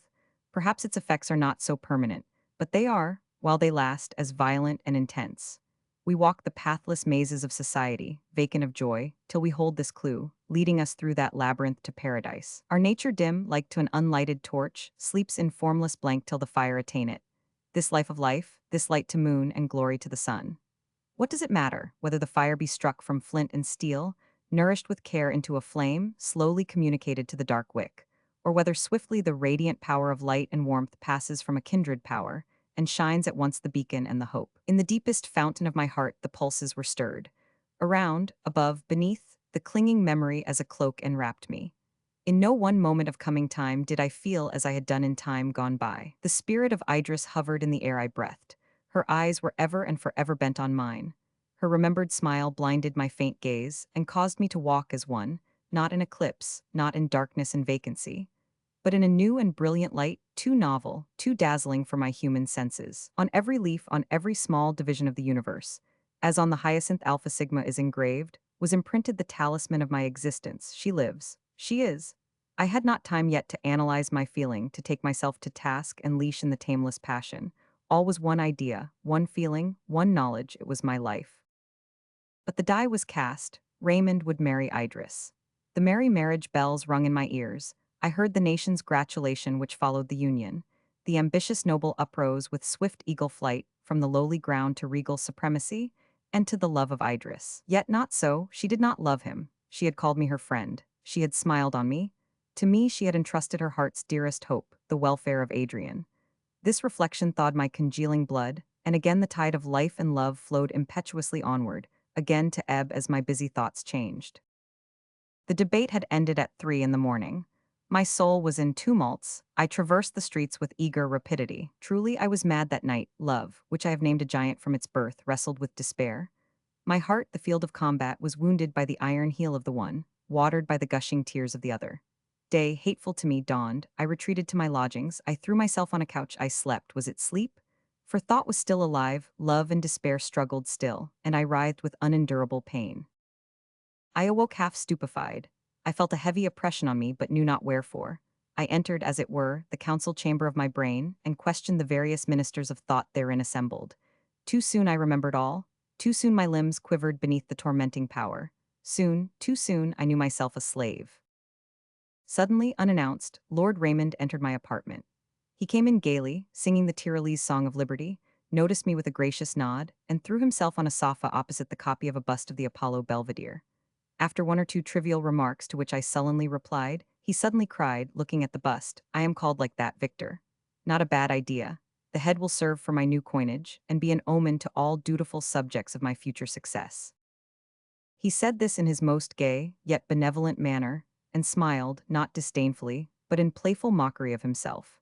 Then his countenance suddenly darkened, and in that shrill tone peculiar to himself, he cried, "I fought a good battle last night. Higher conquest the plains of Greece never saw me achieve. Now I am the first man in the state, burthen of every ballad and object of old women's mumbled devotions. What are your meditations? You, who fancy that you can read the human soul, as your native lake reads each crevice and folding of its surrounding hills, say what you think of me. King expectant, angel or devil, which?" This ironical tone was discord to my bursting, overboiling heart. I was nettled by his insolence and replied with bitterness, "There is a spirit, neither angel or devil, damned to limbo merely." I saw his cheeks become pale and his lips white and quiver. His anger served but to enkindle mine, and I answered with a determined look his eyes which glared on me. Suddenly they were withdrawn, cast down, a tear, I thought, wetted the dark lashes. I was softened and with involuntary emotion added, "Not that you are such, my dear lord." I paused, even awed by the agitation he evinced. "Yes," he said at length, rising and biting his lip as he strove to curb his passion. "Such am I. You do not know me, Verney, neither you, nor our audience of last night, nor does universal England know aught of me. I stand here, it would seem, an elected king. This hand is about to grasp a scepter. These brows feel in each nerve the coming diadem. I appear to have strength, power, victory, standing as a dome-supporting column stands, and I am a reed. I have ambition, and that attains its aim. My nightly dreams are realized, my waking hopes fulfilled. A kingdom awaits my acceptance, my enemies are overthrown. But here," and he struck his heart with violence, "here is the rebel, here the stumbling block, this overruling heart, which I may drain of its living blood. But while one fluttering pulsation remains, I am its slave." He spoke with a broken voice, then bowed his head, and, hiding his face in his hands, wept. I was still smarting from my own disappointment, yet this scene oppressed me even to terror, nor could I interrupt his access of passion. It subsided at length, and throwing himself on the couch, he remained silent and motionless, except that his changeful features showed a strong internal conflict. At last he rose and said in his usual tone of voice, "The time grows on us, Verney, I must away. Let me not forget my chiefest errand here. Will you accompany me to Windsor tomorrow? You will not be dishonored by my society, and as this is probably the last service or disservice you can do me, will you grant my request?" He held out his hand with almost a bashful air. Swiftly I thought, yes, I will witness the last scene of the drama. Beside which his mien conquered me, and an affectionate sentiment towards him again filled my heart. I bade him command me. "Aye, that I will," said he gaily. "That's my cue now. Be with me tomorrow morning by 7, be secret and faithful, and you shall be groom of the stole ere long." So saying, he hastened away, vaulted on his horse, and with a gesture as if he gave me his hand to kiss, bade me another laughing adieu. Left to myself, I strove with painful intensity to divine the motive of his request and foresee the events of the coming day. The hours passed on unperceived. My head ached with thought, the nerves seemed teeming with the overfull fraught. I clasped my burning brow, as if my fevered hand could medicine its pain. I was punctual to the appointed hour on the following day, and found Lord Raymond waiting for me. We got into his carriage and proceeded towards Windsor. I had tutored myself, and was resolved by no outward sign to disclose my internal agitation. "What a mistake Ryland made," said Raymond, "when he thought to overpower me the other night. He spoke well, very well. Such an harangue would have succeeded better addressed to me singly than to the fools and knaves assembled yonder. Had I been alone, I should have listened to him with a wish to hear reason, but when he endeavored to vanquish me in my own territory, with my own weapons, he put me on my mettle, and the event was such as all might have expected. I smiled incredulously and replied, I am of Ryland's way of thinking, and will, if you please, repeat all his arguments. We shall see how far you will be induced by them to change the royal for the patriotic style. The repetition would be useless, said Raymond, since I well remember them and have many others, self-suggested, which speak with unanswerable persuasion. He did not explain himself, nor did I make any remark on his reply. Our silence endured for some miles, till the country with open fields or shady woods and parks presented pleasant objects to our view. After some observations on the scenery and seats, Raymond said, philosophers have called man a microcosm of nature, and find a reflection in the internal mind for all this machinery visibly at work around us. This theory has often been a source of amusement to me, and many an idle hour have I spent exercising my ingenuity in finding resemblances. Does not Lord Bacon say that the falling from a discord to a concord, which maketh great sweetness in music, hath an agreement with the affections, which are reintegrated to the better after some dislikes? What a sea is the tide of passion, whose fountains are in our own nature. Our virtues are the quicksands which show themselves at calm and low water. But let the waves arise and the winds buffet them, and the poor devil whose hope was in their durability finds them sink from under him. The fashions of the world, its exigencies, educations, and pursuits are winds to drive our wills like clouds all one way. But let a thunderstorm arise in the shape of love, hate, or ambition, and the rack goes backward, stemming the opposing air in triumph. Yet, replied I, nature always presents to our eyes the appearance of a patient. While there is an active principle in man which is capable of ruling fortune, and at least of tacking against the gale, till it in some mode conquers it. There is more of what is specious than true in your distinction, said my companion. Did we form ourselves, choosing our dispositions and our powers? I find myself, for one, as a stringed instrument with chords and stops, but I have no power to turn the pegs or pitch my thoughts to a higher or lower key. Other men, I observed, may be better musicians. I talk not of others but myself, replied Raymond, and I am as fair an example to go by as another. I cannot set my heart to a particular tune or run voluntary changes on my will. We are born, we choose neither our parents nor our station. We are educated by others or by the world's circumstance, and this cultivation, mingling with our innate disposition, is the soil in which our desires, passions, and motives grow. There is much truth in what you say, said I, and yet no man ever acts upon this theory. Who, when he makes a choice, says, thus I choose because I am necessitated? Does he not on the contrary feel a freedom of will within him, which, though you may call it fallacious, still actuates him as he decides? Exactly so, replied Raymond, another link of the breakless chain. Were I now to commit an act which would annihilate my hopes and pluck the regal garment from my mortal limbs, to clothe them in ordinary weeds, would this, think you, be an act of free will on my part? As we talked thus, I perceived that we were not going the ordinary road to Windsor, but through Inglefield Green, towards Bishopgate Heath. I began to divine that Idris was not the object of our journey, but that I was brought to witness the scene that was to decide the fate of Raymond and of Perdita. Raymond had evidently vacillated during his journey, and irresolution was marked in every gesture as we entered Perdita's cottage. I watched him curiously, determined that, if this hesitation should continue, I would assist Perdita to overcome herself and teach her to disdain the wavering love of him, who balanced between the possession of a crown and of her, whose excellence and affection transcended the worth of a kingdom. We found her in her flower-adorned alcove.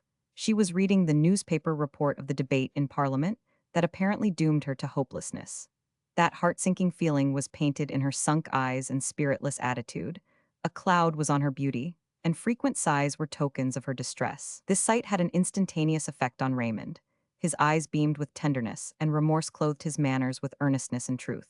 He sat beside her, and taking the paper from her hand, said, not a word more shall my sweet Perdita read of this contention of madmen and fools.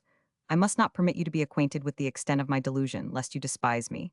Although, believe me, a wish to appear before you, not vanquished, but as a conqueror, inspired me during my wordy war.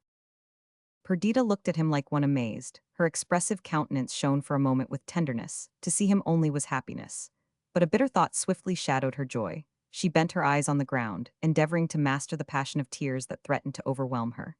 Raymond continued, I will not act a part with you, dear girl, or appear other than what I am, weak and unworthy, more fit to excite your disdain than your love. Yet you do love me, I feel and know that you do, and thence I draw my most cherished hopes. If pride guided you, or even reason, you might well reject me. Do so, if your high heart, incapable of my infirmity of purpose, refuses to bend to the lowness of mine. Turn from me if you will, if you can. If your whole soul does not urge you to forgive me, if your entire heart does not open wide its door to admit me to its very center, forsake me, never speak to me again. Though sinning against you almost beyond remission, I also am proud. There must be no reserve in your pardon, no drawback to the gift of your affection. Perdita looked down, confused yet pleased. My presence embarrassed her, so that she dared not turn to meet her lover's eye or trust her voice to assure him of her affection, while a blush mantled her cheek, and her disconsolate air was exchanged for one expressive of deep-felt joy. Raymond encircled her waist with his arm and continued, I do not deny that I have balanced between you and the highest hope that mortal men can entertain, but I do so no longer. Take me, mold me to your will, possess my heart and soul to all eternity. If you refuse to contribute to my happiness, I quit England tonight and will never set foot in it again. Lionel, you hear? Witness for me. Persuade your sister to forgive the injury I have done her. Persuade her to be mine. There needs no persuasion, said the blushing Perdita, except your own dear promises and my ready heart, which whispers to me that they are true. We had now reached Switzerland, so long the final mark and aim of our exertions. We had looked, I know not wherefore, with hope and pleasing expectation on her congregation of hills and snowy crags, and opened our bosoms with renewed spirits to the icy biz, which even at midsummer used to come from the northern glacier laden with cold. Yet how could we nourish expectation of relief? Like our native England and the vast extent of fertile France, this mountain-embowered land was desolate of its inhabitants. Nor bleak mountaintop, nor snow-nourished rivulet, not the ice-laden biz, nor thunder, the tamer of contagion, had preserved them. Why therefore should we claim exemption? Who was there indeed to save? What troop had we brought fit to stand at bay and combat with the conqueror? We were a failing remnant, tamed to mere submission to the coming blow.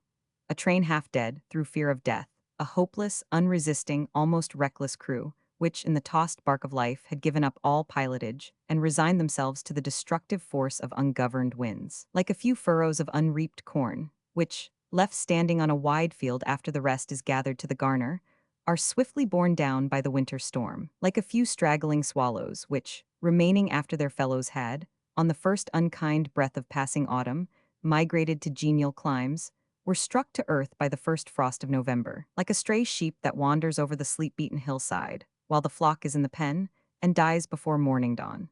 Like a cloud, like one of many that were spread in impenetrable woof over the sky, which, when the shepherd north has driven its companions to drink Antipodean noon, fades and dissolves in the clear ether, such were we. We left the fair margin of the beauteous Lake of Geneva, and entered the Alpine ravines, tracing to its source the brawling Arve, through the rock-bound valley of Servox, beside the mighty waterfalls, and under the shadow of the inaccessible mountains, we traveled on, while the luxuriant walnut tree gave place to the dark pine whose musical branches swung in the wind, and whose upright forms had braved 1,000 storms, till the verdant sod, the flowery dell and shrubbery hill were exchanged for the sky-piercing, untrodden, seedless rock, the bones of the world, waiting to be clothed with everything necessary to give life and beauty. Strange that we should seek shelter here. Surely, if in those countries where earth was wont, like a tender mother, to nourish her children, we had found her a destroyer, we need not seek it here, where stricken by keen penury she seems to shudder through her stony veins. Nor were we mistaken in our conjecture. We vainly sought the vast and ever-moving glaciers of Chamonix, rifts of pendant ice, seas of congelated waters, the leafless groves of tempest-battered pines, dells, mere paths for the loud avalanche, and hilltops, the resort of thunderstorms. Pestilence reigned paramount even here. By the time that day and night, like twin sisters of equal growth, shared equally their dominion over the hours. One by one, beneath the ice caves, beside the waters springing from the thawed snows of 1,000 winters, another and yet another of the remnant of the race of man closed their eyes forever to the light. Yet we were not quite wrong in seeking a scene like this, whereon to close the drama. Nature, true to the last, consoled us in the very heart of misery. Sublime grandeur of outward objects soothed our hapless hearts and were in harmony with our desolation. Many sorrows have befallen man during his checkered course, and many a woe-stricken mourner has found himself sole survivor among many. Our misery took its majestic shape and coloring from the vast ruin that accompanied and made one with it. Thus on lovely earth, many a dark ravine contains a brawling stream, shadowed by romantic rocks, threaded by mossy paths. But all except this wanted the mighty background, the towering Alps whose snowy capes or bared ridges lifted us from our dull mortal abode to the palaces of nature's own. This solemn harmony of event and situation regulated our feelings and gave, as it were, fitting costume to our last act. Majestic gloom and tragic pomp attended the decease of wretched humanity. The funeral procession of monarchs of old was transcended by our splendid shows. Near the sources of the Arvaren, we performed the rites for four only accepted, the last of the species. Adrian and I, leaving Clara and Evelyn wrapped in peaceful, unobserving slumber, carried the body to this desolate spot and placed it in those caves of ice beneath the glacier, which rive and split with the slightest sound, and bring destruction on those within the clefts. No bird or beast of prey could here profane the frozen form. So, with hushed steps and in silence, we placed the dead on a bier of ice, and then, departing, stood on the rocky platform beside the river springs. All hushed as we had been, the very striking of the air with our persons had sufficed to disturb the repose of this thawless region, and we had hardly left the cavern before vast blocks of ice, detaching themselves from the roof, fell, and covered the human image we had deposited within. We had chosen a fair moonlight night, but our journey thither had been long, and the crescent sank behind the western heights by the time we had accomplished our purpose. The snowy mountains and blue glaciers shone in their own light. The rugged and abrupt ravine which formed one side of Mont Anvert was opposite to us, the glacier at our side. At our feet Arvaren, white and foaming, dashed over the pointed rocks that jutted into it, and with whirring spray and ceaseless roar disturbed the stilly night. Yellow lightnings played around the vast dome of Mont Blanc, silent as the snow-clad rock they illuminated. All was bare, wild, and sublime, while the singing of the pines in melodious murmurings added a gentle interest to the rough magnificence. Now the riving and fall of icy rocks clave the air.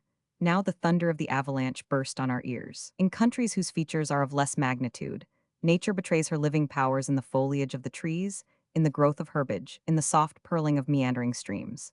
Here, endowed with giant attributes, the torrent, the thunderstorm, and the flow of massive waters display her activity. Such the churchyard, such the requiem, such the eternal congregation that waited on our companion's funeral. Nor was it the human form alone which we had placed in this eternal sepulchre, whose obsequies we now celebrated. With this last victim, plague vanished from the earth. Death had never wanted weapons wherewith to destroy life, and we, few and weak as we had become, were still exposed to every other shaft with which his full quiver teemed. But pestilence was absent from among them. For 7 years it had had full sway upon earth. She had trod every nook of our spacious globe.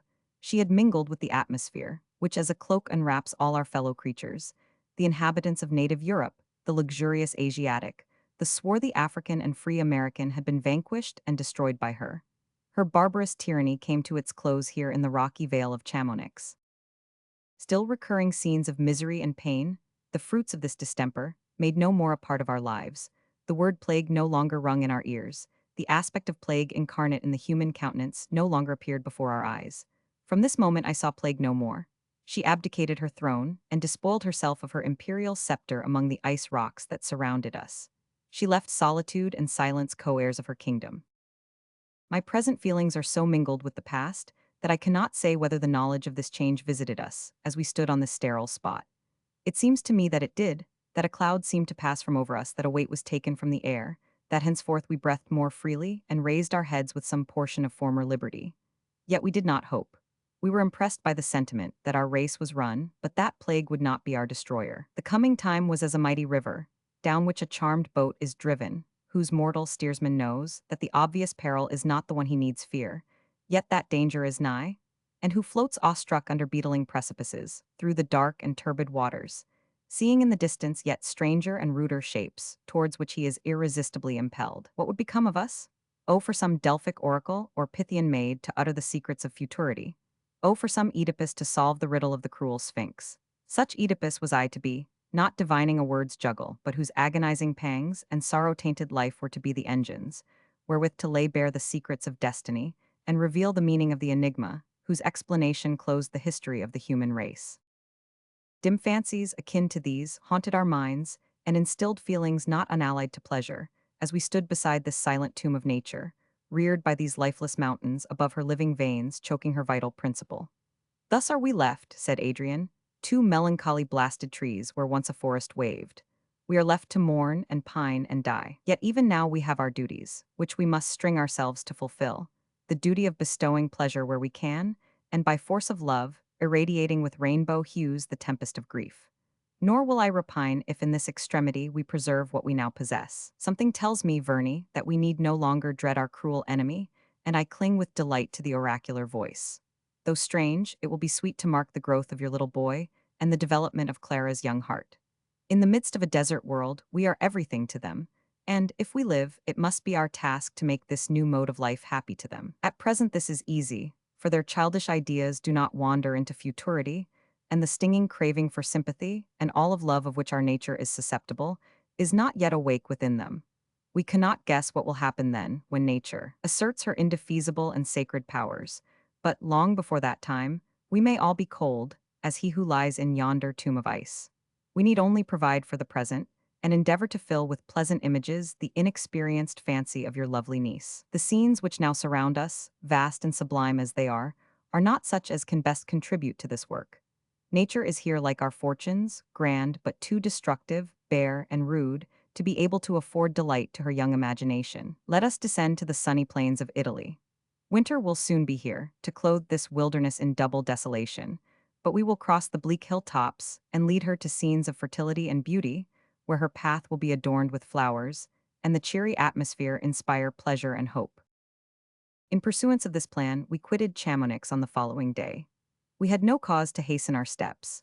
No event was transacted beyond our actual sphere to enchain our resolves, so we yielded to every idle whim, and deemed our time well spent, when we could behold the passage of the hours without dismay. We loitered along the lovely vale of Servox, passed long hours on the bridge, which, crossing the ravine of Arve, commands a prospect of its pine-clothed depths and the snowy mountains that wall it in.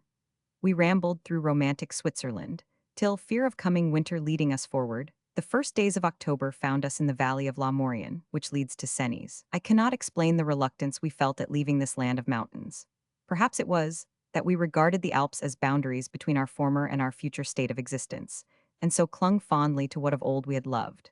Perhaps, because we had now so few impulses urging to choice between two modes of action, we were pleased to preserve the existence of one, and preferred the prospect of what we were to do to the recollection of what had been done. We felt that for this year danger was past, and we believed that, for some months, we were secured to each other. There was a thrilling, agonizing delight in the thought. It filled the eyes with misty tears, it tore the heart with tumultuous heavings. Frailer than the snowfall in the river, were we each and all, but we strove to give life and individuality to the meteoric course of our several existences, and to feel that no moment escaped us unenjoyed. Thus tottering on the dizzy brink, we were happy. Yes, as we sat beneath the toppling rocks beside the waterfalls near. Forests ancient as the hills, enfolding sunny spots of greenery, where the chamois grazed and the timid squirrel laid up its hoard, descanting on the charms of nature, drinking in the while her unalienable beauties, we were, in an empty world, happy. Yet, O days of joy, days when eye spoke to eye, and voices, sweeter than the music of the swinging branches of the pines, or rivulet's gentle murmur, answered mine. Yet, O days replete with beatitude, days of loved society. Days unutterably dear to me forlorn, pass, O pass before me, making me in your memory forget what I am. Behold how my streaming eyes blot this senseless paper. Behold how my features are convulsed by agonizing throes, at your mere recollection, now that, alone, my tears flow, my lips quiver, my cries fill the air, unseen, unmarked, unheard. Yet, oh yet, days of delight, let me dwell on your long-drawn hours. As the cold increased upon us, we passed the Alps and descended into Italy. At the uprising of morn, we sat at our repast and cheated our regrets by gay sallies or learned disquisitions. The livelong day we sauntered on, still keeping in view the end of our journey, but careless of the hour of its completion. As the evening star shone out, and the orange sunset, far in the west, marked the position of the dear land we had forever left, talk, thought enchaining, made the hours fly. Oh, that we had lived thus for ever and forever! Of what consequence was it to our four hearts that they alone were the fountains of life in the wide world? As far as mere individual sentiment was concerned, we had rather be left thus united together, than if, each alone in a populous desert of unknown men, we had wandered truly companionless till life's last term. In this manner we endeavored to console each other. In this manner, true philosophy taught us to reason. It was the delight of Adrian and myself to wait on Clara, naming her the little queen of the world, ourselves her humblest servitors. When we arrived at a town, our first care was to select for her its most choice abode, to make sure that no harrowing relic remained of its former inhabitants, to seek food for her, and minister to her wants with assiduous tenderness. Clara entered into our scheme with childish gaiety. Her chief business was to attend on Evelyn, but it was her sport to array herself in splendid robes, adorn herself with sunny gems, and ape a princely state. Her religion, deep and pure, did not teach her to refuse to blunt thus the keen sting of regret. Her youthful vivacity made her enter, heart and soul, into these strange masquerades. We had resolved to pass the ensuing winter at Milan, which, as being a large and luxurious city, would afford us choice of homes. We had descended the Alps and left far behind their vast forests and mighty crags. We entered smiling Italy. Mingled grass and corn grew in her plains, the unpruned vines threw their luxuriant branches around the elms. The grapes, overripe, had fallen on the ground, or hung purple or burnished green, among the red and yellow leaves. The ears of standing corn winnowed to emptiness by the spendthrift winds, the fallen foliage of the trees, the weed-grown brooks, the dusky olive now spotted with its blackened fruit, the chestnuts to which the squirrel only was harvestman. All plenty, and yet, alas, all poverty, painted in wondrous hues and fantastic groupings this land of beauty. In the towns, in the voiceless towns, we visited the churches, adorned by pictures, masterpieces of art, or galleries of statues. While in this genial clime the animals, in new-found liberty, rambled through the gorgeous palaces, and hardly feared our forgotten aspect. The dove-colored oxen turned their full eyes on us, and paced slowly by.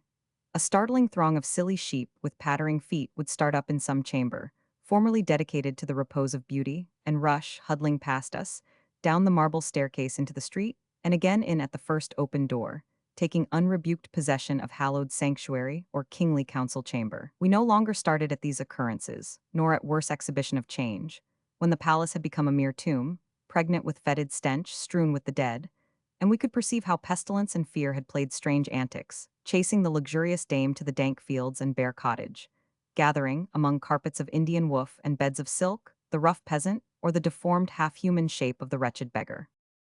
We arrived at Milan and stationed ourselves in the viceroy's palace. Here we made laws for ourselves, dividing our day and fixing distinct occupations for each hour. In the morning we rode in the adjoining country, or wandered through the palaces in search of pictures or antiquities. In the evening we assembled to read or to converse. There were few books that we dared read. Few, that did not cruelly deface the painting we bestowed on our solitude, by recalling combinations and emotions never more to be experienced by us. Metaphysical disquisition, fiction which, wandering from all reality, lost itself in self-created errors. Poets of times so far gone by that to read of them was as to read of Atlantis and Utopia, or such as referred to nature only and the workings of one particular mind.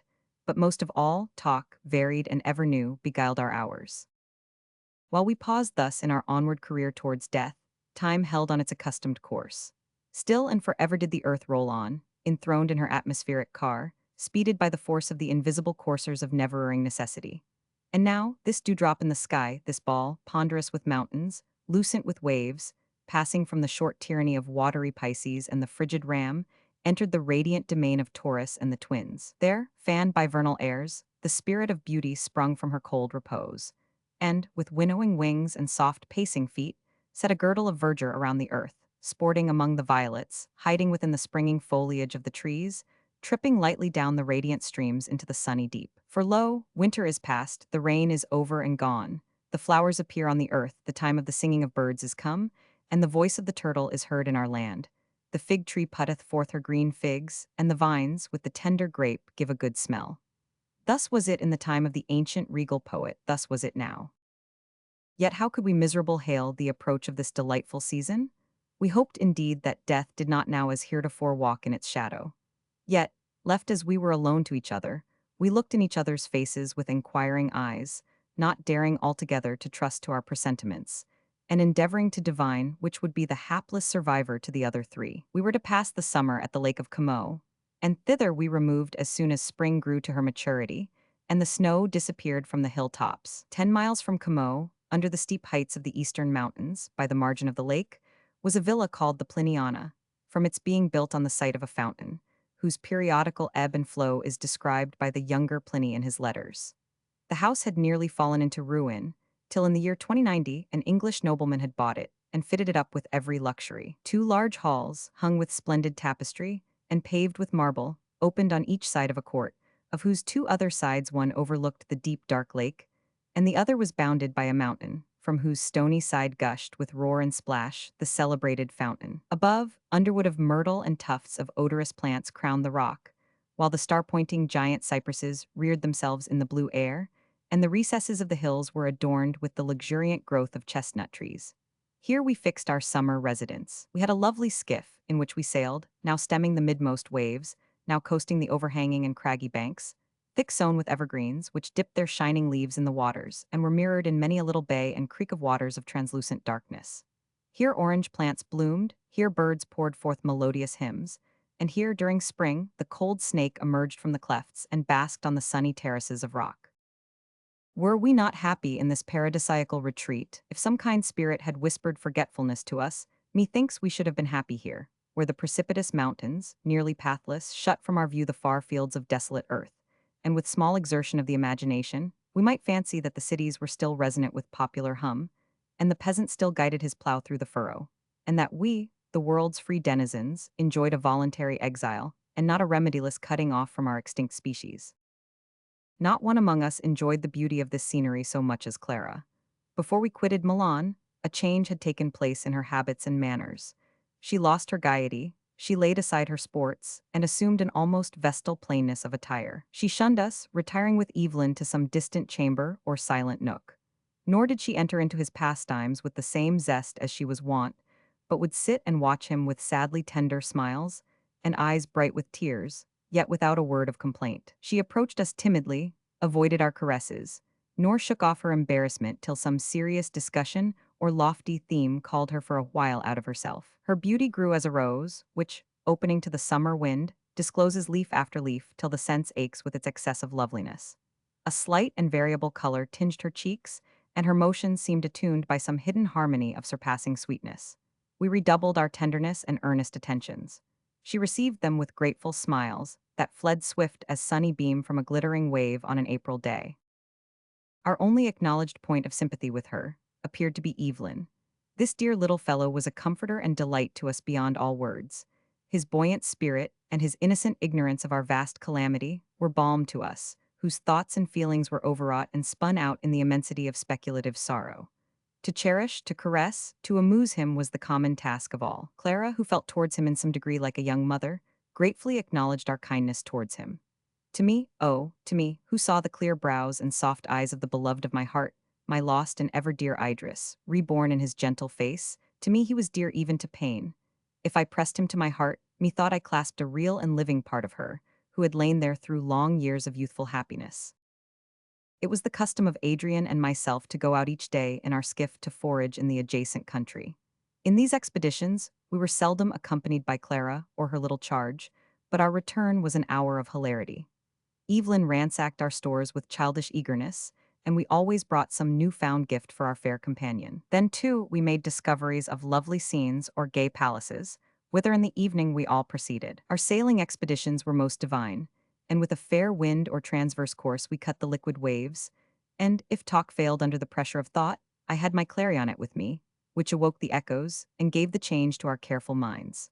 Clara at such times often returned to her former habits of free converse and gay sally, and though our 4 hearts alone beat in the world, those 4 hearts were happy. One day, on our return from the town of Como, with a laden boat, we expected as usual to be met at the port by Clara and Evelyn, and we were somewhat surprised to see the beach vacant. I, as my nature prompted, would not prognosticate evil, but explained it away as a mere casual incident. Not so Adrian. He was seized with sudden trembling and apprehension, and he called to me with vehemence to steer quickly for land, and, when near, leapt from the boat, half falling into the water, and, scrambling up the steep bank, hastened along the narrow strip of garden, the only level space between the lake and the mountain. I followed without delay. The garden and inner court were empty, so was the house, whose every room we visited. Adrian called loudly upon Clara's name, and was about to rush up the near mountain path, when the door of a summer house at the end of the garden slowly opened, and Clara appeared, not advancing towards us, but leaning against a column of the building with blanched cheeks, in a posture of utter despondency. Adrian sprang towards her with a cry of joy, and folded her delightedly in his arms. She withdrew from his embrace, and, without a word, again entered the summer house. Her quivering lips, her despairing heart refused to afford her voice to express our misfortune. Poor little Evelyn had, while playing with her, been seized with sudden fever, and now lay torpid and speechless on a little couch in the summer house. For a whole fortnight, we unceasingly watched beside the poor child, as his life declined under the ravages of a virulent typhus. His little form and tiny lineaments encaged the embryo of the world-spanning mind of man. Man's nature, brimful of passions and affections, would have had an home in that little heart, whose swift pulsations hurried towards their close. His small hand's fine mechanism, now flaccid and unbent, would in the growth of sinew and muscle have achieved works of beauty or of strength. His tender rosy feet would have trod in firm manhood the bowers and glades of earth. These reflections were now of little use. He lay, thought and strength suspended, waiting unresisting the final blow. We watched at his bedside, and when the access of fever was on him, we neither spoke nor looked at each other, marking only his obstructed breath and the mortal glow that tinged his sunken cheek, the heavy death that weighed on his eyelids. It is a trite evasion to say that words could not express our long-drawn agony. Yet how can words image sensations, whose tormenting keenness throw us back, as it were, on the deep roots and hidden foundations of our nature, which shake our being with earthquake throe, so that we leave to confide in accustomed feelings which like Mother Earth support us, and cling to some vain imagination or deceitful hope, which will soon be buried in the ruins occasioned by the final shock. I have called that period a fortnight which we passed watching the changes of the sweet child's malady, and such it might have been. At night, we wondered to find another day gone, while each particular hour seemed endless. Day and night were exchanged for one another uncounted. We slept hardly at all, nor did we even quit his room, except when a pang of grief seized us, and we retired from each other for a short period to conceal our sobs and tears. We endeavored in vain to abstract Clara from this deplorable scene. She sat, hour after hour, looking at him, now softly arranging his pillow, and while he had power to swallow, administered his drink. At length the moment of his death came. The blood paused in its flow, his eyes opened, and then closed again. Without convulsion or sigh, the frail tenement was left vacant of its spiritual inhabitant. I have heard that the sight of the dead has confirmed materialists in their belief. I ever felt otherwise. Was that my child, that moveless decaying inanimation? My child was enraptured by my caresses, his dear voice clothed with meaning articulations his thoughts, otherwise inaccessible. His smile was a ray of the soul, and the same soul sat upon its throne in his eyes. I turn from this mockery of what he was. Take, O earth, thy debt. Freely and forever I consign to thee the garb thou didst afford. But thou, sweet child, amiable and beloved boy, either thy spirit has sought a fitter dwelling, or, shrined in my heart, thou livest while it lives. We placed his remains under a cypress, the upright mountain being scooped out to receive them. And then Clara said, "If you wish me to live, take me from hence. There is something in this scene of transcendent beauty, in these trees and hills and waves, that forever whisper to me, leave thy cumbrous flesh and make a part of us. I earnestly entreat you to take me away." So on the 15th of August we bade adieu to our villa and the embowering shades of this abode of beauty. To calm bay and noisy waterfall, to Evelyn's little grave we bade farewell. And then, with heavy hearts, we departed on our pilgrimage towards Rome. Chapter 9. Now, soft a while, have I arrived so near the end? Yes, it is all over now. A step or two over those new-made graves, and the wearisome way is done. Can I accomplish my task? Can I streak my paper with words capacious of the grand conclusion? Arise, black melancholy. Quit thy Cimmerian solitude. Bring with thee murky fogs from hell, which may drink up the day. Bring blight and pestiferous exhalations, which, entering the hollow caverns and breathing places of earth, may fill her stony veins with corruption, so that not only herbage may no longer flourish, the trees may rot and the rivers run with gall, but the everlasting mountains be decomposed, and the mighty deep putrefy, and the genial atmosphere which clips the globe lose all powers of generation and sustenance. Do this, sad-visaged power, while I write, while eyes read these pages. And who will read them? Beware, tender offspring of the reborn world, beware, fair being with human heart yet untamed by care, and human brow yet unplowed by time. Beware lest the cheerful current of thy blood be checked, thy golden locks turn gray, thy sweet dimpling smiles be changed to fixed, harsh wrinkles. Let not day look on these lines, lest garish day waste, turn pale and die. Seek a cypress grove, whose moaning boughs will be harmony befitting. Seek some cave, deep embowered in earth's dark entrails, where no light will penetrate, save that which struggles, red and flickering, through a single fissure, staining thy page with grimmest livery of death. There is a painful confusion in my brain, which refuses to delineate distinctly succeeding events. Sometimes the irradiation of my friend's gentle smile comes before me, and methinks its light spans and fills eternity. Then, again, I feel the gasping throes.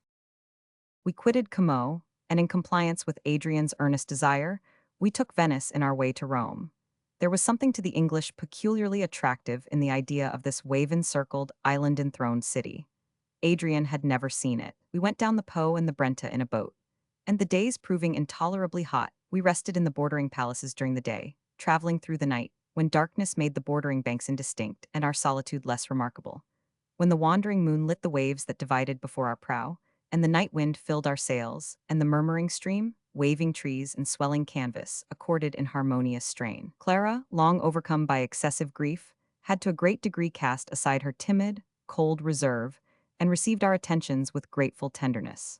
While Adrian with poetic fervor discoursed of the glorious nations of the dead, of the beauteous earth and the fate of man, she crept near him, drinking in his speech with silent pleasure. We banished from our talk, and as much as possible from our thoughts, the knowledge of our desolation. And it would be incredible to an inhabitant of cities, to one among a busy throng, to what extent we succeeded.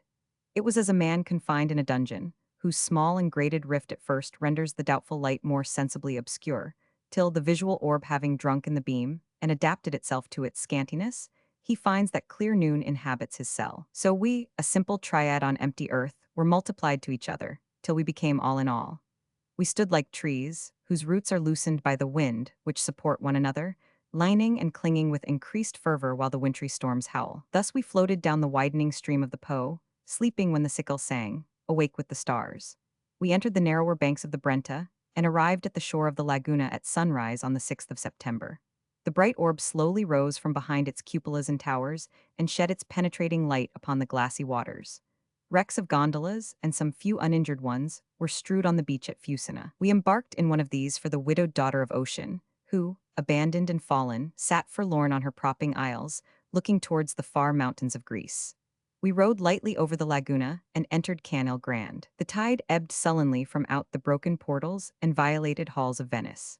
Seaweed and sea monsters were left on the blackened marble, while the salt ooze defaced the matchless works of art that adorned their walls, and the seagull flew out from the shattered window. In the midst of this appalling ruin of the monuments of man's power, nature asserted her ascendancy, and shone more beauteous from the contrast. The radiant waters hardly trembled, while the rippling waves made many-sided mirrors to the sun. The blue immensity, seen beyond Lido, stretched far, unspecked by boat, so tranquil, so lovely, that it seemed to invite us to quit the land strewn with ruins, and to seek refuge from sorrow and fear on its placid extent. We saw the ruins of this hapless city from the height of the Tower of San Marco, immediately under us, and turned with sickening hearts to the sea, which, though it be a grave, rears no monument, discloses no ruin. Evening had come apace. The sun set in calm majesty behind the misty summits of the Apennines, and its golden and roseate hues painted the mountains of the opposite shore. That land, said Adrian, tinged with the last glories of the day, is Greece. Greece, the sound had a responsive chord in the bosom of Clara. She vehemently reminded us that we had promised to take her once again to Greece, to the tomb of her parents. Why go to Rome? What should we do at Rome? We might take one of the many vessels to be found here, embark in it, and steer right for Albania.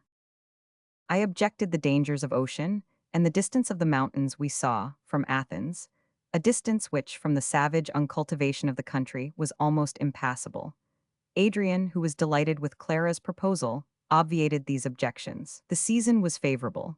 The northwest that blew would take us transversely across the Gulf, and then we might find, in some abandoned port, a light Greek caique, adapted for such navigation, and run down the coast of the Mora, and passing over the Isthmus of Corinth, without much land traveling or fatigue, find ourselves at Athens. This appeared to me wild talk, but the sea, glowing with 1,000 purple hues, looked so brilliant and safe.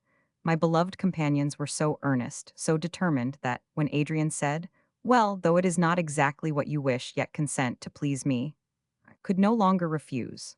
That evening we selected a vessel, whose size just seemed fitted for our enterprise. We bent the sails and put the rigging in order, and reposing that night in one of the city's 1,000 palaces, agreed to embark at sunrise the following morning. When winds that move not its calm surface sweep the azure sea, I love the land no more. The smiles of the serene and tranquil deep tempt my unquiet mind. Thus said Adrian, quoting a translation of Moschus's poem. As in the clear morning light, we rode over the laguna, past Lido into the open sea, I would have added in continuation. But when the roar of ocean's gray abyss resounds and foam gathers upon the sea and vast waves burst. But my friends declared that such verses were evil augury. So in cheerful mood we left the shallow waters, and, when out at sea, unfurled our sails to catch the favorable breeze. The laughing morning air filled them, while sunlight bathed earth, sky, and ocean. The placid waves divided to receive our keel, and playfully kissed the dark sides of our little skiff, murmuring a welcome.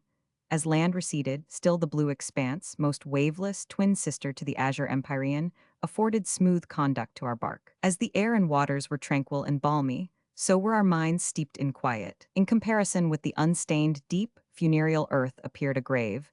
Its high rocks and stately mountains were but monuments, its trees the plumes of a hearse, the brooks and rivers brackish with tears for departed man. Farewell to desolate towns, to fields with their savage intermixture of corn and weeds, to ever-multiplying relics of our lost species.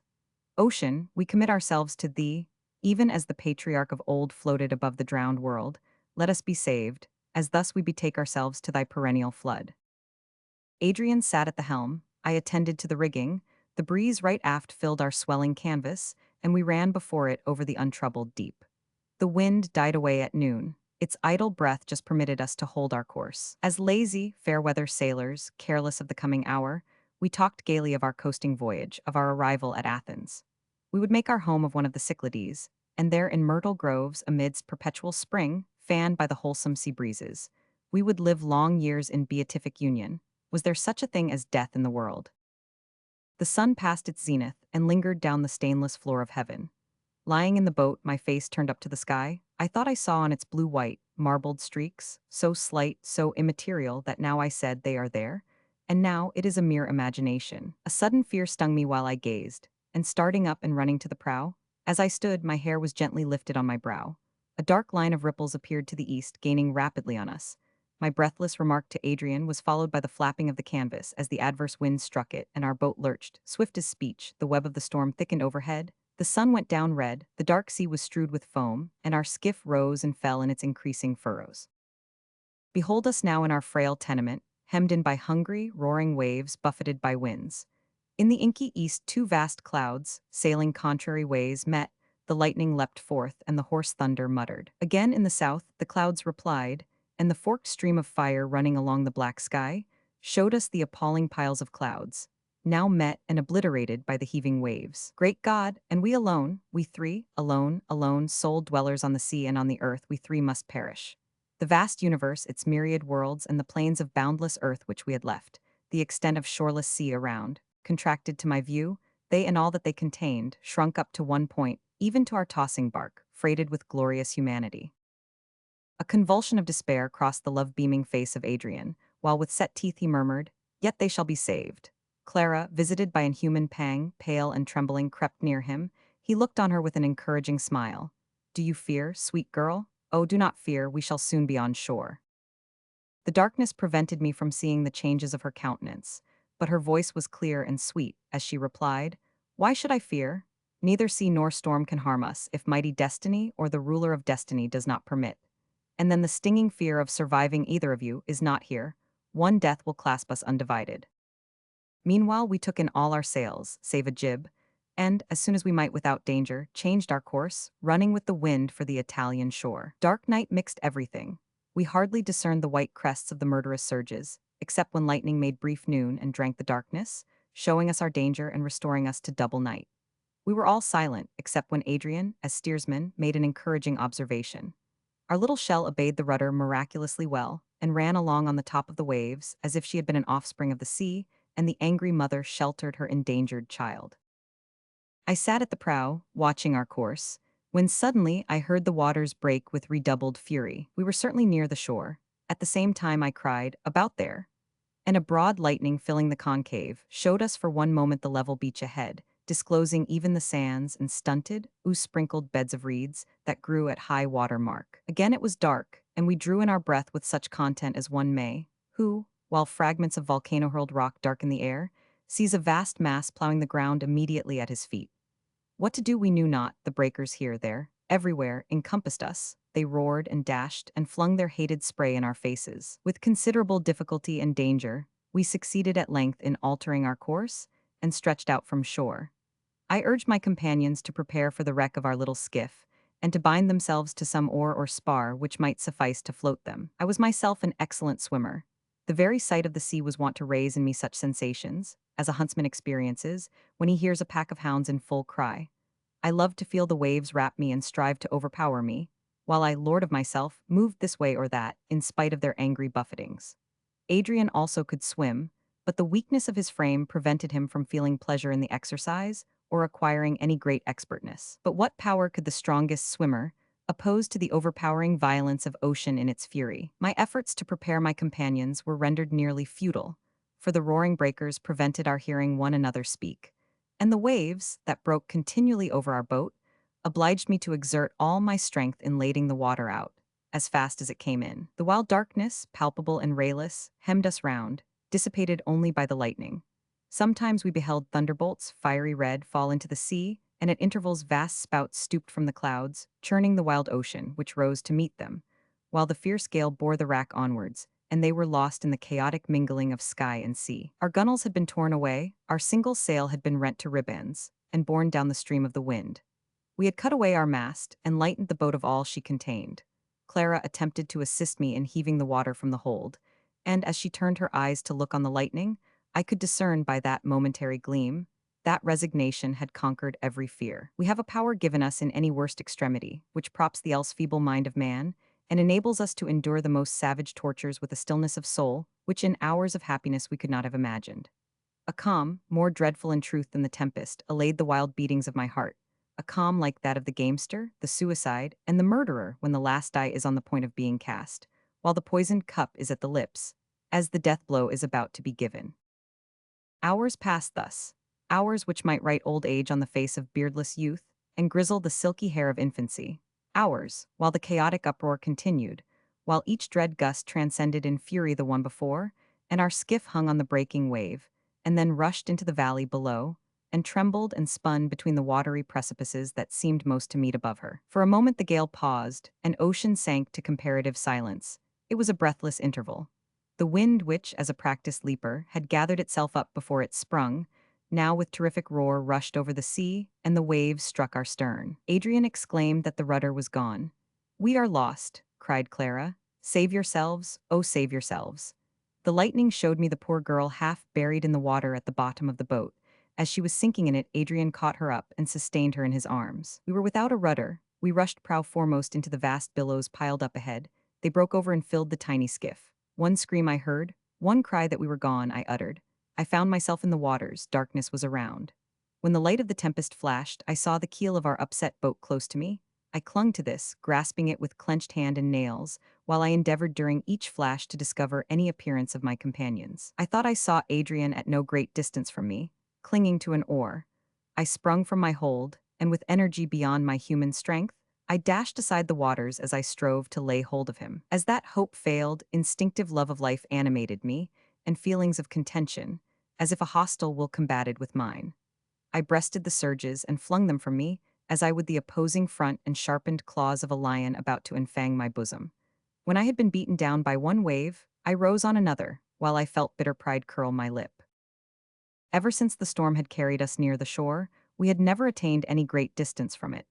With every flash I saw the bordering coast, yet the progress I made was small, while each wave, as it receded, carried me back into ocean's far abysses. At one moment I felt my foot touch the sand, and then again I was in deep water. My arms began to lose their power of motion. My breath failed me under the influence of the strangling waters. 1,000 wild and delirious thoughts crossed me.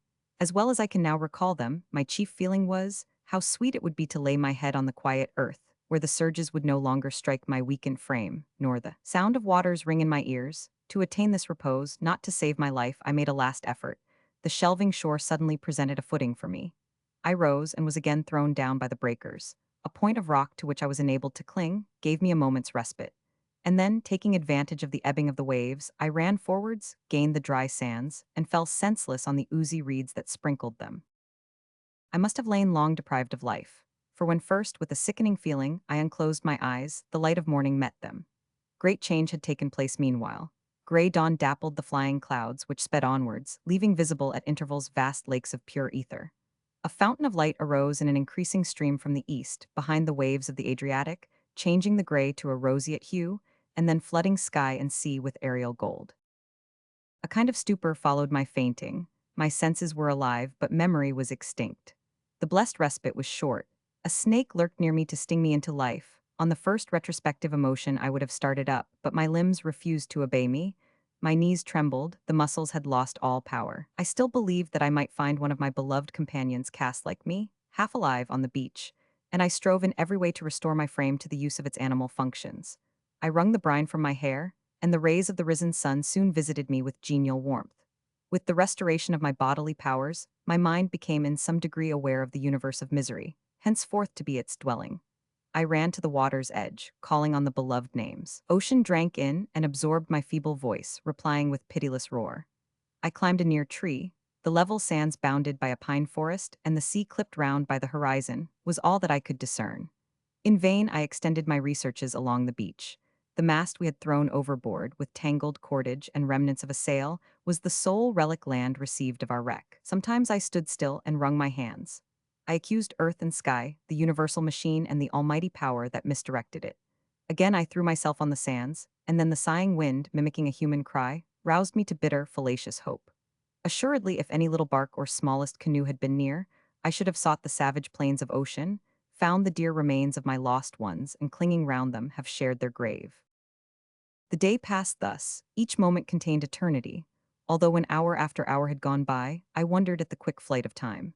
Yet even now I had not drunk the bitter potion to the dregs. I was not yet persuaded of my loss.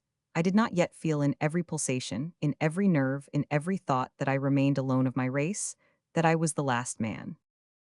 The day had clouded over, and a drizzling rain set in at sunset. Even the eternal skies weep, I thought. Is there any shame, then, that mortal man should spend himself in tears? I remembered the ancient fables, in which human beings are described as dissolving away through weeping into ever-gushing fountains. Ah, that so it were, and then my destiny would be in some sort akin to the watery death of Adrian and Clara. Oh, grief is fantastic. It weaves a web on which to trace the history of its woe from every form and change around. It incorporates itself with all living nature. It finds sustenance in every object. As light, it fills all things, and like light, it gives its own colors to all. I had wandered in my search to some distance from the spot on which I had been cast, and came to one of those watchtowers, which at stated distances line the Italian shore. I was glad of shelter, glad to find a work of human hands, after I had gazed so long on nature's drear barrenness. So I entered and ascended the rough winding staircase into the guardroom. So far was fate kind that no harrowing vestige remained of its former inhabitants. A few planks laid across two iron trestles, and strewed with the dried leaves of Indian corn, was the bed presented to me, and an open chest containing some half-mouldered biscuit awakened an appetite which perhaps existed before, but of which, until now, I was not aware. Thirst also, violent and parching, the result of the sea-water I had drank, and of the exhaustion of my frame, tormented me. Kind nature had gifted the supply of these wants with pleasurable sensations, so that even I, was refreshed and calmed as I ate of this sorry fare, and drank a little of the sour wine which half filled a flask left in this abandoned dwelling. Then I stretched myself on the bed, not to be disdained by the victim of shipwreck. The earthy smell of the dried leaves was balm to my sense after the hateful odor of seaweed. I forgot my state of loneliness. I neither looked backward nor forward. My senses were hushed to repose. I fell asleep and dreamed of all dear inland scenes, of haymakers, of the shepherd's whistle to his dog, when he demanded his help to drive the flock to fold, of sights and sounds peculiar to my boyhood's mountain life, which I had long forgotten. I awoke in a painful agony, for I fancied that ocean, breaking its bounds, carried away the fixed continent and deep-rooted mountains, together with the streams I loved, the woods, and the flocks. It raged around, with that continued and dreadful roar which had accompanied the last wreck of surviving humanity.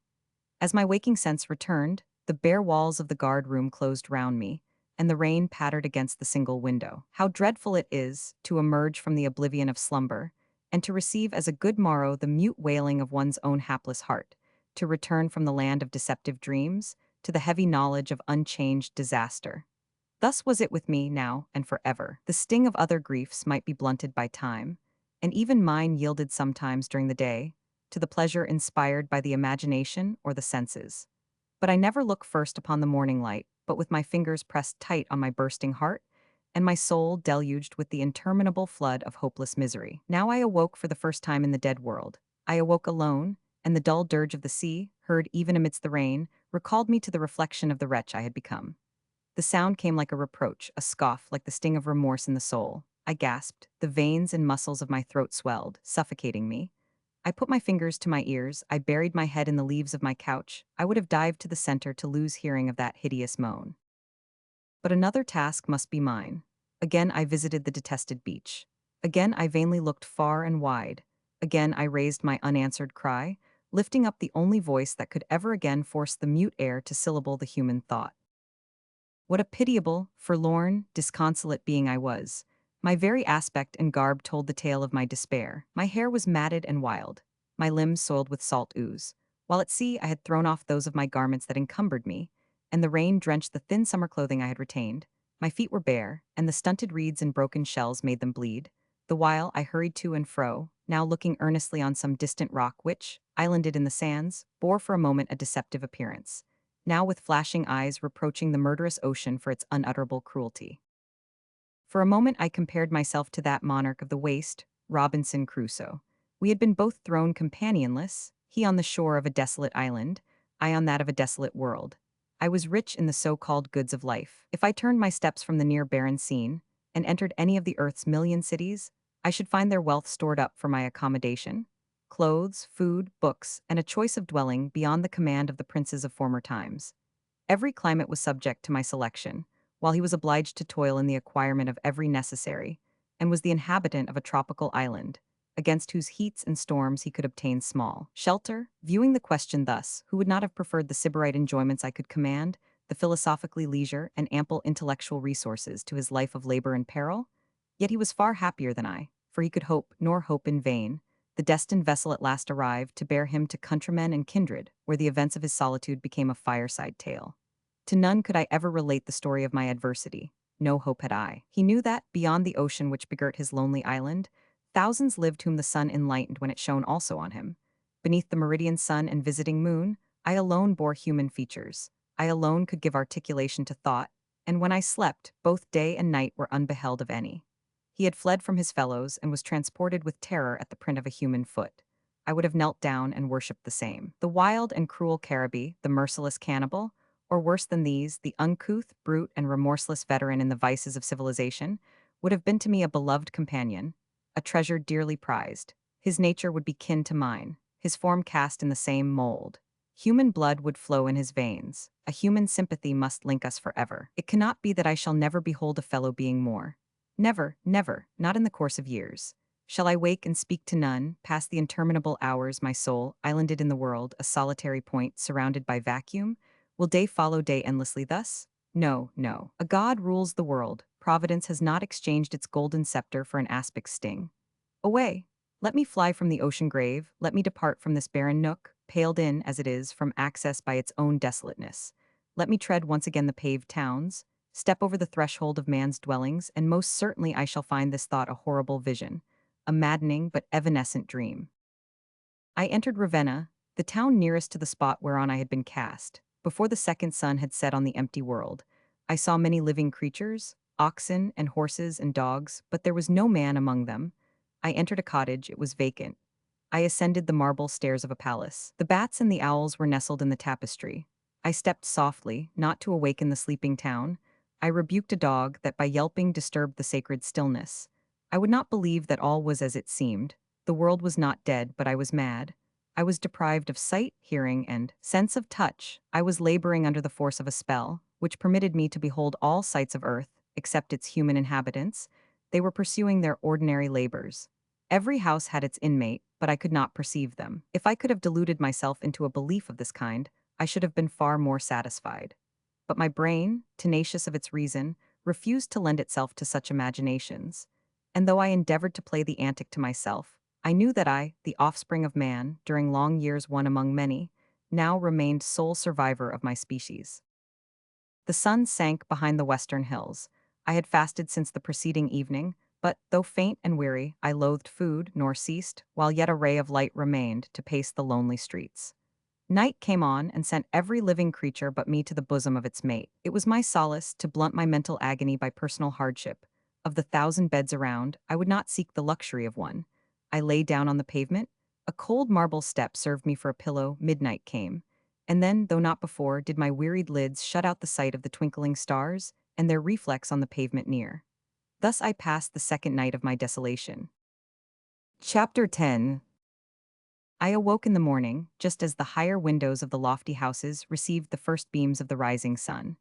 The birds were chirping, perched on the window sills and deserted thresholds of the doors. I awoke, and my first thought was, Adrian and Clara are dead. I no longer shall be hailed by their good morrow, or pass the long day in their society. I shall never see them more. The ocean has robbed me of them, stolen their hearts of love from their breasts, and given over to corruption what was dearer to me than light, or life, or hope. I was an untaught shepherd boy when Adrian deigned to confer on me his friendship. The best years of my life had been passed with him.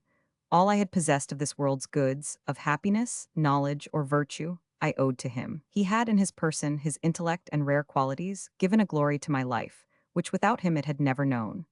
Beyond all other beings he had taught me that goodness, pure and single, can be an attribute of man.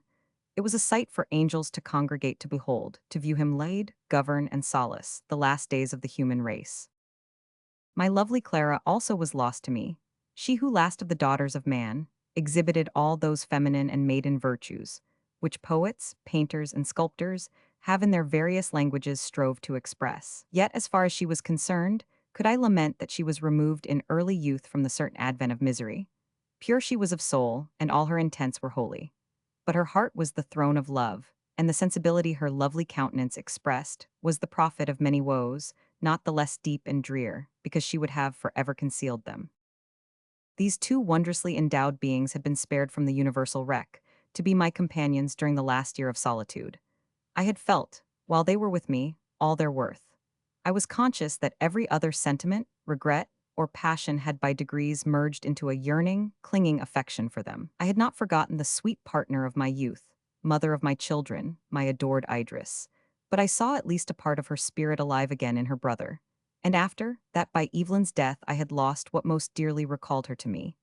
I enshrined her memory in Adrian's form and endeavored to confound the two dear ideas. I sound the depths of my heart and try in vain to draw thence the expressions that can typify my love for these remnants of my race. If regret and sorrow came athwart me, as well it might in our solitary and uncertain state, the clear tones of Adrian's voice and his fervent look dissipated the gloom, or I was cheered unaware by the mild content and sweet resignation Clara's cloudless brow and deep blue eyes expressed. They were all to me, the sons of my benighted soul, repose in my weariness, slumber in my sleepless woe. Ill, most ill, with disjointed words, bare and weak, have I expressed the feeling with which I clung to them. I would have wound myself like ivy inextricably round them, so that the same blow might destroy us. I would have entered and been a part of them, so that, if the dull substance of my flesh were thought, even now I had accompanied them to their new and incommunicable abode. Never shall I see them more. I am bereft of their dear converse, bereft of sight of them. I am a tree rent by lightning, never will the bark close over the bared fibers. Never will their quivering life, torn by the winds, receive the opiate of a moment's balm. I am alone in the world, but that expression as yet was less pregnant with misery than that Adrian and Clara are dead. The tide of thought and feeling rolls on forever the same, though the banks and shapes around, which govern its course, and the reflection in the wave vary. Thus the sentiment of immediate loss in some sort decayed, while that of utter, irremediable loneliness grew on me with time. 3 days I wandered through Ravenna, now thinking only of the beloved beings who slept in the oozy caves of ocean, now looking forward on the dread blank before me, shuddering to make an onward step, writhing at each change that marked the progress of the hours. For 3 days I wandered to and fro in this melancholy town. I passed whole hours in going from house to house, listening whether I could detect some lurking sign of human existence.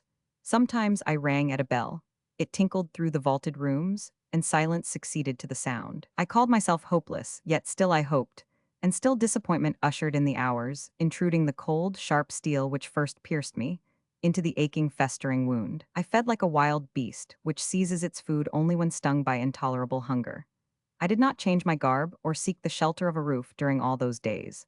Burning heats, nervous irritation, a ceaseless but confused flow of thought, sleepless nights and days instinct with a frenzy of agitation, possessed me during that time.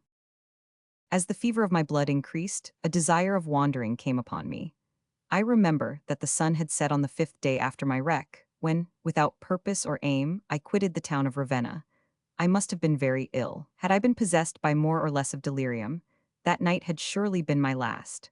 For, as I continued to walk on the banks of the Manton, whose upward course I followed, I looked wistfully on the stream, acknowledging to myself that its pellucid waves could medicine my woes forever, and was unable to account to myself for my tardiness in seeking their shelter from the poisoned arrows of thought that were piercing me through and through. I walked a considerable part of the night, and excessive weariness at length conquered my repugnance to the availing myself of the deserted habitations of my species. The waning moon, which had just risen, showed me a cottage, whose neat entrance and trim garden reminded me of my own England. I lifted up the latch of the door and entered. A kitchen first presented itself, where, guided by the moonbeams, I found materials for striking a light. Within this was a bedroom. The couch was furnished with sheets of snowy whiteness.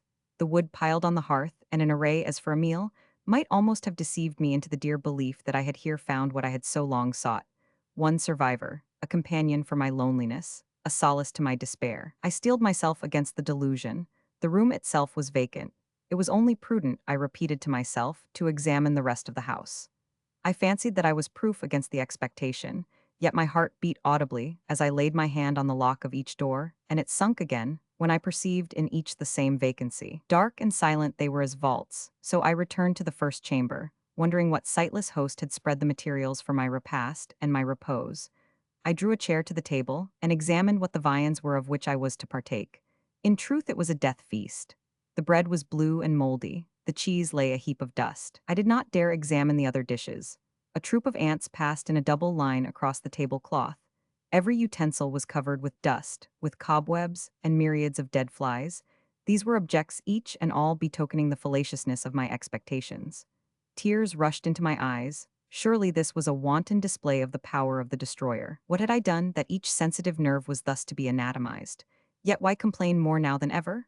This vacant cottage revealed no new sorrow. The world was empty. Mankind was dead. I knew it well. Why quarrel therefore with an acknowledged and stale truth? Yet, as I said, I had hoped in the very heart of despair, so that every new impression of the hard-cut reality on my soul brought with it a fresh pang, telling me the yet unstudied lesson, that neither change of place nor time could bring alleviation to my misery, but that, as I now was, I must continue, day after day, month after month, year after year, while I lived. I hardly dared conjecture what space of time that expression implied. It is true, I was no longer in the first blush of manhood, neither had I declined far in the vale of years. Men have accounted mine the prime of life. I had just entered my 37th year. Every limb was as well knit, every articulation as true, as when I had acted the shepherd on the hills of Cumberland, and with these advantages I was to commence the train of solitary life. Such were the reflections that ushered in my slumber on that night. The shelter, however, and less disturbed repose which I enjoyed, restored me the following morning to a greater portion of health and strength than I had experienced since my fatal shipwreck. Among the stores I had discovered on searching the cottage the preceding night was a quantity of dried grapes.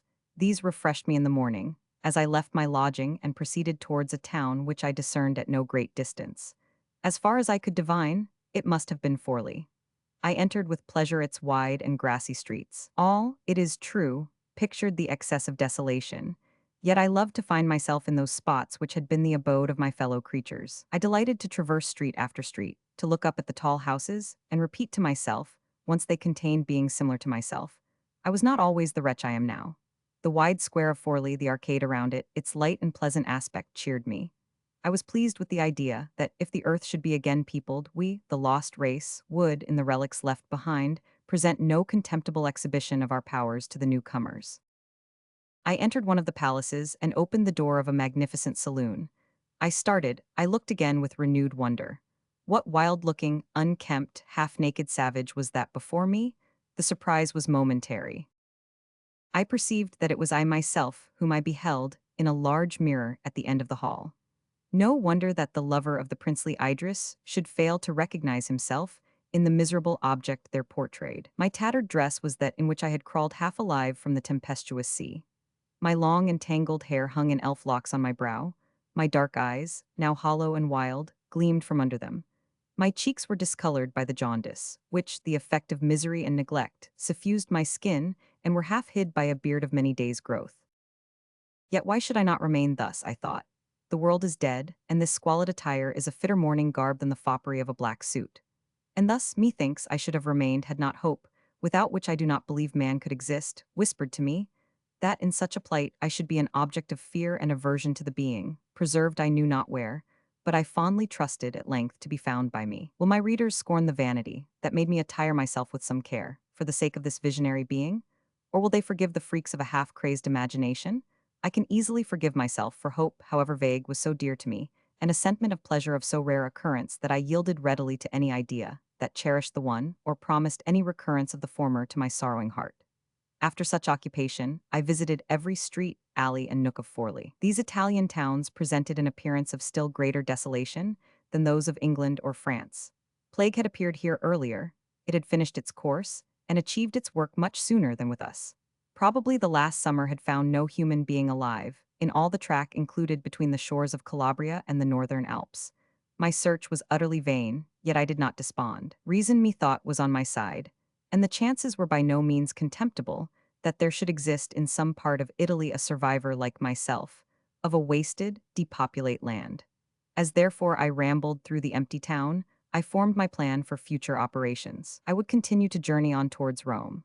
After I should have satisfied myself, by a narrow search, that I left behind no human being in the towns through which I passed, I would write up in a conspicuous part of each, with white paint, in 3 languages, that Verney, the last of the race of Englishmen, had taken up his abode in Rome. In pursuance of this scheme, I entered a painter's shop and procured myself the paint. It is strange that so trivial an occupation should have consoled and even enlivened me. But grief renders one childish, despair fantastic. To this simple inscription, I merely added the adjuration, "Friend, come, I wait for thee. De vini ti aspetto." On the following morning, with something like hope for my companion, I quitted Forli on my way to Rome. Until now, agonizing retrospect and dreary prospects for the future had stung me when awake and cradled me to my repose. Many times I had delivered myself up to the tyranny of anguish. Many times I resolved a speedy end to my woes, and death by my own hands was a remedy, whose practicability was even cheering to me. What could I fear in the other world? If there were in hell and I were doomed to it, I should come an adept to the sufferance of its tortures. The act were easy, the speedy and certain end of my deplorable tragedy. But now these thoughts faded before the newborn expectation. I went on my way, not as before, feeling each hour, each minute, to be an age instinct with incalculable pain. As I wandered along the plain, at the foot of the Apennines, through their valleys, and over their bleak summits, my path led me through a country which had been trodden by heroes, visited and admired by thousands. They had, as a tide, receded, leaving me blank and bare in the midst. But why complain? Did I not hope? So I schooled myself, even after the enlivening spirit had really deserted me, and thus I was obliged to call up all the fortitude I could command, and that was not much, to prevent a recurrence of that chaotic and intolerable despair that had succeeded to the miserable shipwreck that had consummated every fear and dashed to annihilation every joy. I rose each day with the morning sun and left my desolate inn. As my feet strayed through the unpeopled country, my thoughts rambled through the universe, and I was least miserable when I could, absorbed in reverie, forget the passage of the hours. Each evening, in spite of weariness, I detested to enter any dwelling, there to take up my nightly abode. I have sat, hour after hour, at the door of the cottage I had selected, unable to lift the latch and meet face to face blank desertion within. Many nights, though autumnal mists were spread around, I passed under an ilex. Many times I have supped on arbutus berries and chestnuts, making a fire, gypsy-like, on the ground, because wild natural scenery reminded me less acutely of my hopeless state of loneliness. I counted the days, and bore with me a peeled willow wand, on which, as well as I could remember, I had notched the days that had elapsed since my wreck, and each night I added another unit to the melancholy sum. I had toiled up a hill which led to Spalido. Around was spread a plain, encircled by the chestnut-covered Apennines. A dark ravine was on one side, spanned by an aqueduct, whose tall arches were rooted in the dell below, and attested that man had once deigned to bestow labor and thought here. to adorn and civilize nature. Savage, ungrateful nature, which in wild sport defaced his remains, protruding her easily renewed and fragile growth of wild flowers and parasite plants around his eternal edifices. I sat on a fragment of rock and looked round. The sun had bathed in gold the western atmosphere, and in the east the clouds caught the radiance and budded into transient loveliness. It set on a world that contained me alone for its inhabitant. I took out my wand, I counted the marks. 25 were already traced. 25 days had already elapsed since human voice had gladdened my ears, or human countenance met my gaze.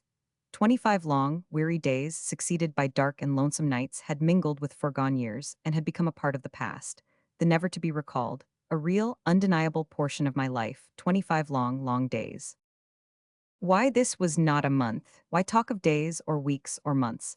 I must grasp years in my imagination if I would truly picture the future to myself. 3, 5, 10, 20, 50 anniversaries of that fatal epoch might elapse. Every year containing 12 months, each of more numerous calculation in a diary than the 25 days gone by. Can it be? Will it be? We had been used to look forward to death tremulously. Wherefore, but because its place was obscure. But more terrible, and far more obscure, was the unveiled course of my lone futurity. I broke my wand, I threw it from me. I needed no recorder of the inch and barleycorn growth of my life, while my unquiet thoughts created other divisions than those ruled over by the planets. And in looking back on the age that had elapsed since I had been alone, I disdained to give the name of days and hours to the throes of agony which had in truth portioned it out. I hid my face in my hands. The twitter of the young birds going to rest, and their rustling among the trees, disturbed the still evening air. The crickets chirped, the aziolo cooed at intervals. My thoughts had been of death, these sounds spoke to me of life. I lifted up my eyes, a bat wheeled round. The sun had sunk behind the jagged line of mountains, and the paly, crescent moon was visible, silver-white, amidst the orange sunset, and accompanied by one bright star, prolonged thus the twilight. A herd of cattle passed along in the dell below, untended, towards their watering place. The grass was rustled by a gentle breeze, and the olive woods, mellowed into soft masses by the moonlight, contrasted their sea green with the dark chestnut foliage. Yes, this is the earth. There is no change, no ruin, no rent made in her verdurous expanse.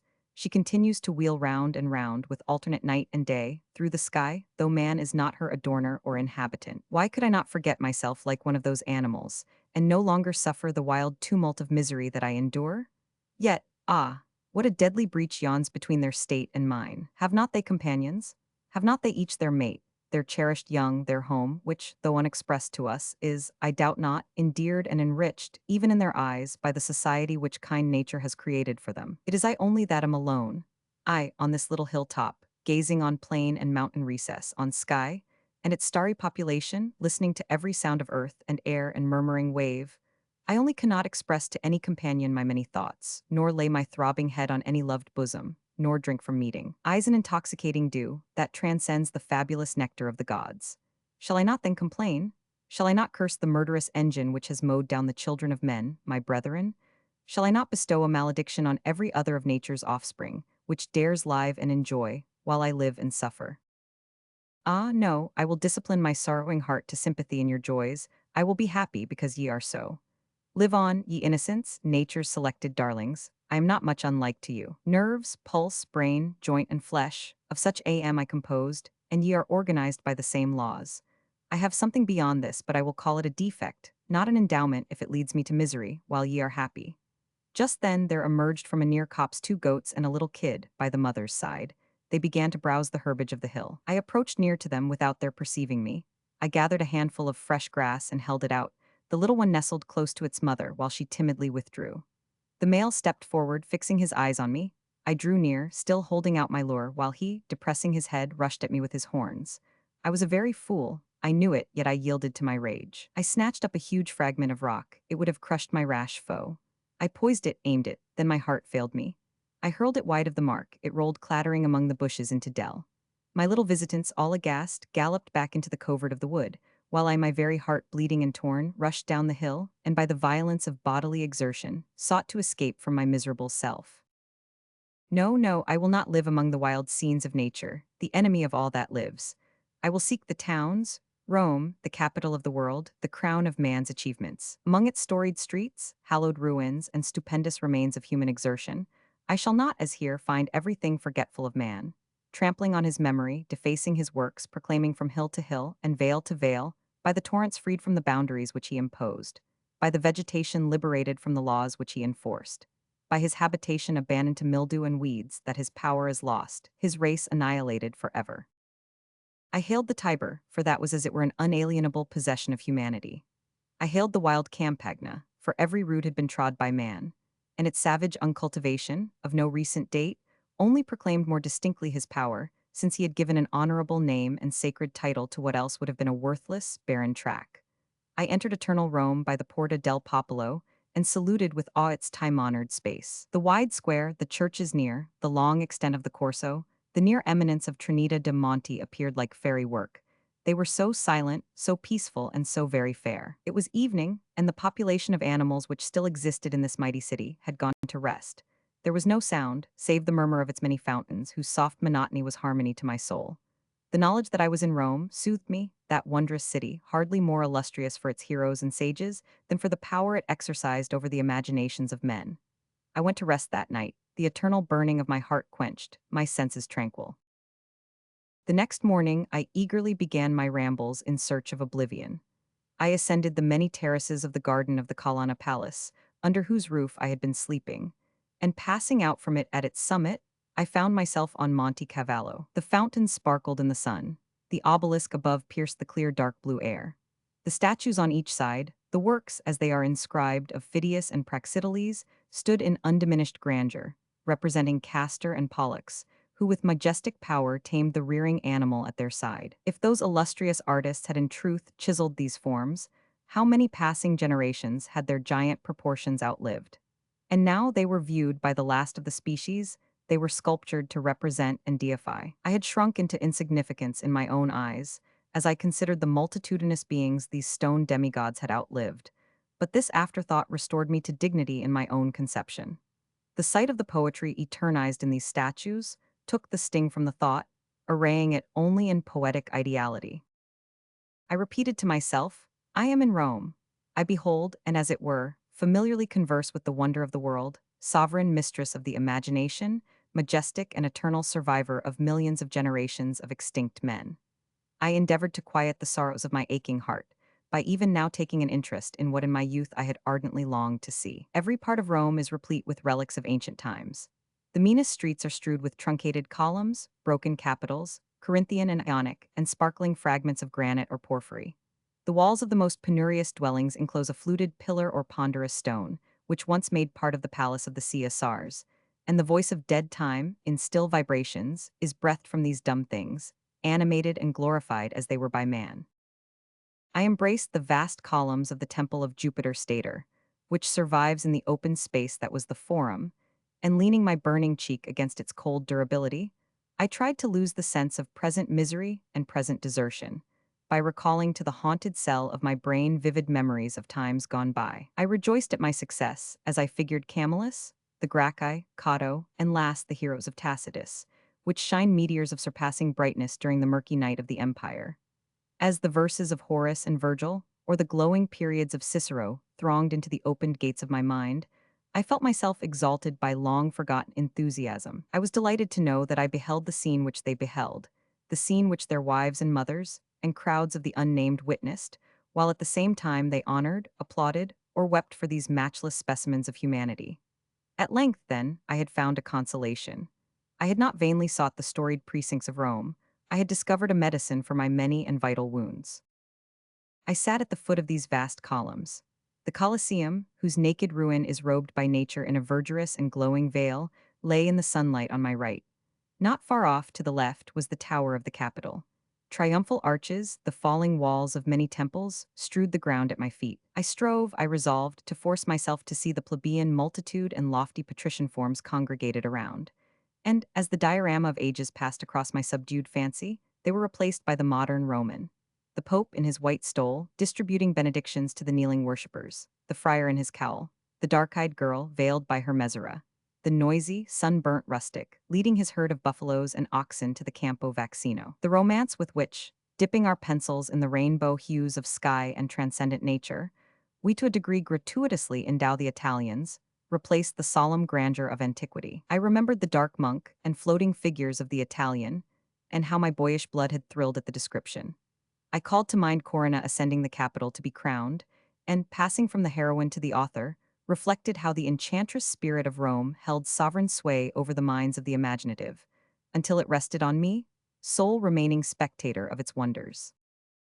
I was long rapt by such ideas, but the soul wearies of a pauseless flight, and stooping from its wheeling circuits round and round this spot, suddenly it fell 10,000 fathom deep, into the abyss of the present, into self-knowledge, into tenfold sadness. I roused myself, I cast off my waking dreams, and I, who just now could almost hear the shouts of the Roman throng and was hustled by countless multitudes, now beheld the disart ruins of Rome sleeping under its own blue sky.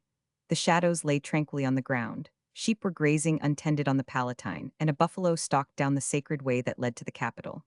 I was alone in the Forum, alone in Rome, alone in the world. Would not one living man, one companion in my weary solitude, be worth all the glory and remembered power of this time-honored city? Double sorrow, sadness, bred in Cimmerian caves, robed my soul in a mourning garb. The generations I had conjured up to my fancy contrasted more strongly with the end of all, the single point in which, as a pyramid, the mighty fabric of society had ended, while I, on the giddy height, saw vacant space around me. From such vague laments, I turned to the contemplation of the minutiae of my situation. So far, I had not succeeded in the sole object of my desires, the finding a companion for my desolation. Yet I did not despair. It is true that my inscriptions were set up, for the most part, in insignificant towns and villages. Yet, even without these memorials, it was possible that the person, who like me should find himself alone in a depopulate land, should, like me, come to Rome. The more slender my expectation was, the more I chose to build on it and to accommodate my actions to this vague possibility. It became necessary, therefore, that for a time I should domesticate myself at Rome. It became necessary that I should look my disaster in the face, not playing the schoolboy's part of obedience without submission, enduring life, and yet rebelling against the laws by which I lived. Yet how could I resign myself? Without love, without sympathy, without communion with any, how could I meet the morning sun, and with it trace its oft-repeated journey to the evening shades? Why did I continue to live? Why not throw off the weary weight of time, and with my own hand let out the fluttering prisoner from my agonized breast? It was not cowardice that withheld me, for the true fortitude was to endure, and death had a soothing sound accompanying it that would easily entice me to enter its domain. But this I would not do. I had, from the moment I had reasoned on the subject, instituted myself the subject to fate and the servant of necessity, the visible laws of the invisible God. I believed that my obedience was the result of sound reasoning, pure feeling, and an exalted sense of the true excellence and nobility of my nature. Could I have seen in this empty earth, in the seasons and their change, the hand of a blind power only, most willingly would I have placed my head on the sod and closed my eyes on its loveliness forever. But fate had administered life to me, when the plague had already seized on its prey. She had dragged me by the hair from out the strangling waves. By such miracles she had bought me for her own. I admitted her authority and bowed to her decrees. If, after mature consideration, such was my resolve, it was doubly necessary that I should not lose the end of life, the improvement of my faculties, and poison its flow by repinings without end. Yet how cease to repine, since there was no hand near to extract the barbed spear that had entered my heart of hearts? I stretched out my hand, and it touched none whose sensations were responsive to mine. I was girded, walled in, vaulted over, by sevenfold barriers of loneliness. Occupation alone, if I could deliver myself up to it, would be capable of affording an opiate to my sleepless sense of woe. Having determined to make Rome my abode, at least for some months, I made arrangements for my accommodation. I selected my home. The Colonna Palace was well adapted for my purpose. Its grandeur, its treasure of paintings, its magnificent halls were objects soothing and even exhilarating. I found the granaries of Rome well stored with grain, and particularly with Indian corn. This product, requiring less art in its preparation for food, I selected as my principal support. I now found the hardships and lawlessness of my youth turned to account. A man cannot throw off the habits of 16 years. Since that age, it is true, I had lived luxuriously, or at least surrounded by all the conveniences civilization afforded. But before that time, I had been as uncouth a savage as the wolf-bred founder of old Rome, and now, in Rome itself, robber and shepherd propensities, similar to those of its founder, were of advantage to its sole inhabitant. I spent the morning riding and shooting in the Campagna. I passed long hours in the various galleries. I gazed at each statue, and lost myself in a reverie before many a fair Madonna or beauteous nymph. I haunted the Vatican, and stood surrounded by marble forms of divine beauty. Each stone deity was possessed by sacred gladness and the eternal fruition of love. They looked on me with unsympathizing complacency, and often in wild accents I reproached them for their supreme indifference. For they were human shapes, the human form divine was manifest in each fairest limb and lineament. The perfect molding brought with it the idea of color and motion, often half in bitter mockery, half in self-delusion. I clasped their icy proportions, and, coming between Cupid and his Psyche's lips, pressed the unconceiving marble. I endeavored to read. I visited the libraries of Rome. I selected a volume, and, choosing some sequestered, shady nook on the banks of the Tiber, or opposite the fair temple in the Borghese gardens, or under the old pyramid of Cestius, I endeavored to conceal me from myself, and immerse myself in the subject traced on the pages before me. As if in the same soil you plant nightshade and a myrtle tree, they will each appropriate the mold, moisture, and air administered, for the fostering their several properties. So did my grief find sustenance and power of existence and growth in what else had been divine manna to feed radiant meditation. Ah, while I streaked this paper with the tale of what my so-named occupations were, while I shaped the skeleton of my days, my hand trembles, my heart pants, and my brain refuses to lend expression or phrase or idea by which to image forth the veil of unutterable woe that clothed these bare realities. O worn and beating heart, may I dissect thy fibers, and tell how in each unmitigable misery, sadness dire, repinings, and despair existed? May I record my many ravings, the wild curses I hurled at torturing nature, and how I have passed days shut out from light and food, from all except the burning hell alive in my own bosom. I was presented, meantime, with one other occupation, the one best fitted to discipline my melancholy thoughts, which strayed backwards, over many a ruin, and through many a flowery glade, even to the mountain recess, from which in early youth I had first emerged. During one of my rambles through the habitations of Rome, I found writing materials on a table in an author's study. Parts of a manuscript lay scattered about. It contained a learned disquisition on the Italian language, one page an unfinished dedication to posterity, for whose profit the writer had sifted and selected the niceties of this harmonious language, to whose everlasting benefit he bequeathed his labors. I also will write a book, I cried, for whom to read, to whom dedicated, and then with silly flourish, what so capricious and childish as despair, I wrote. Dedication. To the illustrious dead. Shadows, arise and read your fall. Behold the history of the last man. Yet will not this world be repeopled, and the children of a saved pair of lovers, in some to me unknown and unattainable seclusion, wandering to these prodigious relics of the antipestilential race, seek to learn how beings so wondrous in their achievements, with imaginations infinite and powers godlike, had departed from their home to an unknown country. I will write and leave in this most ancient city, this world's sole monument, a record of these things. I will leave a monument of the existence of Verney, the last man. At first I thought only to speak of plague, of death, and last of desertion, but I lingered fondly on my early years, and recorded with sacred zeal the virtues of my companions. They have been with me during the fulfillment of my task.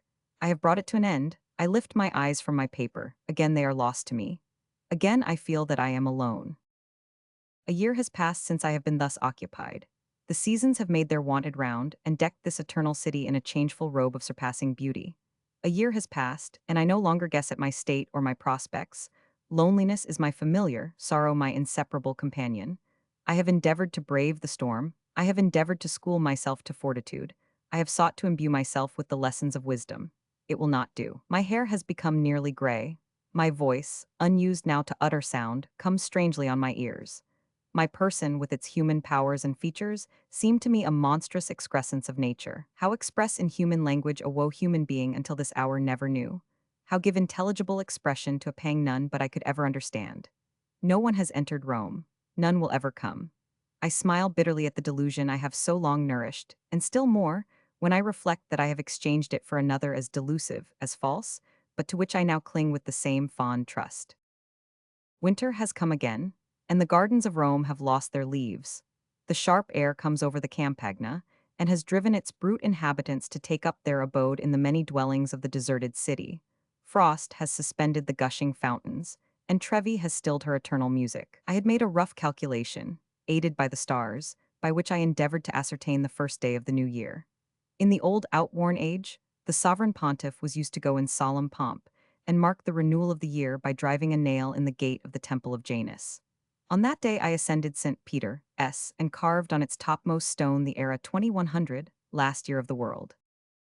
My only companion was a dog, a shaggy fellow, half water and half shepherd's dog, whom I found tending sheep in the Campagna. His master was dead, but nevertheless he continued fulfilling his duties in expectation of his return. If a sheep strayed from the rest, he forced it to return to the flock, and sedulously kept off every intruder. Riding in the Campagna, I had come upon his sheep walk, and for some time observed his repetition of lessons learned from man, now useless, though unforgotten. His delight was excessive when he saw me. He sprung up to my knees. He capered round and round, wagging his tail, with the short, quick bark of pleasure. He left his fold to follow me, and from that day has never neglected to watch by and attend on me, showing boisterous gratitude whenever I caressed or talked to him. His pattering steps and mine alone were heard when we entered the magnificent extent of nave and aisle of St. Peter's. We ascended the myriad steps together, when on the summit I achieved my design, and in rough figures noted the date of the last year. I then turned to gaze on the country, and to take leave of Rome. I had long determined to quit it, and I now formed the plan I would adopt for my future career after I had left this magnificent abode. A solitary being is by instinct a wanderer, and that I would become. A hope of amelioration always attends on change of place, which would even lighten the burthen of my life. I had been a fool to remain in Rome all this time, Rome noted for malaria, the famous caterer for death. But it was still possible that, could I visit the whole extent of earth, I should find in some part of the wide extent a survivor. Methought the seaside was the most probable retreat to be chosen by such a one. If left alone in an inland district, still they could not continue in the spot where their last hopes had been extinguished. They would journey on, like me, in search of a partner for their solitude, till the watery barrier stopped their further progress. To that water, cause of my woes, perhaps now to be their cure, I would betake myself. Farewell, Italy. Farewell, thou ornament of the world, matchless Rome, the retreat of the solitary one during long months. To civilized life, to the settled home and succession of monotonous days, farewell. Peril will now be mine, and I hail her as a friend.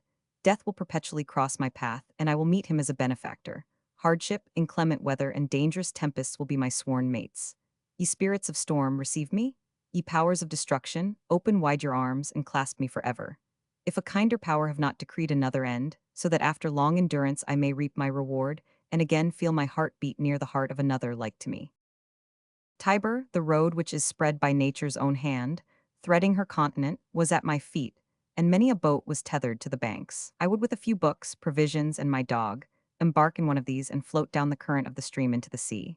And then, keeping near land, I would coast the beauteous shores and sunny promontories of the blue Mediterranean, pass Naples, along Calabria, and would dare the twin perils of Scylla and Charybdis. Then, with fearless aim, for what had I to lose? Skim ocean's surface towards Malta and the further Cyclades. I would avoid Constantinople, the site of whose well-known towers and inlets belonged to another state of existence from my present one. I would coast Asia Minor and Syria, and, passing the seven-mouthed Nile, steer northward again, till losing sight of forgotten Carthage and deserted Libya, I should reach the Pillars of Hercules. And then, no matter where, the oozy caves and soundless depths of ocean may be my dwelling, before I accomplish this long-drawn voyage, or the arrow of disease find my heart as I float singly on the weltering Mediterranean. Or in some place I touch at I may find what I seek, a companion, or if this may not be, to endless time, decrepit and gray-headed, youth already in the grave with those I love, the lone wanderer will still unfurl his sail and clasp the tiller, and still obeying the breezes of heaven, forever round another and another promontory, anchoring in another and another bay, still ploughing seedless ocean, leaving behind the verdant land of native Europe, adown the tawny shore of Africa, having weathered the fierce seas of the Cape, I may moor my worn skiff in a creek, shaded by spicy groves of the odorous islands of the far Indian Ocean. These are wild dreams. Yet since, now a week ago, they came on me as I stood on the height of St. Peter's, they have ruled my imagination. I have chosen my boat and laid in my scant stores. I have selected a few books. The principal are Homer and Shakespeare, but the libraries of the world are thrown open to me, and in any port I can renew my stock. I form no expectation of alteration for the better, but the monotonous present is intolerable to me. Neither hope nor joy are my pilots. Restless despair and fierce desire of change lead me on. I long to grapple with danger, to be excited by fear, to have some task, however slight or voluntary, for each day's fulfillment. I shall witness all the variety of appearance that the elements can assume. I shall read fair augury in the rainbow, menace in the cloud, some lesson or record dear to my heart in everything. Thus around the shores of deserted earth, while the sun is high, and the moon waxes or wanes, angels, the spirits of the dead, and the ever-open eye of the Supreme, will behold the tiny bark, freighted with Verney, the last man. The end. That same evening, we all three walked together in the forest, and, with the garrulity which happiness inspires, they detailed to me the history of their loves. It was pleasant to see the haughty Raymond and reserved Perdita changed through happy love into prattling, playful children, both losing their characteristic dignity in the fullness of mutual contentment. A night or two ago Lord Raymond, with a brow of care, and a heart oppressed with thought, bent all his energies to silence or persuade the legislators of England that a scepter was not too weighty for his hand, while visions of dominion, war, and triumph floated before him. Now, frolicsome as a lively boy sporting under his mother's approving eye, the hopes of his ambition were complete, when he pressed the small fair hand of Perdita to his lips. While she, radiant with delight, looked on the still pool, not truly admiring herself, but drinking in with rapture the reflection there made of the form of herself and her lover, shewn for the first time in dear conjunction. I rambled away from them. If the rapture of assured sympathy was theirs, I enjoyed that of restored hope. I looked on the regal towers of Windsor. High is the wall and strong the barrier that separate me from my star of beauty, but not impassable. She will not be his. A few more years dwell in thy native garden, sweet flower, till I by toil and time acquire a right to gather thee. Despair not, nor bid me despair. What must I do now? First I must seek Adrian and restore him to her. Patience, gentleness, and untired affection shall recall him, if it be true, as Raymond says, that he is mad. Energy and courage shall rescue him, if he be unjustly imprisoned. After the lovers again joined me, we supped together in the alcove. Truly it was a fairy's supper, for though the air was perfumed by the scent of fruits and wine, we none of us either ate or drank. Even the beauty of the night was unobserved.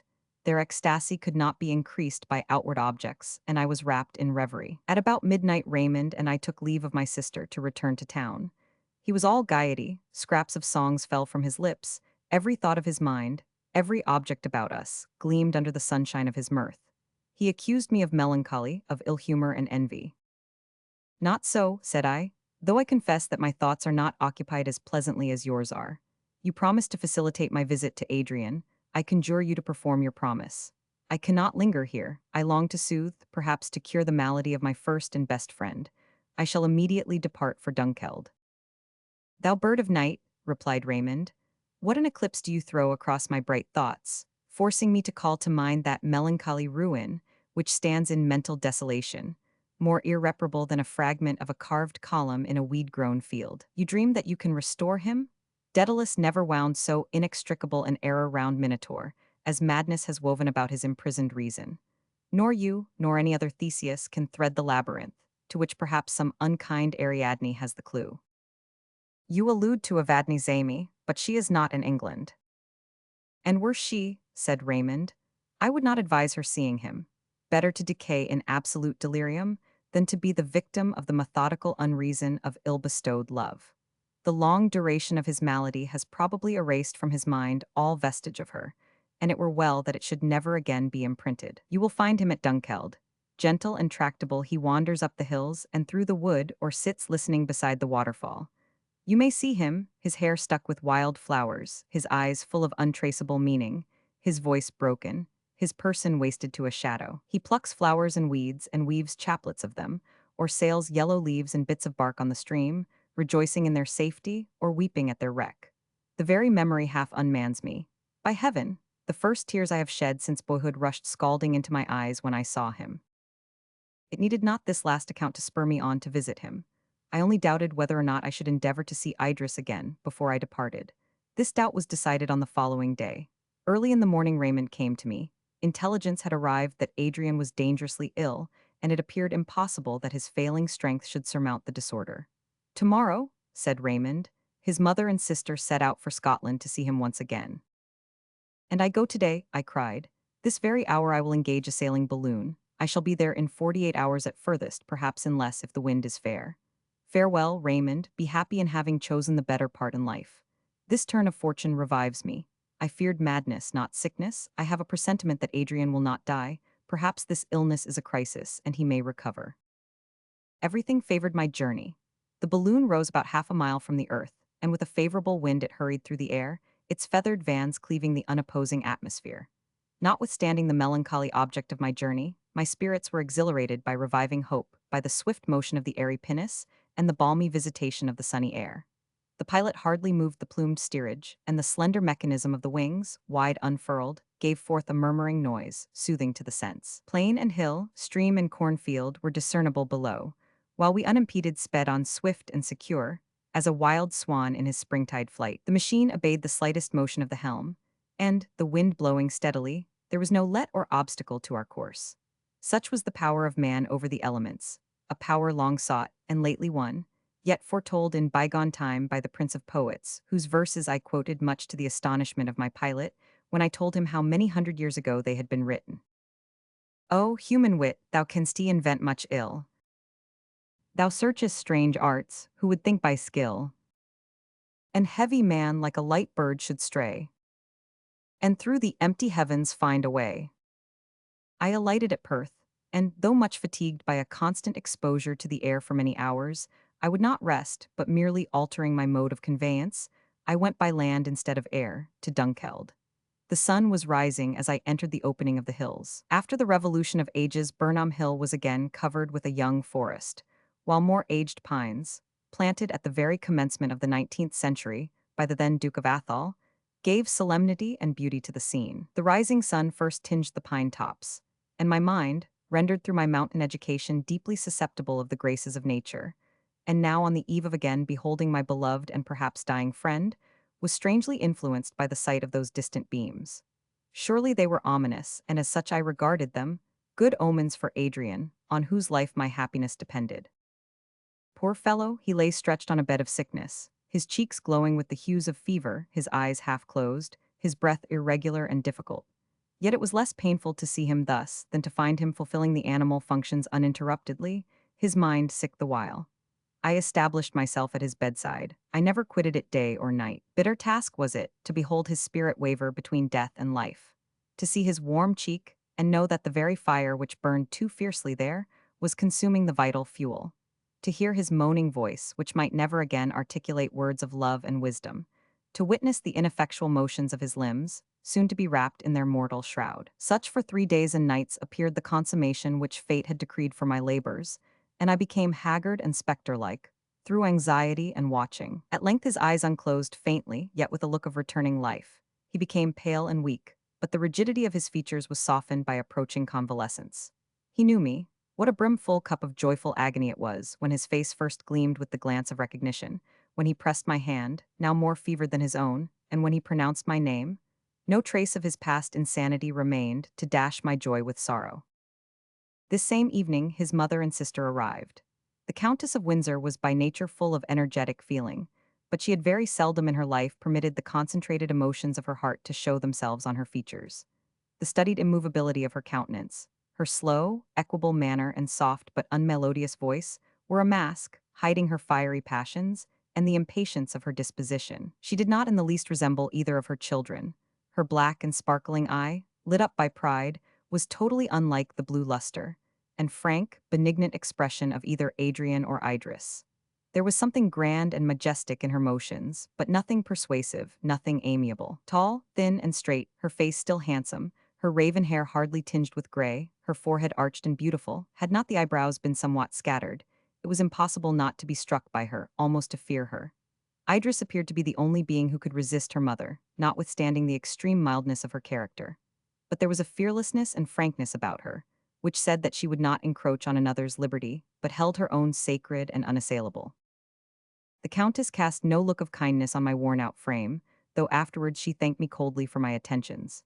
Not so Idris. Her first glance was for her brother. She took his hand, she kissed his eyelids and hung over him with looks of compassion and love. Her eyes glistened with tears when she thanked me, and the grace of her expressions was enhanced, not diminished, by the fervor, which caused her almost to falter as she spoke. Her mother, all eyes and ears, soon interrupted us, and I saw that she wished to dismiss me quietly, as one whose services, now that his relatives had arrived, were of no use to her son. I was harassed and ill, resolved not to give up my post, yet doubting in what way I should assert it, when Adrian called me and clasping my hand bade me not leave him. His mother, apparently inattentive, at once understood what was meant, and seeing the hold we had upon her, yielded the point to us. The days that followed were full of pain to me, so that I sometimes regretted that I had not yielded at once to the haughty lady, who watched all my motions, and turned my beloved task of nursing my friend to a work of pain and irritation. Never did any woman appear so entirely made of mind as the Countess of Windsor. Her passions had subdued her appetites, even her natural wants. She slept little and hardly ate at all. Her body was evidently considered by her as a mere machine, whose health was necessary for the accomplishment of her schemes, but whose senses formed no part of her enjoyment. There is something fearful in one who can thus conquer the animal part of our nature, if the victory be not the effect of consummate virtue. Nor was it without a mixture of this feeling that I beheld the figure of the Countess awake when others slept, fasting when I, abstemious naturally, and rendered so by the fever that preyed on me, was forced to recruit myself with food. She resolved to prevent or diminish my opportunities of acquiring influence over her children, and circumvented my plans by a hard, quiet, stubborn resolution that seemed not to belong to flesh and blood. War was at last tacitly acknowledged between us. We had many pitched battles, during which no word was spoken, hardly a look was interchanged, but in which each resolved not to submit to the other. The Countess had the advantage of position, so I was vanquished, though I would not yield. I became sick at heart. My countenance was painted with the hues of ill health and vexation. Adrian and Idris saw this. They attributed it to my long watching and anxiety. They urged me to rest and take care of myself, while I most truly assured them that my best medicine was their good wishes. Those, and the assured convalescence of my friend, now daily more apparent. The faint rose again blushed on his cheek. His brow and lips lost the ashy paleness of threatened dissolution. Such was the dear reward of my unremitting attention, and bounteous heaven added overflowing recompense when it gave me also the thanks and smiles of Idris. After the lapse of a few weeks, we left Dunkeld. Idris and her mother returned immediately to Windsor, while Adrian and I followed by slow journeys and frequent stoppages, occasioned by his continued weakness. As we traversed the various counties of fertile England, all wore an exhilarating appearance to my companion, who had been so long secluded by disease from the enjoyments of weather and scenery.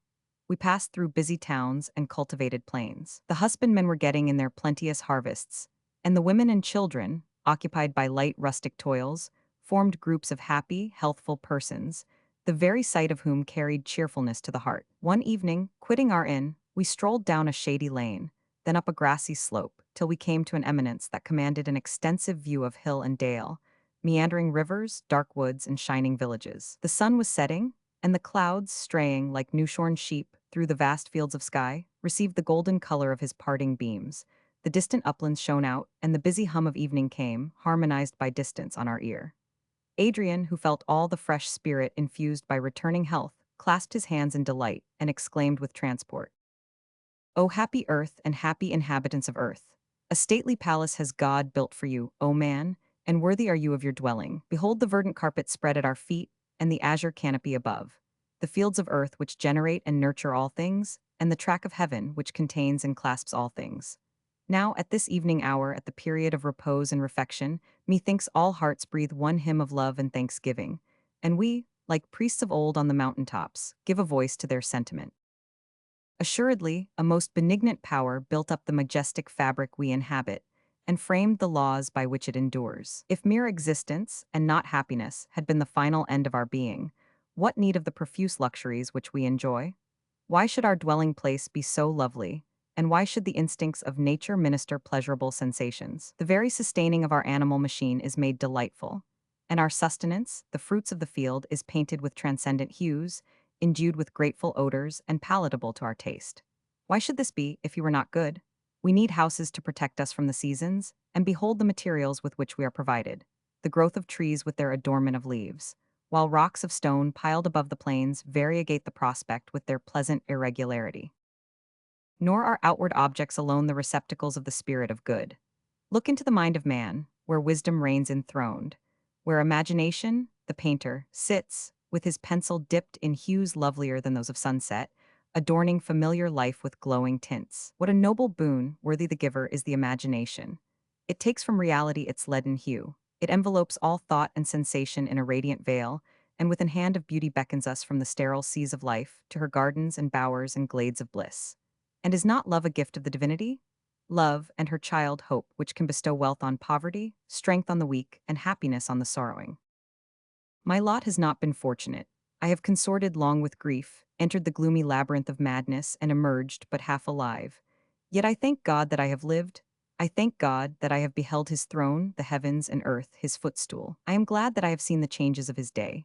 To behold the sun, fountain of light, and the gentle pilgrim moon, to have seen the fire-bearing flowers of the sky and the flowery stars of earth, to have witnessed the sowing and the harvest. I am glad that I have loved and have experienced sympathetic joy and sorrow with my fellow creatures. I am glad now to feel the current of thought flow through my mind, as the blood through the articulations of my frame. Mere existence is pleasure, and I thank God that I live. And all ye happy nurslings of Mother Earth, do ye not echo my words? Ye who are linked by the affectionate ties of nature, companions, friends, lovers, fathers who toil with joy for their offspring, women who, while gazing on the living forms of their children, forget the pains of maternity, children who neither toil nor spin, but love and are loved. Oh, that death and sickness were banished from our earthly home, that hatred, tyranny, and fear could no longer make their lair in the human heart, that each man might find a brother in his fellow, and a nest of repose amid the wide plains of his inheritance, that the source of tears were dry, and that lips might no longer form expressions of sorrow. Sleeping thus under the beneficent eye of heaven, can evil visit thee, O earth, or grief cradle to their graves thy luckless children? Whisper it not, let the demons hear and rejoice. The choice is with us. Let us will it, and our habitation becomes a paradise. For the will of man is omnipotent, blunting the arrows of death, soothing the bed of disease, and wiping away the tears of agony. And what is each human being worth if he do not put forth his strength to aid his fellow creatures? My soul is a fading spark, my nature frail as a spent wave. But I dedicate all of intellect and strength that remains to me to that one work, and take upon me the task, as far as I am able, of bestowing blessings on my fellow men. His voice trembled, his eyes were cast up, his hands clasped, and his fragile person was bent, as it were, with excess of emotion. The spirit of life seemed to linger in his form, as a dying flame on an altar flickers on the embers of an accepted sacrifice. Chapter 5. When we arrived at Windsor, I found that Raymond and Perdita had departed for the continent. I took possession of my sister's cottage, and blessed myself that I lived within view of Windsor Castle. It was a curious fact that at this period, when by the marriage of Perdita I was allied to one of the richest individuals in England, and was bound by the most intimate friendship to its chiefest noble, I experienced the greatest excess of poverty that I had ever known. My knowledge of the worldly principles of Lord Raymond would have ever prevented me from applying to him, however deep my distress might have been. It was in vain that I repeated to myself with regard to Adrian that his purse was open to me, that one in soul, as we were, our fortunes ought also to be common. I could never, while with him, think of his bounty as a remedy to my poverty, and I even put aside hastily his offers of supplies, assuring him of a falsehood that I needed them not. How could I say to this generous being, maintain me in idleness? You who have dedicated your powers of mind and fortune to the benefit of your species, shall you so misdirect your exertions as to support in uselessness the strong, healthy, and capable? And yet I dared not request him to use his influence that I might obtain an honorable provision for myself, for then I should have been obliged to leave Windsor. I hovered forever around the walls of its castle, beneath its enshadowing thickets. My sole companions were my books and my loving thoughts. I studied the wisdom of the ancients, and gazed on the happy walls that sheltered the beloved of my soul. My mind was nevertheless idle. I pored over the poetry of old times. I studied the metaphysics of Plato and Berkeley. I read the histories of Greece and Rome, and of England's former periods, and I watched the movements of the lady of my heart. At night I could see her shadow on the walls of her apartment. By day I viewed her in her flower garden, or riding in the park with her usual companions. Methought the charm would be broken if I were seen, but I heard the music of her voice and was happy. I gave to each heroine of whom I read her beauty and matchless excellences. Such was Antigone, when she guided the blind Oedipus to the grove of the Eumenides, and discharged the funeral rites of Polynices. Such was Miranda in the unvisited cave of Prospero, such Haidee on the sands of the Ionian island. I was mad with excessive passionate devotion, but pride, tameless as fire, invested my nature, and prevented me from betraying myself by word or look. In the meantime, while I thus pampered myself with rich mental repasts, a peasant would have disdained my scanty fare, which I sometimes robbed from the squirrels of the forest. I was, I own, often tempted to recur to the lawless feats of my boyhood, and knock down the almost tame pheasants that perched upon the trees and bent their bright eyes on me. But they were the property of Adrian, the nurslings of Idris. And so, although my imagination rendered sensual by privation, made me think that they would better become the spit in my kitchen than the green leaves of the forest. Natheless, I checked my haughty will and did not eat, but supped upon sentiment and dreamt vainly of such morsels sweet as I might not waking attain. But at this period, the whole scheme of my existence was about to change. The orphan and neglected son of Verney was on the eve of being linked to the mechanism of society by a golden chain, and to enter into all the duties and affections of life. Miracles were to be wrought in my favor, the machine of social life pushed with vast effort backward. Attend, O reader, while I narrate this tale of wonders. One day, as Adrian and Idris were riding through the forest, with their mother and accustomed companions, Idris, drawing her brother aside from the rest of the cavalcade, suddenly asked him what had become of his friend, Lionel Verney. Even from this spot, replied Adrian, pointing to my sister's cottage, you can see his dwelling. Indeed, said Idris, and why, if he be so near, does he not come to see us and make one of our society? I often visit him, replied Adrian, but you may easily guess the motives which prevent him from coming where his presence may annoy anyone among us. I do guess them, said Idris, and such as they are, I would not venture to combat them. Tell me, however, in what way he passes his time, what he is doing and thinking in his cottage retreat. Nay, my sweet sister, replied Adrian, you ask me more than I can well answer. But if you feel interest in him, why not visit him? He will feel highly honored, and thus you may repay a part of the obligation I owe him, and compensate for the injuries fortune has done him. I will most readily accompany you to his abode, said the lady. Not that I wish that either of us should unburthen ourselves of our debt, which, being no less than your life, must remain unpayable ever. But let us go. Tomorrow we will arrange to ride out together, and proceeding towards that part of the forest, call upon him. The next evening, therefore, though the autumnal change had brought on cold and rain, Adrian and Idris entered my cottage. They found me curious-like, feasting on sorry fruits for supper, but they brought gifts richer than the golden bribes of the Sabines, nor could I refuse the invaluable store of friendship and delight which they bestowed. Surely the glorious twins of Latona were not more welcome, when, in the infancy of the world, they were brought forth to beautify and enlighten this sterile promontory. Then were this angelic pair to my lowly dwelling and grateful heart. We sat like one family round my hearth. Our talk was on subjects, unconnected with the emotions that evidently occupied each, but we each divined the other's thought, and as our voices spoke of indifferent matters, our eyes, in mute language, told 1,000 things no tongue could have uttered. They left me in an hour's time. They left me happy, how unspeakably happy. It did not require the measured sounds of human language to syllable the story of my ecstasy. Idris had visited me. Idris I should again and again see. My imagination did not wander beyond the completeness of this knowledge. I trod air. No doubt, no fear, no hope even disturbed me. I clasped with my soul the fullness of contentment, satisfied, undesiring, beatified. For many days Adrian and Idris continued to visit me thus. In this dear intercourse, love, in the guise of enthusiastic friendship, infused more and more of his omnipotent spirit. Idris felt it. Yes, divinity of the world, I read your characters in her looks and gesture. I heard your melodious voice echoed by her. You prepared for us a soft and flowery path. All gentle thoughts adorned it. Your name, O love, was not spoken, but you stood the genius of the hour, veiled in time, but no mortal hand might raise the curtain. Organs of articulate sound did not proclaim the union of our hearts, for untoward circumstance allowed no opportunity for the expression that hovered on our lips. O my pen, haste thou to write what was, before the thought of what is arrests the hand that guides thee. If I lift up my eyes and see the desart earth and feel that those dear eyes have spent their mortal luster, and that those beauteous lips are silent, their crimson leaves faded, for ever I am mute.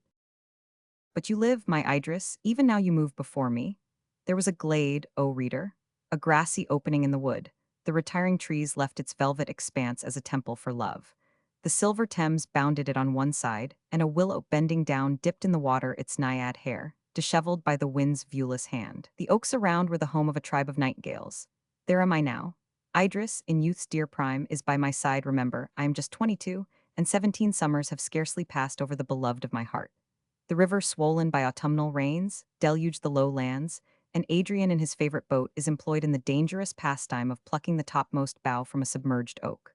Are you weary of life, O Adrian, that you thus play with danger? He has obtained his prize, and he pilots his boat through the flood. Our eyes were fixed on him fearfully, but the stream carried him away from us. He was forced to land far lower down, and to make a considerable circuit before he could join us. He is safe, said Idris as he leapt on shore and waved the bough over his head in token of success. We will wait for him here. We were alone together, the sun had set, the song of the nightingales began, the evening star shone distinct in the flood of light which was yet unfaded in the west. The blue eyes of my angelic girl were fixed on this sweet emblem of herself. How the light palpitates, she said, which is that star's life. Its vacillating effulgence seems to say that its state, even like ours upon earth, is wavering and inconstant. It fears, methinks, and it loves. Gaze not on the star, dear, generous friend.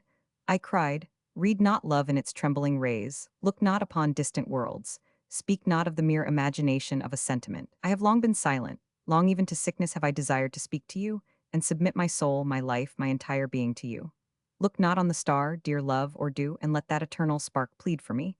Let it be my witness and my advocate, silent as it shines. Love is to me as light to the star. Even so long as that is uneclipsed by annihilation, so long shall I love you. Veiled forever to the world's callous, I must be the transport of that moment.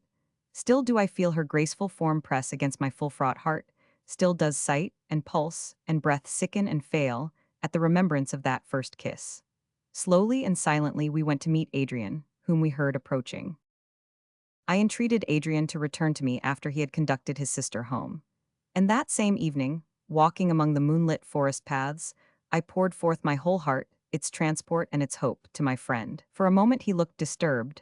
I might have foreseen this, he said. What strife will now ensue? Pardon me, Lionel, nor wonder that the expectation of contest with my mother should jar me, when else I should delightedly confess that my best hopes are fulfilled in confiding my sister to your protection. If you do not already know it, you will soon learn the deep hate my mother bears to the name Verney. I will converse with Idris. Then all that a friend can do, I will do.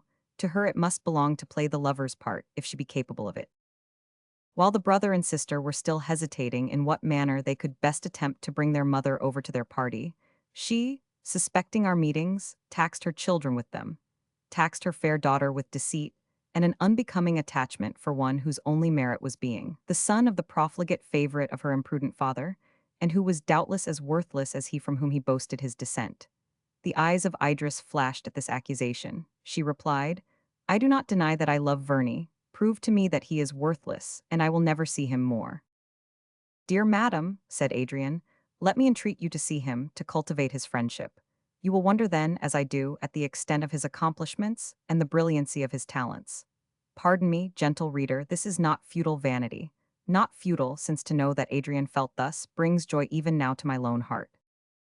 Mad and foolish boy, exclaimed the angry lady, you have chosen with dreams and theories to overthrow my schemes for your own aggrandizement, but you shall not do the same by those I have formed for your sister. I but too well understand the fascination you both labor under, since I had the same struggle with your father, to make him cast off the parent of this youth, who hid his evil propensities with the smoothness and subtlety of a viper. In those days how often did I hear of his attractions, his widespread conquests, his wit, his refined manners. It is well when flies only are caught by such spiders, webs, but is it for the highborn and powerful to bow their necks to the flimsy yoke of these unmeaning pretensions? Were your sister indeed the insignificant person she deserves to be, I would willingly leave her to the fate, the wretched fate, of the wife of a man, whose very person, resembling as it does his wretched father, ought to remind you of the folly and vice it typifies. But remember, Lady Idris, it is not alone the once royal blood of England that colors your veins. You are a princess of Austria, and every life drop is akin to emperors and kings. Are you then a fit mate for an uneducated shepherd boy, whose only inheritance is his father's tarnished name? I can make but one defense, replied Idris, the same offered by my brother. See Lionel converse with my shepherd boy. The countess interrupted her indignantly. Yours, she cried, and then, smoothing her impassioned features to a disdainful smile, she continued, we will talk of this another time. All I now ask, all your mother, Idris, requests is that you will not see this upstart during the interval of 1 month. I dare not comply, said Idris. It would pain him too much. I have no right to play with his feelings, to accept his proffered love, and then sting him with neglect. This is going too far, her mother answered with quivering lips and eyes again instinct by anger. Nay, madam, said Adrian, unless my sister consent never to see him again, it is surely an useless torment to separate them for a month. Certainly, replied the ex-queen with bitter scorn, his love, and both their childish flutterings, are to be put in fit comparison with my years of hope and anxiety, with the duties of the offspring of kings, with the high and dignified conduct which one of her descent ought to pursue. But it is unworthy of me to argue and complain. Perhaps you will have the goodness to promise me not to marry during that interval. This was asked only half ironically, and Idris wondered why her mother should extort from her a solemn vow not to do what she had never dreamed of doing, but the promise was required and given. All went on cheerfully now. We met as usual and talked without dread of our future plans. The Countess was so gentle, and even beyond her wont, amiable with her children, that they began to entertain hopes of her ultimate consent. She was too unlike them, too utterly alien to their tastes, for them to find delight in her society, or in the prospect of its continuance, but it gave them pleasure to see her conciliating and kind. Once even, Adrian ventured to propose her receiving me. She refused with a smile, reminding him that for the present his sister had promised to be patient. One day, after the lapse of nearly a month, Adrian received a letter from a friend in London, requesting his immediate presence for the furtherance of some important object. Guileless himself, Adrian feared no deceit. I rode with him as far as Staines. He was in high spirits, and since I could not see Idris during his absence, he promised a speedy return. His gaiety, which was extreme, had the strange effect of awakening in me contrary feelings. A presentiment of evil hung over me. I loitered on my return. I counted the hours that must elapse before I saw Idris again. Wherefore should this be? What evil might not happen in the meantime? Might not her mother take advantage of Adrian's absence to urge her beyond her sufferance, perhaps to entrap her? I resolved, let what would befall, to see and converse with her the following day. This determination soothed me. Tomorrow, loveliest and best, hope and joy of my life, tomorrow I will see thee, fool, to dream of a moment's delay. I went to rest. At past midnight I was awaked by a violent knocking. It was now deep winter. It had snowed and was still snowing. The wind whistled in the leafless trees, despoiling them of the white flakes as they fell. Its drear moaning and the continued knocking mingled wildly with my dreams. At length I was wide awake. Hastily dressing myself, I hurried to discover the cause of this disturbance, and to open my door to the unexpected visitor. Pale as the snow that showered about her, with clasped hands, Idris stood before me. "Save me!" she exclaimed, and would have sunk to the ground had I not supported her. In a moment, however, she revived, and with energy, almost with violence, entreated me to saddle horses, to take her away to London, to her brother, at least to save her. I had no horses, she wrung her hands. "What can I do?" she cried. "I am lost, we are both forever lost. But come with me, Lionel, here I must not stay. We can get a chaise at the nearest post-house. Yet perhaps we have time. Come, oh come with me to save and protect me." When I heard her piteous demands, while with disordered dress, disheveled hair, and aghast looks, she wrung her hands, the idea shot across me, is she also mad? Sweet one, and I folded her to my heart. Better repose than wander further. Rest, my beloved, I will make a fire, you are chill. Rest, she cried, repose, you rave, Lionel. If you delay we are lost, come, I pray you, unless you would cast me off forever. That Idris, the princely born, nursling of wealth and luxury, should have come through the tempestuous winter night from her regal abode, and standing at my lowly door, conjure me to fly with her through darkness and storm, was surely a dream. Again her plaintive tones, the sight of her loveliness assured me that it was no vision. Looking timidly around, as if she feared to be overheard, she whispered, "I have discovered, tomorrow, that is, today, already the tomorrow is come. Before dawn, foreigners, Austrians, my mother's hirelings, are to carry me off to Germany, to prison, to marriage, to anything. Except you and my brother, take me away, or soon they will be here." I was frightened by her vehemence, and imagined some mistake in her incoherent tale, but I no longer hesitated to obey her. She had come by herself from the castle, 3 long miles, at midnight, through the heavy snow. We must reach Inglefield Green, a mile and a half further, before we could obtain a chaise. She told me that she had kept up her strength and courage till her arrival at my cottage, and then both failed. Now she could hardly walk. Supporting her as I did, still she lagged, and at the distance of half a mile, after many stoppages, shivering fits, and half-faintings, she slipped from my supporting arm on the snow, and with a torrent of tears averred that she must be taken, for that she could not proceed. I lifted her up in my arms, her light form rested on my breast. I felt no burthen, except the internal one of contrary and contending emotions. Brimming delight now invested me. Again her chill limbs touched me as a torpedo, and I shuddered in sympathy with her pain and fright. Her head lay on my shoulder, her breath waved my hair, her heart beat near mine. Transport made me tremble, blinded me, annihilated me. Till a suppressed groan, bursting from her lips, the chattering of her teeth which she strove vainly to subdue, and all the signs of suffering she evinced, recalled me to the necessity of speed and succor. At last I said to her, "There is Inglefield Green, there the inn. But if you are seen thus strangely circumstanced, dear Idris, even now your enemies may learn your flight too soon. Were it not better that I hired the chaise alone? I will put you in safety meanwhile, and return to you immediately." She answered that I was right, and might do with her as I pleased. I observed the door of a small outhouse ajar. I pushed it open, and with some hay strewed about, I formed a couch for her, placing her exhausted frame on it and covering her with my cloak.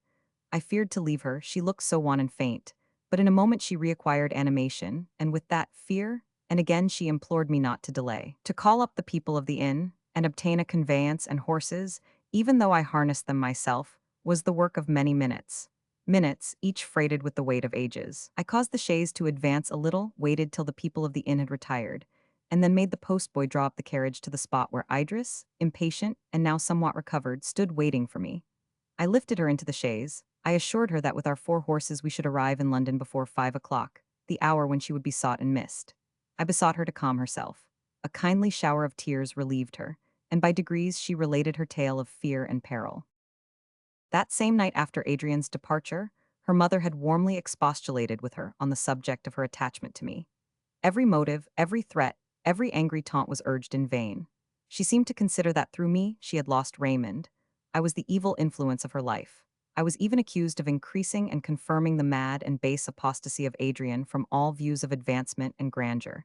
And now this miserable mountaineer was to steal her daughter. Never, Idris related, did the angry lady deign to recur to gentleness and persuasion. If she had, the task of resistance would have been exquisitely painful. As it was, the sweet girl's generous nature was roused to defend and ally herself with my despised cause. Her mother ended with a look of contempt and covert triumph, which for a moment awakened the suspicions of Idris. When they parted for the night, the Countess said, "Tomorrow I trust your tone will be changed. Be composed. I have agitated you. Go to rest, and I will send you a medicine I always take when unduly restless. It will give you a quiet night."